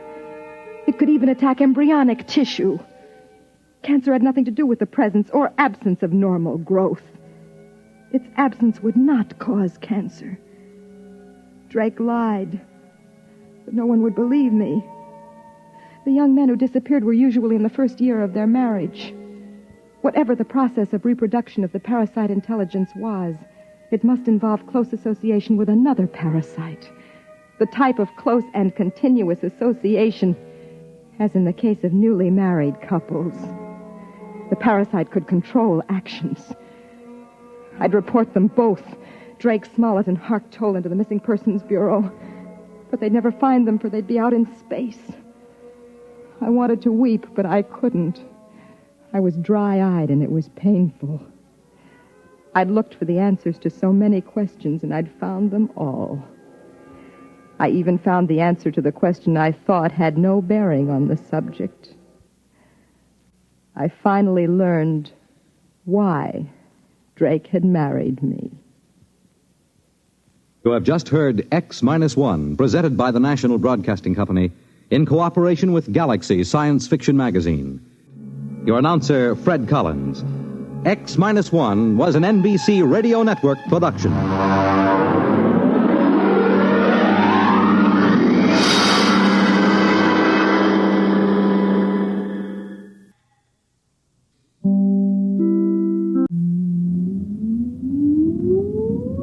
Countdown for blast off. X-5, 4, 3, 2, X-1, fire.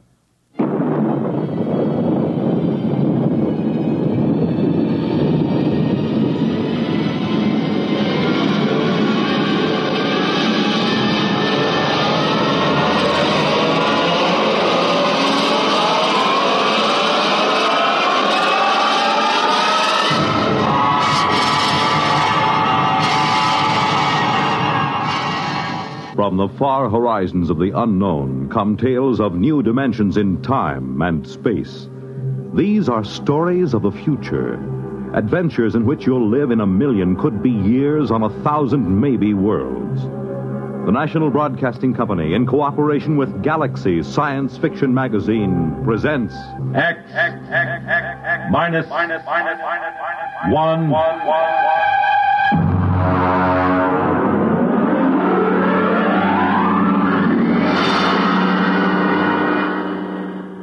Tonight, the time, 150 years from now. The place, a luxury spaceship en route to Venus. The story, Venus is a Man's World, by William Tenn.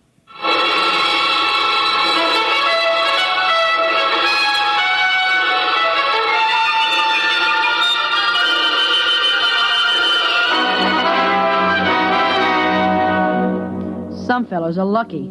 They have brothers, but not me. I have nothing but sisters. Two of them, Carrie and Evelyn. Sometimes Carrie isn't too bad, for a girl, I mean. But Evelyn, boy, she's hopeless. It was Evelyn's idea to put me on that spaceship, jam-packed with 300 females, and all of them aching to get themselves husbands. In the one place that's still to be had, the planet Venus. Well, anyway, 20 minutes after we took off from the spaceport, I was bored stiff. Ferdinand, do stop fidgeting and sit down. I don't have anything to do. Well, I'll read to you and Carrie. Would you like that? No. I want to do something. What's the name of the book, sis? Well, it's titled Family Problems of the Frontier Woman. Doesn't it sound intriguing? Peachy keen. That's enough out of you, young man. Why don't you take a walk around the ship? Can I go with Ferdinand, sis? Well, wouldn't you rather we start the book? You should, Carrie. Every girl should read about the family problems of the frontier woman. Keep quiet, you boy. Oh, children, let's have enough of that. Now, go ahead, run along, you two. And Carrie, look after Ferdinand. See that he keeps out of mischief.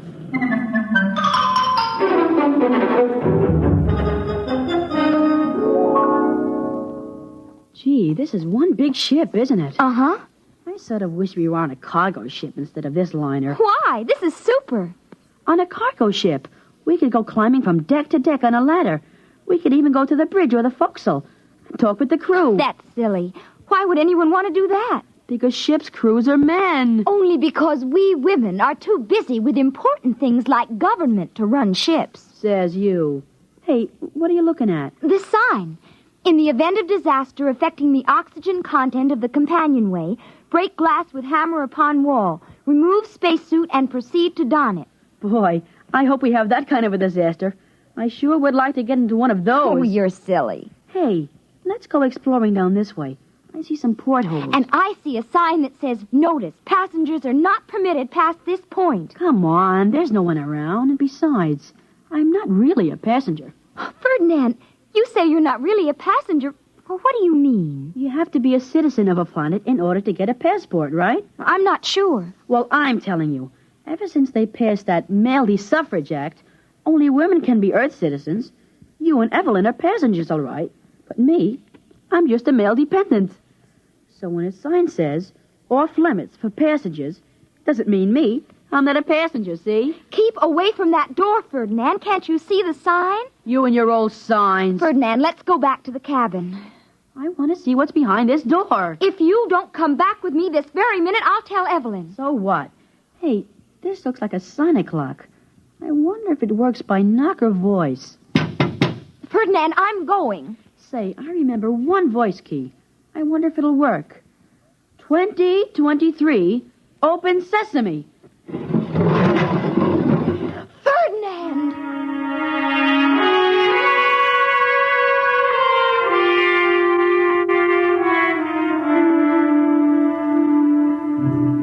Out of all the million possible combinations, I hit it just right. The door clicked open into a dimly lit hole. As the door closed, my hand closed around my throat. The lights came on, and I found myself staring up the muzzle of a highly polished blaster, held by the biggest man I'd ever seen. We just stood there looking at each other for a while, till finally he said, Why, you're only a tadpole. Sir? The little tadpole. I must be getting jumpy enough to splash. My name is Ferdinand Sparling. I'm very pleased to meet you, Mr. I hope for your sake you aren't a tadpole brother to one of them husbandless Anura. Husbandless what? Anura, herd of females looking a nest. I come from Flatway, folks. You're a Venusian? Yep. What part of Earth are you from? And what are you doing on a spaceship to Venus? You know, the 3 out of 4. Yeah, how's that? The 3 out of 4. No more than 3 women out of every 4 on Earth can expect to find husbands. Not enough men to go around, with the Third Atomic War and all. Why, back in the 20th century, some of our best men went to the planets. My sister Evelyn says that by now, most of the men on Earth aren't even worth marrying. Well, that's for sure. Those busybody Anura took care of that. Earth, what a place. I had a belly full. Why did you come in the first place? I came looking for a wife. Women are pretty scarce on Venus. I heard that there was a surplus of them on Earth. I can't understand why any man would even want to marry a woman. How old are you, Tadpole? 13, almost 14. Well, that explains a lot of things, Tadpole. It doesn't explain why you're heading back to Venus. Because I was in trouble the minute I landed on that woman's world. I didn't know I had to register at a government-operated hotel for transient mails. Imagine, they told me a man couldn't say anything in court. All talking was done by female attorneys to a female judge. But I told him off. I told him where I come from, a man spoke his piece when he had a mind to, and his woman walked by his side. Well, what happened? Oh, I was found guilty of this and contempt of that. But I wasn't going to serve all those fancy little prison sentences, so I broke out and stowed away. You mean that you're breaking the law right now? Sure, aren't you? Oh, I guess so. I'm also a man outside the law. We're in this together. Shake, Ferdinand. Ferdinand? That's not a right label for a sprouting tadpole. I'll call you Ford. My name's Butt. Butt Lee Brown. Is Butt a nickname like Ford? Yeah, short for Alberta. But I haven't found a man who can draw a blaster fast enough to call me that. You see, Pop came over in the 80s with the first wave of immigrants from Ontario. Named all of us boys after Canadian provinces. I was the youngest, so I got the name they were saving for a girl. Golly, Mr. Butt, you must have had a lot of brothers. Yeah, full nest. They're Sass. His real name is Saskatchewan. Manny after Manitoba. And Uke, he was named for Yukon. I got one for every province and territory in Canada. Golly, all I have is 2 sisters. Oh? Tell me about them. Well, there's Carrie. She's almost 16. Yeah, well, how about your other sister? She a little older? She's old, all right. Evelyn's almost 21. She pretty? Who? Your sister Evelyn. Oh, I don't know. She's healthy. She's got very good teeth. If I know her breed, she's bossy and opinionated. Well, are no women? There goes the dinner gong, Ford. You better scat. Growing tadpoles need their vitamins. Could I bring you some chow? I could stuff it in my pocket and sneak it back here. No, thanks. I've stashed away enough provisions. I got plenty of kelp and Venusian mud grapes to last the trip. Oh, you better shove off, Ford. They'll start looking for you. Guess I had better. Well, I'll see you right after dinner, Mr. Butt. Just plain butt to you, Ford. Oh, okay. I'll be seeing you. 2023. Open sesame.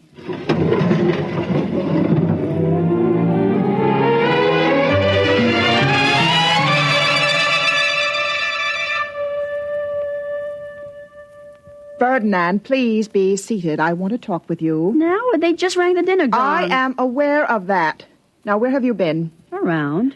I demand a straight answer. Where have you been, Ferdinand? I told you, sis, around. And don't call me Ferdinand. Call me Ford. That's what Butt calls me. Butt? Who is Butt? Oh, nobody. I just made it up. Ferdinand? I can't tell you. I can't. You must. Well, you promise you won't turn him in. Well, Butt's my friend. He's a Venusian.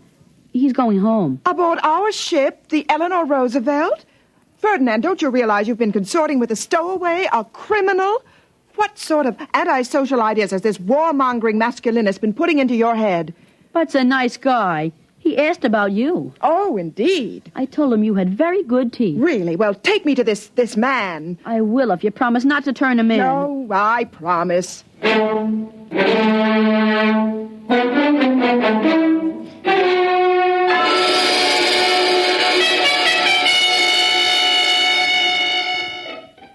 He's in there. The door has a sonic lock.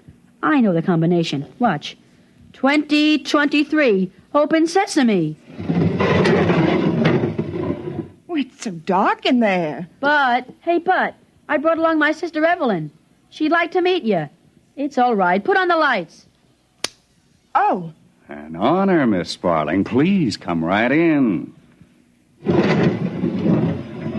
First, Mr. Butt, I want... Brown. Butt Lee Brown. First, Mr. Brown, you realize that you are committing 2 crimes. 1, the political crime of traveling without a visa, and 2, the criminal act of stowing away without paying your fare. Golly, Sis, that's no way to talk to Butt. I take it you either have no defense or care to make none. I wonder if all the Inura talk like that. And you want to foul up Venus. We haven't done so badly on Earth after the mess you men made of politics. Hear, hear. Yeah, hear, hear. Oh, you keep quiet, Ferdinand. And another point, Mr. Butt Lee Brown. I don't suppose you know that under space regulations, you've made this poor child an accessory. Butt didn't make me anything. Let's not talk law, female. Let's talk sense. I'm in trouble because I went to Earth to look for a wife. You're standing right here now because you're on your way to Venus for a husband. So, let's. Let's? Let's what? Oh, You daring to suggest Now, that... Miss Sparling, no hoopla. I'm saying let's get married, and you know it. Gee, sis, say yes. And what makes you think that I consider you a desirable husband? Figure it this way.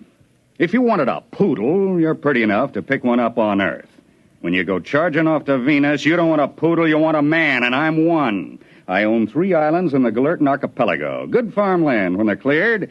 I got no bad habits, outside of having my own way. I'm passable good-looking. My teeth are good, too. Besides, if you marry me, you'll be the first mated on this ship, and that's a splash most nesting females like to make. You know, there's more to marriage than just doing... So there is.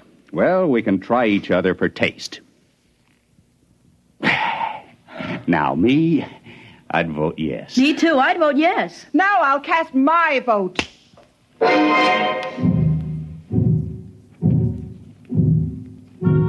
Well, you guessed it. She broke her promise. I suppose the kiss did it. She put it a stowaway to the captain, and he sent a detail from the ship's crew to halt Butt off to the brig. Well, later that afternoon, all the passengers, 300 females and me, gathered in the lounge for the hearing. It's all on account of you. Shush! Don't shush me. You promised your word wouldn't get Butt into trouble. Oh, you snitch. Shush, the captain is rapping for quiet. By authority vested in me under the Pomona College Treaty, the stowaway, a Venusian, Butt Lee Brown, will be tried for violation of Articles 16 to 21 inclusive of the Space Transport Code. Purser, bring in the prisoner. Ladies! Those cheap extroverts, and they call themselves responsible. Ladies! Dear ladies! Thank you, ladies. Butt Lee Brown, I order your person and belongings impounded for the duration of this voyage as set forth in sections 41 and 45. Captain, the sections are 43 and 45. You're quite right, Miss Sparling. Sections 43 and 45 of the Mother Anita Law Emergency Interplanetary Directives. Aren't you even going to give me a fair trial before you hang me? Talk to me! Ladies, I beg of you, ladies. Captain, what exactly are the charges against me? You're a stowaway. I can pay for my passage. You can? Well, then I guess we can dismiss the charges. Ladies, gentle ladies. Just a moment, Captain. Yes, Miss Sparling? I demand justice. You can't let him off that lightly. Besides, there's the other charge. What other charge? Assault. That comes under sections 18 through 35 of the McDonald Law. It does? Well, then would you tell the court in your own words exactly what happened? Well, when I first laid eyes on Mr. Brown, he seemed to be a fundamentally decent chap, despite his barbaric notions on equality between the sexes, or worse.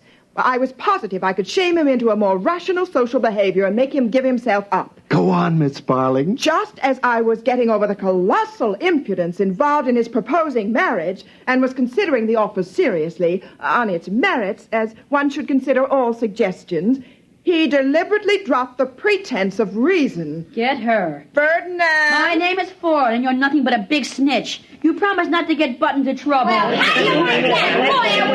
Your name is Ferdinand, and stop trying to act forcefully like a girl. It doesn't become you. Miss Sparling, did I understand you to say that you were considering Mr. Brown's proposal of marriage? That is true. I will not deny that he appealed to me. He appealed to me as most savage ancients appeal to their women, as an emotional machine. Throw the proper switches, says his theory, and the female surrenders herself ecstatically to the doubtful and bloody murk of masculine plans. I'm afraid I still don't understand. What exactly did Mr. Brown do? He kissed me. Ladies, please, ladies. Mr. Brown, do you deny kissing Miss Sparling? No. Miss Sparling, do you deny enjoying the kiss? Your question is irrelevant and immaterial. Oh, she enjoyed it. How would you know? Well, I was right there. I could tell the way she acted. She sort of held the back of his neck, closed her eyes, and just hung on. What were you doing there? I introduced him. I met Bud first. Then I took Sis over there to meet him. I see. Ferdinand Sparling, I hereby order your detention for the duration of this voyage for aiding and abetting a stowaway as set forth in sections 41 43 and 43 and 45. and 45. And you can't arrest Ferdinand. He's only a child. You gave me your word no charges would be lodged against the boy. That was the usual promise one makes to an informer. But I made it before I knew it was Butley Brown you were talking about. I didn't want to arrest Butley Brown. You forced me. So I'm breaking my promise to you, just as I understand you broke your promise to your brother. I'm afraid both Ferdinand and Butley Brown will be picked up at New Kalamazoo Spaceport and sent terrorward for trial. But I used all our money to buy passage. I'm sorry. You'll have to return with your brother.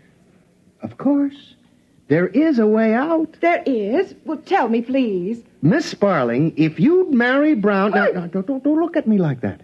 If you'd marry Brown, he would go on your passport as a dependent male member of your family. Do you think I'd marry that desperado? Why, he doesn't know enough to sit back and let a woman run things. Captain, you should be ashamed of yourself. I'll marry him! Perhaps I should be, but that's what comes of putting men in responsible positions. See here, Miss Sparling, I didn't want to arrest Brown. I'd still prefer not to. The officers and crew of my ship all go along with me. Why not? Men always think like men. They never use logic. They just rely on masculine intuition. Maybe so. This ship's crew are all residents of Earth. But our work requires us to be on Venus several times a year. We wouldn't want to cross any member of the Brown clan.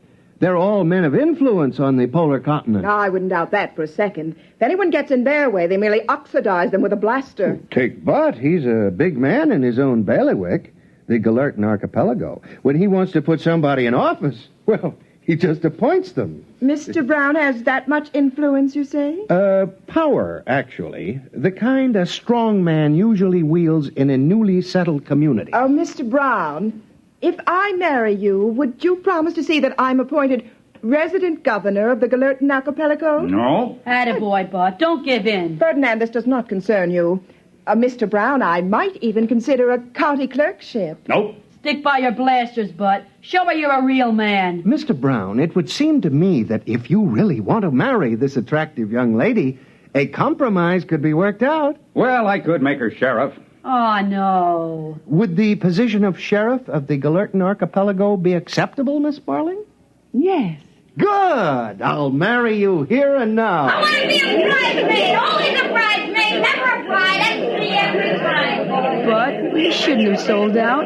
Why did you do it? You don't have to marry her for my sake. I wouldn't care what they did to me. That's all right, Tadpole. I'd do anything for my favorite brother-in-law. I'd sure like to be your brother-in-law. But gosh, you don't have to marry Sis. You can have any one of these 300 females. Why marry Sis? I'm stubborn. What I like at first, I keep on liking. What I want at first, I keep on wanting until I get it. Yeah, but making her sheriff, what's going to happen to our man's world? Don't worry none about that, Ford, my boy. Wait till after we meet and go out to my islands. She'll find herself sheriff over exactly 2 Earth males, you and me. And I got a hunch that'll keep her pretty busy, huh? How about that,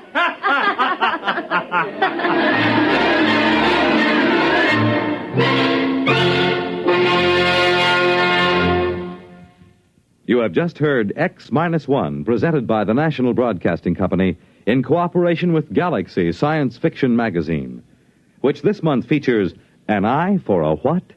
A story of the Earthmen who thought they couldn't hurt a friendly alien if their lives depended on it, while all the time their lives did depend on it. Galaxy Magazine, on your newsstand today. Tonight, X-1 has brought you Venus is a Man's World, a story from the pages of Galaxy written by William Tenn and adapted for radio by Arthur Small. Featured in our cast were Dennis Belabio as Ford, Bob Haig as Butt, Jerry Ann Raphael as Carrie, John Gibson as the captain, and Frederica Chandler as Evelyn. This is Fred Collins. X-1 was directed by Daniel Sutter and is an NBC Radio Network production.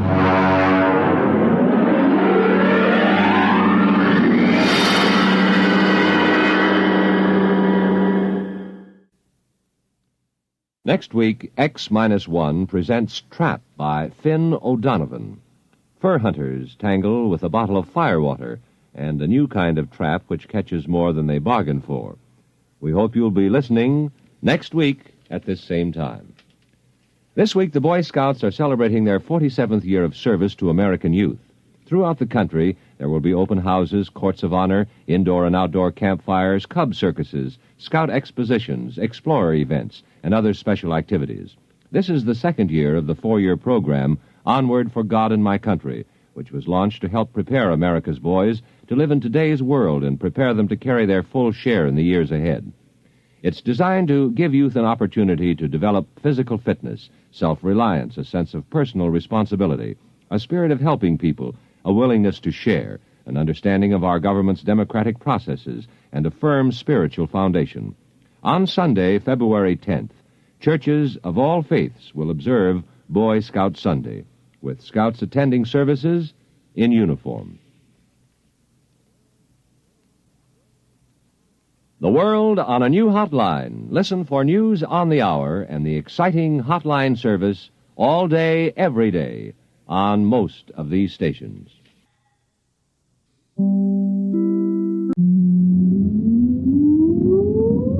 Countdown for blast off. X-5, 4, 3, 2, X-1, fire.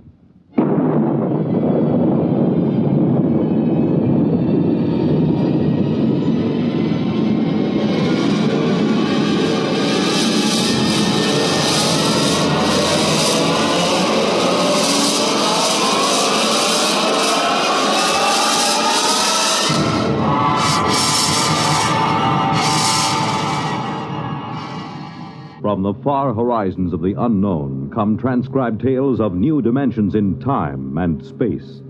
These are stories of the future, adventures in which you'll live in a million, could be years, on 1,000 maybe worlds.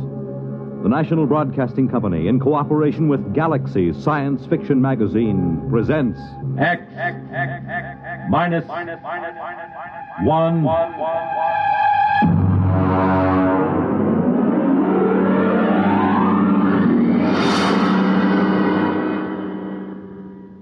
Tonight, The Girls from Earth by Frank M. Robinson.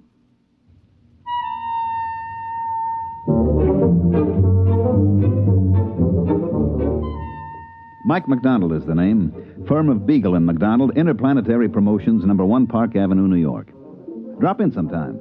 Brand new offices. Had them decorated by one of the biggest guys in the business. You know, it's hard to believe that only 6 months ago, me and Charlie Beagle, my associate, were stranded in a one-tank mining town on Mars. Let me tell you about it. Here comes the waiter. Play it cool. Yeah, but we got no dough. Play it cool, I said. Gentlemen? I'll have the sirloin. One sirloin. Earth or Martian? Well, what's the difference? Well, the Earth sirloin's from genuine steers, $24 a pound. The Martian sirloin's from the domestic sloofer, $2. Charlie, you ever tasted sloofer? We'll have the domestic. Very good. A beverage? Johnny Coffee?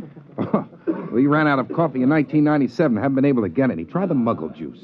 Muggle juice? It's a Martian vegetable. Has a pleasant narcotic effect. You better make it whiskey. Whiskey? That we got. Fine. My friend will have the same. Yes, sir. Mike, would you mind telling me how we're going to pay for this sloofer steak? Relax.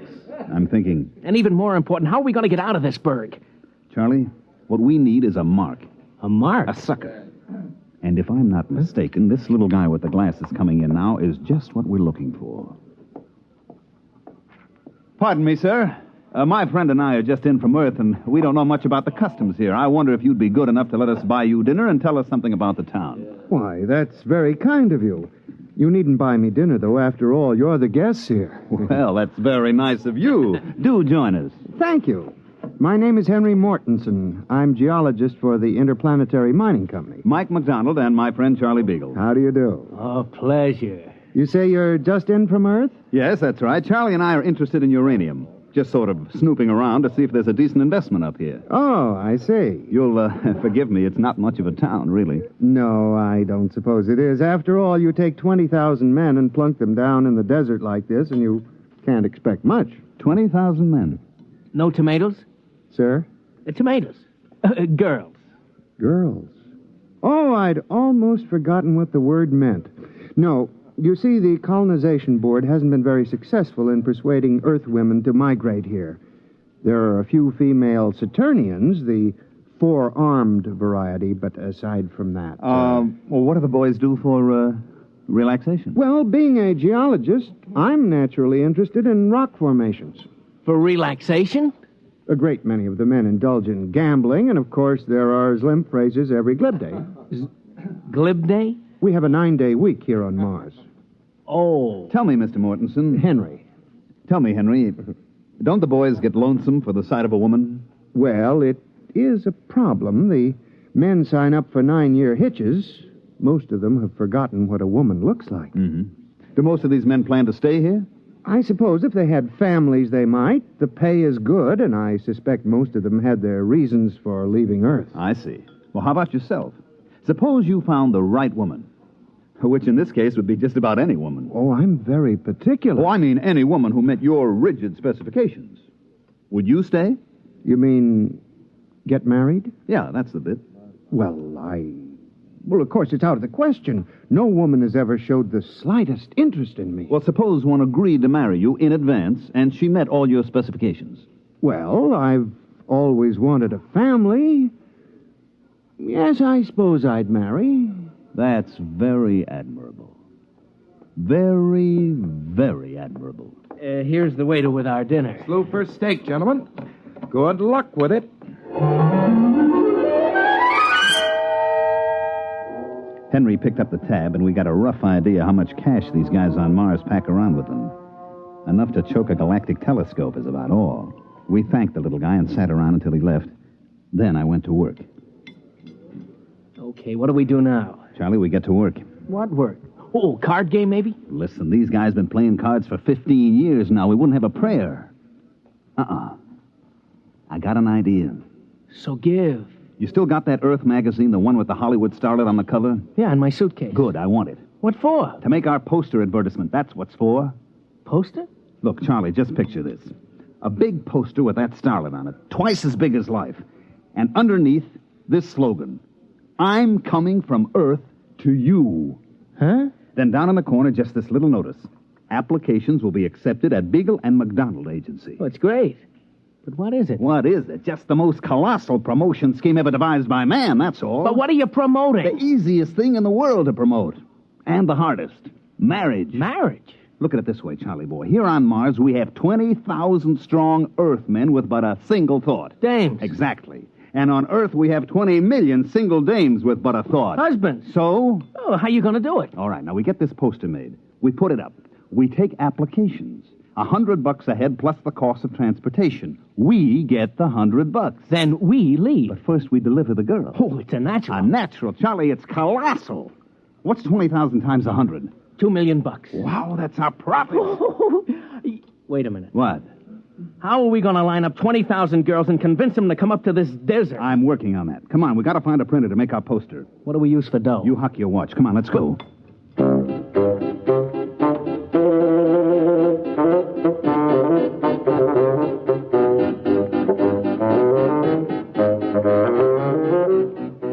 We got the poster made, and it is a beaut.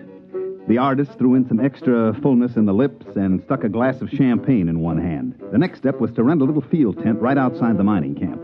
We stuck the poster in front of it and waited for the guys to get through work. Hey, Tom. Hey, dig this. What do you say we sign up? What for? Well, whatever they're selling inside. Oh, I don't know. Well, come on. What have we got to lose? You gentlemen interested in matrimony? Marriage? That's what we're selling, boys. To her? Or anybody your heart desires. Just step inside, fill out the specification chart, pay your fee, and we deliver. On the level? On the level. Well, what do you say, Tom? It's worth a gamble. Right this way, gentlemen. Mr. Beagle will take care of you. No sooner said than done, gentlemen. Step right this way and live!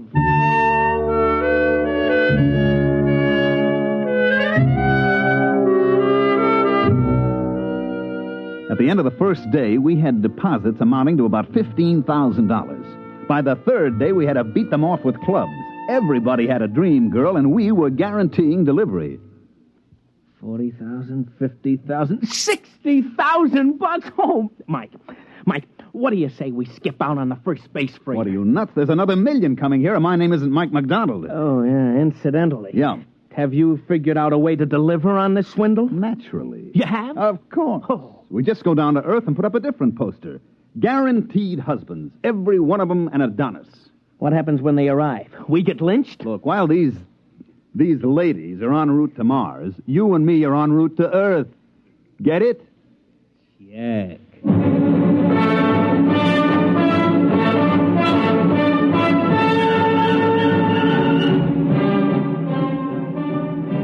I radio-phoned a friend of mine down on Earth and had him place an ad in the New York papers the next day, complete with a picture of a handsome Martian uranium miner and a caption that read, "Husbands are waiting on Mars."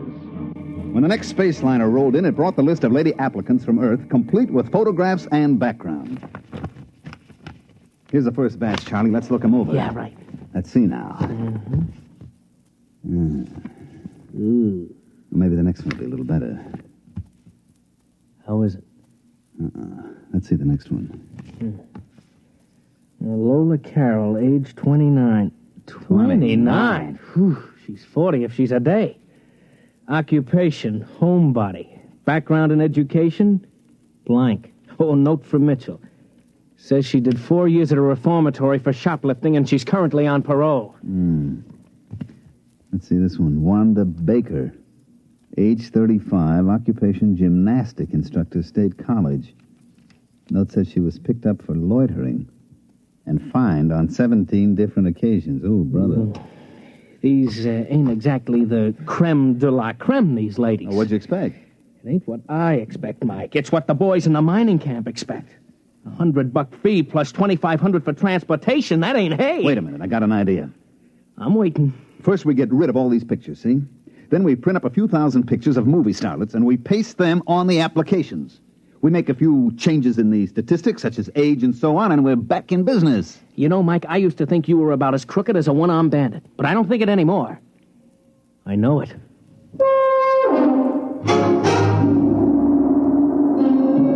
So we spent the next few nights pasting up pictures and changing age 38 to age 28 and so on. It was easy.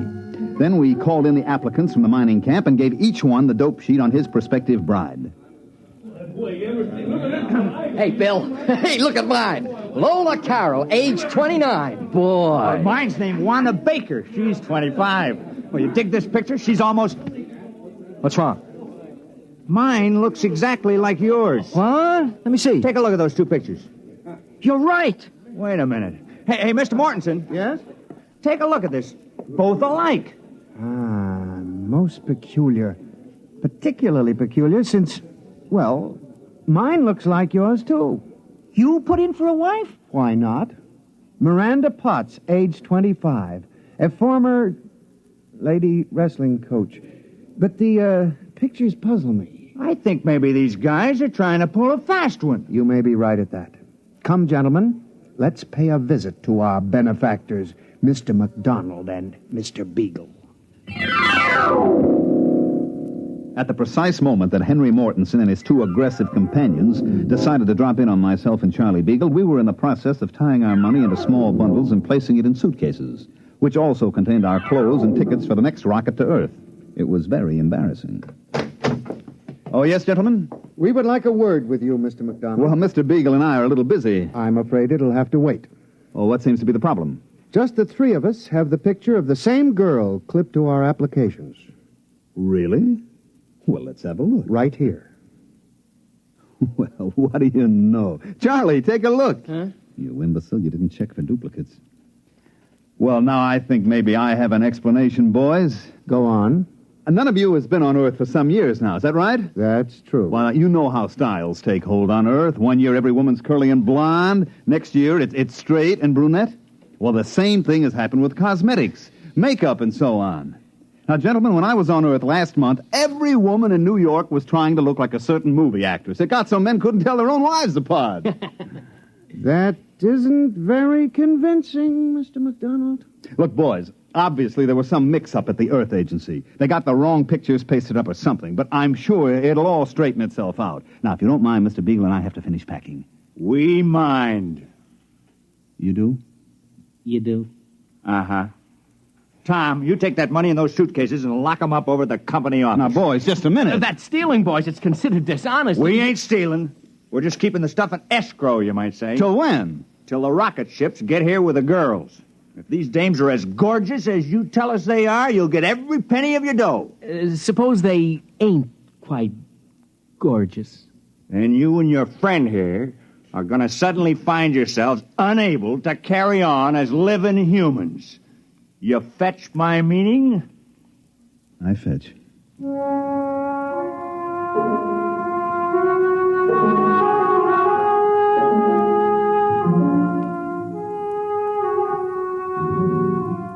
Well, this caused a small dilemma in me and my partner, Beagle. The problem was easy to state. We had sold these guys on the idea that they were engaged to be wedded to an assortment of lovely, desirable, attractive young girls from Earth. The contingent from Earth, on the other hand, was made up mainly of frustrated, lonely women and a goodly portion of female criminal types. The problem was how to convince these boys that they were not getting cheated. That's enough, Charlie. Now, the problem is how to convince everybody that he ain't getting cheated, right? Oh, you're a master of summing up a problem. Now how about solving it? Just give me some time. Look, the rocket fleet from Earth arrives here tomorrow morning at 9 o'clock. 20,000 very strong miners will be assembled at the rocket port waiting. True. So? Pour me a little more of that muggle juice. No. Muggle juice. We could get them all drunk on muggle juice, mass hypnotize them. I'm dreaming. So what do we do? I could make a speech, appeal to their better selves, say these poor, unfortunate women need love and affection, something they've never had. Uh-huh. How about makeup? Maybe we could hire a cosmetic man to make them up to look like the pictures. Sure. Or we could say that it's all a big mistake. We got the wrong shipment. Or we could kill ourselves. No need for that, Charlie. That's going to be done for us. Yeah, that's what I figure. Well, it's been a short life and a merry one. Drink up, Charlie. For tomorrow we die.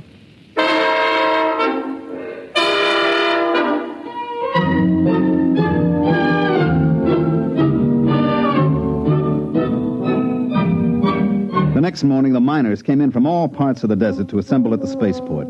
It was quite a sight. They'd all shaved and spruced up for the occasion, and some of them looked downright handsome. And every one of them had a package wrapped with a ribbon for his prospective bride. Tom! Hey, Tom, over here! Hi. Some excitement, huh? I'm sweating like a schoolboy on his first date. Why, see, you got a present, too. Yeah, they were selling some of that cologne water. Hanley's number 4. Well, I got the same thing. Boy, this whole planet is going to smell like Hanley's number 4. Is my tie on straight? It's been 8 years since I tied a tie. Yeah, it's pretty good. Boy, everybody is nervous as a cat. You know, I took a look at myself in the mirror this morning. It was quite an experience. I just stood there looking. And then I said to myself, Bill, you're a slob. You couldn't get a girl on Earth. And if you're lucky, maybe the one who's coming today won't go back on the first ship. I was thinking the same thing. You suppose they'll be as glamorous as those two crooks told us? You know what? I hope not. I just wouldn't feel right bringing a real cultured, glamorous creature to that tar paper shack over near mine number 6. I was thinking the same thing. Hey, there's Mortensen. Boy, he looks like he's going to the radiation chamber. Good morning, gentlemen. Hi. Well, it shouldn't be long now. We ought to sight the first ship any minute. Fellow down at number 3 mine was trying to get out of it. He was so sure his girl'd be disappointed. Well, maybe they won't expect so much. Oh, here he comes! Here he comes! Attention, all men waiting to receive wives. The Earth-Mars convoy, Operation Big Date, is approaching the landing area. Please stand behind the fire screen until the ships are all landed. And good luck!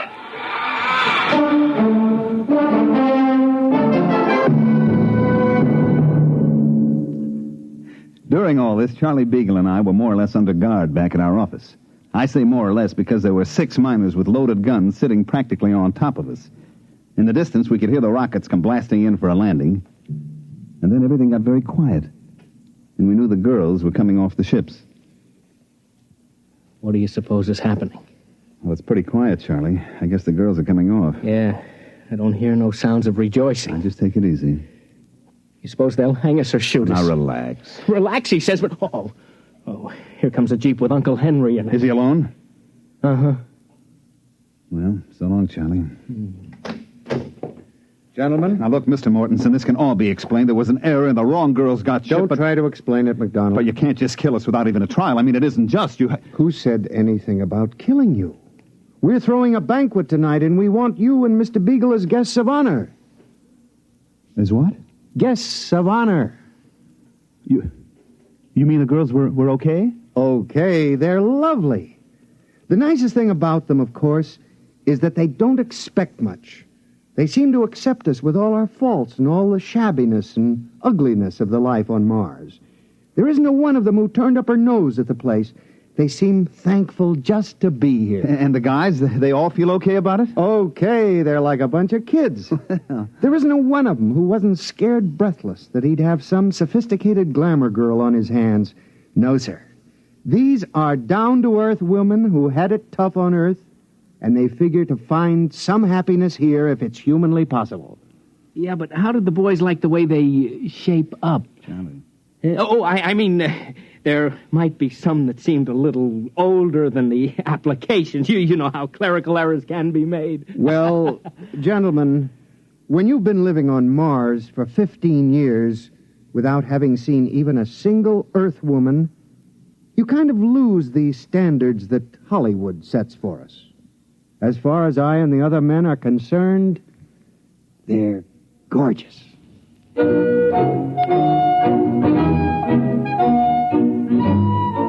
Well, that's the story, which proves you can sell a guy a gold brick that's made out of lead, and sometimes you find out the poor sucker likes lead even better than gold. Charlie Beagle and myself made a small fortune on the deal, like I said before. I made a trip back to Mars last month just to satisfy my curiosity, and you know what? I never saw a happier bunch of people in all my life. Hey, by the way, Henry Mortensen and the lady wrestler are having a kid. They're going to call it Mike if it's a boy, and Michelle if it's a girl.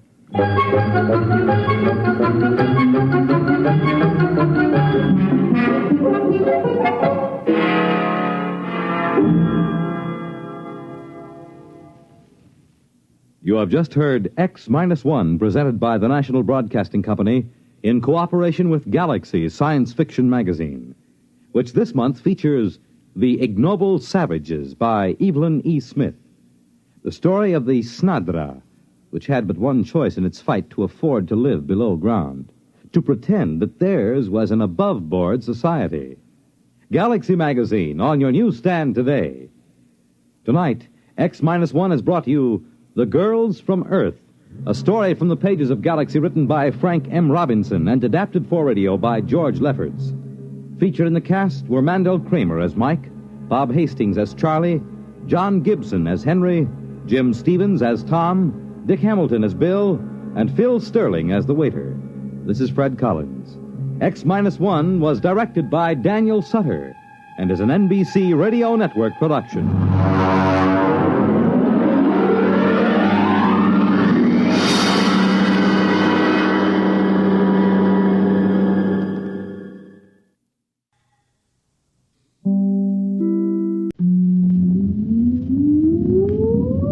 Countdown for blast-off. X-5, 4, 3, 2, X-1, fire.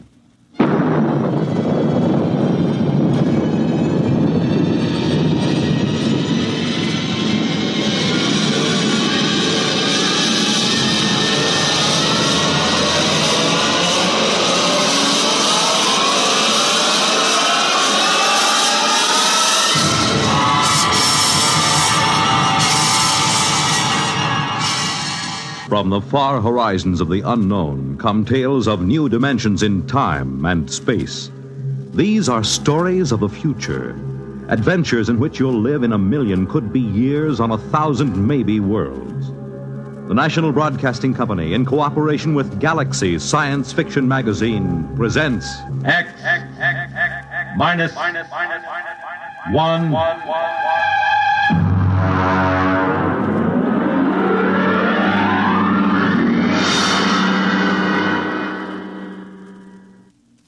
Tonight, The time, after the next atomic war. The place, somewhere in the United States. The story, The Moon is Green by Fritz Leiber.